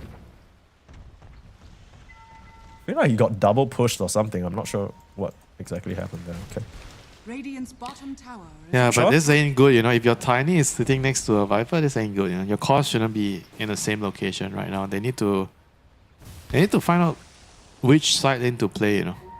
Like top lane is already heavily bordered because the Tiny died there the last time, so they have to expect that there's a lot of ward sentry being placed at top right, so they should stay away from top lane. I will say that Nigma Galaxy have really good vision in the Na'Vi jungle, and that's what they're gonna hope to play for now. Run forward with the smoke. They have eyes on Got the Juice. He could be in a fair degree of trouble. This is gonna be a big fight, Mike. Smoke's gonna Very, break. very big fight. Daytime Vision, PMA, it's just a bait. Look at the rest of Na'Vi. They are so prepared for this move. Even sending the Necro Illusion to get in, get a scout out. Bushwhack gets Niku, but can they follow up? Bushwhack is there, and the ultimate, but now the poor Tiny's in trouble. The Tiny's dead. Look at this egg in a perfect defensive position. Nowhere for Divide to run, but past it. Can they keep the chase going? Niku's got to watch his HP. PMA as well. Don't want to get caught up by the quills. Riddies will be the one to do it. Full on laser beam. Bristleback won't survive that one. The heat of the sun burning him to a crisp. And Na'Vi so ready for that play. That was so cool, you know, the way Na'Vi coordinated that defense. They knew that the enemy was coming in, they baited the stand, they were very, very patient, they waited with the right heroes behind the tree, and the Phoenix there, you know, with a very nice Sunray plus egg to defensively make it very hard for Nigma to run in, right? This Sunray, like, also killing the Tiny. The Tiny just died to Sunray and Necro ulti, and this egg just basically ends the fight, you know. There's no way BB can actually stand there and hit. He can't hit the egg, he can't hit his teammates, he has to run, and BKB is over, he dies. I mean, the whole way that fight started is awkward as hell, right? They had to land a max range Bushwhack on the Kez, and they couldn't even convincingly follow up with the Tiny. I'm telling you, it's because he doesn't have dagger. Like, if they had dagger on Tiny, the Bushwhack lands, he blinks next to the Kez. Dead hero. I'm not gonna lie to you, Winter. I know you're not gonna like to hear this. But can you imagine if they had a spirit hero instead of the Viper? That's all I'm saying. You know, you got a Void Spirit or some shit. You fly on in there. You actually you get know the the catch rule. on the... You need to respect the rule. You always look at the game and you try to find things you can improve in the game itself first before trying to say that, oh, we should have picked another hero, you know? Okay. You understand the importance I get of what you mean. Because if not, you're always just copping out, right? Yeah, you're always just saying, oh, you know, I need to pick a new hero. I need to pick a new hero. When does it end? I need to play another hero. I need to do this. This is a bad matchup. Whatever, you know. Unlucky. Got the Juice happy to throw that out. Give him the stack, finger stack. Oh. Did he get it? Did he get it? Yeah, he's on melee form, you know. Every time you melee form, you hit, you get the stack. Plus 60 bonus damage. Okay, Uku just gets a solo kill. Yeah, Nigma is just... There's no way to play the game because if they don't have the dagger and you can't shadow bait to get kills on a Tiny, There's no play to be made. Because Viper and Bristol, they're farming. They're not exactly heroes that can make plays, you know. Yeah. It's very hard for them to move on the map if they don't have a dagger. Like, the best thing they can do is like group up, but even grouping up feels like you can't win the team fights because of how ahead the Necro is, right? And the core-to-core matchup, Necro against Bristol and Tiny, in the team fight, it's so hard for them to walk in. You take too much damage from the Heartstopper, the Radiance, and then there's the Phoenix. You're all just basically dying to like percentage-based damage, you know? It's tough, you know. Like, it's really, really hard, you know, to be in Nigma's position here. Yikes. You know it's bad news when the Vi just gets He's dived on melting. an egg. No way, man. Sunray on Cold Embrace. Yikes. Meanwhile, Niku, top lane, full commit. Can he get out? Pairing some hits for now. Slash away, needs some lifesteal, won't get it though, unfortunate. Oh, here comes the Rage Juice. Boss. Rutro, get the hell away from him. You can't fight him. You just can't. He doesn't even need a scythe to kill you. He's just gonna stand there and DPS you down. He's got auto attack speed. Finger. Oh, give him the finger. Get the stack. Give me the vision. Cut him down. Wait for the scythe to call up on the high ground. PMA will find another. Now they're hunting onto Omar. Stun max rage. Come on, Daze. That was cool. The punches come out. Give him the stack. The defender's kind of getting in his way a little bit. That's a bit annoying. But yeah, they'll just move on for more. Leapfrogging forward. Nigma Galaxy not really standing a chance here. You got a buyback on GH, but no point in using it at this point. Just losing too many heroes. Ooh, got the juice. This is a Necro performance and a half. 13, 1, and 4. It's done excellently here. Yeah, this Necro is such a great pick this game. I think they got like a decent solution with the Viper last week. I felt like the Tiny just had to buy dagger this game. Like, it's okay to get the Echo, then you have to buy dagger.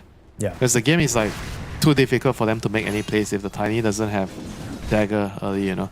Like, the Shadow Blade is nice and all, but maybe it's also the way he's using the Shadow Blade. It's not optimal as well. It's like in the wrong position in the map, so it's not really getting... You're not really getting the Shadow Blade value in the game. I mean, you barely have a map to play on, to be honest. Right? That's not...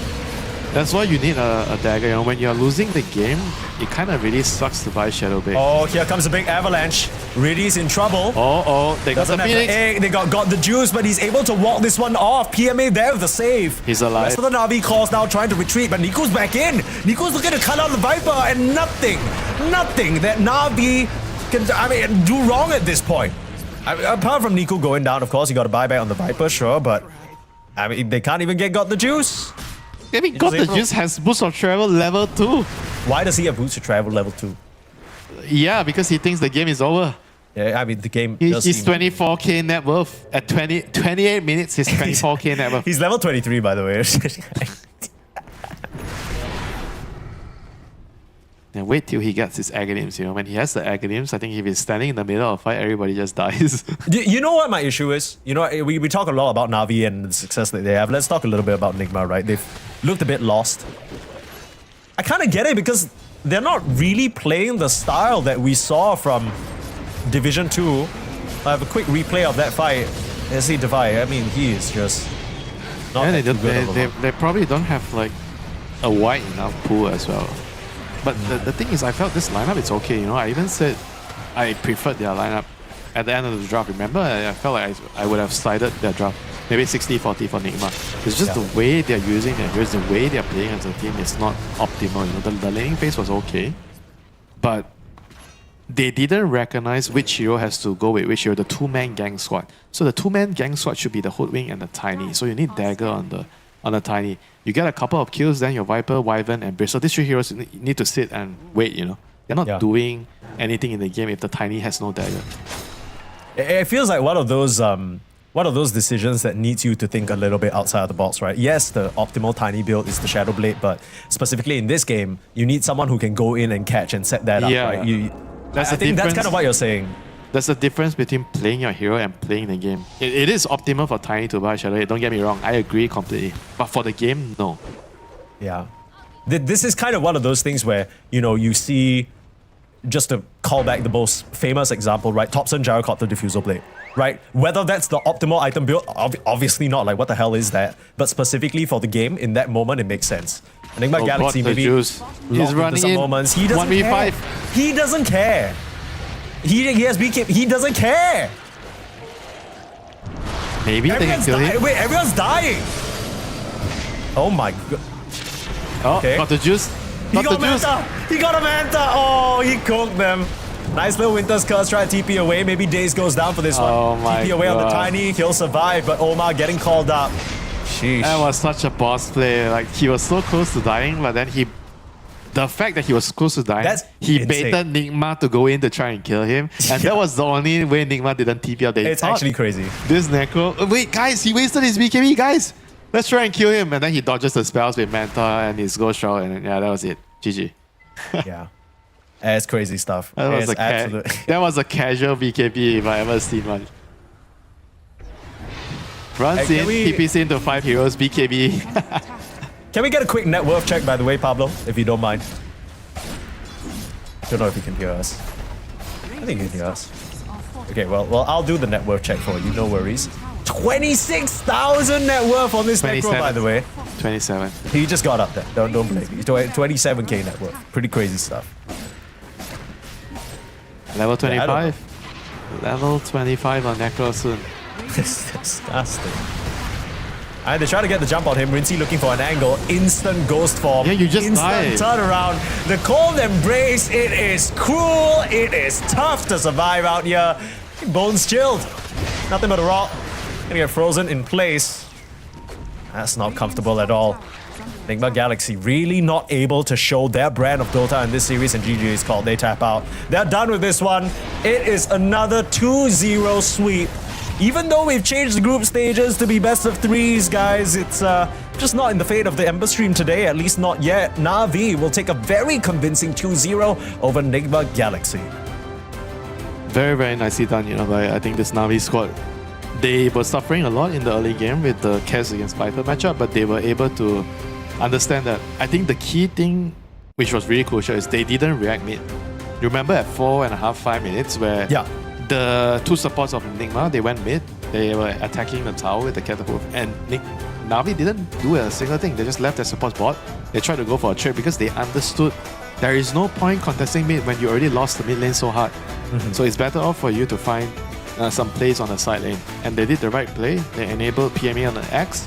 They went to his lane, they made something happen, and then they draw Nigma's attention away, and that's when the Kez went back to the mid lane to farm. I think these are like the very small little things that would tell you, or at least they would tell me that this team, they understand Dota, you know, like you do not play with the losing lane, you play with the lane that is winning, that's doing well. Yeah, they clearly have a clear idea of concepts that they employ here to success, right? Whether, regardless of the heroes that they pick, even though some of the drafts look janky on paper, they know how to make them work. Like we were saying, it's not conventional, but boy, is it fun to watch. And when they pop off, especially got the juice with this play, like come on, dude. Get in there, look at that Manta, dodging the Viper strike at the very last moment. Rincey gets tripped up as well, can't full commit for him. Needs to turn around for the egg, but very quickly realizes, hey, I ain't getting shit from this situation. I need to get the hell on out of here. And by the time we've reached this point, it's over, man. You can't play against Necro as Tiny, you know, if the game is this bad and if he's so far ahead. The Aghanims, the Heartstopper, they're just shredding your HP pool. And on top of that, you also have to deal with the Sunray. Like, there's just nothing that Tiny could do. That's why it's important to understand that he actually has to come online early, because mid-late game, he cannot fight the enemy heroes. He needs to enable the Bristleback. He needs to enable the Viper. He needs to buy even the supports. You know, I think GH, he could have done a lot in this game if he had some space to get his levels and get the dagger, right? It's very important for this hero to have a mobility item, whether it's 4-star, whether it's dagger. We need to get one. And they just couldn't really find the space because in the early game, Viper has Boost of Travel, he's farming. Bristleback is farming, he has BKB, he wants to get BKB before he fights. Nobody was actually doing anything in the game. Yeah, Tiny was the only one that was capable because he was rich and he could have just bought a dagger. It's a bit tough because there was one moment where Devi, I think he got his BKB, right? And then you were starting to say, okay, this is more like it, right? They need to run along with Devi, they need to protect these areas, they need to use him as the tip of the spear per se.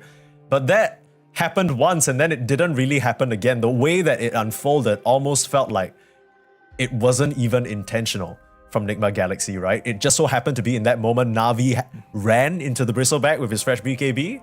And then that was it. We didn't see any curses that were impactful. We didn't really see the Bristleback get anything done. I think there were some fights with his BKB where he runs in, he BKBs, and he starts like punching the Phoenix. And then Riddies gets down to like 20% HP and then Riddies just eggs. And then it's like, okay, your entire BKB duration is just wasted. Like what did you accomplish as the POS 3? Right, and these were some of the concerns that we had when Devi first joined the team. Whether he will be able to fit in, he has a bit more of a polarizing style. And now with the way that Nigma Galaxy are playing in this first series, it kind of feels like all the progress that they made in DreamLeague Div 2 is like, where did that go? Yeah, maybe their strats weren't just that good, They weren't good enough. But this game, it's not about the strat, it's a lot about the play. Maybe you can have some argument, okay, they could have picked something else instead of the Viper, But at the end of the day, they needed to play better than what they did. Yeah, absolutely. But I can tell you exactly who played better. It's none other than Riddies from Na'Vi. Of course, the POS 5. He'll be joining us very shortly. Can you hear me, Riddies? Yeah. Hi, guys. Hi, Hello. Nice to have you here with us, and a very convincing, just 2-0, just to start out DreamLeague. I mean, I'm sure you're very happy, but of course, big elephant in the room, right? Because you guys, of course, just made the recent change with Days coming back in for Zayak after a long while. It didn't really work out PGL Wallachia, so my big question to you is, what did you guys do between PGL Wallachia to now? Like, what's the prep for DreamLeague to try and get a better result here? I mean, to be honest, we prepared good for PGL Wallachia. We also had a very high win rate on scrims, but somehow we fucked it up, you could say. Like, maybe not so confident, maybe we like changed our strats a bit, but the result for us was surprising that we like had such a bad place. But now we are ready to show and excited, yeah. Yeah, and straight off the bat, you guys kind of bring out pretty funky stuff, right, in the draft. I think you guys are picking heroes that people just aren't picking. Niku, of course, he has his specialty, the Night Stalker mid in the first game. And then game number 2, you had some amazing supernovas and got the juice. I think he was the star of the show, right? The Necrophores just bossing up, walking around like nothing matters. Like, can you talk to me about what the ideas are going to the draft? Because I feel like in terms of specific heroes that your cores pick especially, you guys have so many different things up your sleeve. Are these things that you practice in scrims as well? Or is it just in the middle of the draft someone gets an idea? I mean, to be honest, even though we are like young team and young players, there's like a stigma that young players can only play like 2 or 3 heroes, like only signatures. But our players, like, we have no boundaries, and we can play any heroes in Dota. And for example, this Night Stalker strategy, it's not new for us. We played it like for 2 years almost already. It's like from the times when we had coach of our style from Navi Junior. Yeah, and Necro, it's also like Taras just said, like Gadiju said that he's confident, and we also confident in him, so he owned, yeah. Very cool. Winter, you got any questions for Riddies here? Yeah, so both games I've been particularly impressed by when one of your cores are having a very bad game. Like for example, in the first game, the Ursa was totally destroyed in the lane and he found a way to play the game by roaming. And in the second game as well, your mid laner completely gets destroyed again in the game. But he once again, he found a way to come back into the game. So what is it that the players in the team do that allow this to happen? What is it that makes the difference? When someone loses the lane, what is supposed to be happening in the team? I mean, we just don't tilt, and when you don't tilt, you start to think and start to notice your options, and maybe that's it, yeah. And we also have like good communication, so I don't know, it was pretty easy. Yeah, sure. I sure hope that in my games in pubs it's that easy. Every time a lane goes bad, the game is just basically over. Actually, Riddies, I think it's interesting that you mentioned just now, maybe there's a stigma around young players, right? Limited hero pool. I think a lot of the conversation around younger players as well is maybe in terms of being a competitive pro, they're not as mature. So things like tilting or being a bit more emotional, that's some examples of things that people might think of younger players. But you're saying everyone on your team, are you guys mostly composed? How do you manage that frustration? Because I'm sure that, when you're not having a great game, it can come out at times. Is it something that you guys do as a team? Do you have like a psychologist? What's the approach there? I mean, we already play together for so much time, and in past we had like these problems of like being in tilt and maybe like having fights. But now it's more like calm, and we just talk about Dota, and we like just wanna win so hard. So it's like very composed, I would say, right now. Yeah, that's amazing to hear. And clearly, it's worked out great for you guys. A very convincing 2-0 win. Hopefully more on the line for you guys as we move on to your next series. But thank you so much for joining us. Best of luck in your next few group stage games. Thank you. Bye-bye. Bye-bye. Bye-bye. How can you not like these guys? I mean, they're the young dudes on the block, showing up with these cool strategies. Riddy is now telling me nobody on the team even gets frustrated. You know what it reminds me of, Winter? It reminds me of when you're like maybe 5 years into a long-term relationship. You got past all the hard part. You don't even fight anymore. Everything's just calm. It's about efficiency. And I like what he said at the end. Everyone's just so hungry to win. That's the priority instead, right? It's less about these petty fights or stupid arguments. Everyone's just talking about the Dota 2. And winning is everything, Mike. Everybody has the same goal. Very, very important. If people are just not looking at the game the same way, you're not having the same motivation, it's just really hard to progress. I think this team has shown in the last 2 years they've improved so much, leaps and bounds. And the way they play Dota is different. They have their own style. It's very, very refreshing for the viewers, very refreshing for everybody. And they also prove that Dota is not just about what fits the meta, it's also about what your players like to play. You have your certain personal style and you get to employ it, and you have the balance with the meta. It's so cool to hear a player like that young say, look, there's this stigma around hero pools, but nobody in our team. No boundaries. What a someone scribe that shit right now. That's a quote and a half. My goodness. What a badass. I mean, Na'Vi, they definitely show their stuff today. They got the Night Stalker mid from Niku, PMA styling on the Axe. You got long range initiations from Daze, got the Juice bossing up. I mean, everybody showing up big style. So I think coming on to their next few matches, they are going to be an exciting team to watch. But of course, on the receiving end of that brutal beatdown is Nigma Galaxy. I mean, I feel like they just stepped away from the game that they played. Winter, what do they need to do to pick things back up? They have to do a lot of soul searching right now. Like watch replays and figure out, because I think they have an understanding of Dota which is not precise, because they have not been playing against the best teams consistently enough, Right. So you're winning against weaker teams, and then you think, oh, this is actually working for us, Let's just keep playing this way, But when they go up against better opponents, then they're like, why is everything so difficult? Why is everything wrong, That's when you have to look back and try to analyze. So there's a lot of work for them to do. I think they need to really compose themselves and try to sit down and figure out what is the most optimal way to move forward.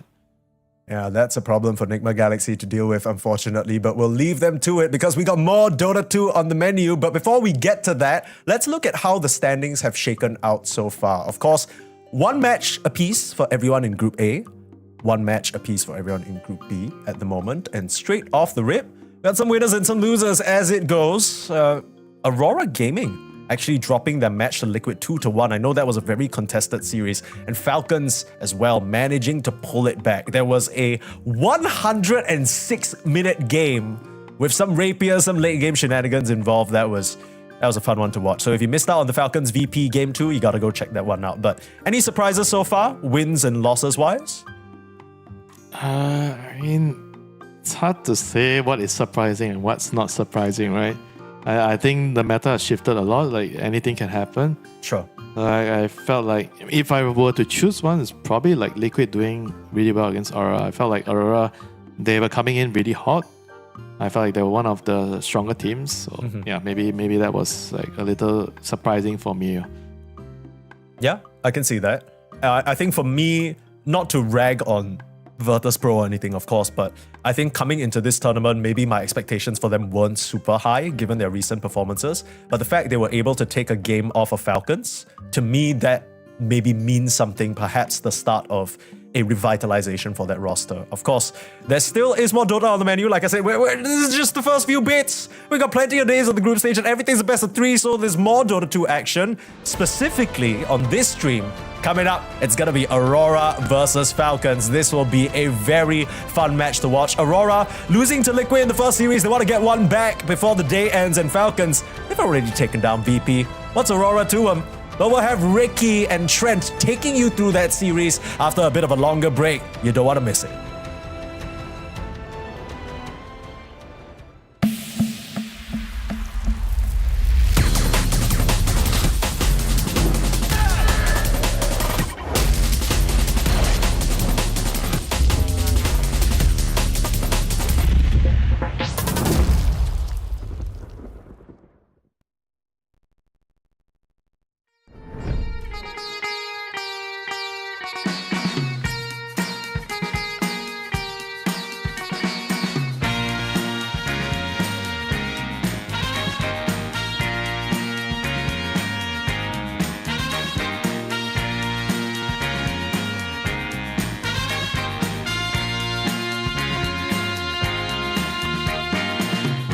What you need is love and understanding.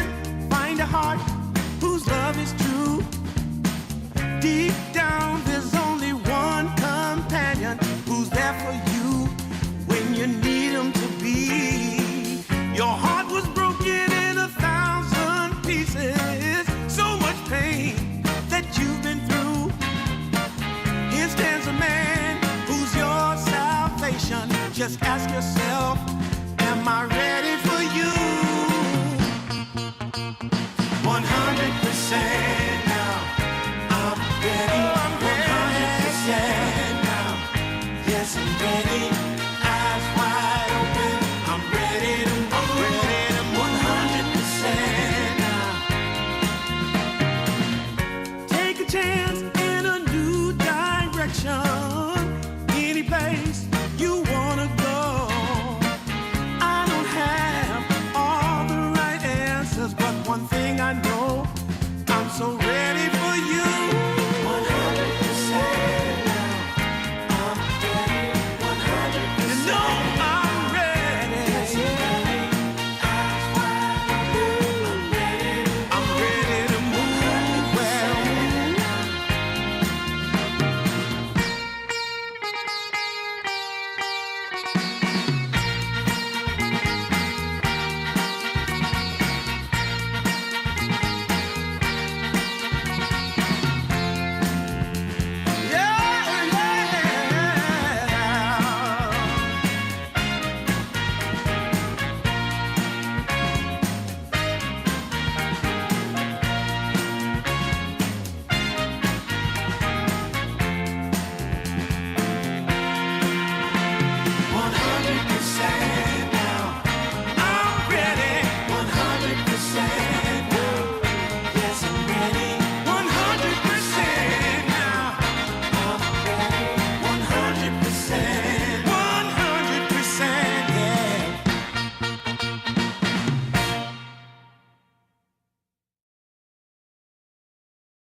sometimes I'll be foolish. Sometimes I know I get mad. Sometimes I say the wrong thing to you that makes you feel sad. But one thing is true in all that we've been through. You've never stopped loving me, no matter what I do.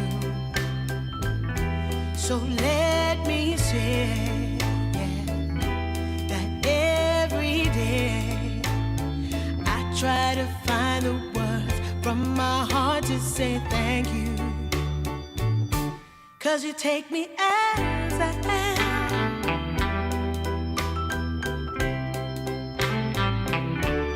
You take me as I am. Oh, baby. If you stop loving me, well, I would understand. But I won't take you for granted, no, no. When you hold my hand, your love makes me feel that I could fly to the moon. Not even the birds of love can sing a sweeter tune. I needed to say that you find a way to make me feel anew. And I want to say thank you, 'cause you take me as I am. Oh, baby,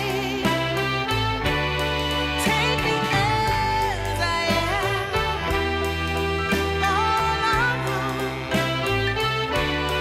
take me as I am. Oh, take me.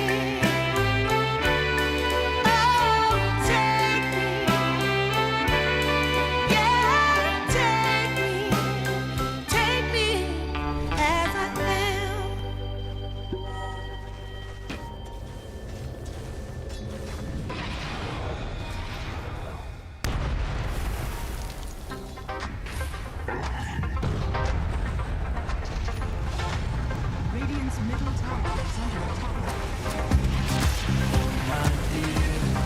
Something worth saying. Oh my love, if we just rise above, like staring at the sun. 5, 4, 3, 2, 1. You shine a light. It's the real thing. Yeah, it's the real thing. You shine a light. Yeah, it's the real thing. Oh, it's the real thing. You shine a day. You shine a night. You shine it right in every single way. You shine a light. Yeah, it's the real thing. Oh, it's the real thing. Oh my gosh, believe me, I am sincere. When I say, allow me to volunteer, like staring at the sun. 5, 4, 3, 2, 1. You shine a light. And it's the real thing. Yeah, it's the real thing. You shine it bright. Yeah, it's the real thing. Oh, it's the real thing. You shine a day. You shine a night. You shine it right in every single way. You shine a light. Yeah, it's the real thing. Oh, it's the real thing.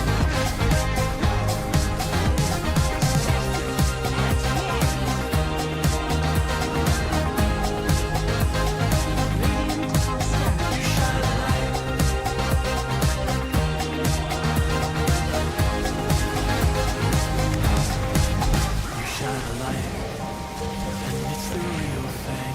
Yeah, it's the real thing. You shine bright. Radiant's middle tower is Yeah, under it's the attack. real thing. Oh, it's the real thing. You shine a day. You shine a night. You shine it right in every single way. You shine a light. Yeah, it's the real thing. Oh, it's the real thing.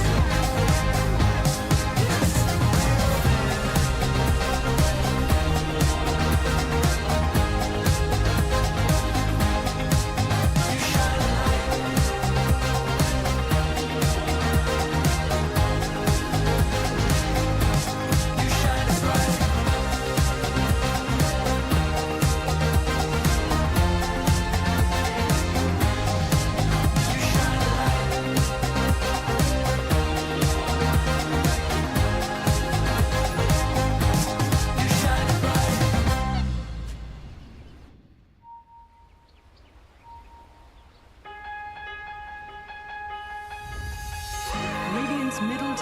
is under attack. We must affect the weapon. New horizon, see it rise. We've got all that we could ever want to. Come with me, let's be bohemian. Radiant structures are fortified. Inside, so alive on this high, we're living on. Set you free, it's all here in us. Radiant's middle tower has fallen. One more step into this open ocean, and we'll never forget. Dire's bottom tower is under attack. All that we're made of, our foundations. Soaring up, wide awake. For you and I, this is our day. Now the world is ours to take. Dire's bottom soaring up, wide awake. For you and I, this is our day. Now the world is ours to take.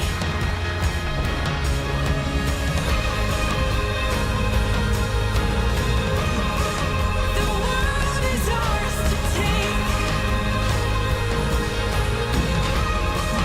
The world is ours to take. New horizon, open eyes on the future and everything that we could be. Take my hand, so take my hand now. One more step into this open ocean, and we'll never forget all that we're made of, our foundations. Soaring up, wide awake. For you and I, this is our day. Now the world is ours to take. Soaring up, wide awake. For you and I, this is our day. Now the world is ours to take.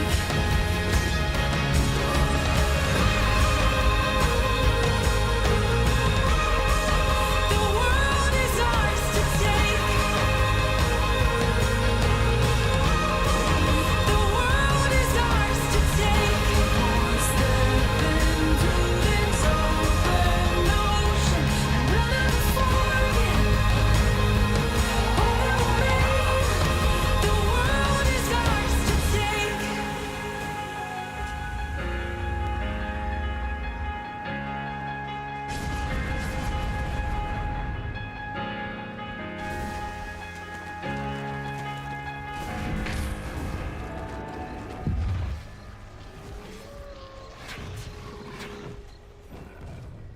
Dire's top tower is under attack.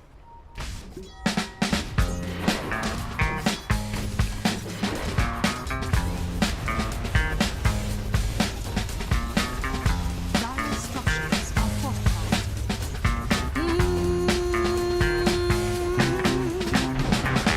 How I used to be, was so good for me. In my mind all the time, no one I could turn to. Now that I can see your love has set me free, you came along, made me strong. I've waited such a long time, and I just can't believe in this new love I have found. Yeah, don't want it to stop when you know you got a good thing that makes me feel right. Ooh, wherever it leads me, you know it's all fine. I never thought that this could sweep me off the ground. Oh, I don't want it to stop when it's feeling this good.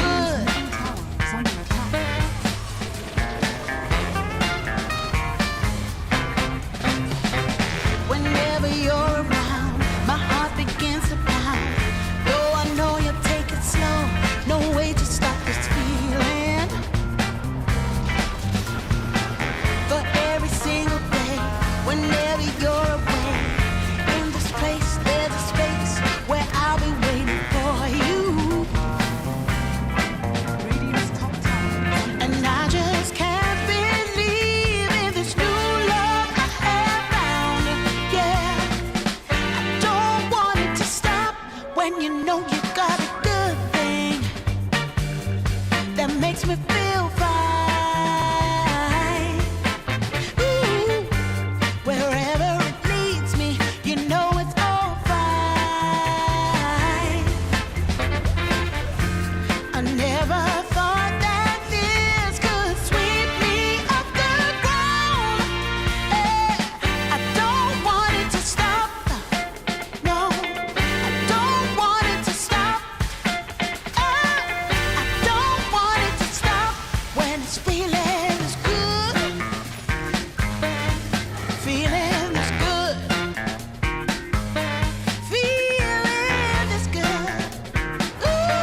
start the show.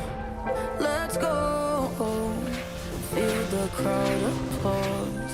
Let them know. Radiant's middle tower is under attack. We've been counting down the days, been riding through the haze. We'll take it to the grave, be the unstoppable. I'm coming up, unstoppable. Don't let it drop, we're going down slow. I'm coming up, unstoppable. Don't let it drop, be the unstoppable. Start the show. Whoa, dodge the blow. Go, knocking on the main stage door. Whoa, feel the applause, feel the roar. I'm coming up, unstoppable. Don't let it drop, we're going down slow. I'm coming up, unstoppable. Don't let it drop, be the unstoppable. Star-crossed stars, side by side, we'll do this one more time. Radiant's middle tower.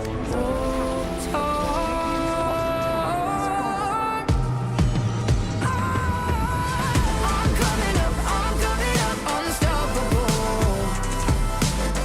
Don't let it drop, we're going down slow. I'm coming up, unstoppable.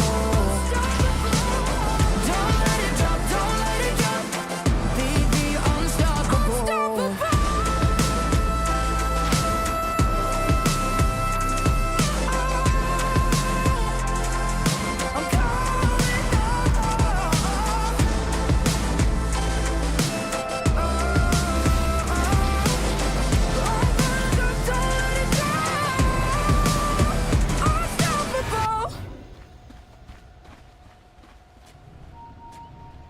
Dip your toes in the water, we're out for the summer.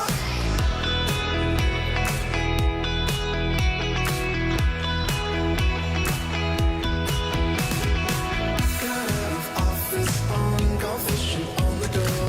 A cool box sitting on the backseat of your car. Let's sink an hour or two doing nothing at all. Dark are scanning. Dip your toes in the water, we're out for the summer. Dip your toes in the water, we're out for the summer. Dip your toes in the water, we're out for the summer.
get mad. Sometimes I say the wrong thing to you that makes you feel sad. But one thing is true in all that we've been through. You never stop loving me, no matter what I do. So let me say that every day I try to find the words from my heart to say thank you. 'Cause you take me as I am.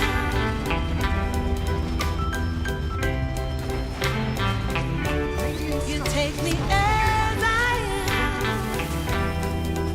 Oh, baby. If you stop loving me,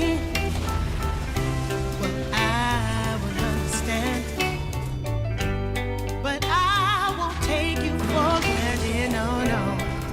When you hold my hand, your love makes me feel that I could fly to the moon. Not even the birds above can sing a sweeter tune. I needed to say that you find a way to make me feel anew. And I want to say thank you, 'cause you take me as I am. Oh, baby, take me as I am. Oh, take me as I am. Oh, take me.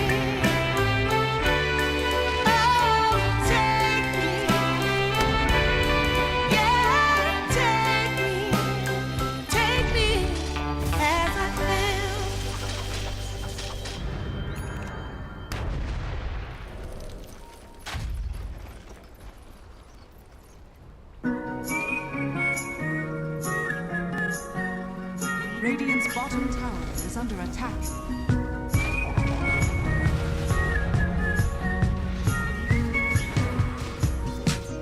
That you wanted to see me. Now hold on to my love. Birds in the trees, what a feeling when the morning comes. Sun in my eyes while I'm dreaming about the way you make me laugh. Blue, blue skies when I'm seeing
feeling this good.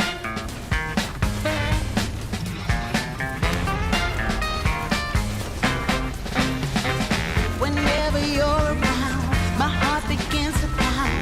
Though I know you take it slow, no way to stop this feeling. For every single day, whenever you're away, in this place there's a space where I'll be waiting for you. And I just can't believe in this new love I have found. Yeah, I don't want it to stop when you know you got a good thing that makes me feel fine.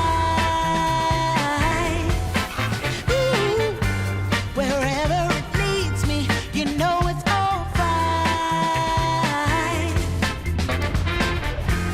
I never thought that this could sweep me off the ground. I don't want it to stop. No, I don't want it to stop. I don't want it to stop when this feeling is good. Feeling is good. Feeling is good. Ooh, feeling is good.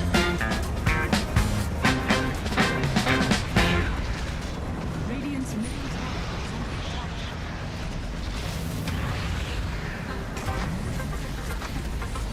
Radiant's bottom barracks are under attack. My dear, something would say here. Oh my love, if we just rise above, like staring at the sun. 5, 4, 3, 2, 1. You shine a light. It's the real thing. Yeah, it's the real thing. You shine it bright. Yeah, it's the real thing. Oh, it's the real thing. You shine the day. You shine the night. You shine it right in every single way. You shine the light. Yeah, it's the real thing. Oh, it's the real thing. Oh my gosh, believe me, I am sincere. When I say, allow me to volunteer. Staring at the sun. 5, 4, 3, 2, 1. You shine a light. It's the real thing. Yeah, it's the real thing. You shine it bright. Yeah, it's the real thing. Oh, it's the real thing. You shine the day. You shine the night. You shine it right in every single way. You shine a light. Yeah, it's the real thing. Oh, it's the real thing.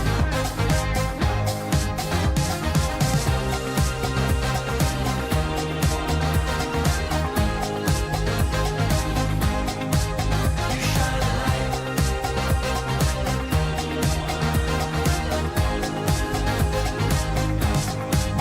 You shine a light, and it's the real thing.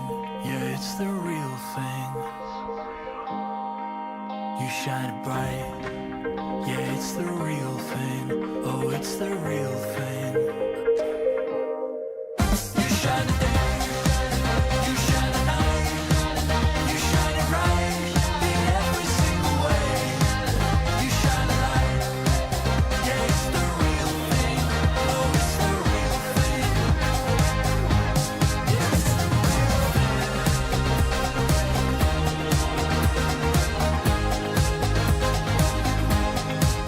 You shine a light.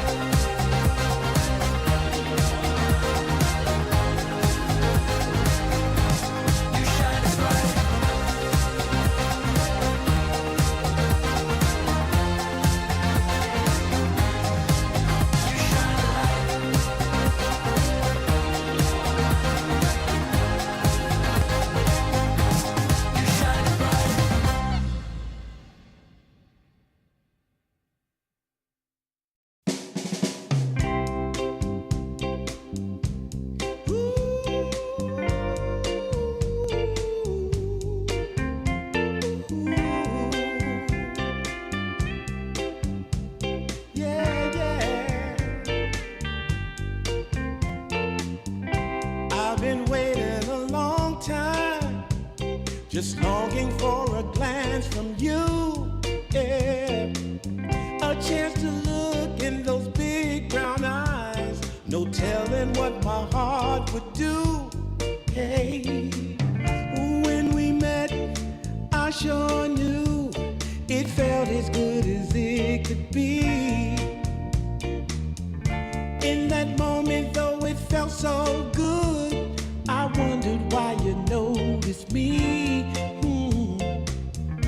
If you gave me just a little time, it would sure ease my troubled mind. Don't tell me that you don't feel the same inside. Don't tell me who. These are feelings that I ought to hide. I don't care where you came from, just tell me where you wanna go. If there's a chance to be together, that's all I really need to know.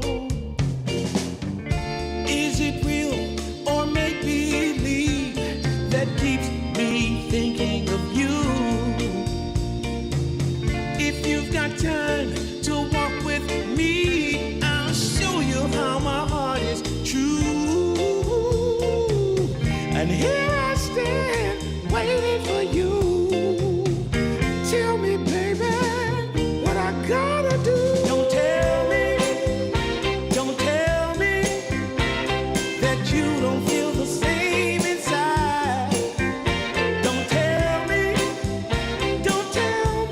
who. These are feelings that I ought to hide. Don't tell me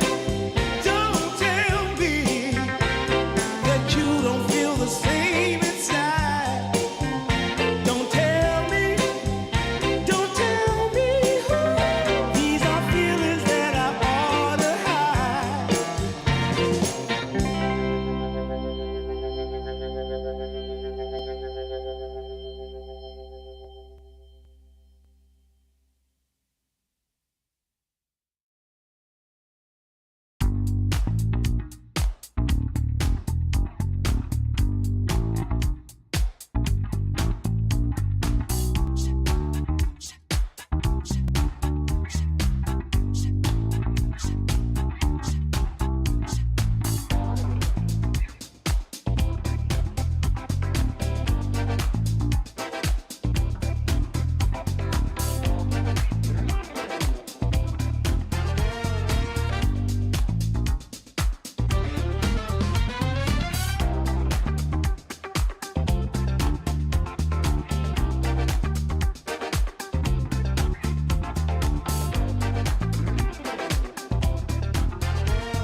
I feel strange things when I'm around you.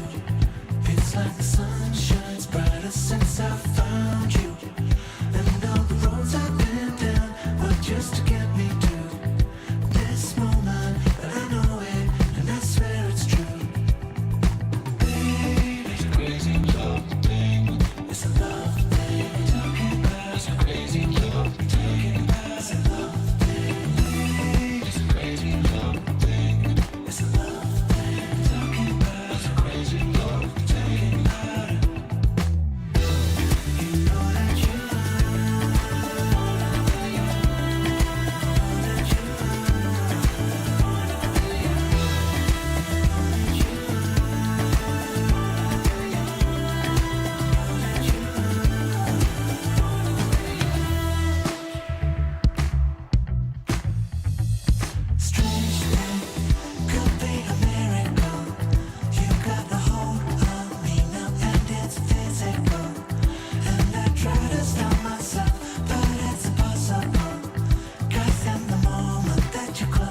I give up control. Baby's crazy love, baby's love, talking about a crazy love, talking about a love, baby's crazy love, baby's love, talking about a crazy love, talking about it. You know that you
catch the sun and dance away. All my friends right by my side, they're lighting up the darkest night. Now they play our favorite song. Everybody sing along. The sunlight makes me smile. My friends are dropping by. No one will break my stride. This is a good time, I'm feeling fine. Music keeps me feel alright, alright. We'll dance until the morning light. Underneath the brightest sky, I can see it in your eyes. The sunlight makes me smile. My friends are dropping by. No one will break my stride. This is a good time, I'm feeling fine. The sunlight makes me smile. My friends are dropping by. No one will break my stride. This is a good time, I'm feeling fine, makes me smile. Friends are dreaming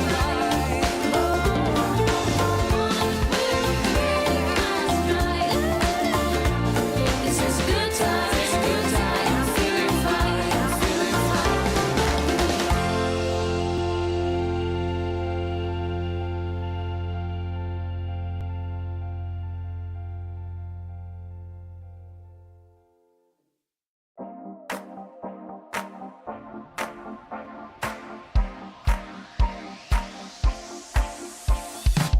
I've got a feeling there's a reason that you walked into my life. I can't blame the stars or superstition, 'cause you know I'm not the type. I don't know what you're thinking, that I'm crazy, but you're wrong. Feelings can't be caught just in the night. Don't think I'm dreaming, 'cause I've been waiting for so long, and all I've got is you go through my mind.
high we're living on, set you free. It's all here in us. One more step into this open ocean, and we'll never forget all that we're made of, our foundations. Soaring up, wide awake, for you and I, this is our day. Now the world is ours to take. Soaring up, wide awake, for you and I, this is our day. Now the world is ours to take.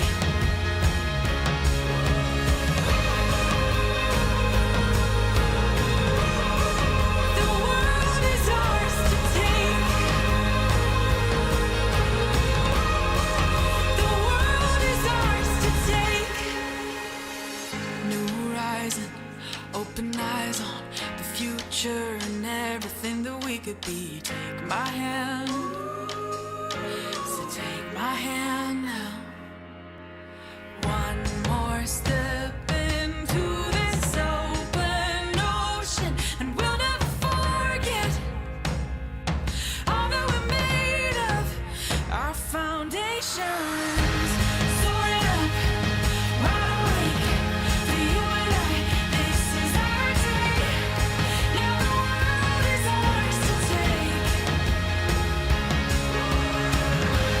Soaring up,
DreamLeague Season 29 is brought to you by DHL. I just totally forgot.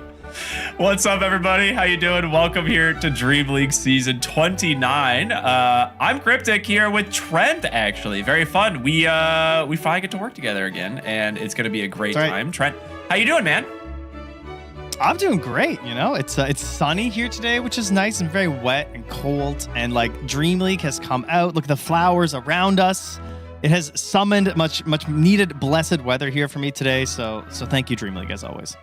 Yeah, it's like the springtime before the dreaded summer that's about to come. I mean, summer might be better for you. It's not my favorite. Yeah, people are like praying to the sun here. Like we worship it like a god. Like, please come back. A couple days a year, you know. I'm excited though. Yeah, DreamLeague's always a blast. We've got some great games lined up. We've had a lot of, you know, kind of 2-0s on this stream here today, but there's been some super long series for one of these teams, which is, boy, Falcons has ran the gauntlet already, and they've only played one series, so we'll see how they're feeling, but they're going to be taking on Aurora. How you feeling about these two teams? Great. I mean, Aurora obviously has been on a bit of a tear lately in terms of like they had this like big long streak where they were grinding through DreamLeague Division 2. Felt really good for them, and I think we even have some quality photos. There we go. Look at this lovely squad. They've just been good. I feel like they're really on the meta. I feel like a lot of their heroes are really good right now. WS is stepping up right now and feels like he's really annoying to draft against. We're seeing a lot of bans focused on him, and then he busted out the mag at the end of game 1 today when I was watching, and had a great performance on there. So I think he is the thing to look out for in the draft right now. Yeah, that's always nice. It's a good thing to have in the draft, like on the team when it comes to drafting and having that kind of like flexibility, especially from the offlane position right now, which I think is a pretty strong role. But yeah, we do have a video to show about Aurora, so let's go check it out. Aurora Gaming has been around Dota for a couple of years. They initially formed as an SEA team without much success. In 2025, they transitioned to becoming an Eastern European team, and finally started achieving some solid results, Nothing mind-blowing, but they did get several results around 5th place. Well, someone at Aurora had a stroke of genius when they decided to pick up some SEA players while in their EEU era, and suddenly became the best SEA EEU team. The roster of Nightfall, Mikoto, WS, Mira, and Kaori quickly rocketed the team from mediocrity to becoming one of the best teams in the world. Their recent results include 2nd place at PGL Wallachia Season 8, just a few weeks ago, 2nd place at DreamLeague Season 28, up from 21st place at DreamLeague Season 27, and 5th place at ESL 1 Birmingham. I don't know how they've made it work, but somehow they managed, and Aurora Gaming are undoubtedly one of the strongest teams heading into DreamLeague Season 29. I believe it. One of the strongest teams coming into the league. I do think this is one of the teams that's had the best like glow up of the last 12 months, right? Like you mentioned, coming through Division 2, like there was such a, I think right around this time last year, Aurora looked really good, and then we're just like, oh, what happened? You know, like where did the team go? But they're back, man, and looking strong. Yeah, they're really gelling right now, and you know, KP has been on the grind. He's been doing a lot of talking, like he's taking quite a few interviews and stuff, just talking about just like, you know, how much they're practicing and just the general ideas and everything behind the team, and they seem very motivated. So it's I guess not a surprise that they've catapulted up so much. Getting plus 20 in terms of results is pretty funny, though. 21st to 2nd. Yeah, that's pretty solid. No way. That's wild. Well, they're going to be going up against a pretty strong opponent. Maybe a team that could have used a slightly longer break. Falcons this morning played 2 really long games back to back, but ended up clutching out the 3rd one, getting the 2-1 over Virtus Pro this morning. And boy, those games kind of take their toll, but we'll see what they do and how they're you know, prepared here for Aurora. I feel like Falcons, for the first time in their history, has looked a little shaky over the last couple events. Yeah, I feel like I've actually seen people being like, roster change. It's like they won TI. No. People are just like, I think it's time to blow it up, guys. Like, you know, we've had some months of some trash results. Let's just end it here. So I would not be too concerned. Obviously, if I'm on Falcons, you know, they have a lot of history together. I'm sure they can figure it out. And but you're right, they're definitely slumping a little bit compared to their very high expectations that we have for them. So funny, like the first sign of any like non-stellar performance, it's like, well, had a good run, guys. See you later. Like, I feel like this is one of those teams that can adapt pretty well. They've got a lot of veteran players. They've got some just insanely high skilled players. It would be quite shocking if this is a team that like continues. Like, I don't feel like this Falcons is a roster that's going to end up at the bottom of tournaments like consistently ever. Like sometimes you have like a weird performance here and there. You know, recently Yandex and Tundra both like literally placed last in a tournament that I think no one expected. So it happens. But you know, we'll see what they do going into their 2nd series here today. I'm sure that at some point they'll just teach Malrine to play ranged heroes and it'll just be over for everyone, you know? And then really, I don't know what their opponents are going to do. That's a really good point. Outside of Huskar, you know, there's not many. He really is just like, I want my Primal Beast, I want my Sand King. We'll just go from there. Oh, Crit looking very thoughtful here. Oh, getting a little long in the beard there, Crit, huh? Yeah, he's he's growing a little bit. Yeah. All right. 10 seconds. So wise. It's a good what look. it is. Once you win TI, you know. He's like, I'm getting older. It gives you the pass. You're like, all right, I can grow a beard now. Yeah, I think so. It's like the opposite of like a playoffs beard for hockey. It's just once you won the playoffs, you're allowed to grow the beard in Dota. That makes sense. I'm so you glad can tell he's not used to a lot of this action though. It's a lot of face touching for Crit, you know. Team Falcons. Dude, that is honestly something I end up like making a bad habit of. If the beard grows out too long, I find myself messing with it all the time, and it's just just twirling, you know, mid-game, just twirling the stash, twirling the beard. Don't even realize it. This is problematic, Ricky. Yeah, it's all right. Well, problematic heroes being banned though. We've got first 7 bans into the first pick, which will be the Pangolier. I am not shocked. This hero is incredibly strong still. I don't understand what it's going to take. I don't know what it's going to take for this hero to not be viable, but this hero after 4-1 rework was just bonkers. I don't get it. I don't know. We still, whatever it is, we still haven't found it. That seems to be the issue. I looked at this patch and I was like, okay, but surely this time, pangolins are an endangered species. Surely his time has come. Like, we got the Mage Slayer nerf. That's his item. He's crazy on it. Now I see more pangos going back for diffusal rushes. Whereas I was like, okay, well, now they're going diffusal. Like, they're in trouble now. And yet, despite the mana cost increases on both of his spells, the diffusal's kind of helping to upset that a little bit. And he's chilling. I mean, you can still go Mage Slayer or diffusal because they both help your mana pool. But it seems crazy he's still this good despite all of these nerfs over and over. I thought when they lowered the swashes to 3 strikes, that was it. And yet, here we are.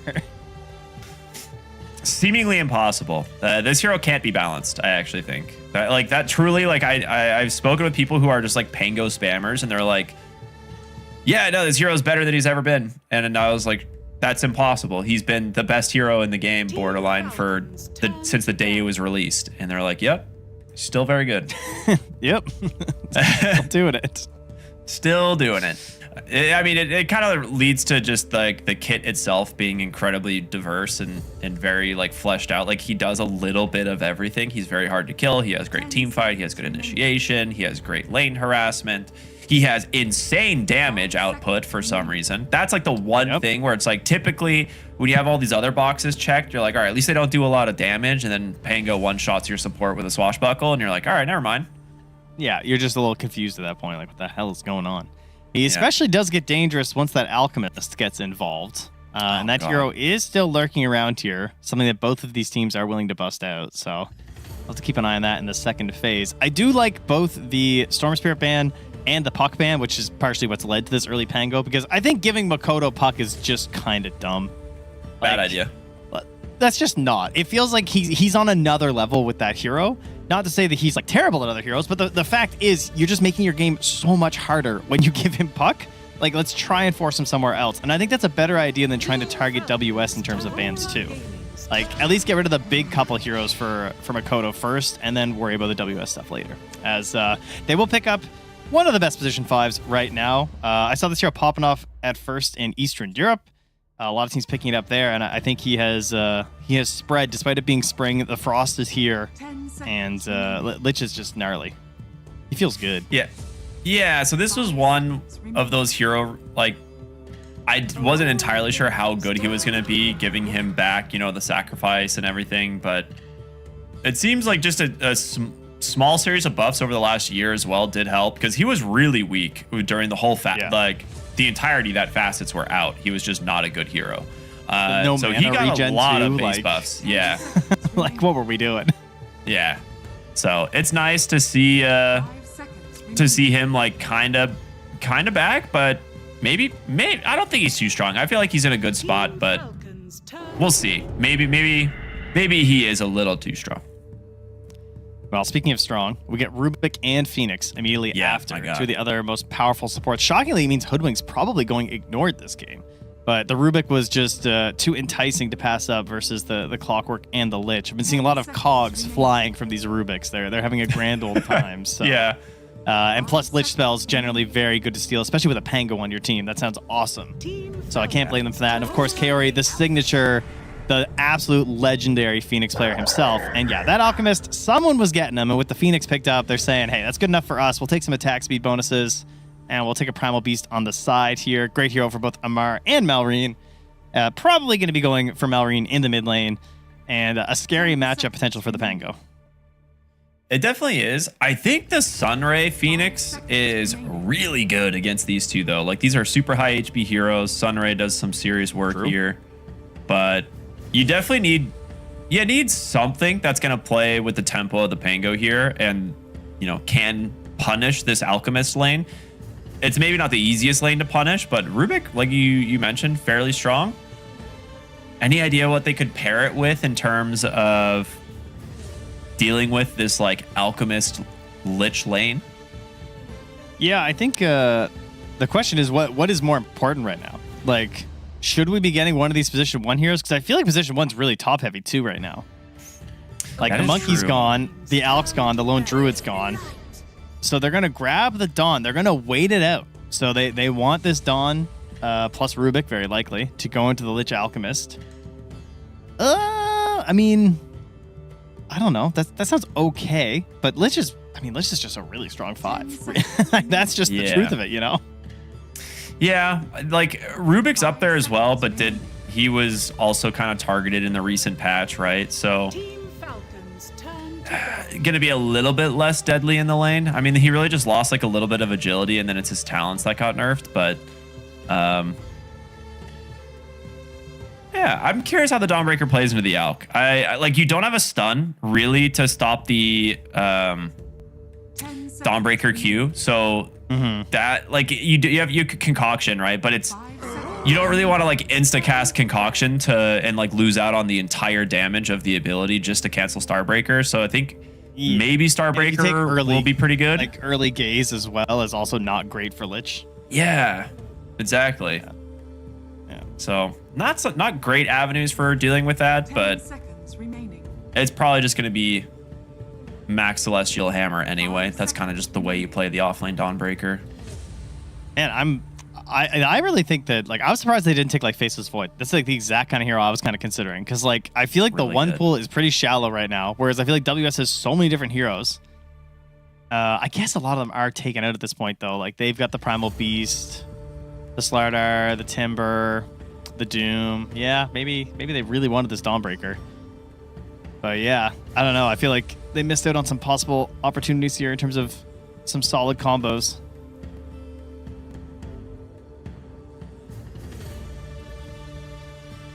I'm going to the last set of bans. Obviously, yeah. I mean, we're flexing everywhere, right? We got flex all over the place for Falcons. Like, you know, that's exactly what I was gonna say. Like, what do you even consider banning here, right? Because it could be mid lane or off lane for some of these heroes. So I'm just gonna protect my Nightfall, make them happy. Yeah, I feel like they want Malreen's Primal Beast mid, like realistically. So I think it's probably a Mars hero into the off lane that they're mostly looking for.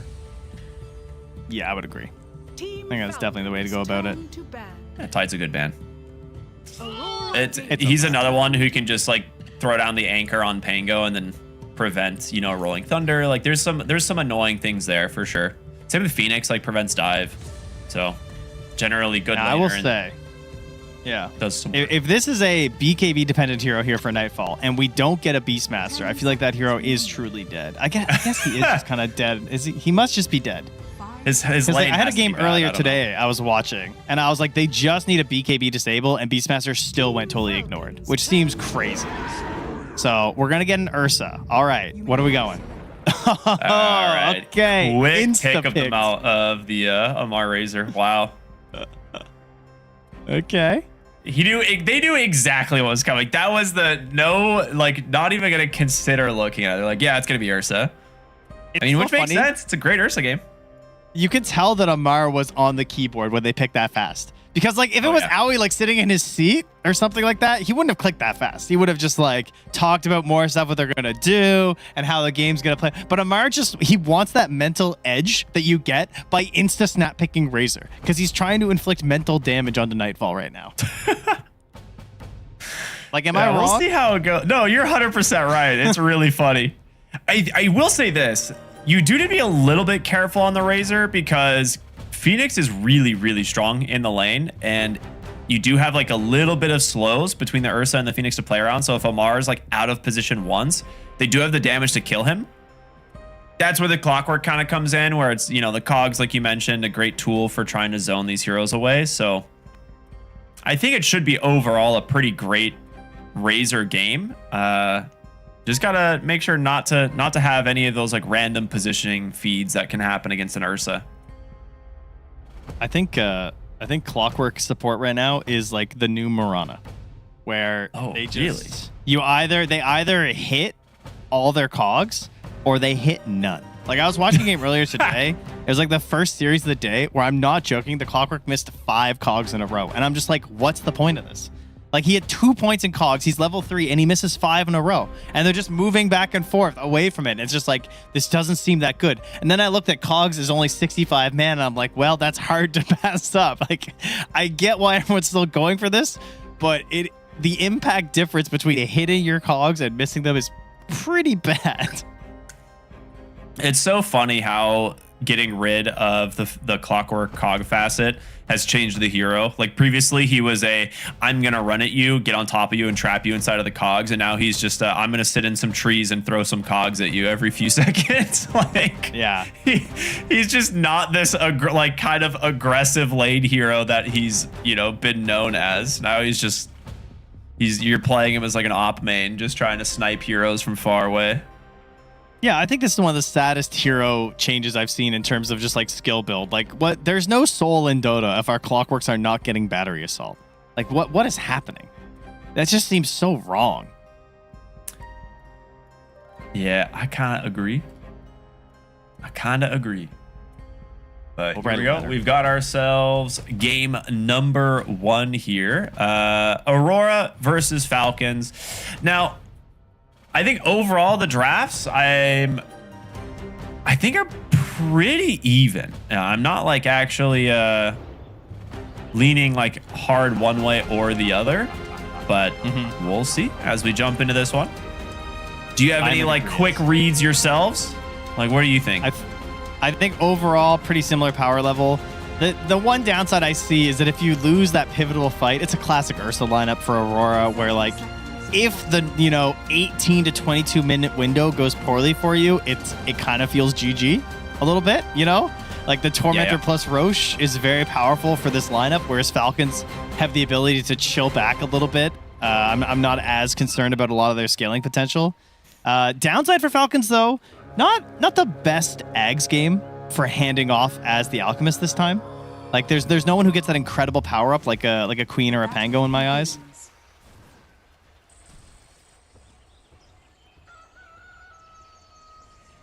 All right, no real fighting over the runes. No one wants to make that mistake quite yet.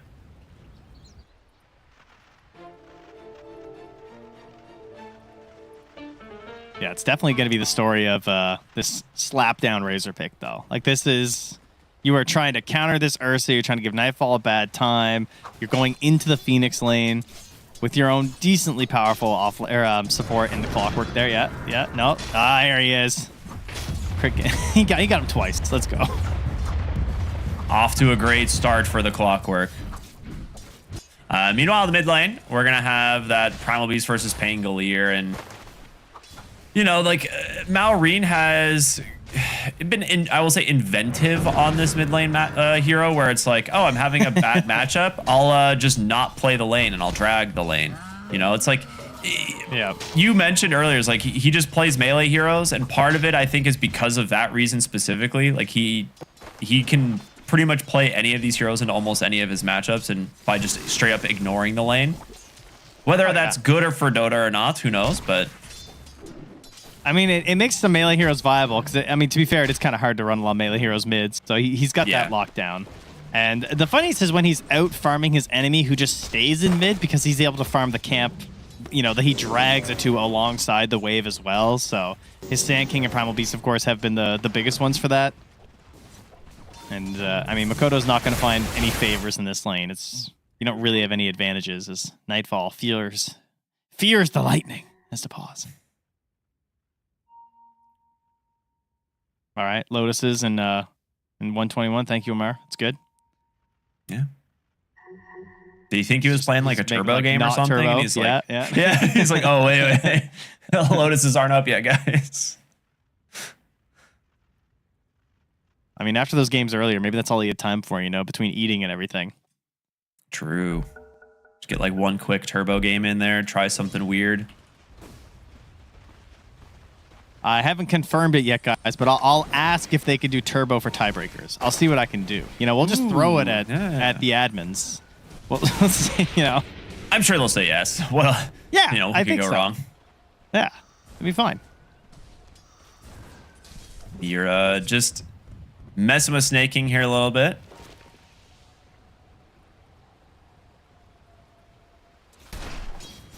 Sorry, his sacrifice now off cooldown. He's gonna have a great time. Oh, of course. But comical that it's back, honestly. So it's so funny how it was just like the advice that every single player got when they first started playing. Just play Lich. You know, you'll have mana, you stack these creeps. It was like Lich and Veno when I first started playing were like the two supports that everyone was told to play. And a lot of it was just because Sacrifice just being hilariously good. We really didn't know how powerful it was, though. Like, until people started using it, like, on the mid wave, and we were like, oh, this is broken. I see. We're like, you can't do that. That's illegal. Yeah, I can't tell you the amount of games. Yeah. You never know how good you really have it.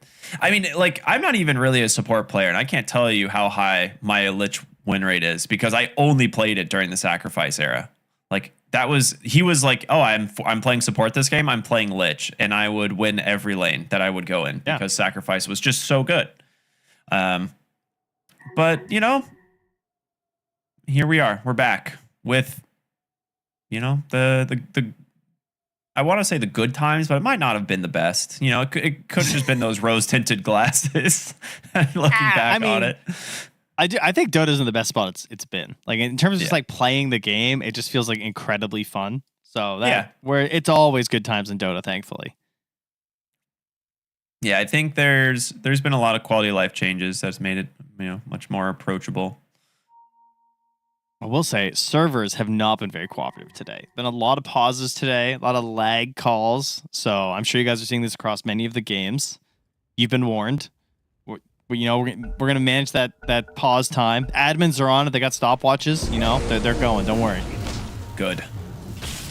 No pausing in my Dota games. No, can't have that.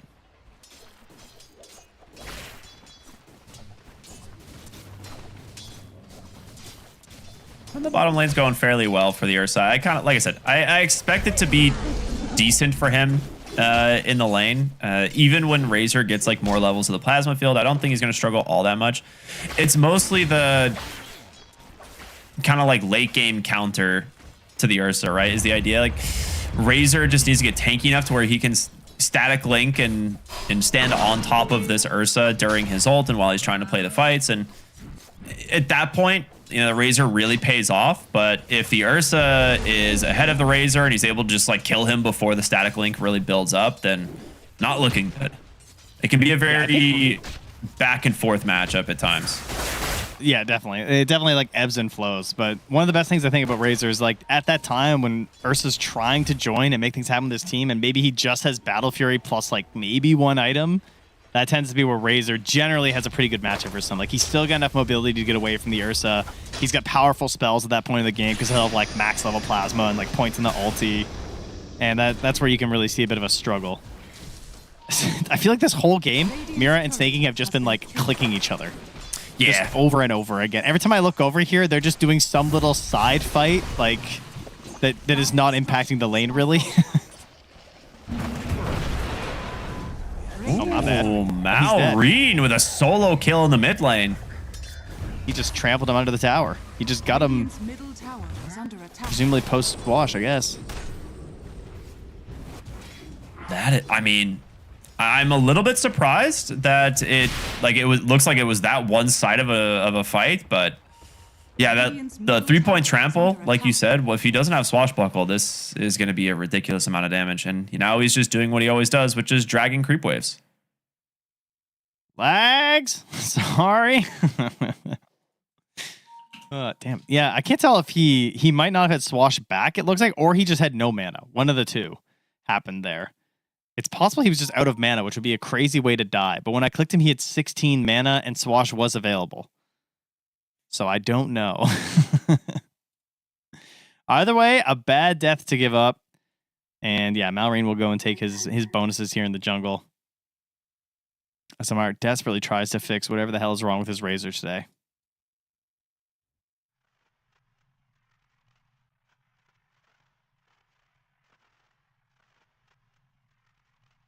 Makoto has queued up his first item. He is eyeing the Diffusal Blade first.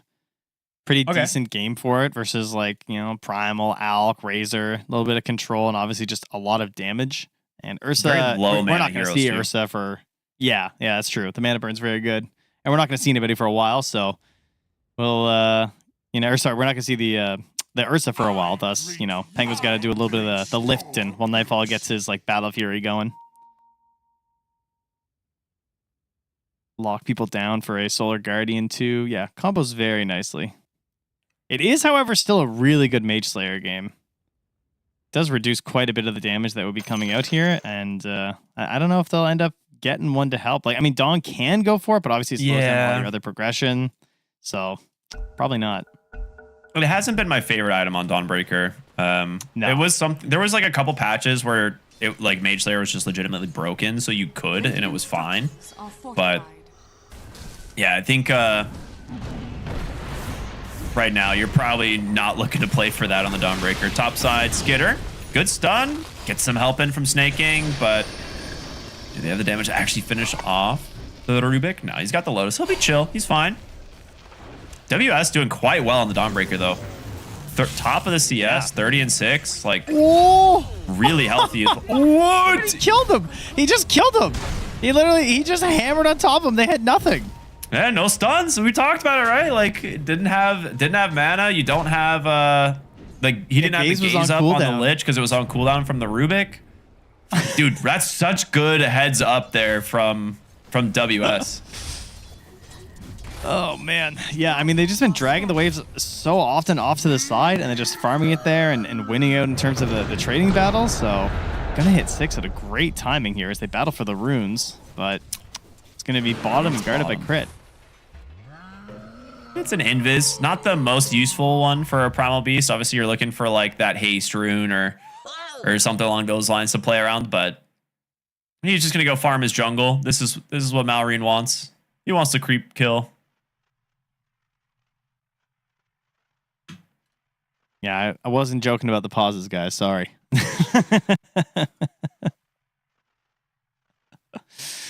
Oh boy, that is not good. It's the Dota servers, right? They're just tanking. I know. I think so, yeah. I know Tuesday there was a lot of issues on maintenance day. There's a bunch of stuff happening with their games. My Dota TV was chugging this morning. It looked like I was watching old Perfect World games. It was it was bad. Throwback. Yeah. Heroes are just floating around. These days you can't even watch them live. It doesn't even work anymore. If I just try and watch a game on the Perfect World servers live on Dota TV, it won't even load. Which is kind of crazy.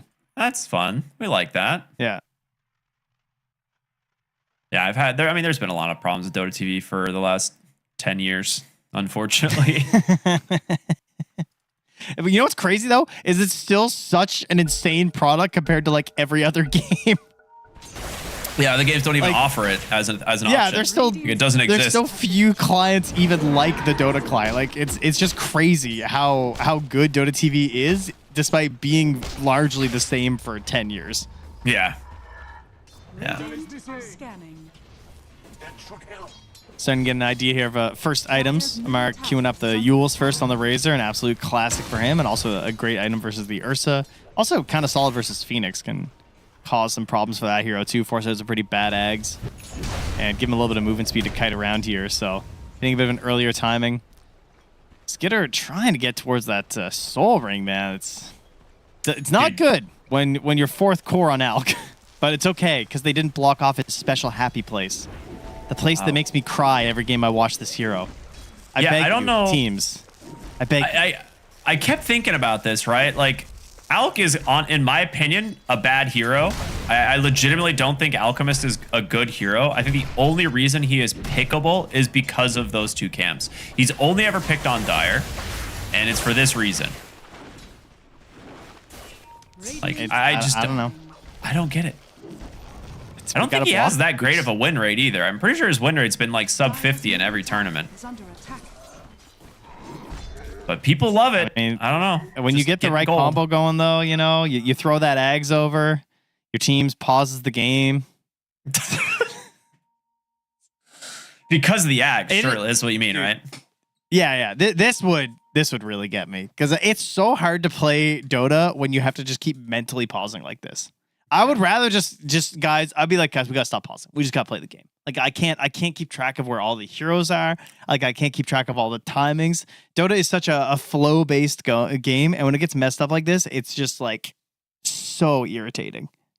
It's like growing up, you're like watching a movie, and then one of your parents is like, bathroom break, and you're like, what do you mean? Like we're watching a movie. Like you can't just pause it, and then you're just like, all right, well, I forgot everything that happened, and I have to start over now.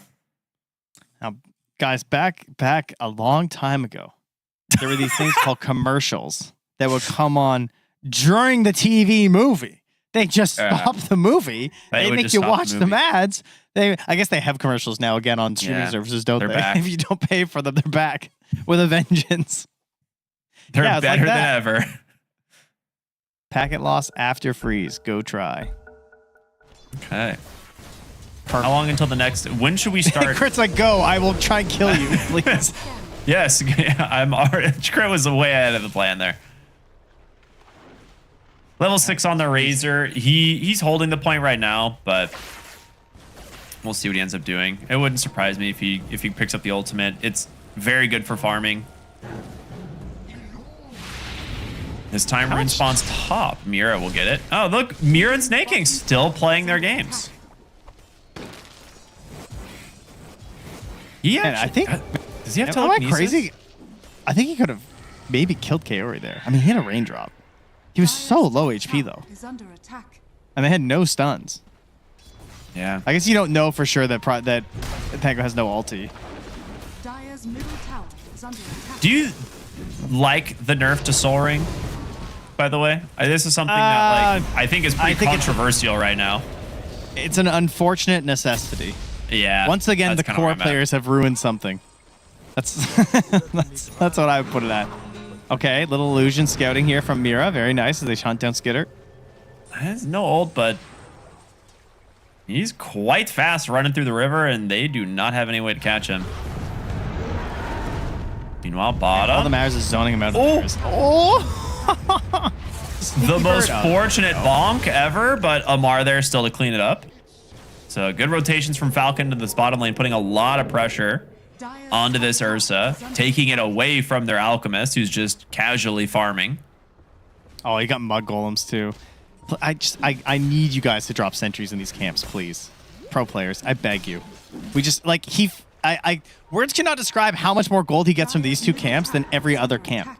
Because he just makes sure he clears them every time. And they're a bunch of smaller creatures, and they all die, and each one gives you the flat bonus. You see, when he farms small creatures, he gets big gold. This many small creatures, many big gold for Alchemist. So we put sentries here so he doesn't farm so many small creatures for such big gold. We must destroy this farming area. I beg you. Is it weird that, like, this area of the map needs to get reworked again just because Alchemist exists as a hero? Or is it Alchemist needs to We could try just blocking the camps first before we rework it. We could try that first, I think. Yeah? You think Just so? saying. I think, because I've seen one team do it, and it works, and the Alch had to go farm the rest of the jungle and had a shitty-ass time. We could try that. Do you think a core player is going to bring out sentries? He's not a Slark. Like... Dire's top tower is under attack. You really think they would by now? You know, they just scouted, like, guys, do you think Alchemist has been farming these camps back here? Mira's gonna get dove underneath the tower here. Razor pulls him in. Ooh, good turnaround, though, with the Dawnbreaker. They've got him. Great bait there from Mira. Costs them a little bit on Kaori, though. Yeah, Kaori burns down there. Crit. Ooh, that's a, speaking of crits, big hit there from WS. Good slows there from Snake King, though, and he'll be able to keep the Clockwork alive. I don't know if they can actually get him out of here at this point. Maori just going to continue to run him down, and he does.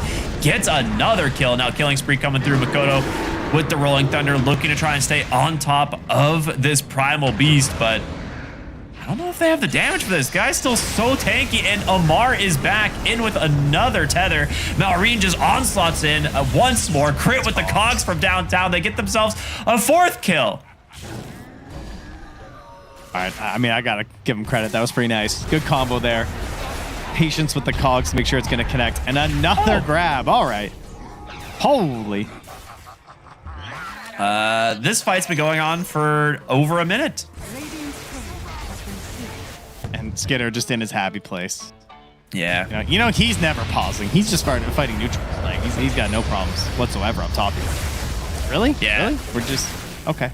All right, that's cool. This is what I was talking about, right? Like they're just taking all the pressure away from the Alchemist. He's super chilling top lane. Tower is under attack.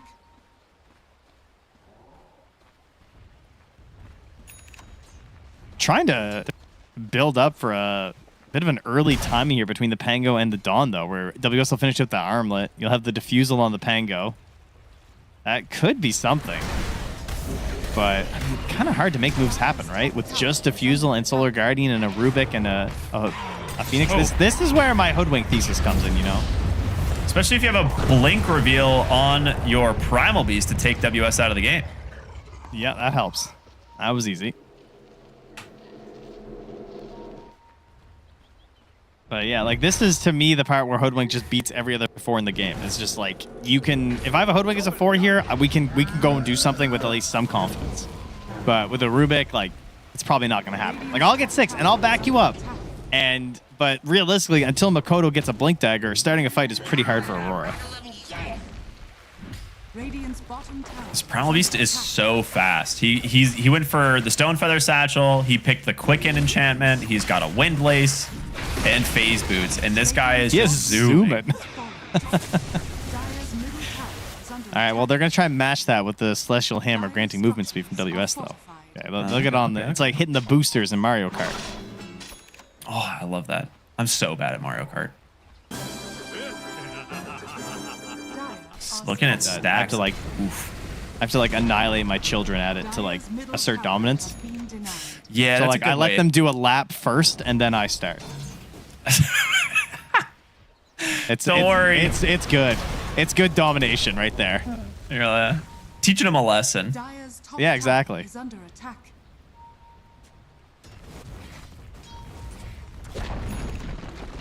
Right now, knockdown. So at least makes it a little slower for the Alk, but like he's gonna have a Radiance, so like who cares? I'm done with those games. I don't need to be there anymore. Yeah, it's a really good point. It's like at some point he's just gonna go back into his triangle once that Radiance is done, and then suddenly Aghanim Scepter is done, right? The first one. We'll see where it goes. I actually don't know what they want to do with it. Primal. My gut feeling is Primal Beast because it is a lot of damage, and he's already having a great game. Yeah. I think there's an argument to also just not Ags this game, maybe. You could just build for yourself. A grab here on a WS. Is this enough, though? Yep. Yeah, it really is. Yeah, Malorine's cooking. And there it is. Radiance done, 14 minutes. Did they patch that Primal Beast thing? Did that get patched at all? Do we know? What was the Primal Beast the thing? combo with the tumblers toy. I labbed it out. I did demo it and try it. I don't understand how. I mean, I kind of understand how it works. Basically, there's sort of like a bug where you can get double damage from Onslaught if you use Force Staff or Tumblr's toy. It'll hit twice. Oh, that's cool. Yeah, if you shift Q it at the end of your Onslaught, it's really weird. It's a fun little interaction. So I want to say I might have seen a line item about it. I might have to double check it later. But I think it was Jibe was showing it off in a demo that someone clipped and put on the subreddit, where you could essentially do these like insane combos with a refresher on Primal Beast as Kaori tries to dive away. Does not have mana for an egg, even if he wanted to. Yeah. Good old mana burn from the Clockwork. And they're going to look for another. Now, Dawnbreaker's going to join them in the mid lane, but I don't think you have the damage to push these guys away. And yeah, and instead, the blink in from Malorine. They've got their hands on WS. The cogs, though, from Mira will protect him. Allow him to get away, but 2 more dead in the mid lane. And Falcons... I mean, 12-3, a 6K gold lead, 16 minutes into the game. This one's falling apart and fast. And we're like 30 minutes in if you count the pauses. So yeah, true. If you think about it that way, 7K lead's not that bad, you know? Oh no. You got a replay here you can see. Starts on the Pango. This is post Phoenix death, by the way, and don't worry because you've also just seen another Phoenix death in real time, just to really get the idea of what a bad time they're having right now in Aurora. And now there's the wraps upon Malrine here. So he's a big, scary shawarma boy. So he's going to go around and just eat everybody up. Ooh, I could go for some shawarma. Maybe I'll grab that later. That sounds like a really good idea. Can I get a consecrated wrap, please? One consecrated wrap, sir. Thank you. I mean, we have cosmetics that change the item in your inventory. I mean, I don't see why we can't just have a nice little shawarma there. That's true. All right, Valve, you know what to do. So your Ursa just now finishing the Battle Fury at 17 minutes. I would say less than ideal, you know, from a Battle Fury timing. I'm not sure how you think about that, but that's not the fastest that I've seen. I mean, how do you pull yourself out of this? Okay, I just got confused on the pop there. How do you pull yourself out of like this hole on the Ursa? Because typically you should have had your Battle Fury like 3 to 4 minutes earlier, and now you're playing into the hard counter of the Razor, who's already having a great time, Primal Beast, and of course the Alchemist that's going to feed them these Aghanim Scepters. So like, where is the play for Nightfall here? Oh yeah, and there it is. We just heard the Ags, as you mentioned it getting passed over. Oh, dude, you're crazy, Malrine. I think he wins this. I'm not even joking. Okay. Maybe I am wrong. I am wrong. He dies. It took all 5. I didn't think the Fango was there, but you know, they brought it all. Oh. Okay. All right, that was so not worth it. That just gave so much gold to WS, and it also puts them on the path to the Blink Dagger for Makoto, which is the only way they can actually contest you at Tormentor and at Roche. Like this has so opened the game back up. So the answer was have the enemy mid-feed. Was how you get back into it, if you were wondering.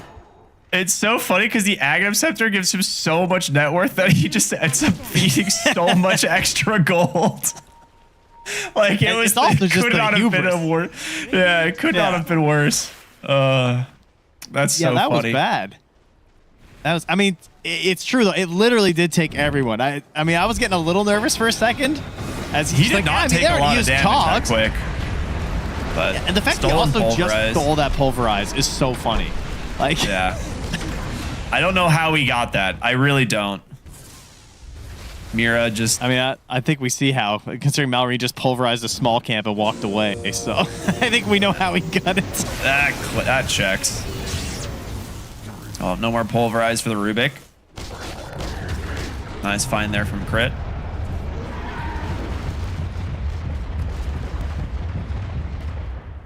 All right, well, I mean, one thing that Phoenix, despite some of the nerfs that the hero has received, the hero is still very strong at the Tormentor. I feel like that whole terrain is just a nightmare to fight Phoenix in. I don't know if they're going to get in a good spot for it, though, to be honest. It feels like the lanes are in a pretty horrific spot, so I don't think they can just, like, force that right now as Aurora. It would be nice if they can contest that space, because they definitely have great heroes in Pango and Phoenix, but your Phoenix is currently dying. Yeah. He just queues up the rock throw, and I was like, this hero's gone. Yeah, the second that hits, it is over for the Rubik, or for the Phoenix there. 1,300 HP is just gone in an instant. I mean, you compare the net worth, right? Kind of makes sense. Yeah, but he's 11k ahead of you. 11k ahead of you, yeah. It's not a good sign. No, not great. Okay, we got the Solar Guardian cooldown. That's actually pretty nice. Certainly a needed spell if they're ever going to win any engagement right now. They do see WS on this ward.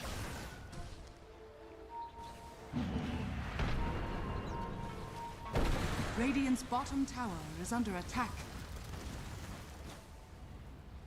Not going to be able to make the connection, though. I mean, they're making this smoke rotation bottom, and Falcons just don't care, seemingly. They're just going to go turn around, get themselves the Tormentor. You mentioned, like, could Aurora even get in position for it? Not in time, it Nothing. seems. They can fight them after, I guess. Maybe. Makoto's All the got to get the Pango Rolling blink. Thunder, but Malreed's full health now. Amar just running in head first now. Does get burned there for a moment, but they find Skitter. Great save from Mira. Will pull him out for the moment to jump in the onslaught, but in comes the Dawnbreaker to try and make some space, and now Malreed's the one that's completely cornered here between 3 heroes. Nowhere to go, no spells left. The Egg's going to be able to make a lot of space on the backside as well as they look for crit hiding in these trees, but they won't be able to bail him out of this one. Aurora does win the fight. They get themselves a 2-0. That's a really well placed very egg. surprised that went so horribly, honestly. Like, I feel like the start of the fight is Pango whiffing on Swash, having to blink defensively away from the Razor, and somehow they still kind of charge in from the side of Falcons to this high ground and just get put in the worst possible spot. How does Mallory end up down here? Let's take a look at this. That's exactly what I was going to ask. Like, how did Mallory get here? He onslaughts after the Phoenix, but then maybe Mira No, Mira had telekinesis. So he just kept ran going. there. Okay. This is where I want to be. Yeah, no, I meant to go down here. This is good, team. Yeah. And when well, Kaori as is eggs the tradition- high ground, there's just no way you can contest the fight at that point. Yeah, while we show a replay, Kaori has died for the 3rd time this game. So, don't worry, you're not missing anything. He just gets stunned and dies. Don't worry about it.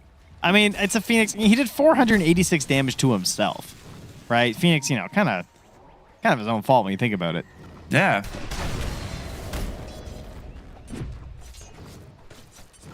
He should stop doing that. He should stop doing damage to himself. I think that would probably fix a lot of his problems. Oh, no, Don't worry. show it again. Oh, no. It's okay. We can do this now because he's still dead. So unless he buys back right now, it's pretty unlikely he's going to die during that replay. There we go. Saved. That's a lot of cogs. Nice That enough. is Take down a the lot of clockwork. I'll just mark his grave.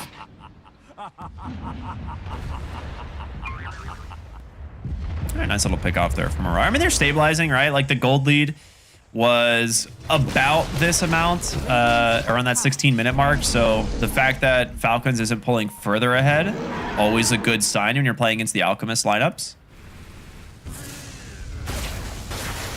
You need to get a little bit more space for the Ursa. There's the Yules to cancel the dive, and Kaori just gonna actually pop the egg. In comes Nightfall as well. Dawnbreaker gonna try and make some space, but he does manage to finish the job. Now, can he get away? He will. Amar just with that BKB cover, able to do whatever he wants. Now, Makoto's nearby. Did they just give him a Lotus? Where did Amar's health just come from?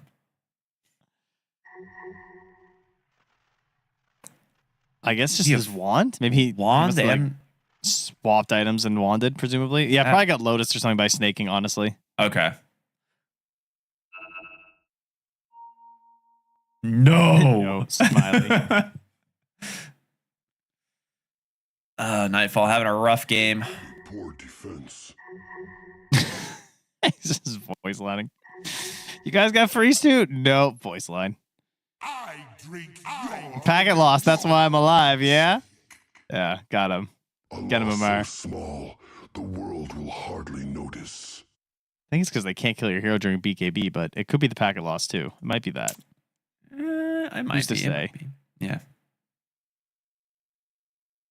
I mean, if Amar didn't get the heal off there, I thought Makoto might go for an entrance into the fight, but he doesn't have Rolling Thunder quite yet. Still on cooldown from when they killed the Clockwork Bottom. So it'd be a little risky. Hindsight now looking at it, very fortunate he did not jump in there to try and grab the Razor. And I mean, he's such a nerfed hero. Like, what's this hero's to do? True. Maybe we should buff him. Bring back Pango, Yeah, he's not good enough. He's clearly losing this game. And if he can't win every game, he must be bad.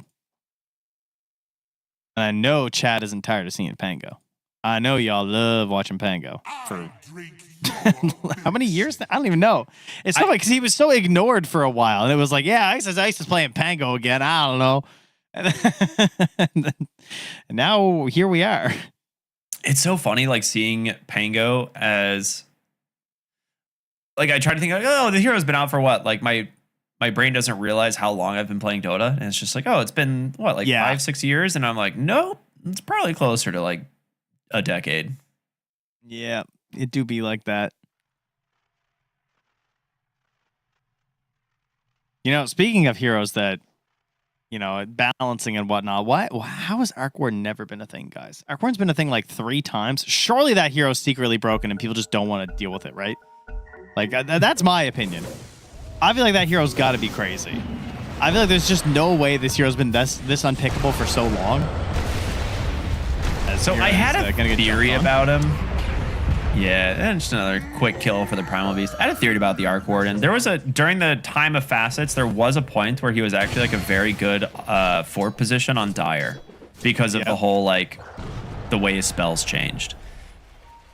It was one of those things that, like, it was good in pubs, but I don't know if anyone like could really consider it in the pro meta because he doesn't bring a stun. He doesn't bring like really any like crowd control or team fight. He's just a damage hero as a support, which is not ideal.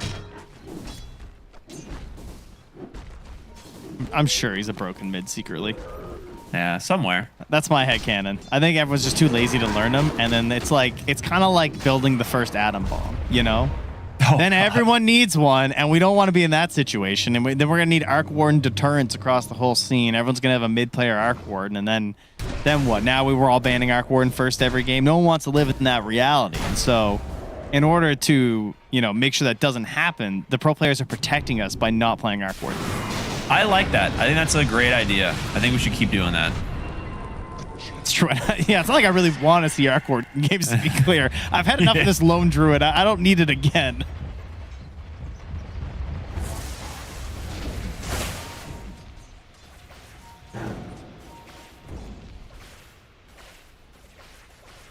Well, we're losing a few supports.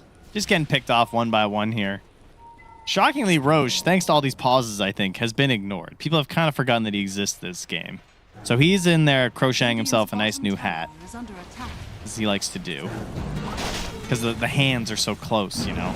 I feel like that's one of the few activities he could do for leisure. Ooh.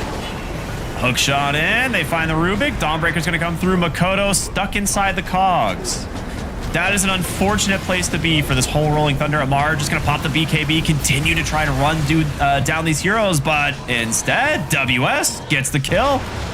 They'll be able to finish off the egg. No, denied by Nightfall. BKB's now out from WS. They're going to turn for Snaking. They're going to look as well for Skitter, but the fight's super split up. And instead, they will just settle for crit. A 2-for-1 kind of, right? It is a deny on the Phoenix Egg, which is a pretty sick play there from Nightfall, but now they can finally go Roche. Like you mentioned, he finished. Do you think he finished his hat in time or no? It's not looking like it, at least not on my screen. It's unfortunate. I don't think he's ever finished any of his crochet designs. He's so bad at it because his claws accidentally tear it all the time. He tries. That's what really matters. I feel like that's Malrine. You feeling crazy? Oh, he's feeling crazy. He's feeling crazy. Goes in, does not manage to get the Aegis or the kill on the Roshan, and now Malrine falling low. Nightfall just needs a few more attacks with the Pulverize. Holds him down long enough, but the stolen Pulverize from Mira yanks him back, gets the kill. Now the Chain Frost actually just cleans up. Nightfall blinked right on top of him. Oh no, Nightfall's gonna pay for this. He's got nothing left. He's super dead. Triple kill for Snaking. Man, I can't. Dude. I thought he had the Aegis. It was on the ground for so long there. But I think Rubik's stolen cogs, I think, was also pushing Malrine, it looked like. It was a bit chaotic in there. We can take another look. Nightfall gets it. But the Chain Frost comes out, and I'm pretty sure Nightfall blinked right on top of him. Yeah, you're right. That's exactly what happens. Because he Chain Frosts the Rubik, and then Snaking grabs him. And it goes to the Phoenix, and then he blinks on top. He instantly kills Phoenix and then kills himself because of it. Oh, man. That is just one of those things that never gets old in Dota. It's so relatable, because everyone has had that exact play happen to them. Oh, yeah. Oh, would you believe it, guys? We got some greedy neutrals coming out. What? There's no way. I've never seen a greedy neutral in my life. No, Not no. in Of my course. games. Oh, wow. What is it with Falcons? Falcons is they always do this where they decide what the broken neutral item is, and then you see this from them. I feel like we got Like 3 5 of them? unrelenting eyes.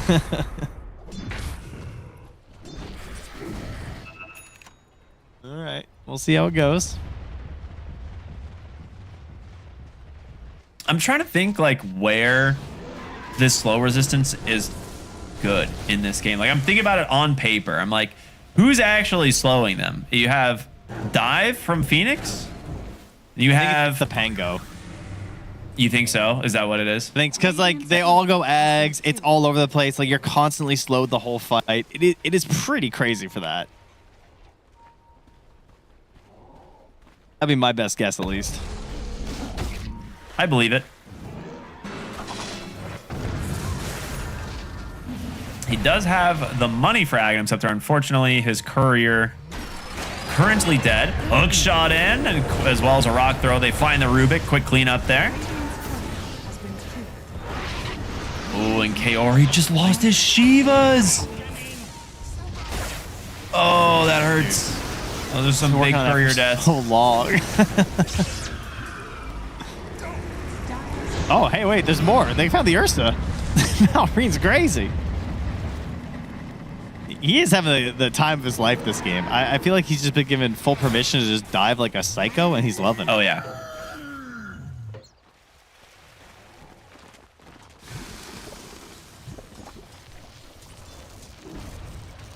All right, well, at this point in the game, you have a Blink, you have a BKB, you got a Bash on your Ursa. Like, you have some potential to take matters into your own claws. You know, you get the Ags on the Pango. Dawnbreaker's got, you know, she's got some stuff. She's going Nullifier. They got, like, one more shot, I feel like, where they get the Blink Rollin', the Blink Bash, the Solar Guardian, and they can blow up one of these heroes. They should be able to kill either Alk, Primal, or Razor, in theory. And, you know, decent tools versus the triple BKB. Is it likely to happen? No. But it is at least possible with the items they have. Yeah, I'm just trying to think which target, right? Like, it probably just comes down to whoever's the most convenient because, you know, they all have, there's a, you know, a reason to try and go for any of them, but they're all so tanky. I think Razor's probably the least tanky of the three, just because of the itemization, but... Oh, geez, maybe not for long, though. Yeah. I think his HC's about to be finished. See, what is he doing? Am I crazy? Does he not have it? Alk already has an AC, so... Is he maybe... Yeah, he's bailing. He's literally going back for a butterfly instead. All right. Fair enough. We'll see what he does with the recipe. I mean, I'm sure you finish it eventually, but for now, the butterfly might be more valuable than finishing that AC. Crit in a really good spot here to break the smoke. Gets the blink out, jetpack away. Players a bit too, just to see what's up. Yeah, he sells the recipe. Yeah, you know, guys, pro players, they make some mistakes too.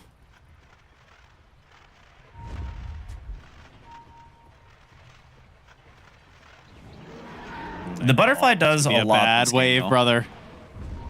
Oh, the rocks. They warn him. Kaori gonna get found in the jungle here, stuck inside the cogs. They get on top of Mira as well.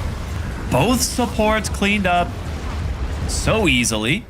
Nareen really wants that courier, but too busy trampling. A crit will get it. Okay, nicely done.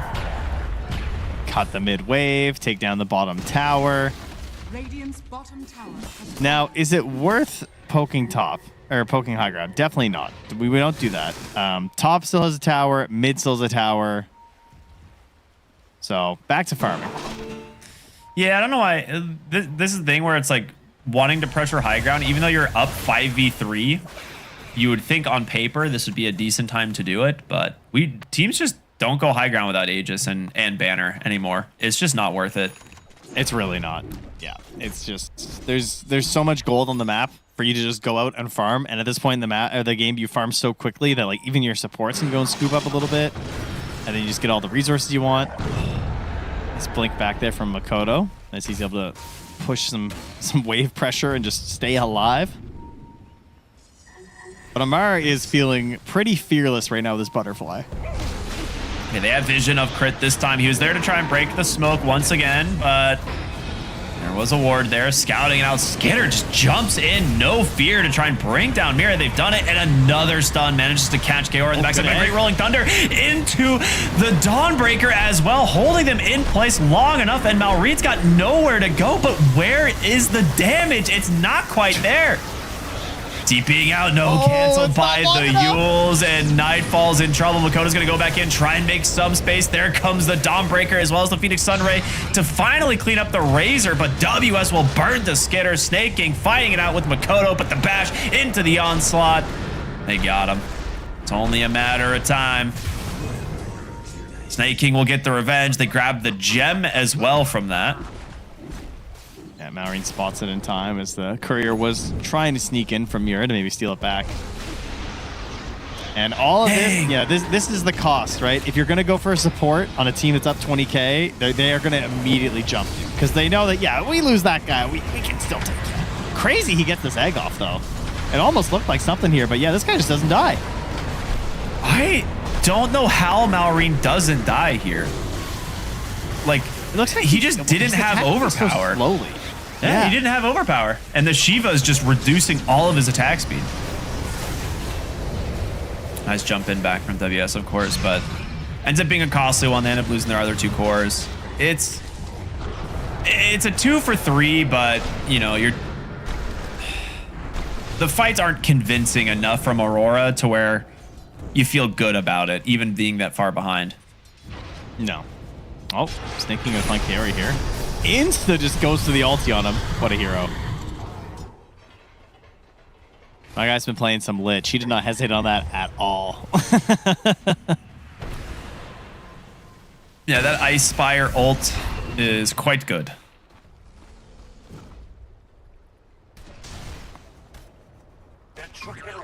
It is kind of funny how that just exists, and you think about like a Lion or something, and like how many stacks do we need on Lion to do exactly that? And Lich can just kind of whip that out for free. Like, I just have a shard and you're just dead.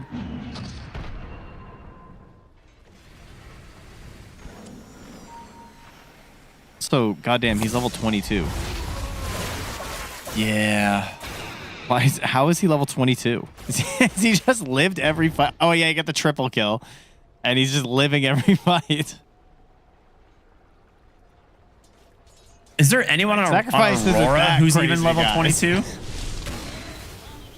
Ursa. Ursa and Dawn. Okay. So he's chilling up in the, you know, the high core club.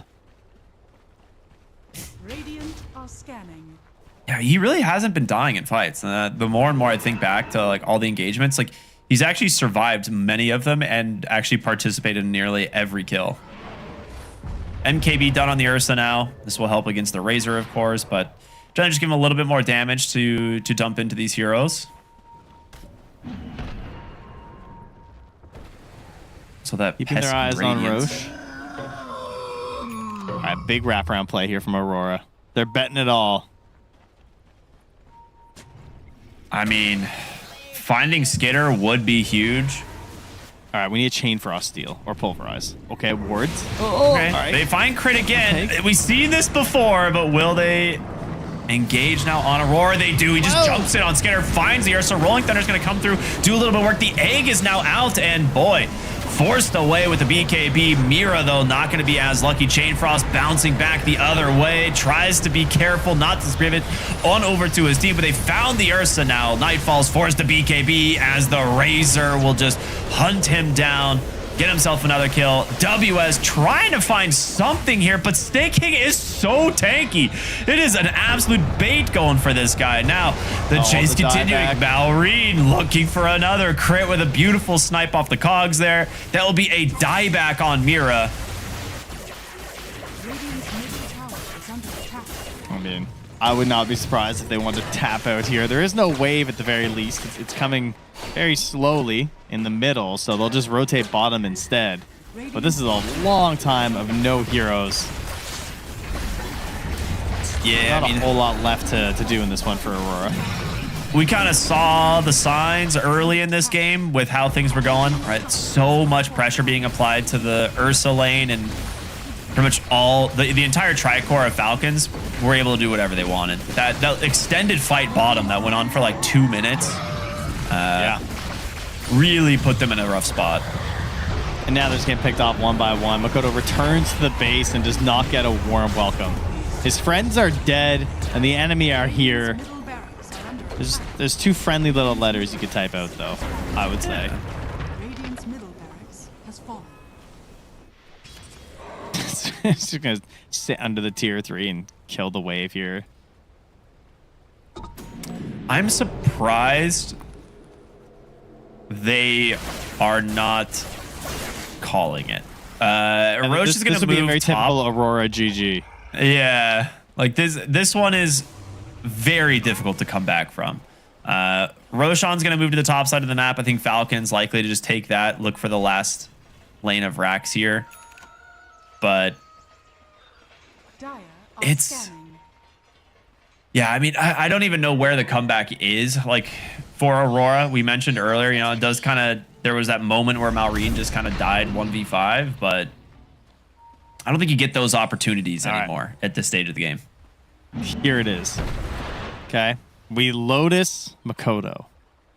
Amar, being the fool he is, has his Linken's popped and then links Makoto. Makoto drains all of Amar's damage. Ignore the Rubik dying. Okay. Now Makoto has plus 200 damage. He starts swashbuckling all over the place, jumping with his ulti. There, that's it. That's our comeback moment here. Okay. Carry does get a quick enough dive to almost try and survive with the hook shots there. It's just not looking good. It's top really side. not, They're no. still hunting for more. Ooh, that rock throw was on the mark too. I wish Very that close. is. That would have been great. All right, time to finish off Roshan. Skitter was already getting to work on this.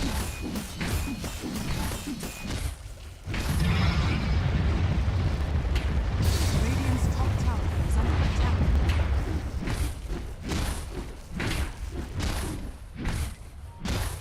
Okay, they did pick up Nullifier. I was wondering when someone from Falcons was gonna get the Nullifier, because at that point, your Ursa has no game.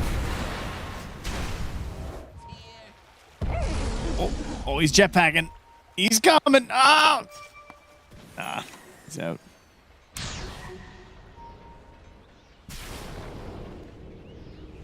Yeah, no, it's a bad time for sure. The very expensive heart now picked up here as well here for Primal. So Malrine sitting at a very chill 5,100 HP, roughly double that of Nightfall. Classic Ursa.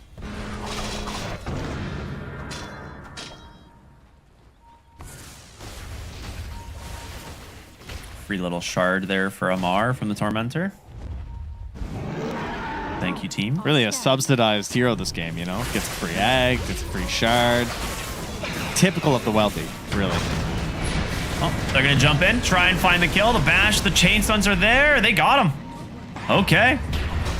Well, the Malrine, I guess without fear, just jumping in himself, and now Skitter nearby. Good BKB will be able to get WS out for now. They finish off Mira here. Can you get away? The rock throws connected. WS goes in, pulls in with the nullifier as well. The damage is being done. Malrine, however, the trample doing so much work here, and it's going to be Nightfall, the only one who has a chance of bringing him down. Stuck underneath the egg, though. Falcons needs to be careful. WS looking to pull back in this Lich, get the kill, but we've seen this before. He's just getting baited, Snake King, able to stay alive. He's trying to burn him down. Kaori gets him with one more Fire Spirit. It's gonna be enough. No, he had a Lotus in his backpack. He had pulled a out. Lotus.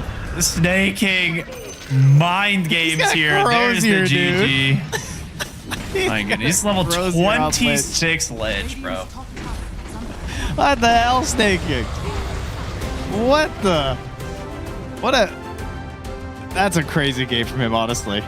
That is truly absurd. He ends a higher level than Ursa. Yeah, he's a higher level than the entire Radiant team. Yeah. He's higher level than Razor, bro. he beat out Amar in XP. How does that happen? This guy is involved in every fight, never dying. Yeah, that's actually nuts. Really good performance from him. Sneaky go crazy this game, and really, I mean, you mentioned earlier, but kind of just dominating the vast majority of this game here from Falcons. Took an early lead, felt very comfortable. Skitter had tons of space to farm, especially with that gargantuan fight that just happened down bottom. It was a complete melee over and over again. The Falcons kept on picking up kills, and this moment looked kind of all right. Aurora, they find a kill into Malrine. Even though they just lost the Tormentor, they get 2 heroes. You start thinking, okay, maybe they can do something. But they can't quite string these combos together. They're struggling to get Nightfall in. It's classic Ursa when you're behind. It's hard to line up these like double overpower plays together, and then you might kill one hero, but you can't get a second. And then Here it is. Insanity. This is where Snake King is like just gets delivered a triple kill. You know, feels nice. Yeah, that's the same reaction. It felt like the ease of execution is also there from Falcons. Like crit, when Clockwork's on a team that's ahead, right? This hero feels really strong. Jetpack, flare, great scouting potential, and then you always just have the hook shot, right? You can jump in at any time. Yeah, Yules was also just crazy powerful this game too, which is already like a pretty nice item on Clockwork to have. So the Yules on him, the Yules on Amar, easy to control. And Ursa, I'd say a hero who is always gonna struggle with BKB being worse. You know, maybe not relevant necessarily because we didn't get into the refreshers and stuff, but it's just one of these heroes who he just has his moment that he needs to hit, and so like his BKB window is just so crucial to operating. So even something as simple as a Yules just makes it very hard for him to play the game. And he was not able to find a win with 19 building damage this game. Actually, wow, their total building damage was like sub 200. Yeah, what? I don't think I've ever seen that. I mean, but this is what we noticed in the lanes, right? Like every single lane was going the way of Aurora. You had the solo kill from Malrine. Off lane was just a free farm for the Alk, and then the constant fighting bottom that was going Falcons' way as well, right? Like there was no pressure being put on Falcons, so no surprise there. They get themselves the win here in game number 1, and we're going to be going to a short break. We'll be back with game number 2 of Aurora versus Falcons. We'll see you then.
there for you when you need them to be. Your heart was broken in 1,000 pieces. So much pain that you've been through.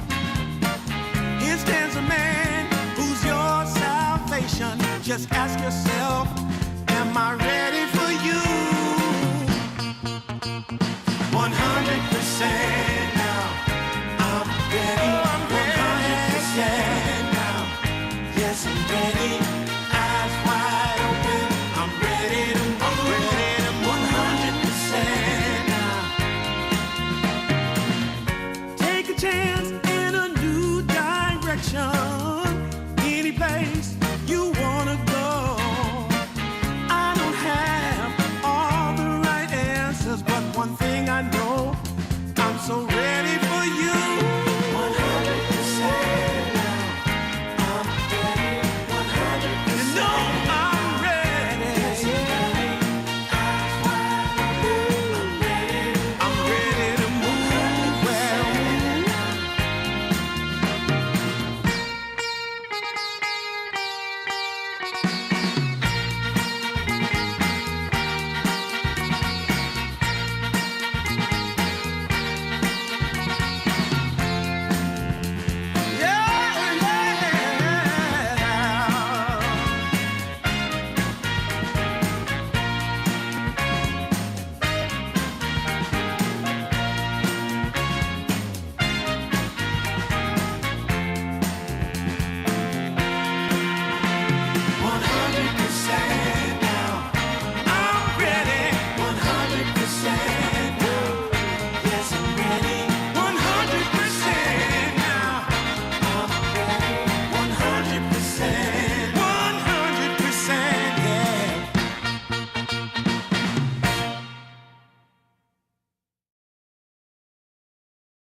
There were fallouts, we've been up, down, but I blame myself.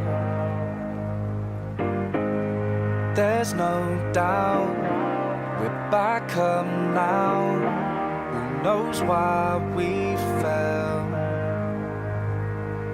Pulling, pushing, holding on for something. The blue sky is coming, 'cause we're still here. Oh, I feel the love. Yeah, I feel the love. It's something we don't need to understand.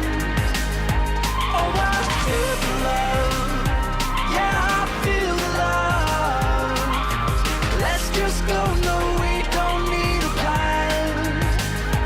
'Cause I feel the love.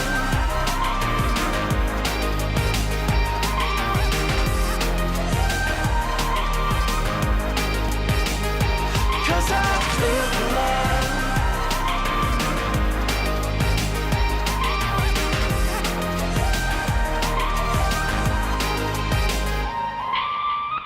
There were rough seas where we barely even knew ourselves. There's a cool breeze as the air clears. I don't know well. Pulling, pushing, holding on for something. The blue sky is coming, 'cause we're still here. Oh, I feel the love. Yeah, I feel the love. It's something we don't need to understand. Oh, I feel the love. Yeah, I feel the love. Let's just go, no, we don't need a plan. 'Cause I feel the love.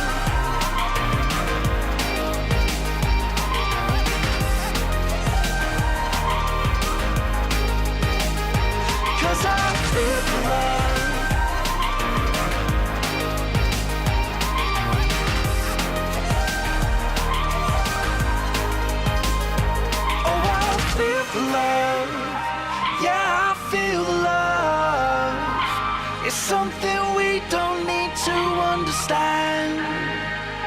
Oh, I feel the love. Yeah, I feel the love. Let's just go, no, we don't need a plan. 'Cause I feel the love.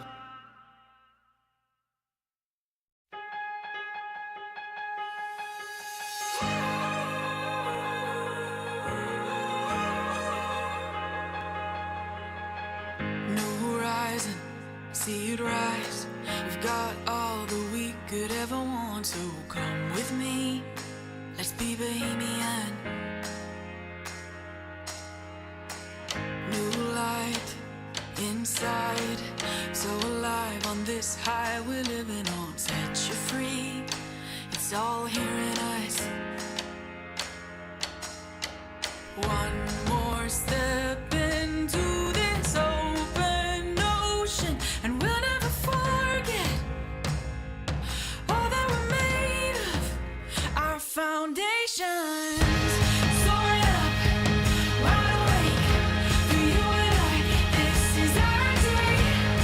Now the world is ours to take. Soaring up, wide awake, for you and I, this is our day. Now the world is ours to take.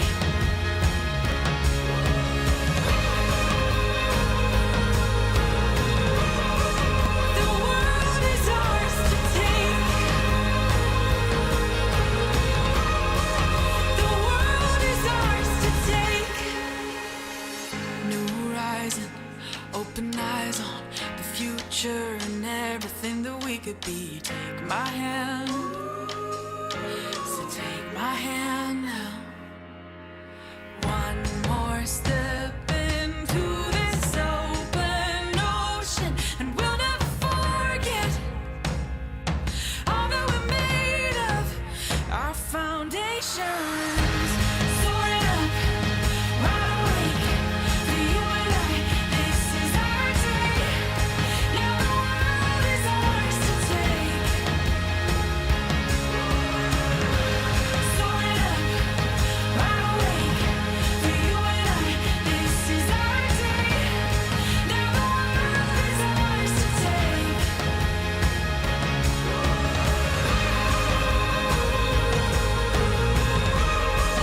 The world is ours to take.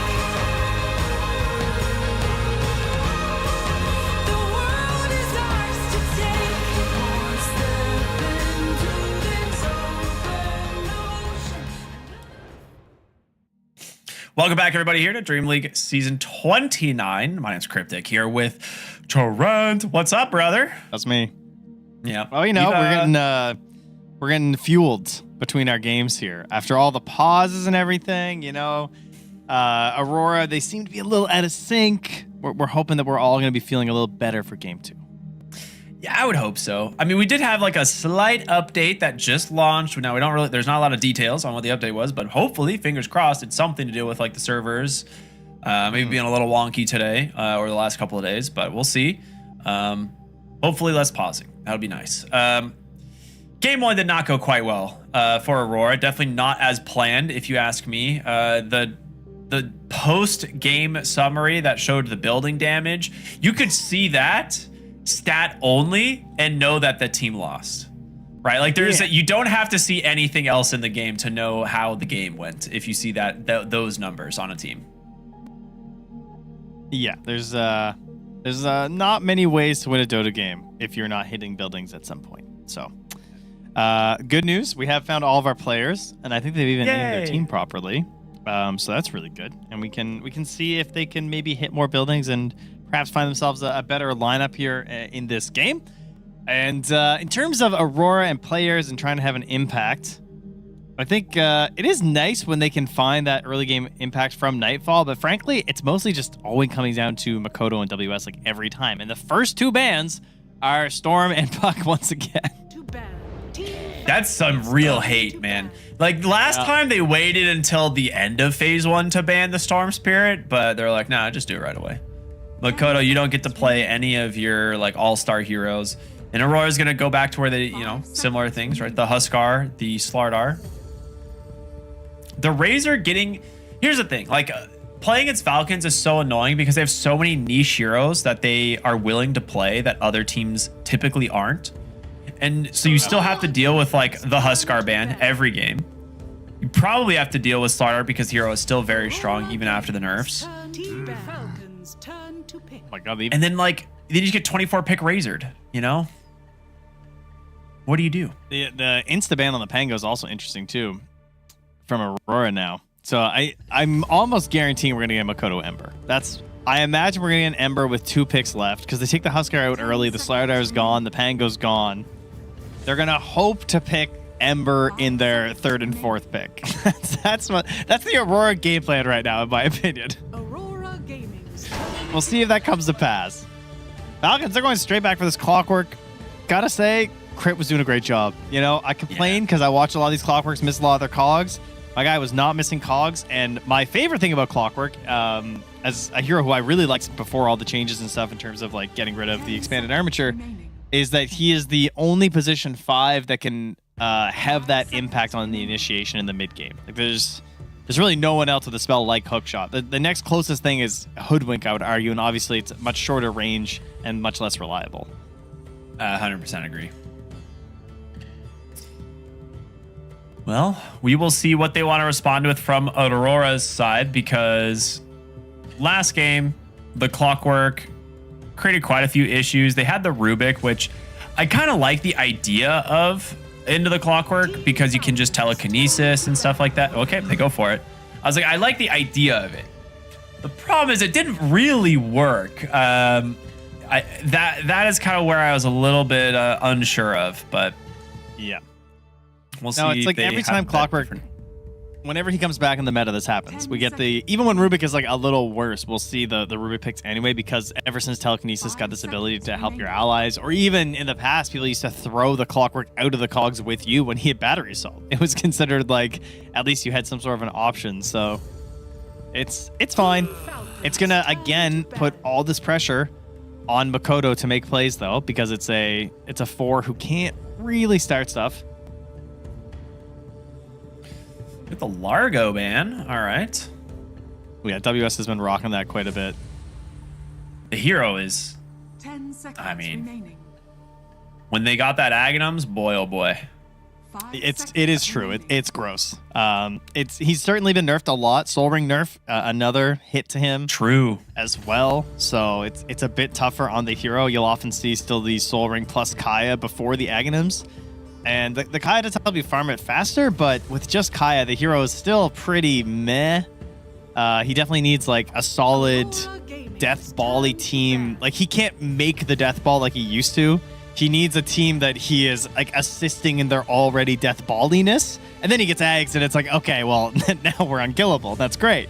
Very cool stuff.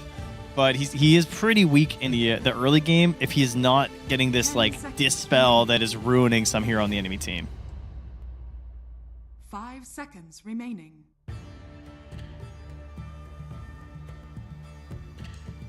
It's certainly looking like a Phoenix pick here for Aurora again. I'm not gonna lie. Yeah, I can't blame them. I think the core heroes were more of an issue last game. Oh, give me a Techies though. Can I get a? I mean, I know it would be a Techies 5, but like Techies, I think Taser. I mean, the nerf was good. It still might be the most broken spell in the game. You think so?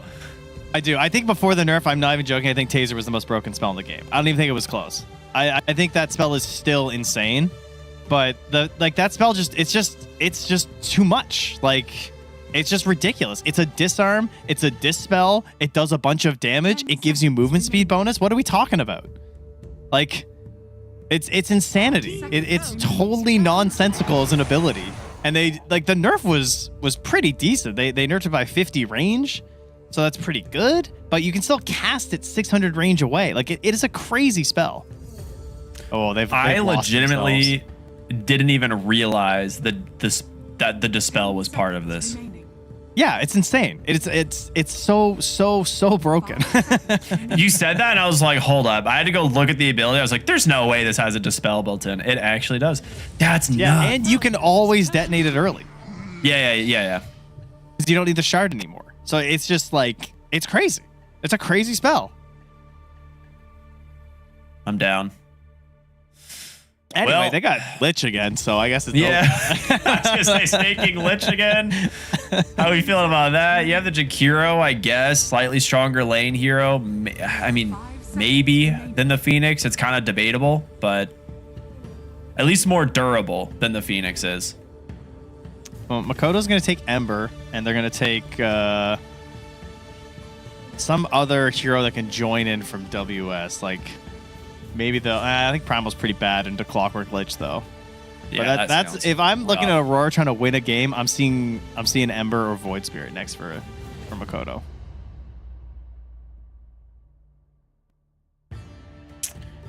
'18th pick will be for Falcons, though, so they do have a lot of options. Yeah.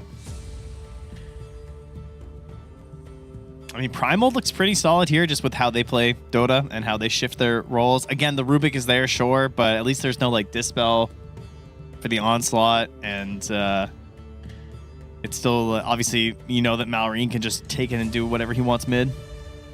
Yeah, I'm kind of thinking about it. I wonder if you just wait till 18th pick to go for Malrine's hero, but I think you just pick something that flexes between Amar and Malrine, and you're probably happy. Ooh, they go the other way. So we'll go for the Monkey King. They could have just alked. Yeah, they could have just alked again, but they'd rather just go for the Monkey King because of the Amar flex. Well, but also, like you said, they want that Ember Spirit for Makoto, right? And True, yeah. Now you can't. You cannot pick the Ember Spirit into this Monkey King because Malrine will take it mid and shut you down super hard. 5 seconds remaining. Now they're getting pressured into like a Queen pick. This might put Makoto's pick last instead now. They might just go for like the carry matchup. I think we'll probably see Queen plus WS hero here. But I don't like Makoto that. Queen as much. Like, yeah. I think because then you're gonna have Queen Rubik Jakiro. So then it's gonna be all the pressure will be on WS, and then you're gonna need to get like a Faceless Void or something for Nightfall instead, like some sort of a control-y core hero. Yep, there she is. It feels like it's the best option they have left, right? If you want to try and force the Monkey King into the mid lane, because the alternative is you pick something for the off lane that Monkey King doesn't lane into, right? Or like can't lane well into, and then maybe you could pick a different matchup in mid. I don't even know if that exists with a Lich either. Like, can you even get Monkey out of the lane? True, the Lich makes it way more difficult. I feel like they're just getting the dog being walked right now. Like, they're just on the leash, and like I feel like Falcons pick their hero, and then you just see what Aurora are gonna do, and it's like neglecting and going against what you picked earlier. Like, you have 3 heroes that cannot make an individual, like they can't go as 3 and make a move very easily at 12 minutes. That's what I see. Like, you would have to blink directly on them, be close enough for a follow-up, a telekinesis and ice path. There's the WS Mars, because he has to have this like jumpy hero. So his blink timing is now becoming crucial. I mean, this very is definitely good against one the of Monkey his King, though. Yes, and it's his biggest comfort hero for sure. The other hero would have been the Underlord, right? This idea of we're seeing a lot of Underlords picked into Monkey King for like the global use of the portal. To be fair, usually it's like a counter pick. Some teams are crazy enough to pick it into it and just go for the just knock the tree down with the Fiend's Gate, but the Mars is definitely the go-to counter. And they'll go for the Doom, which does have some flex potential. Yep. Could be carry Doom, could be the off lane for Amar. 10 seconds remaining. I honestly not don't worried even about this Queen. Yeah. 5 seconds. I am curious because we haven't really seen where the Monkey King. I'd imagine you don't want to play into the Queen of Pain lane, but Malrine has been known to just not play the lanes, so Monkey King can't do it as easily as others. Aurora Gaming's turn to bat. That will be the We'll see Ursa what Aurora ban. think. Okay.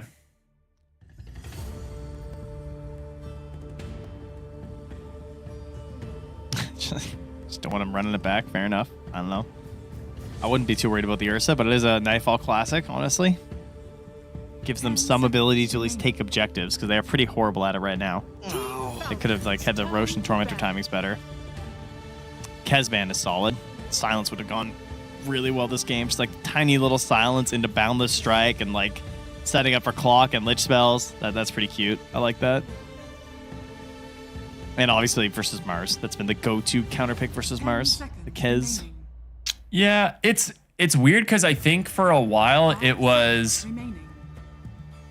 like pretty heavily Kez favored. I think now it's probably like a 60-40 matchup in the lane. I think the Kez, like, he gets to a point where eventually you get left alone and then the Kez actually does have solo kill potential on you. Yeah. But that, like you said, the little silence to catch Queen of Pain, if you just get a single Talon toss, that could really be all you need to find the kill. Yeah, she's just dead. Like, there's so much follow-up after from these other heroes. And get rid of the Phantom Lancer. Man, I would love to see PL once again. I know it's weird because it's like, you know, no one really likes playing as PL, but boy, that hero has been not picked for 2 straight years. Yeah, like he's a cool concept, especially now that we get Doppelwalk back. Seeing a good Doppelwalk feels pretty good. Like, just like slip away all invis. Someone in Eastern Europe was playing it, but I can't remember who it was. So we get the ban on the Alchemist. They don't want that run back here. So what's the... I'm trying to think if there's like a real beastly pick here, but I think it's just going to be something boring. The beastly pick is Jug. That'd be an interesting dead one. hero, but has spin and is kind of cool with your lineup, but I don't think he's coming out here. I mean, Faceless Void is still in and looks kind of interesting, to be honest. With Lich, sounds kind of fun, but there's a Rubik, Jakiro. Those guys are pretty annoying. So we just get a Luna. Okay. Yeah, I was trying to think. I was like, I would rather have. I want some like ranged hero to kind of play in lane versus the Mars, and I was like, you could go Troll, but Troll's kind of just like bad against Mars, and like Weaver doesn't like Arena, so I was like, what other heroes are? But yeah, Luna makes a lot of sense. Yeah, she's been pretty popular. Been seeing a lot of Luna in the games I've been watching, especially when Wind is banned out. I feel like she's like the next ranged carry that people are going for. The other big one is Medusa. Was she banned? Medusa was not banned, not that I saw. That's kind of interesting. Like Medusa versus Doom. I guess there's like a Monkey King, so. But could have been kind of interesting versus Luna Doom. Okay. But they go for the Nature's Prophet, which I saw. Carry. I think that was the first ban this morning in the Aurora Liquid game. And I think it was, I want to say it was Aurora that banned it, but now I guess I have to check because this is very interesting that they're going to opt for it themselves. So clearly they consider the hero to be quite strong. This morning when they played against Liquid, it was banned. It was Aurora who banned it. So I guess they've maybe been scrimming Liquid, perhaps. And maybe they've decided that this hero is good because I haven't seen anyone else opting for this hero. So when they banned it first thing this morning when I was watching their game, I was like, that seems a little strange. I understand Liquid picking it up because I think they're one of the best Prophet teams out there. Mike in general, I think has been probably one of the best carry Prophet players, you know, since he's been getting kind of pushed into that role. So I'm not super surprised, but yeah, if they have been scrimming Liquid and they've seen a lot of maybe he hasn't been, maybe they get impressed by the hero and then they're gonna give it a shot themselves. But I agree, it's not a hero I've seen that often. But it's also not a hero that really cares all that much about Doom. Like Prophet, once he's in the fight, he's kind of just in the fight. Like he doesn't really rely on his spells really at that point, you know? Yeah, looks like Speed did a support Prophet this morning in that 108-minute game versus X Heroics. That's kind of interesting. And then Falcons did defeat a Prophet as well this morning in that game 3 after their marathon session versus Virtus Pro. The Tomato Prophet was not able to take Virtus Pro to victory. All right. Fun drafts. I like the ideas behind some of these. We'll see kind of where they're going. The carried Nature's Prophet is probably the biggest question mark to me. I'm a little unsure how it's going to play, especially into something like a Luna, which I feel like Luna traditionally has been pretty good against the Nature's Prophet because she does go this like Aghanim Scepter build eventually and just has tons of damage and very tanky, durable. So we'll see what ends up happening. Let's jump into game number 2, Falcons versus Aurora. Makoto, For Queen me- of Pain, one of his other comforts, but how do you feel about it? Yeah, it's fine. I really like it when he has the ability to control stuff too. Why not Ursa 1617? Good hero. Damn, Mark's such a troll, dude. He's like, why didn't you pick it there, huh? Why'd you go for this Queen Mars pick? Why ban then? Well, because it's a good hero. Nightfall, you're losing. You're losing, brother. The best way to not lose in the chat on the all chat wars against Falcons is to not participate in the all chat wars. 30 seconds to Because Doom is not Razor. All right. Fair enough. Yeah, I like it. I like Makoto when he has the ability to control fights. But yeah, Queen is certainly a comfort. It's true. So maybe it'll still work out for them. I think the Nature's Prophet for Nightfall is excellent because I think Nightfall is probably the carry that has the least impact on his team in the first 25 minutes of any team that I ever watch and cast. Bro is a ghost. That is true.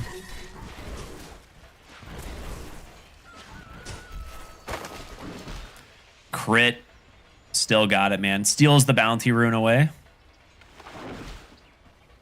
See, now to me, this is just depressing because we have Clockwork and Doom going in lane together when we could have Lich Doom and then Clockwork Luna. Like, I feel like these lanes could be beautiful. And like, Lich Doom is a classic. So annoying. It really is, yeah. But they're going to stick with their player matchups, not caring so much about their heroes.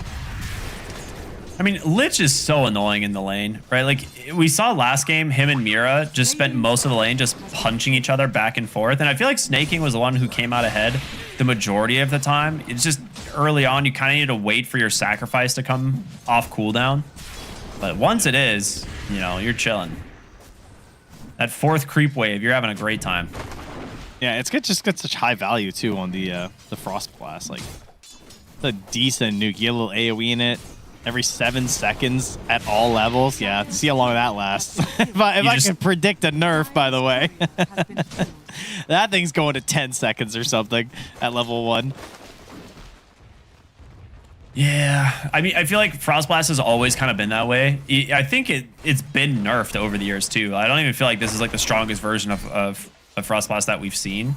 But yeah, that ability has always been an absolute dominator. It's crazy that it's a 7-second cooldown and the slow lasts for 4 seconds. So it only has 3 seconds of downtime to slowing you if you can just spam it. It's very funny. It's also the attack slow that matters a lot, right? Like when he's making these trades, you can't, he just gets an extra auto attack on you every single time. Yeah, which is basically like bonus damage just on the spell. Yeah. Well, we'll see. I mean, they threw the Queen mid, so you're really hoping that it's going to do something to Malrine here. And of course, it is level 3 Queen, so you're going to get the 2 points in Dagger, and this is where it actually starts impacting. So will Malrine play the lane or play Malrine Dota? So that's what we're going to find out. Yeah, I feel like he's going to just be trying to shove the wave. Oh my gosh, crit. Just absolutely destroying with the cogs in the top lane. Hit every single one of them. But yeah, I think you're going to get to a point in this mid lane where the damage from Dagger gets too much and you're just spending a lot on regen. But the Monkey King does have pretty good damage to try and secure like last hits with. So I don't think he's going to lose too much actual CS. But he's going to spend a lot of what he does gain on regen. And that's hard though too, because like if you end up going for this 3rd point in the Dagger at level 5, it really feels like your rotations are so much worse. You know? They're like, yeah, non-existent almost. They feel really bad. So it has to really shut down the Monkey King's game plan. And one thing in particular about Monkey King is you'll often see he'll just go to another lane, Primal Spring on people, and he's just securing kills over there. So even though he's not getting, and then he'll like slowly make his way back mid, pick up the scraps of the wave, and in the end he still ends up being totally farmed. And you end up being as a slow rotating hero on the Queen. Tell me something. this'll work. Well, this'll work. Surely this is just Monkey King bug and not servers. It's fine. That's what I'm just I gonna really hope assume. so. Oh yeah. Oh boy. Gotta Oh boy. No, it's monkey bug. You think so? Surely. Did he mischief finally? Yeah. I think he must have. He must have like went back in the fog and mischief. Surely. Although it's not cool cooldown. I'm just choosing to believe that. I'm fine. Gaslight. Yeah.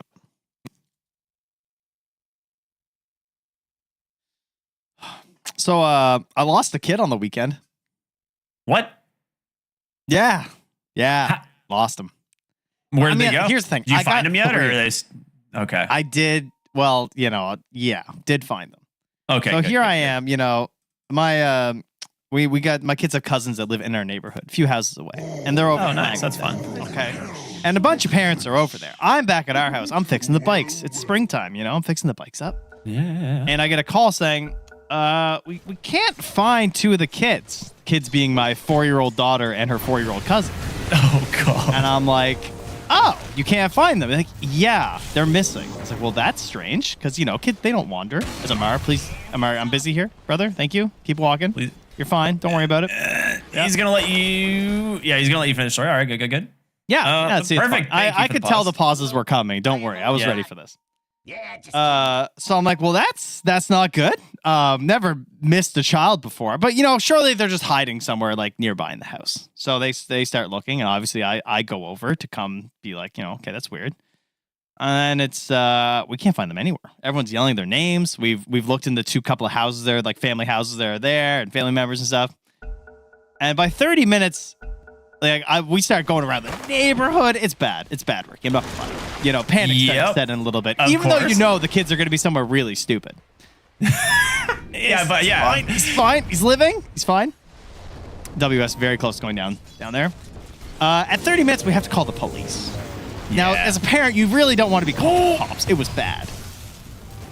Dude, they're refusing to die during this. Blood grenade there. They're finally Easy gonna go peasy. down. Oh my god. Now, my ending is much better than this ending, so it's okay. Don't worry. Luckily, there's no death in my story. Anyway, by the time it's been 50 minutes and the police have showed up, they come out, they start asking for photos of the kids. That's when you know you're really in the shit. And my daughter walks out. My missing daughter. She walks out over to the police officers. And it's like, well, she looks like that. Yeah, That's her actually. she goes, she's like, police cars. I'm like, yeah, there's police cars here. And it turns out they saw the police cars, so they came out. They had managed to find a hidden spot under the deck. People had been under the deck looking for them. They managed to hide behind a half wall for 50 minutes. Were they playing hide and seek? No, not intentionally. Oh, okay. They just realized that we couldn't Just- find them and thought it was very funny. Yeah. Yeah, so, but I mean, again, I have 3 kids. So, like, statistically, I feel like I'm still doing a pretty good job. Yeah. Right? Yeah, so it's not that bad. As we get an encountered an XP into almost an We encountered almost an identical situation with a niece, where she basically wanted to play hide and seek by herself and just was like, wouldn't come out. No matter how much we were like, please, we're not playing anymore, just wouldn't come out. Eventually found him, but yeah, same situation. Just like the panic sits in, and you're like, I know that there's something dumb here, but we don't know for sure.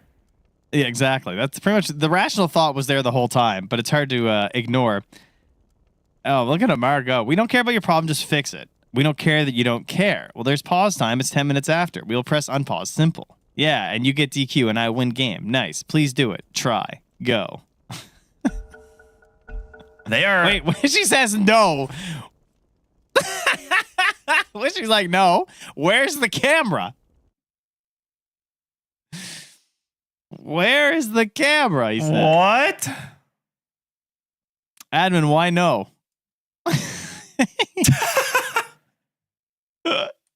Nightfall's been having a rough day. Yeah, anyway, so they saw the cop cars through the slats in the wood and got excited that the cops were there. And They're that's like, why they "Ooh, came out fun." fighting, despite people like grown-ups pleading and yelling their names for 50 minutes. So that's what parenting's like, if you guys were wondering. Just so you know. I feel like that's like a. I would love to get like a poll against parents, be like, Hey, have you guys ever dealt with this? And it's just going to be a universal yes, every single one of them. And then you have to have that one talk with them and then they'll never do it again. And because that's what it's the exact story that you hear is that like they're hiding and they won't come out even though you're yelling, and then there's somewhere really stupid, and that's what you're telling yourself the whole time. And then 15 minutes later you find them. Yeah. So the worst part is I was going around the neighborhood like on my bike, just like checking all the paths and stuff they'd been before, and people would stop me and they'd be like, they're just like, hey, there's these 2 kids missing. I'm like, yeah, I know. And they're like, oh, do you know them? And I'm like, it's my daughter. And they're like, yes, I do know them. The face every time is just like, oh. You're like, I'm dying inside. It's fine. Don't worry about it. I did fix the bikes. You're right. It was good though. Yeah, so it was worth it. It was so worth it. Much like I'm going to fix the Dota servers right now, and there will be no more problems, guys. I promise, okay? I'll just use the same tools. I'll get my socket wrench out, and the servers should be fixed.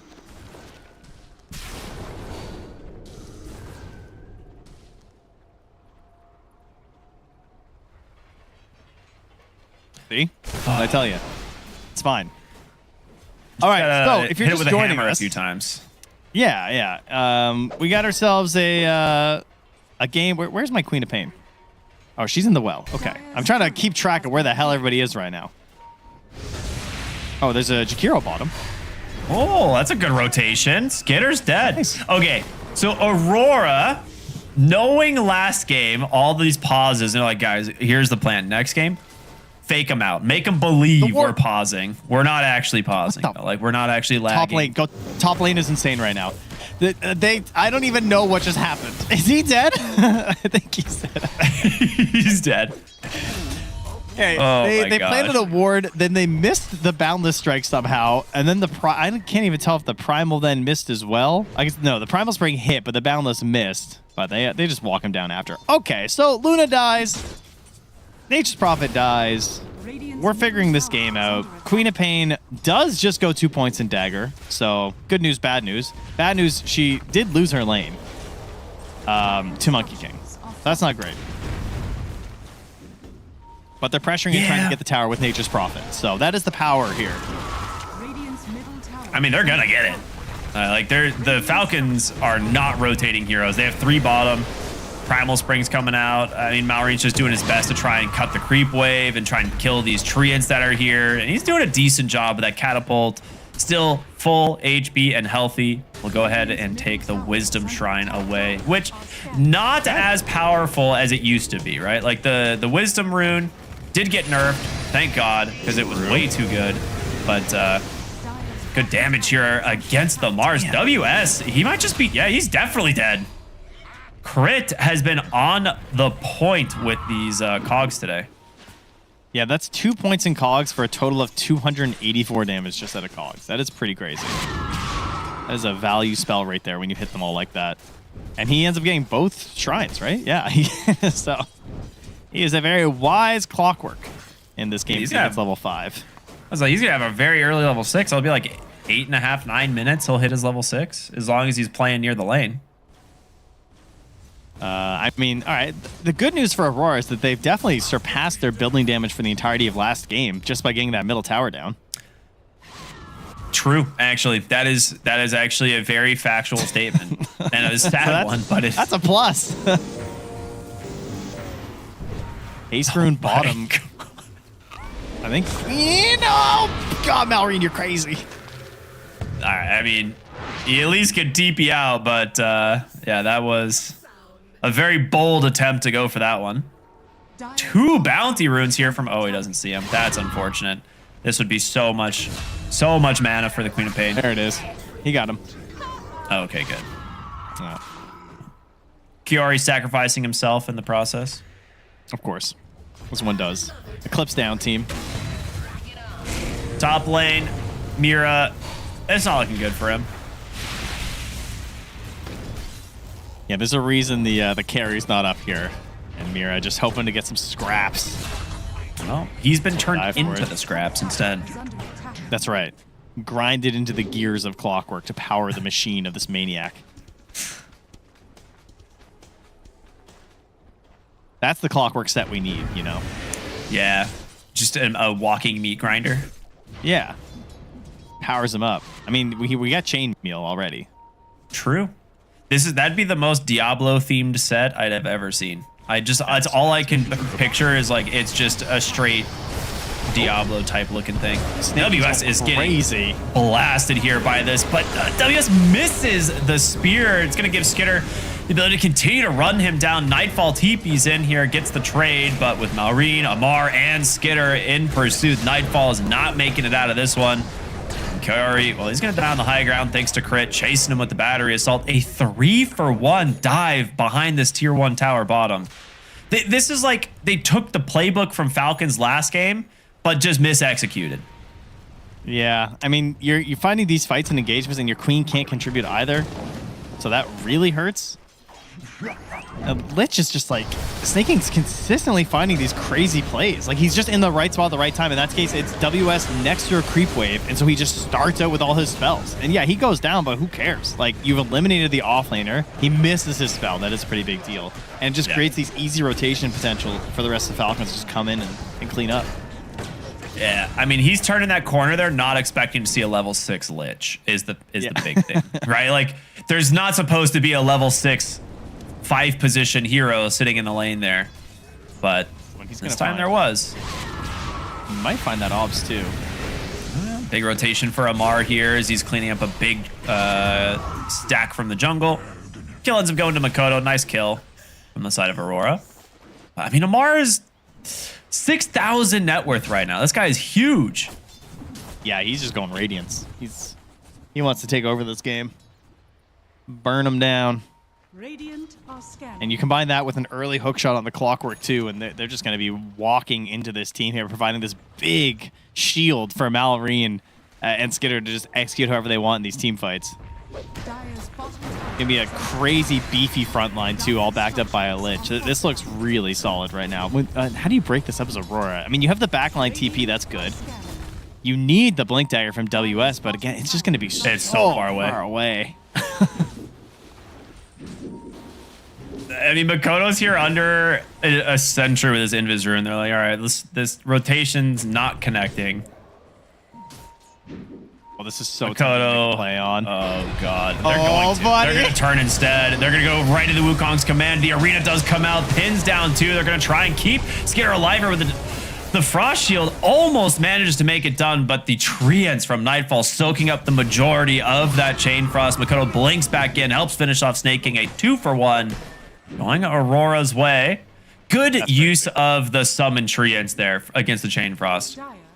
I can't believe that went so well for Aurora. Like that is Falcons trying to take advantage of this situation where the Queen is walking into the Lion's Den, and he manages to blink off to the side, and they can't convert all that full damage from the Luna into anything too frightening. Yeah, Nightfall with the big save, because obviously that is definitely an area where Lich can kind of clean up a fight and finds a way to prevent that from happening.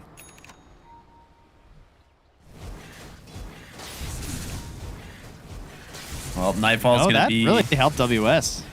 Yeah. Oh, he's 1,600. He's getting there. I mean, we've got Radiance done on Amar, do we not? Is it done yet?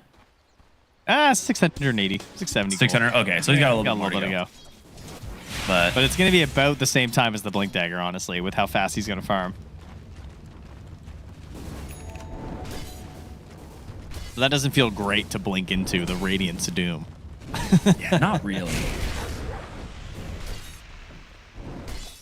I mean, they have a DD on Makoto, though. So, I mean, timing on that, 300 gold away on WS. Maybe they could link that together. I think it's probably going to expire before then, though. But that would be ideal. If you could go for the Blink Dagger with this DD rune, that would be awesome. I mean, Luna has 1,000 HP right now. This would definitely be a good time to maybe try and get a little bit of vision down. See if you can find some opportunities to hunt her. Speaking of hunting, Mira is somehow escaping in these trees. Oh, well, escaping no more. He just wanted to steal Primal Spring so he could play in the tree lines. But unfortunately, there was a Doom nearby. Yeah, if he gets that, it gets much harder for Skitter to just free farm.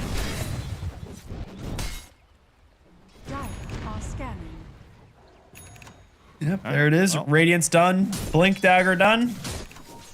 For 2-minute power rune is going to be a... Oh, that's a nice Deso pickup. That is a nice Deso pickup. That really helps for objectives. Radiant's bottom tower is under attack.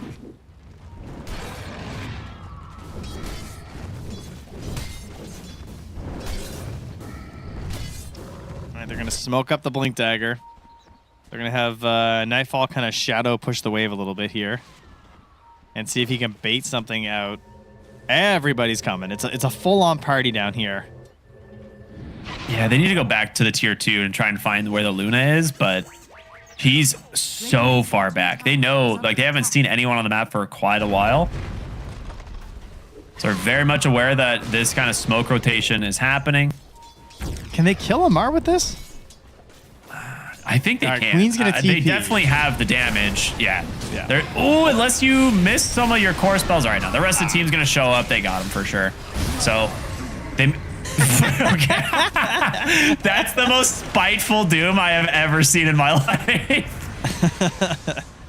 I mean, he is level 12. That's so good. It's going to be kind of close, honestly. Like, considering 170, like, that's closer than I would have guessed.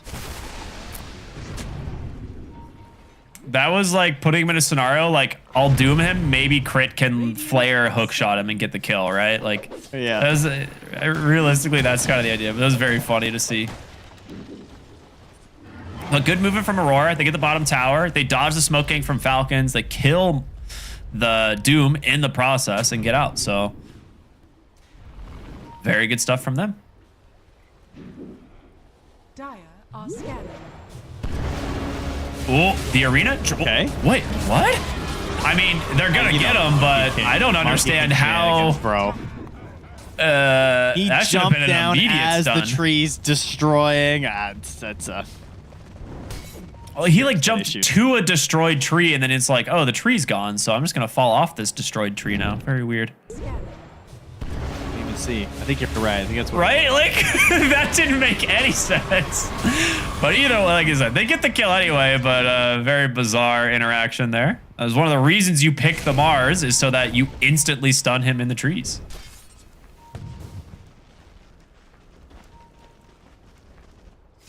And they got some crazy deep wards here from Mira. Covering this, like, Kaori got one there as well in the mid lane. Like, trying to track all that movement near the mid tier 2 sort of area. See if they can actually catch if the Luna ever comes top. Really, all it's saying is that, like, hey, Luna's just bottomed the whole game. Because, like, she's not been moving this way. Mira, he got his spell. He's hunting now. Yeah, He's waited all game for this. 3 points in the Arcane Supremacy as well. He's got that big cast range. Radiant's top tower has fallen. It's always so funny watching Rubik's chase the Monkey King through the trees.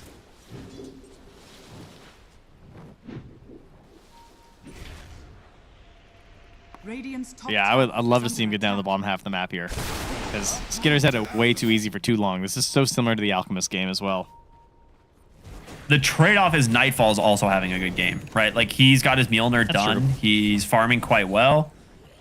Luna's, you know, farming is a lot more innate and built into the kit. So she has Manta style, and she's able to maybe contribute a little bit more to team fights at the moment. But the Nature's Prophet found her.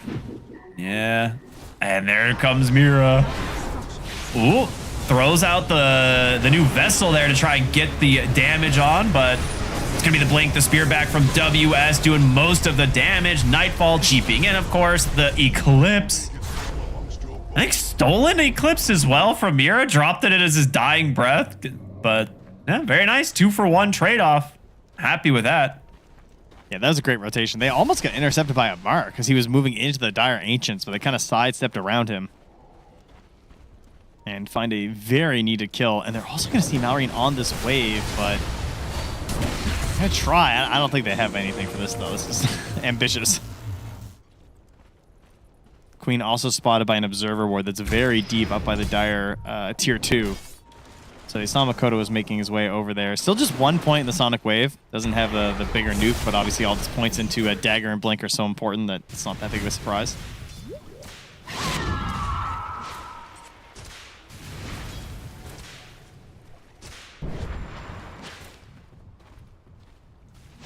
Not opting for a control item or anything here from Nightfall. It's not really the best game for it. You can't just go like Orchid and hope to shut down everything on the Radiant because they do have 3 pretty much guaranteed BKB heroes in Luna, Monkey King, and Doom. So you don't have this like accelerant fighting item that's going to be really good. You kind of get like a middling one in the Dragonlance.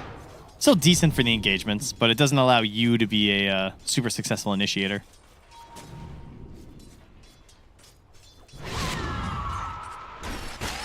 Oh, hook shot mid.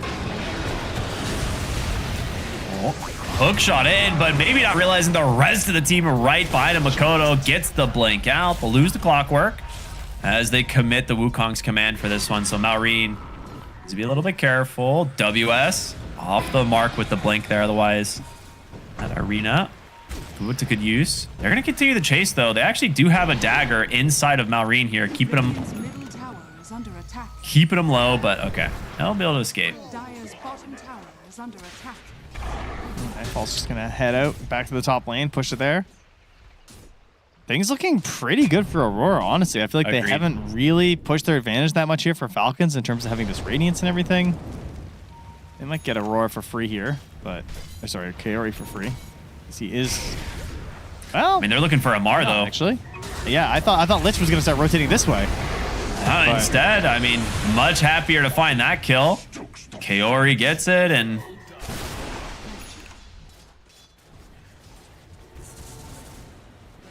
I can't wait to see the all chat if Aurora wins.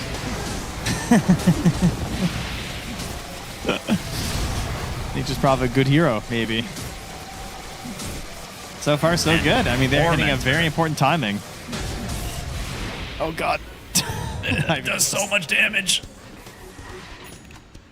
Good thing he didn't get... I think that flare would have killed him. Yeah, it would have been very close. Oh, yeah, he was definitely dead. He like 70 HP on Jakiro. That was a dead guy for sure.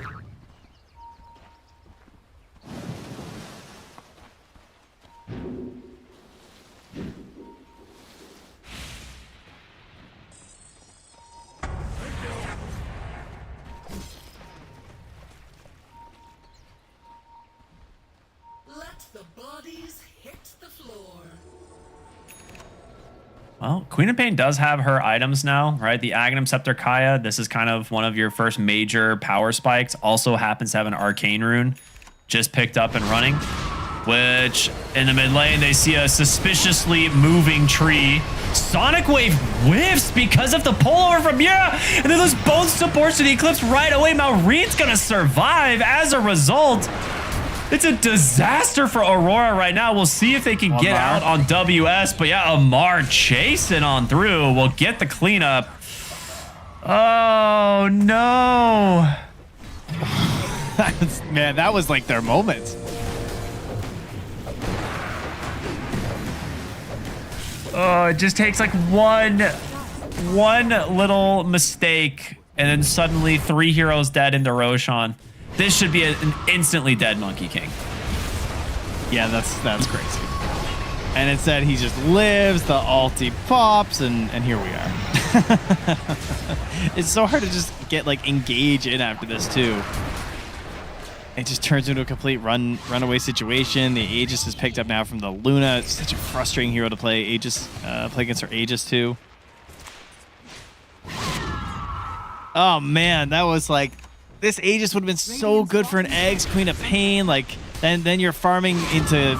You get, like, Sanj and Kaya with the Aegis, and then that gets you into your BKB, and you feel like this, like, really powerful hero. And instead, now you're just like, oh, well, now I'm going to be vulnerable here because I don't have this BKB to make me feel like a beast.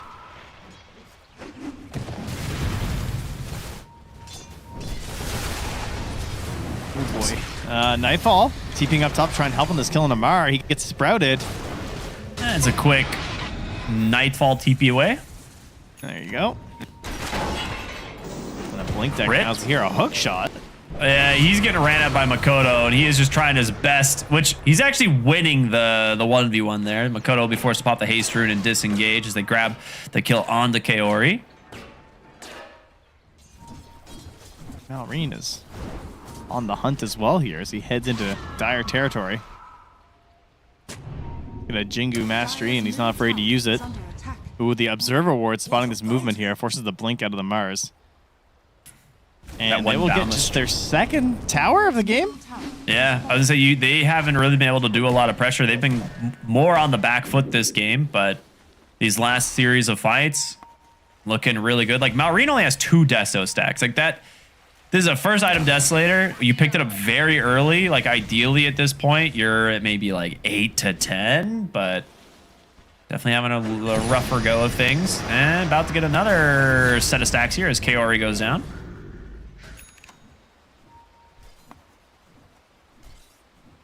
BKB now finished here for Nightfall, and they don't have like incredible answers. Yeah, I guess it's decent. I mean, Nature's Prophet is a hero who I feel like you just have to have this item. Yeah. If you ever want to use your Mjolnir in a real team fight, you kind of just got to get in there and beat the tower.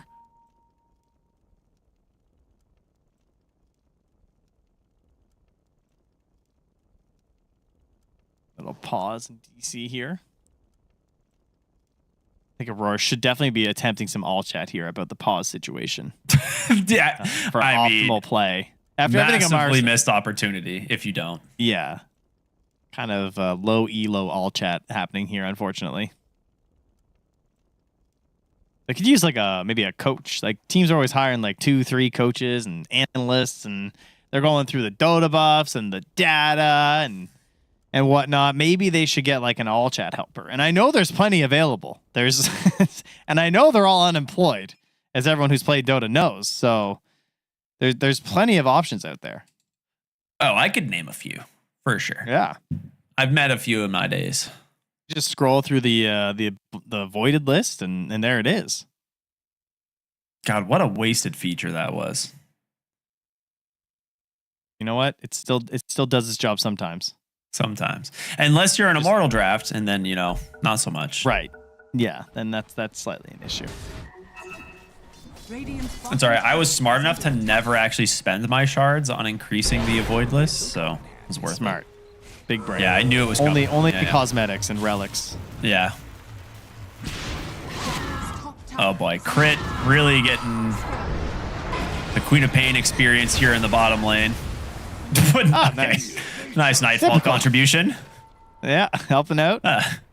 Don't worry, guys. I'm helping. Yep. Not just farming the whole map. Surely not just doing that.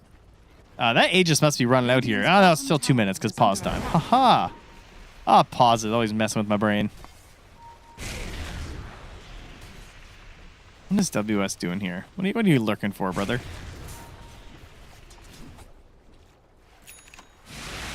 Just looking for any solo hero wandering off in the jungle, right? Because you have the Nature's Prophet TP.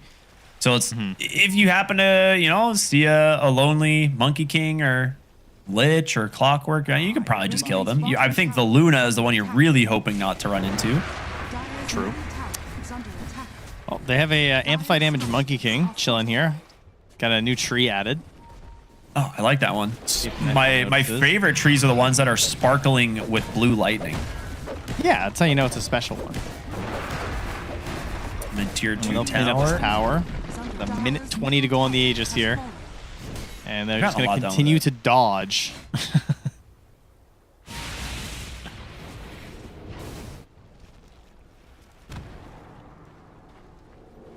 Are working towards a harpoon. Ooh, that is a nice courier grab. It was going through the twin gate there.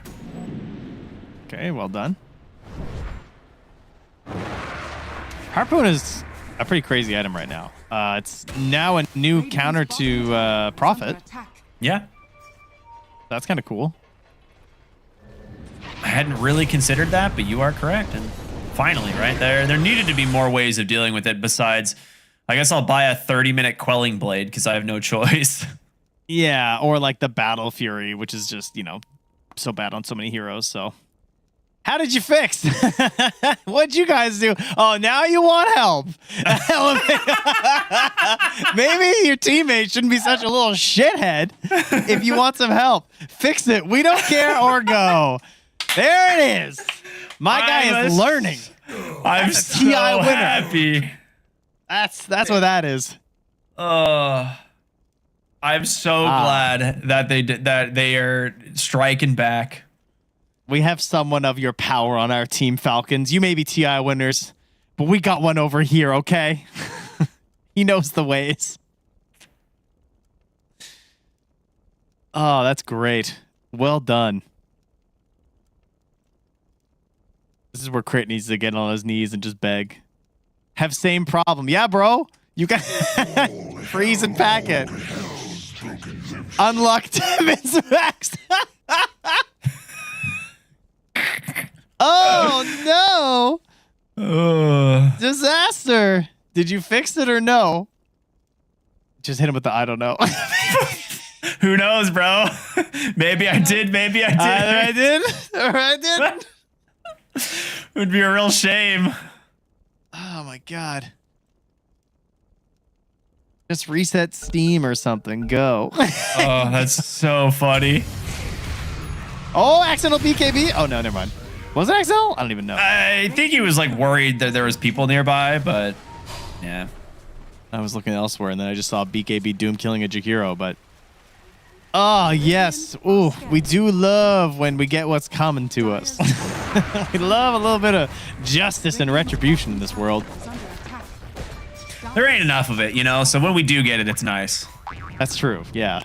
The much needed addition to this match here is, well, the end of this Aegis will result in another tower down here.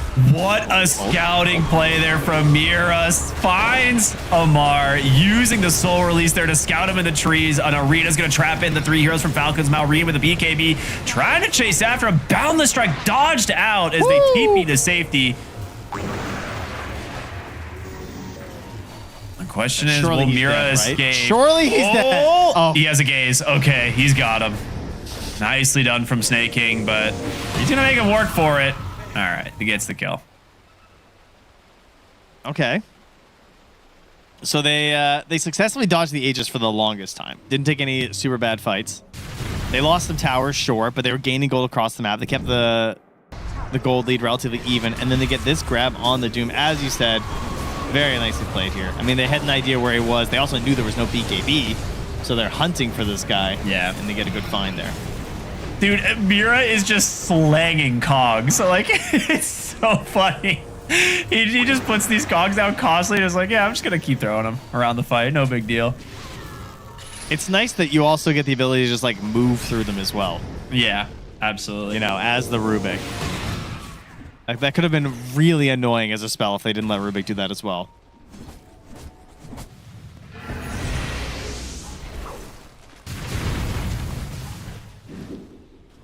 Oh, speaking of annoying spells, though, Carry actually almost into the Aghanims on the Jakiro. Just pretty difficult to deal with as Monkey and Luna, because like you kind of have this set way you want to fight, especially like going high ground with the Wukong's command. Like there's an area they want to play in very clearly, and sometimes the ult can really ruin that for them here. Is just gonna run into Kaori. Luna is definitely a hero that wants to like plant herself in a fight and just attack, right? Yeah. You kind of just pop your BKB, pop your glaives, and then just throw out as much damage as possible.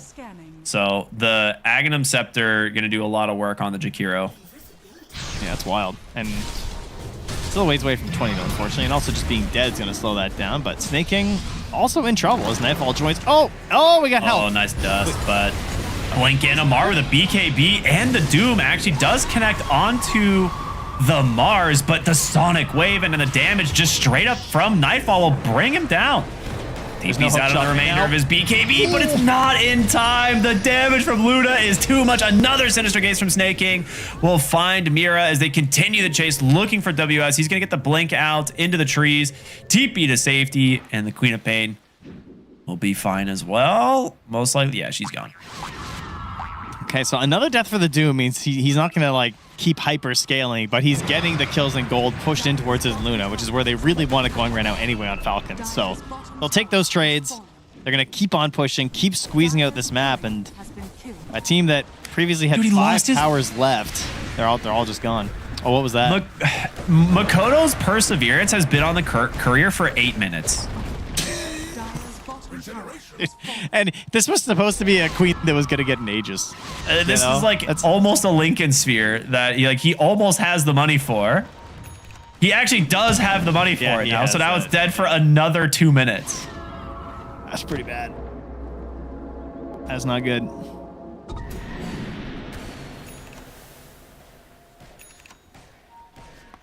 Radiant's middle tower is under attack.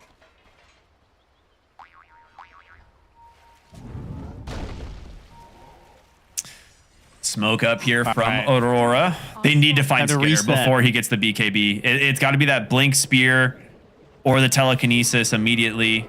Snaking and crit, making it through the Twin Gate. Oh god, the smoke is going to pop and he's going to realize they're gone.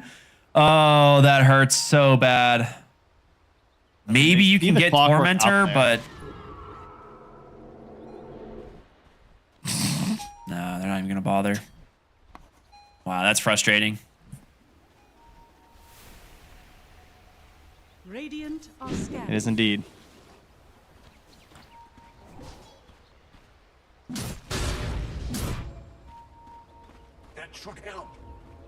All right, so I mean, at least they didn't like, you know, go too crazy and just lose the fight. So that's good news. Yes, yes, yes. Now they're kind of baiting out their Luna. WS thinking, is this it? If I got the game, I got my BKB. Do I do it? Do I pull the record team? Know that they're smoked. They have to know that they're smoked up right now. There's no way. Getting the info on the flare too, passing over the Rubik. Queen just goes in on the wave. She's crazy. Yeah, they just do him. He doesn't have a Linkens. He's dead instantly. WS on the side, getting chased down by the Luna. 2 dead. They even lose the Rubik on the backside to Malrine. Ice Pass TP out. It's gonna work for the Jakiro, but the most optimist. I mean, the team was smoked, but that is crazy there. Oh, that hurts. That is a full lane of racks. Yeah, that's a 7,000 XP swing, 2,300 gold. Oh boy, that was ambitious. That was trying to drag the wave away, but like you could have just like tried to fight high ground, maybe like Eggs Jakiro found a different way. Waited for your Lincoln Sphere. You definitely picked the bad option. Yeah, it was a nice smoke play from Falcons, but blink into the gaze. They found the Jakiro. He's dead. They also get their hands on to Nightfall. He pops the BKB, trying to run. Great telekinesis save from Mira. Otherwise, certainly dead.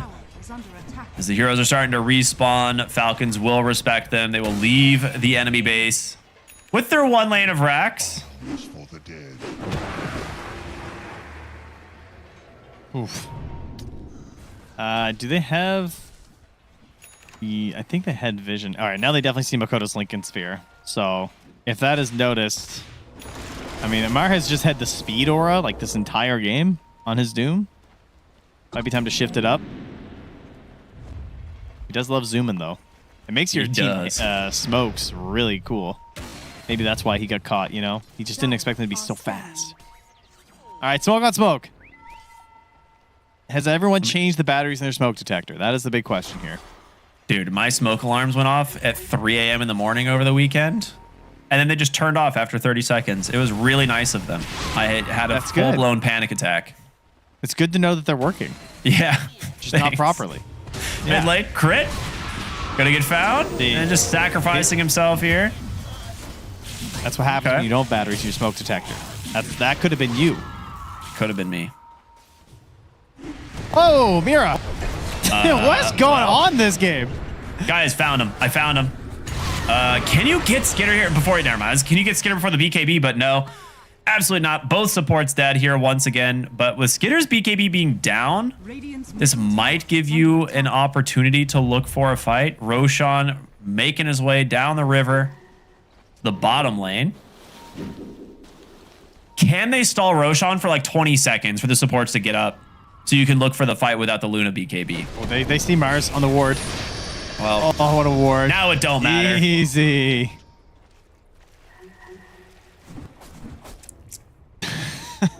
Man. Yeah, they're in full-on split push rat mode as their only hope. But it's dwindling.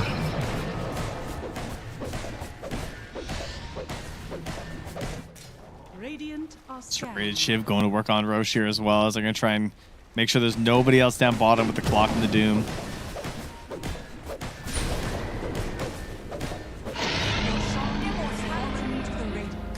Well, with Aegis number 2 into the hands of Skitter and now the Roche banner, I imagine the next high ground push is coming soon. Is there any like big items that we're waiting on for the Luna? Because I know I saw she has, you know, the Butterfly's done, Satanic's done. She's got another 3,200 in the bank. So she's got options, basically. Yeah. She probably just holds for a while. I mean, I would like a blink, like a swift blink or something next. I feel like love would be that pretty idea. solid with the rest of the lineup, you know? I feel like it fits with Monkey Doom Clock. You can just like But that pick you your just go the perfect axe, spot. right? Yeah, I could easily do that as well. I mean, they did just get another Lincolns as well, which is at least good news for the Dire. So it's making the game a little harder for Amar, who again still refuses to get anything but Speed Aura. Not interested, he says. Is it upgraded at all yet, or is it still the one he got from the beginning of the game? I mean, it still says it's just move speed 12%. Oh, come on, Amar. Find another one. Get that extra move speed.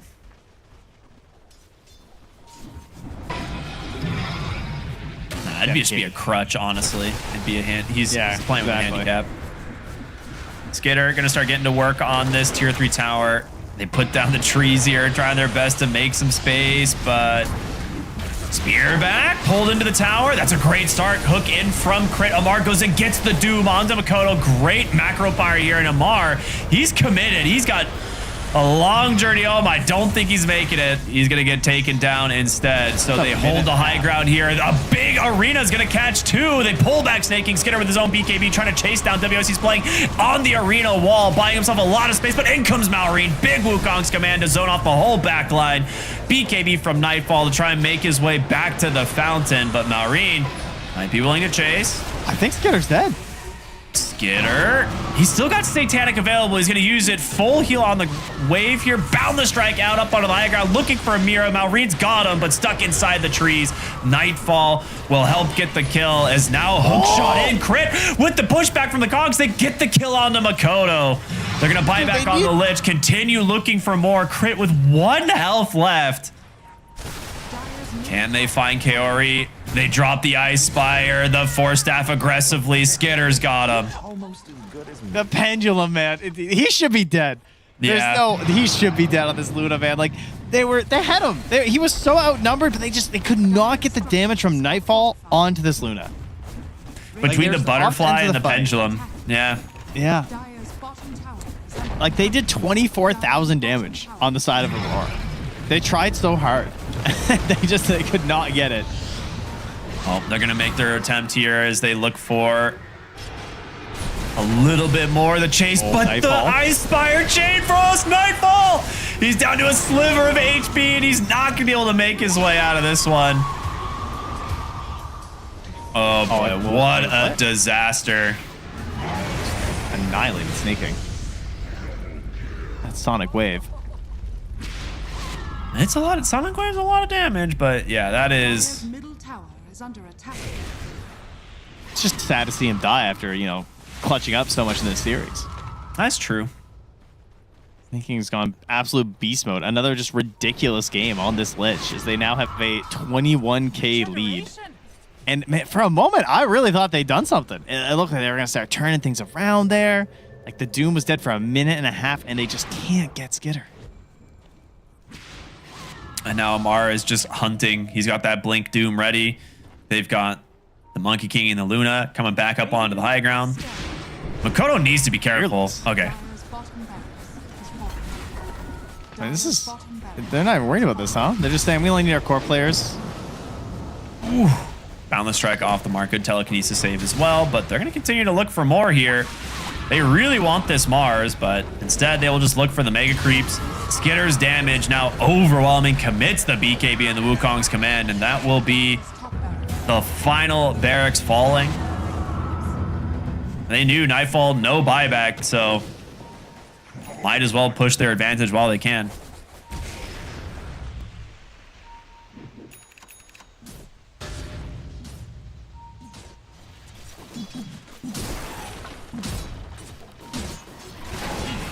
Oh, nice.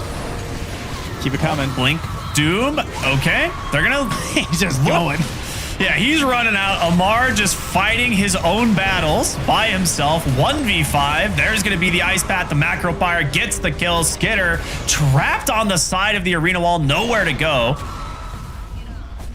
Yeah, tried to Swift Link in and kind of bail out Amar, but the pull out from Mira was nice. I mean, it takes him out of the Necropire, but it also stops him from annihilating his entire team. So kind of just ends up being dead Amar.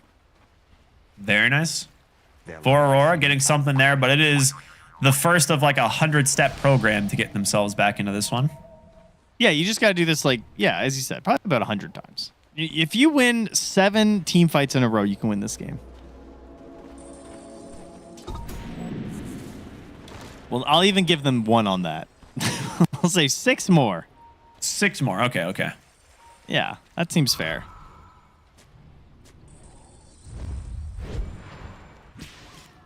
Aurora smoked up, looking for something here on the bottom side of the map. I mean, snaking and crit, not bad, but you're obviously looking for that Luna or that Monkey King during this time.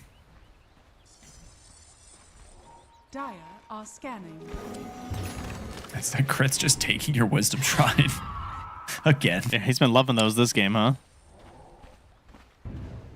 Gets himself the Rocket Flare True Sight.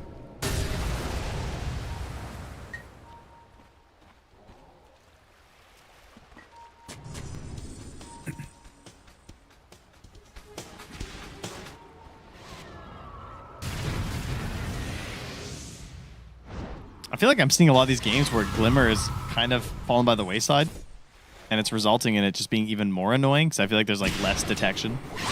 But even just buying 1 Glimmer is just so funny because like Mira's just been holding this Dust of Appearance like the entire game. Yeah, there's a Monkey with a Silver Edge too, obviously, but it's just like there's so many moments, especially late game, when you start hitting like 50 and 60 minutes where Glimmer Cape just wins a fight because of the inventory space on everyone being so limited. But now everyone's always going for their Essence Distillers, so I guess maybe that's part of it, right? We'll see if we can use that instead. Yeah, I mean, we saw some good plays from Mira so far this game with the Essence Distiller. Makoto. And they've got their eyes locked on him. Can they actually go in for the kill, though? No. He gets the blink out. Chain Frost is there doing some work. Nightfall with the BKB just standing his ground. In comes the Arena. Spears down, doing a lot of damage with that Ags Macropire, with that Sonic Wave. It's good stuff, but you need that Satanic to full heal at this point to reset. Amar still has not found a Doom target. And Curry kind of in a weird spot on the high ground. A lot of heroes fall low in this fight, but no one actually dies. Meanwhile, Luna's Illusion is taking out tier 4s in the enemy base. Perfect. Yeah, just what we need. And yeah, now speaking of Luna, going straight in for the Ags Infusion next. Has 3,300 gold surplus right now. They have now also found an Amplified Damage rune. So this might give them the idea to go once more. I think you should. You didn't commit Doom, which is a big part of you spell kit. You don't have a lot of BKBs left, but I think the Doom should give you the advantage. He's also going for the Shard, and he's picked up the Alpha Wolf as well. Oh, so yeah. Yeah, that's nice.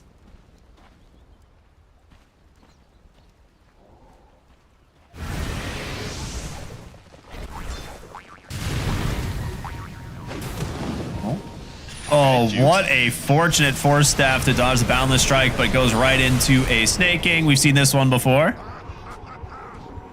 They'll get the kill with that Chain Frost. All right, crit. Kind of a dog chasing cars right now. I'm not sure if he even wanted that hook shot to hit. Yeah, I was just thinking, I was like, what happens if that hook shot connects? Does he not just die? Looked a little hazardous. But, you know, that's what Jetpack's for, right? Jeez, speaking of hazardous, WS just really trying to finish farming that Ancient Camp here, and now he's caught. There's the Doom. Yeah, finally coming through. I mean, that's enough damage for him to get killed off. The question is, can they find another great Sinister Gaze into the hookshot? Boundless Strike layering perfectly. Die backing now on Makoto. It's going to be a double kill for Amar as they will look for the Rubik here as well. No real way out of this one. The Eclipse from Skitter will do it. And with that, the GG comes out. A little bit of an anticlimactic end, but we knew it was coming eventually. Falcons will take the series 2-0. They will indeed. And man, That mid game though, things were looking a little scary, but really that Roche kind of took all the wins out of the sails of Aurora. I felt like they got that Tormentor. They actually felt like they had some decent teamfight options there and the ability to perhaps start something and get something going their way. And then it was just over. Aegis went to Falcons and they never let go. Yeah, there was a couple points in this game where things started to feel really rough. I think the gank in the mid lane where the Sonic Wave gets like whiffed because of the telekinesis, like that one hurts a lot. But we do see them manage to find a lot of these kills, right? Where they do get the arena, the spear onto Skitter, they rotate in with Nightfall, and that's exactly what you needed with this lineup. This was probably one of the sickest fights set up from Mira. And they managed to disengage, get out of here, 2 for 0. But yeah, this blink in, this was a rough. Yeah, one. that was really this pretty much. This like sealed the fate of Aurora almost. Yeah, you're hoping to catch that wave, and you understand the idea. Catch the wave, delay things, try and keep farming up, get some bigger items, especially in your Nature's Prophet, and just play this like AFK game and only ever fight until they come high ground. But that was just a bit too greedy of a jump. Yeah, they were perfectly happy with the way this one ended up. And, Falcons, they played a very long series this morning, walked away with the victory there. They're going to start off pretty well for their first day here at DreamLeague, 2-0. I think for any of the teams, you're going to be very happy about that. Aurora, on the other hand, though, 0-2. They lost their first series this morning against Liquid. Will lose the second one here against Falcons. So very different day one experiences, but there's still a lot of Dota to be played over the next couple of days. Yeah, that's tough. I mean, you can be like, tough matchups. They get some of the harder ones, but like, yeah, you're also, number one, this tournament's pretty stacked. So there's still plenty of difficult teams that you have to play against. And also, you're coming in as like kind of slight favorites here. You guys have been playing really well lately. And so to start 0-2 was a little rough. The good news is that we're only dropping 2 teams in just flat out eliminated in the group stage. That's the best news that they're going to have right now. So hopefully Aurora can bounce back and make sure that they pull themselves out of the bottom of the chart. But for now, that's where they're going to be. Yeah. We'll take a look at all the standings stuff as we get ready to wrap up the stream here in a little bit. But I think for Falcons, like to me, both these games seemed like pretty textbook Falcons. Like they're very few mistakes, like pretty straightforward, like kind of farming gameplay. Dominant lane performance. Obviously, game one, much more dominant. I think it was really a couple of like botched fights and opportunities for Aurora here in game two that gave Falcons like the breathing room. And you just have Skitter running away with the game eventually, right? Like the Luna is going to outscale all these heroes. She does not mind the Nature's Prophet matchup all that much. And the idea is the Nature's Prophet is supposed to be ganking and finding these kills early so that he can prevent the Luna from getting to the late game. And it happened a couple times, but not nearly enough.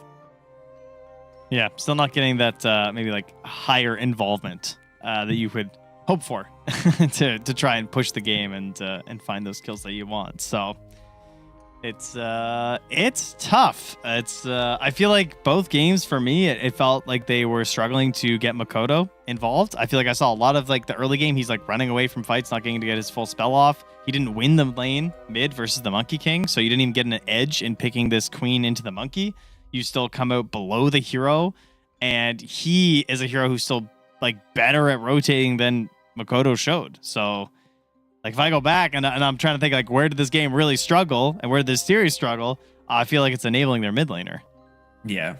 And we see that with the bans, right? Targeting them from Falcons, right? Like both games are like, yep, get rid of Makoto's 2 biggest comfort heroes, the Puck, the Storm Spirit, the heroes that he's been really overperforming on, and give Maureen his comfort picks in the mid lane that he's gonna do what he always does, right? Like from Primal Beast game 1 into Monkey King game 2, and he absolutely crushed it. Even though he had like a slow start with this Deso, like it wasn't like he was doing exceptionally well. He just was doing okay in what was supposed to be the counter lane. And yeah. Well, speaking of, wins here, losses there, what do we got across the board here? If we could look at the standings, maybe. take a little peek as we're getting our interview set up right now. As we said, Aurora at the bottom, Falcons at the top, but anyone else here with some surprises? I guess I hear the other streams have been a little slow. So as you can see, not many teams have played 2 series yet. Yeah, we got through our games very quickly today, all 2-0s, but a lot of other streams still underway. Gamer Legion fell down to 0-2 as well. Vici right in the middle there at 1-1. Looks like their series has wrapped up. The group B, they only played 1 series today, so it's all going to be 1-0s and 0-1s. Nothing too interesting there, but that makes in terms of the teams that lose on that side, Tundra dropping their first series, maybe a little bit surprising, but they also did just get last in their tournament that they just played. So they had maybe a couple of rough weeks, but for that team, you can't really ever count them out. I'm sure they'll be fine. Yeah, I'm definitely curious to see how these are going to shape up towards the end of today, especially tomorrow. I think day 2 is when you kind of start seeing groups take quite a bit of a divide. Yes. Yeah. Start to weed things out here. Aside from our teams, I'm taking a look now in terms of the picks. We got a little bit more Dota to play here today, but not surprised when looking at our games. Right now, the most picked hero is Clockwork at 15 picks. And guys, he's an 80% win rate. I mean, that's huge. It might just be good teams picking Clockwork, but that's kind of insane for being the most picked hero. That is absolutely comical, honestly.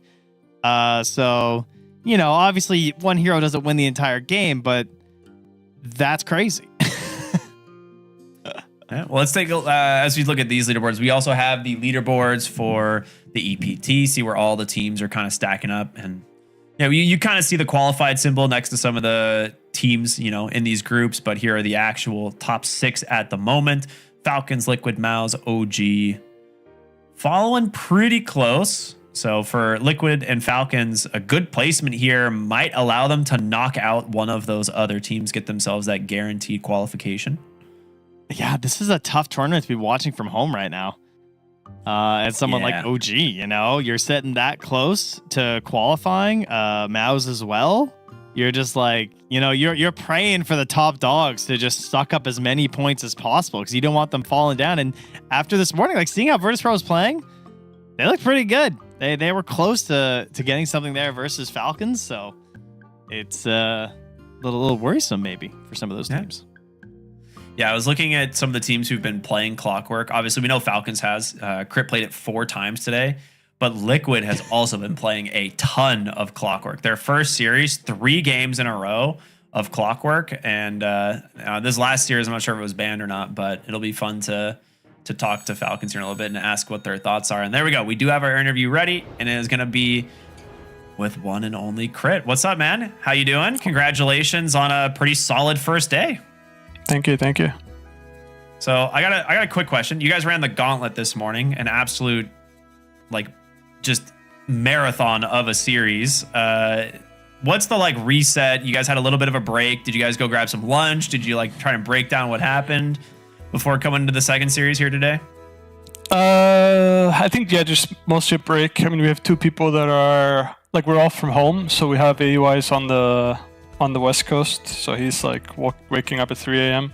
and Snay is on the East Coast, so he's also up. So we took a bit of a break. People did what they needed to do, got some food, all that stuff. So yeah, we didn't really get to talk too much about the first series. Also, when the games are that long, there's not that much you can say because there's a million things you can touch on. So just some quick thoughts and then pretty much straight into the next one.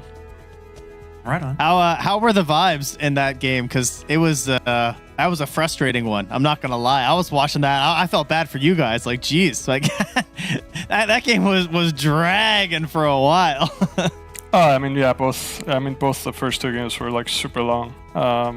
The first one was probably a little bit more frustrating just because we're getting lone druided.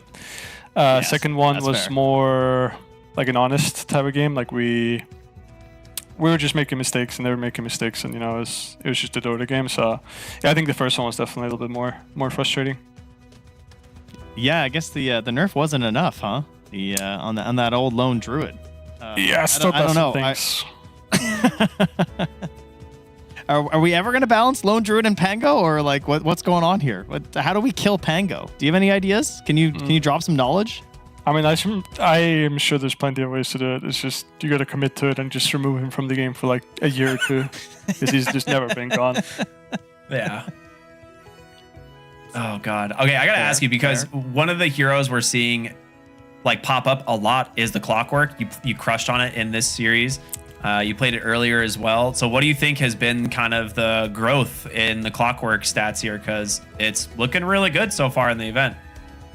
Yeah, I mean, I can say from my personal point of view, because like I am like a boomer, you know. I've played this game for like more than 20 years at this point, and Clock is like was always like you hook somebody and then you cock them back, you know. That was always the case. You always like you hook and then you push them back with cocks. You don't necessarily cock people inside the cocks, you know. It was always like that.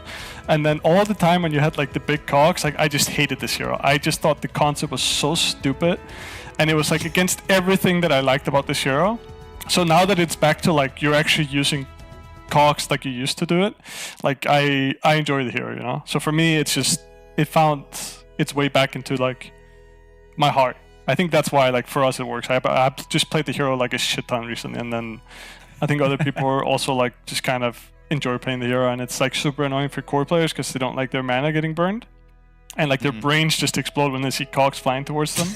So it's like it's a little bit the same as Hoodwink, where it's like they don't understand that Bushwhack like pulls you towards a tree. Cogs is kind of the same thing. They're like, what is going on? This hero is broken, you know. So all the core players are complaining about Hoodwink. They're complaining about Clock. Like it's kind of the same thing. So you're doing mental damage along with the actual mana and health damage. I like. No, it's more like I'm saving my team from it, because like my team cannot play against these heroes, so I have to be like, okay guys, just pick it, just take it. Take it before smart. Take it before them, so we don't have to. I don't have to hear about Melrine whining about getting cocked or stuff like that. You know, like I just do it instead. Just makes it easier for me.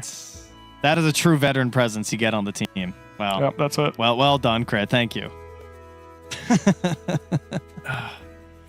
Well, how are you guys feeling coming into the event overall? Like as a team, you guys feel pretty. I mean, you said you guys are in a bunch of different regions right now, but like, do you guys feel like you're well prepared? Like, is the team in, like, obviously today you seem like you're in pretty good form, but is this like at expectations for you guys, or what do you think? How are you guys feeling? It's a bit weird. Like I think it's kind of hard to say, because in PGL, our most recent tournament, like we had a pretty good. Like our mentality was pretty good, and I think it carried us a long way. I think there was some big like individual and like team play problems. So for us, it's more like we're trying to keep the mentality good so that we can progress on the other fronts fast. Because like if you have a good mentality and like you are able to work together and like everyone, like you don't have to worry about comms or anything, anybody getting like frustrated, then it's a lot easier to just improve as a team. And I think we're doing good with that. Like our mentality right now is pretty good, I think. And then this tournament is just honestly mostly for us to get better. Like we're setting up for EWC. We're pretty much qualified already, I think. So we're mostly using this tournament and the upcoming tournaments to get ready for EWC. Obviously, we always play to win, and like we want to win the tournament. But at the end of the day, like the most important thing is that we keep improving. So yeah, that's kind of where we're at right now. I like that. Trent, you have any final questions you'd like to ask Crit? No, just that's right. Get those points. You guys are very close to auto qualifying, so good shot. You can get that done here, especially starting with a 2-0. So good luck with that for the rest of the tourney. Thank you. Yeah, take care. Bye. Bye. Well, successful day one for the Falcons and their fans, of course. It is so funny to hear his thoughts on Clockwork, because it's like, for someone who's been playing Dota that long, I mean, you and I are right there with him. We are also Dota boomers and MOBA boomers. So it is weird to think like, yeah, Clockwork really did lose his identity as a hero with Facets in a way. Like he was no longer this like hook shot pushback and like, you know, put a hero into a weird position. And it's kind of cool to see him back that way and get his thoughts on it. I like it. Yeah, with the added bonus of sniping people from long range like he was throughout that match. So yeah, he is certainly having a lot of fun with the hero, and it definitely shows. Yeah, it's very cool. Well, let's take a look at what we got lined up for tomorrow, since our stream's coming to an end here in a moment, but there is a lot happening. And on mainstream, it's going to be Nigma Galaxy versus Playtime, Aurora versus Team Spirit, And then finishing off the day will be Paravision versus Extreme Gaming. And Storm. What do we got here? We got XG versus Tundra. Start things off here. Gamer Legion versus Team Liquid. Gamer Legion really needing a win there. And they're going to have a double header of Tundras. Later on, they'll have Nigma Galaxy versus them as well. Cool. That'll be fun. Earthstream. We'll start things off with Na'Vi versus Reconics. Vici Gaming versus Virtus Pro. And then Playtime will be back playing Reconics to finish off that stream. And then, of course, the best stream. That's right. Ember. That's us. Ooh, look at that. Look at that intro match. Paravision versus Bet Boom.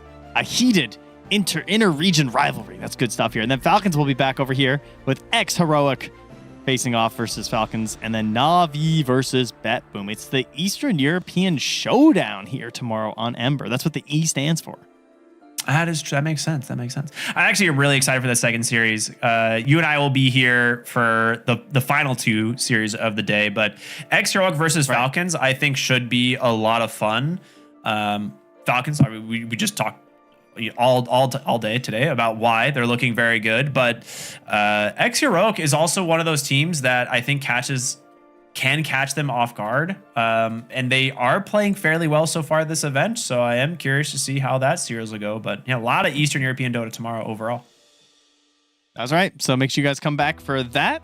And we'll be here a little later, as you said. I think we got Permasneeze and Winter in the morning to take things off first. And they'll hand it off to us. And we're going to have a lovely day of Dota. So we are the fast stream. So go forth. There is still Dota happening on ESL Dota 2 and on ESL Dota 2 Storm.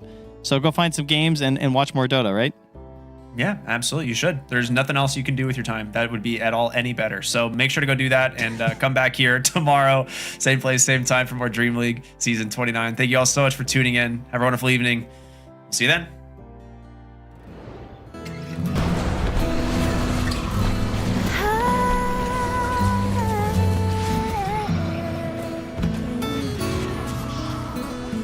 Like a flower,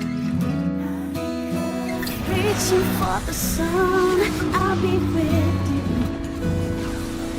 When the world has been unkind, 'cause you are precious, so precious to my heart.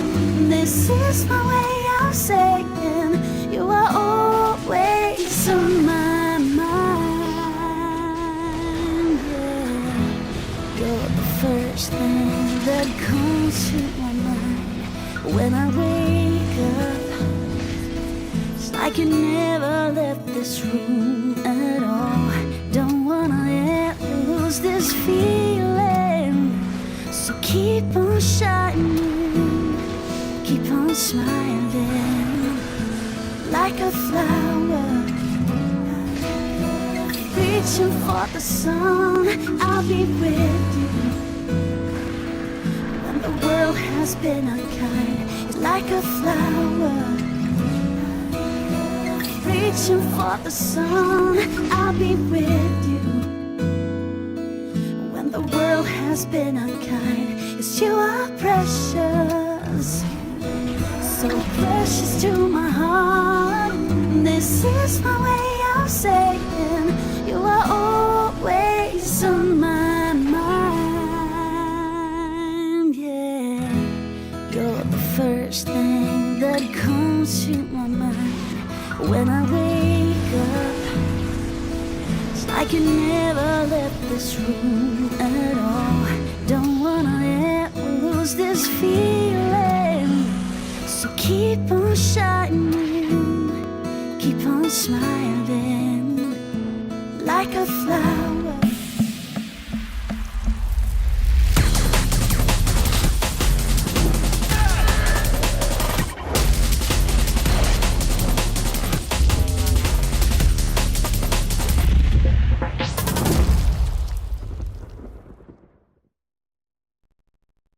Dream League Season 29 is brought to you by DHL.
when it's feeling this good.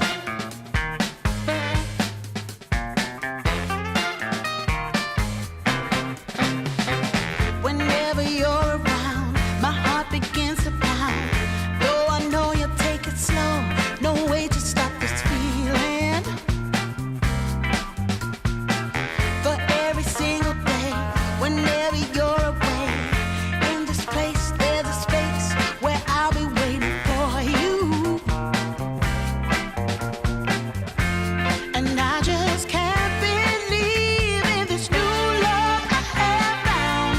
Yeah, I don't want it to stop when you know you got a good thing that makes me feel fine.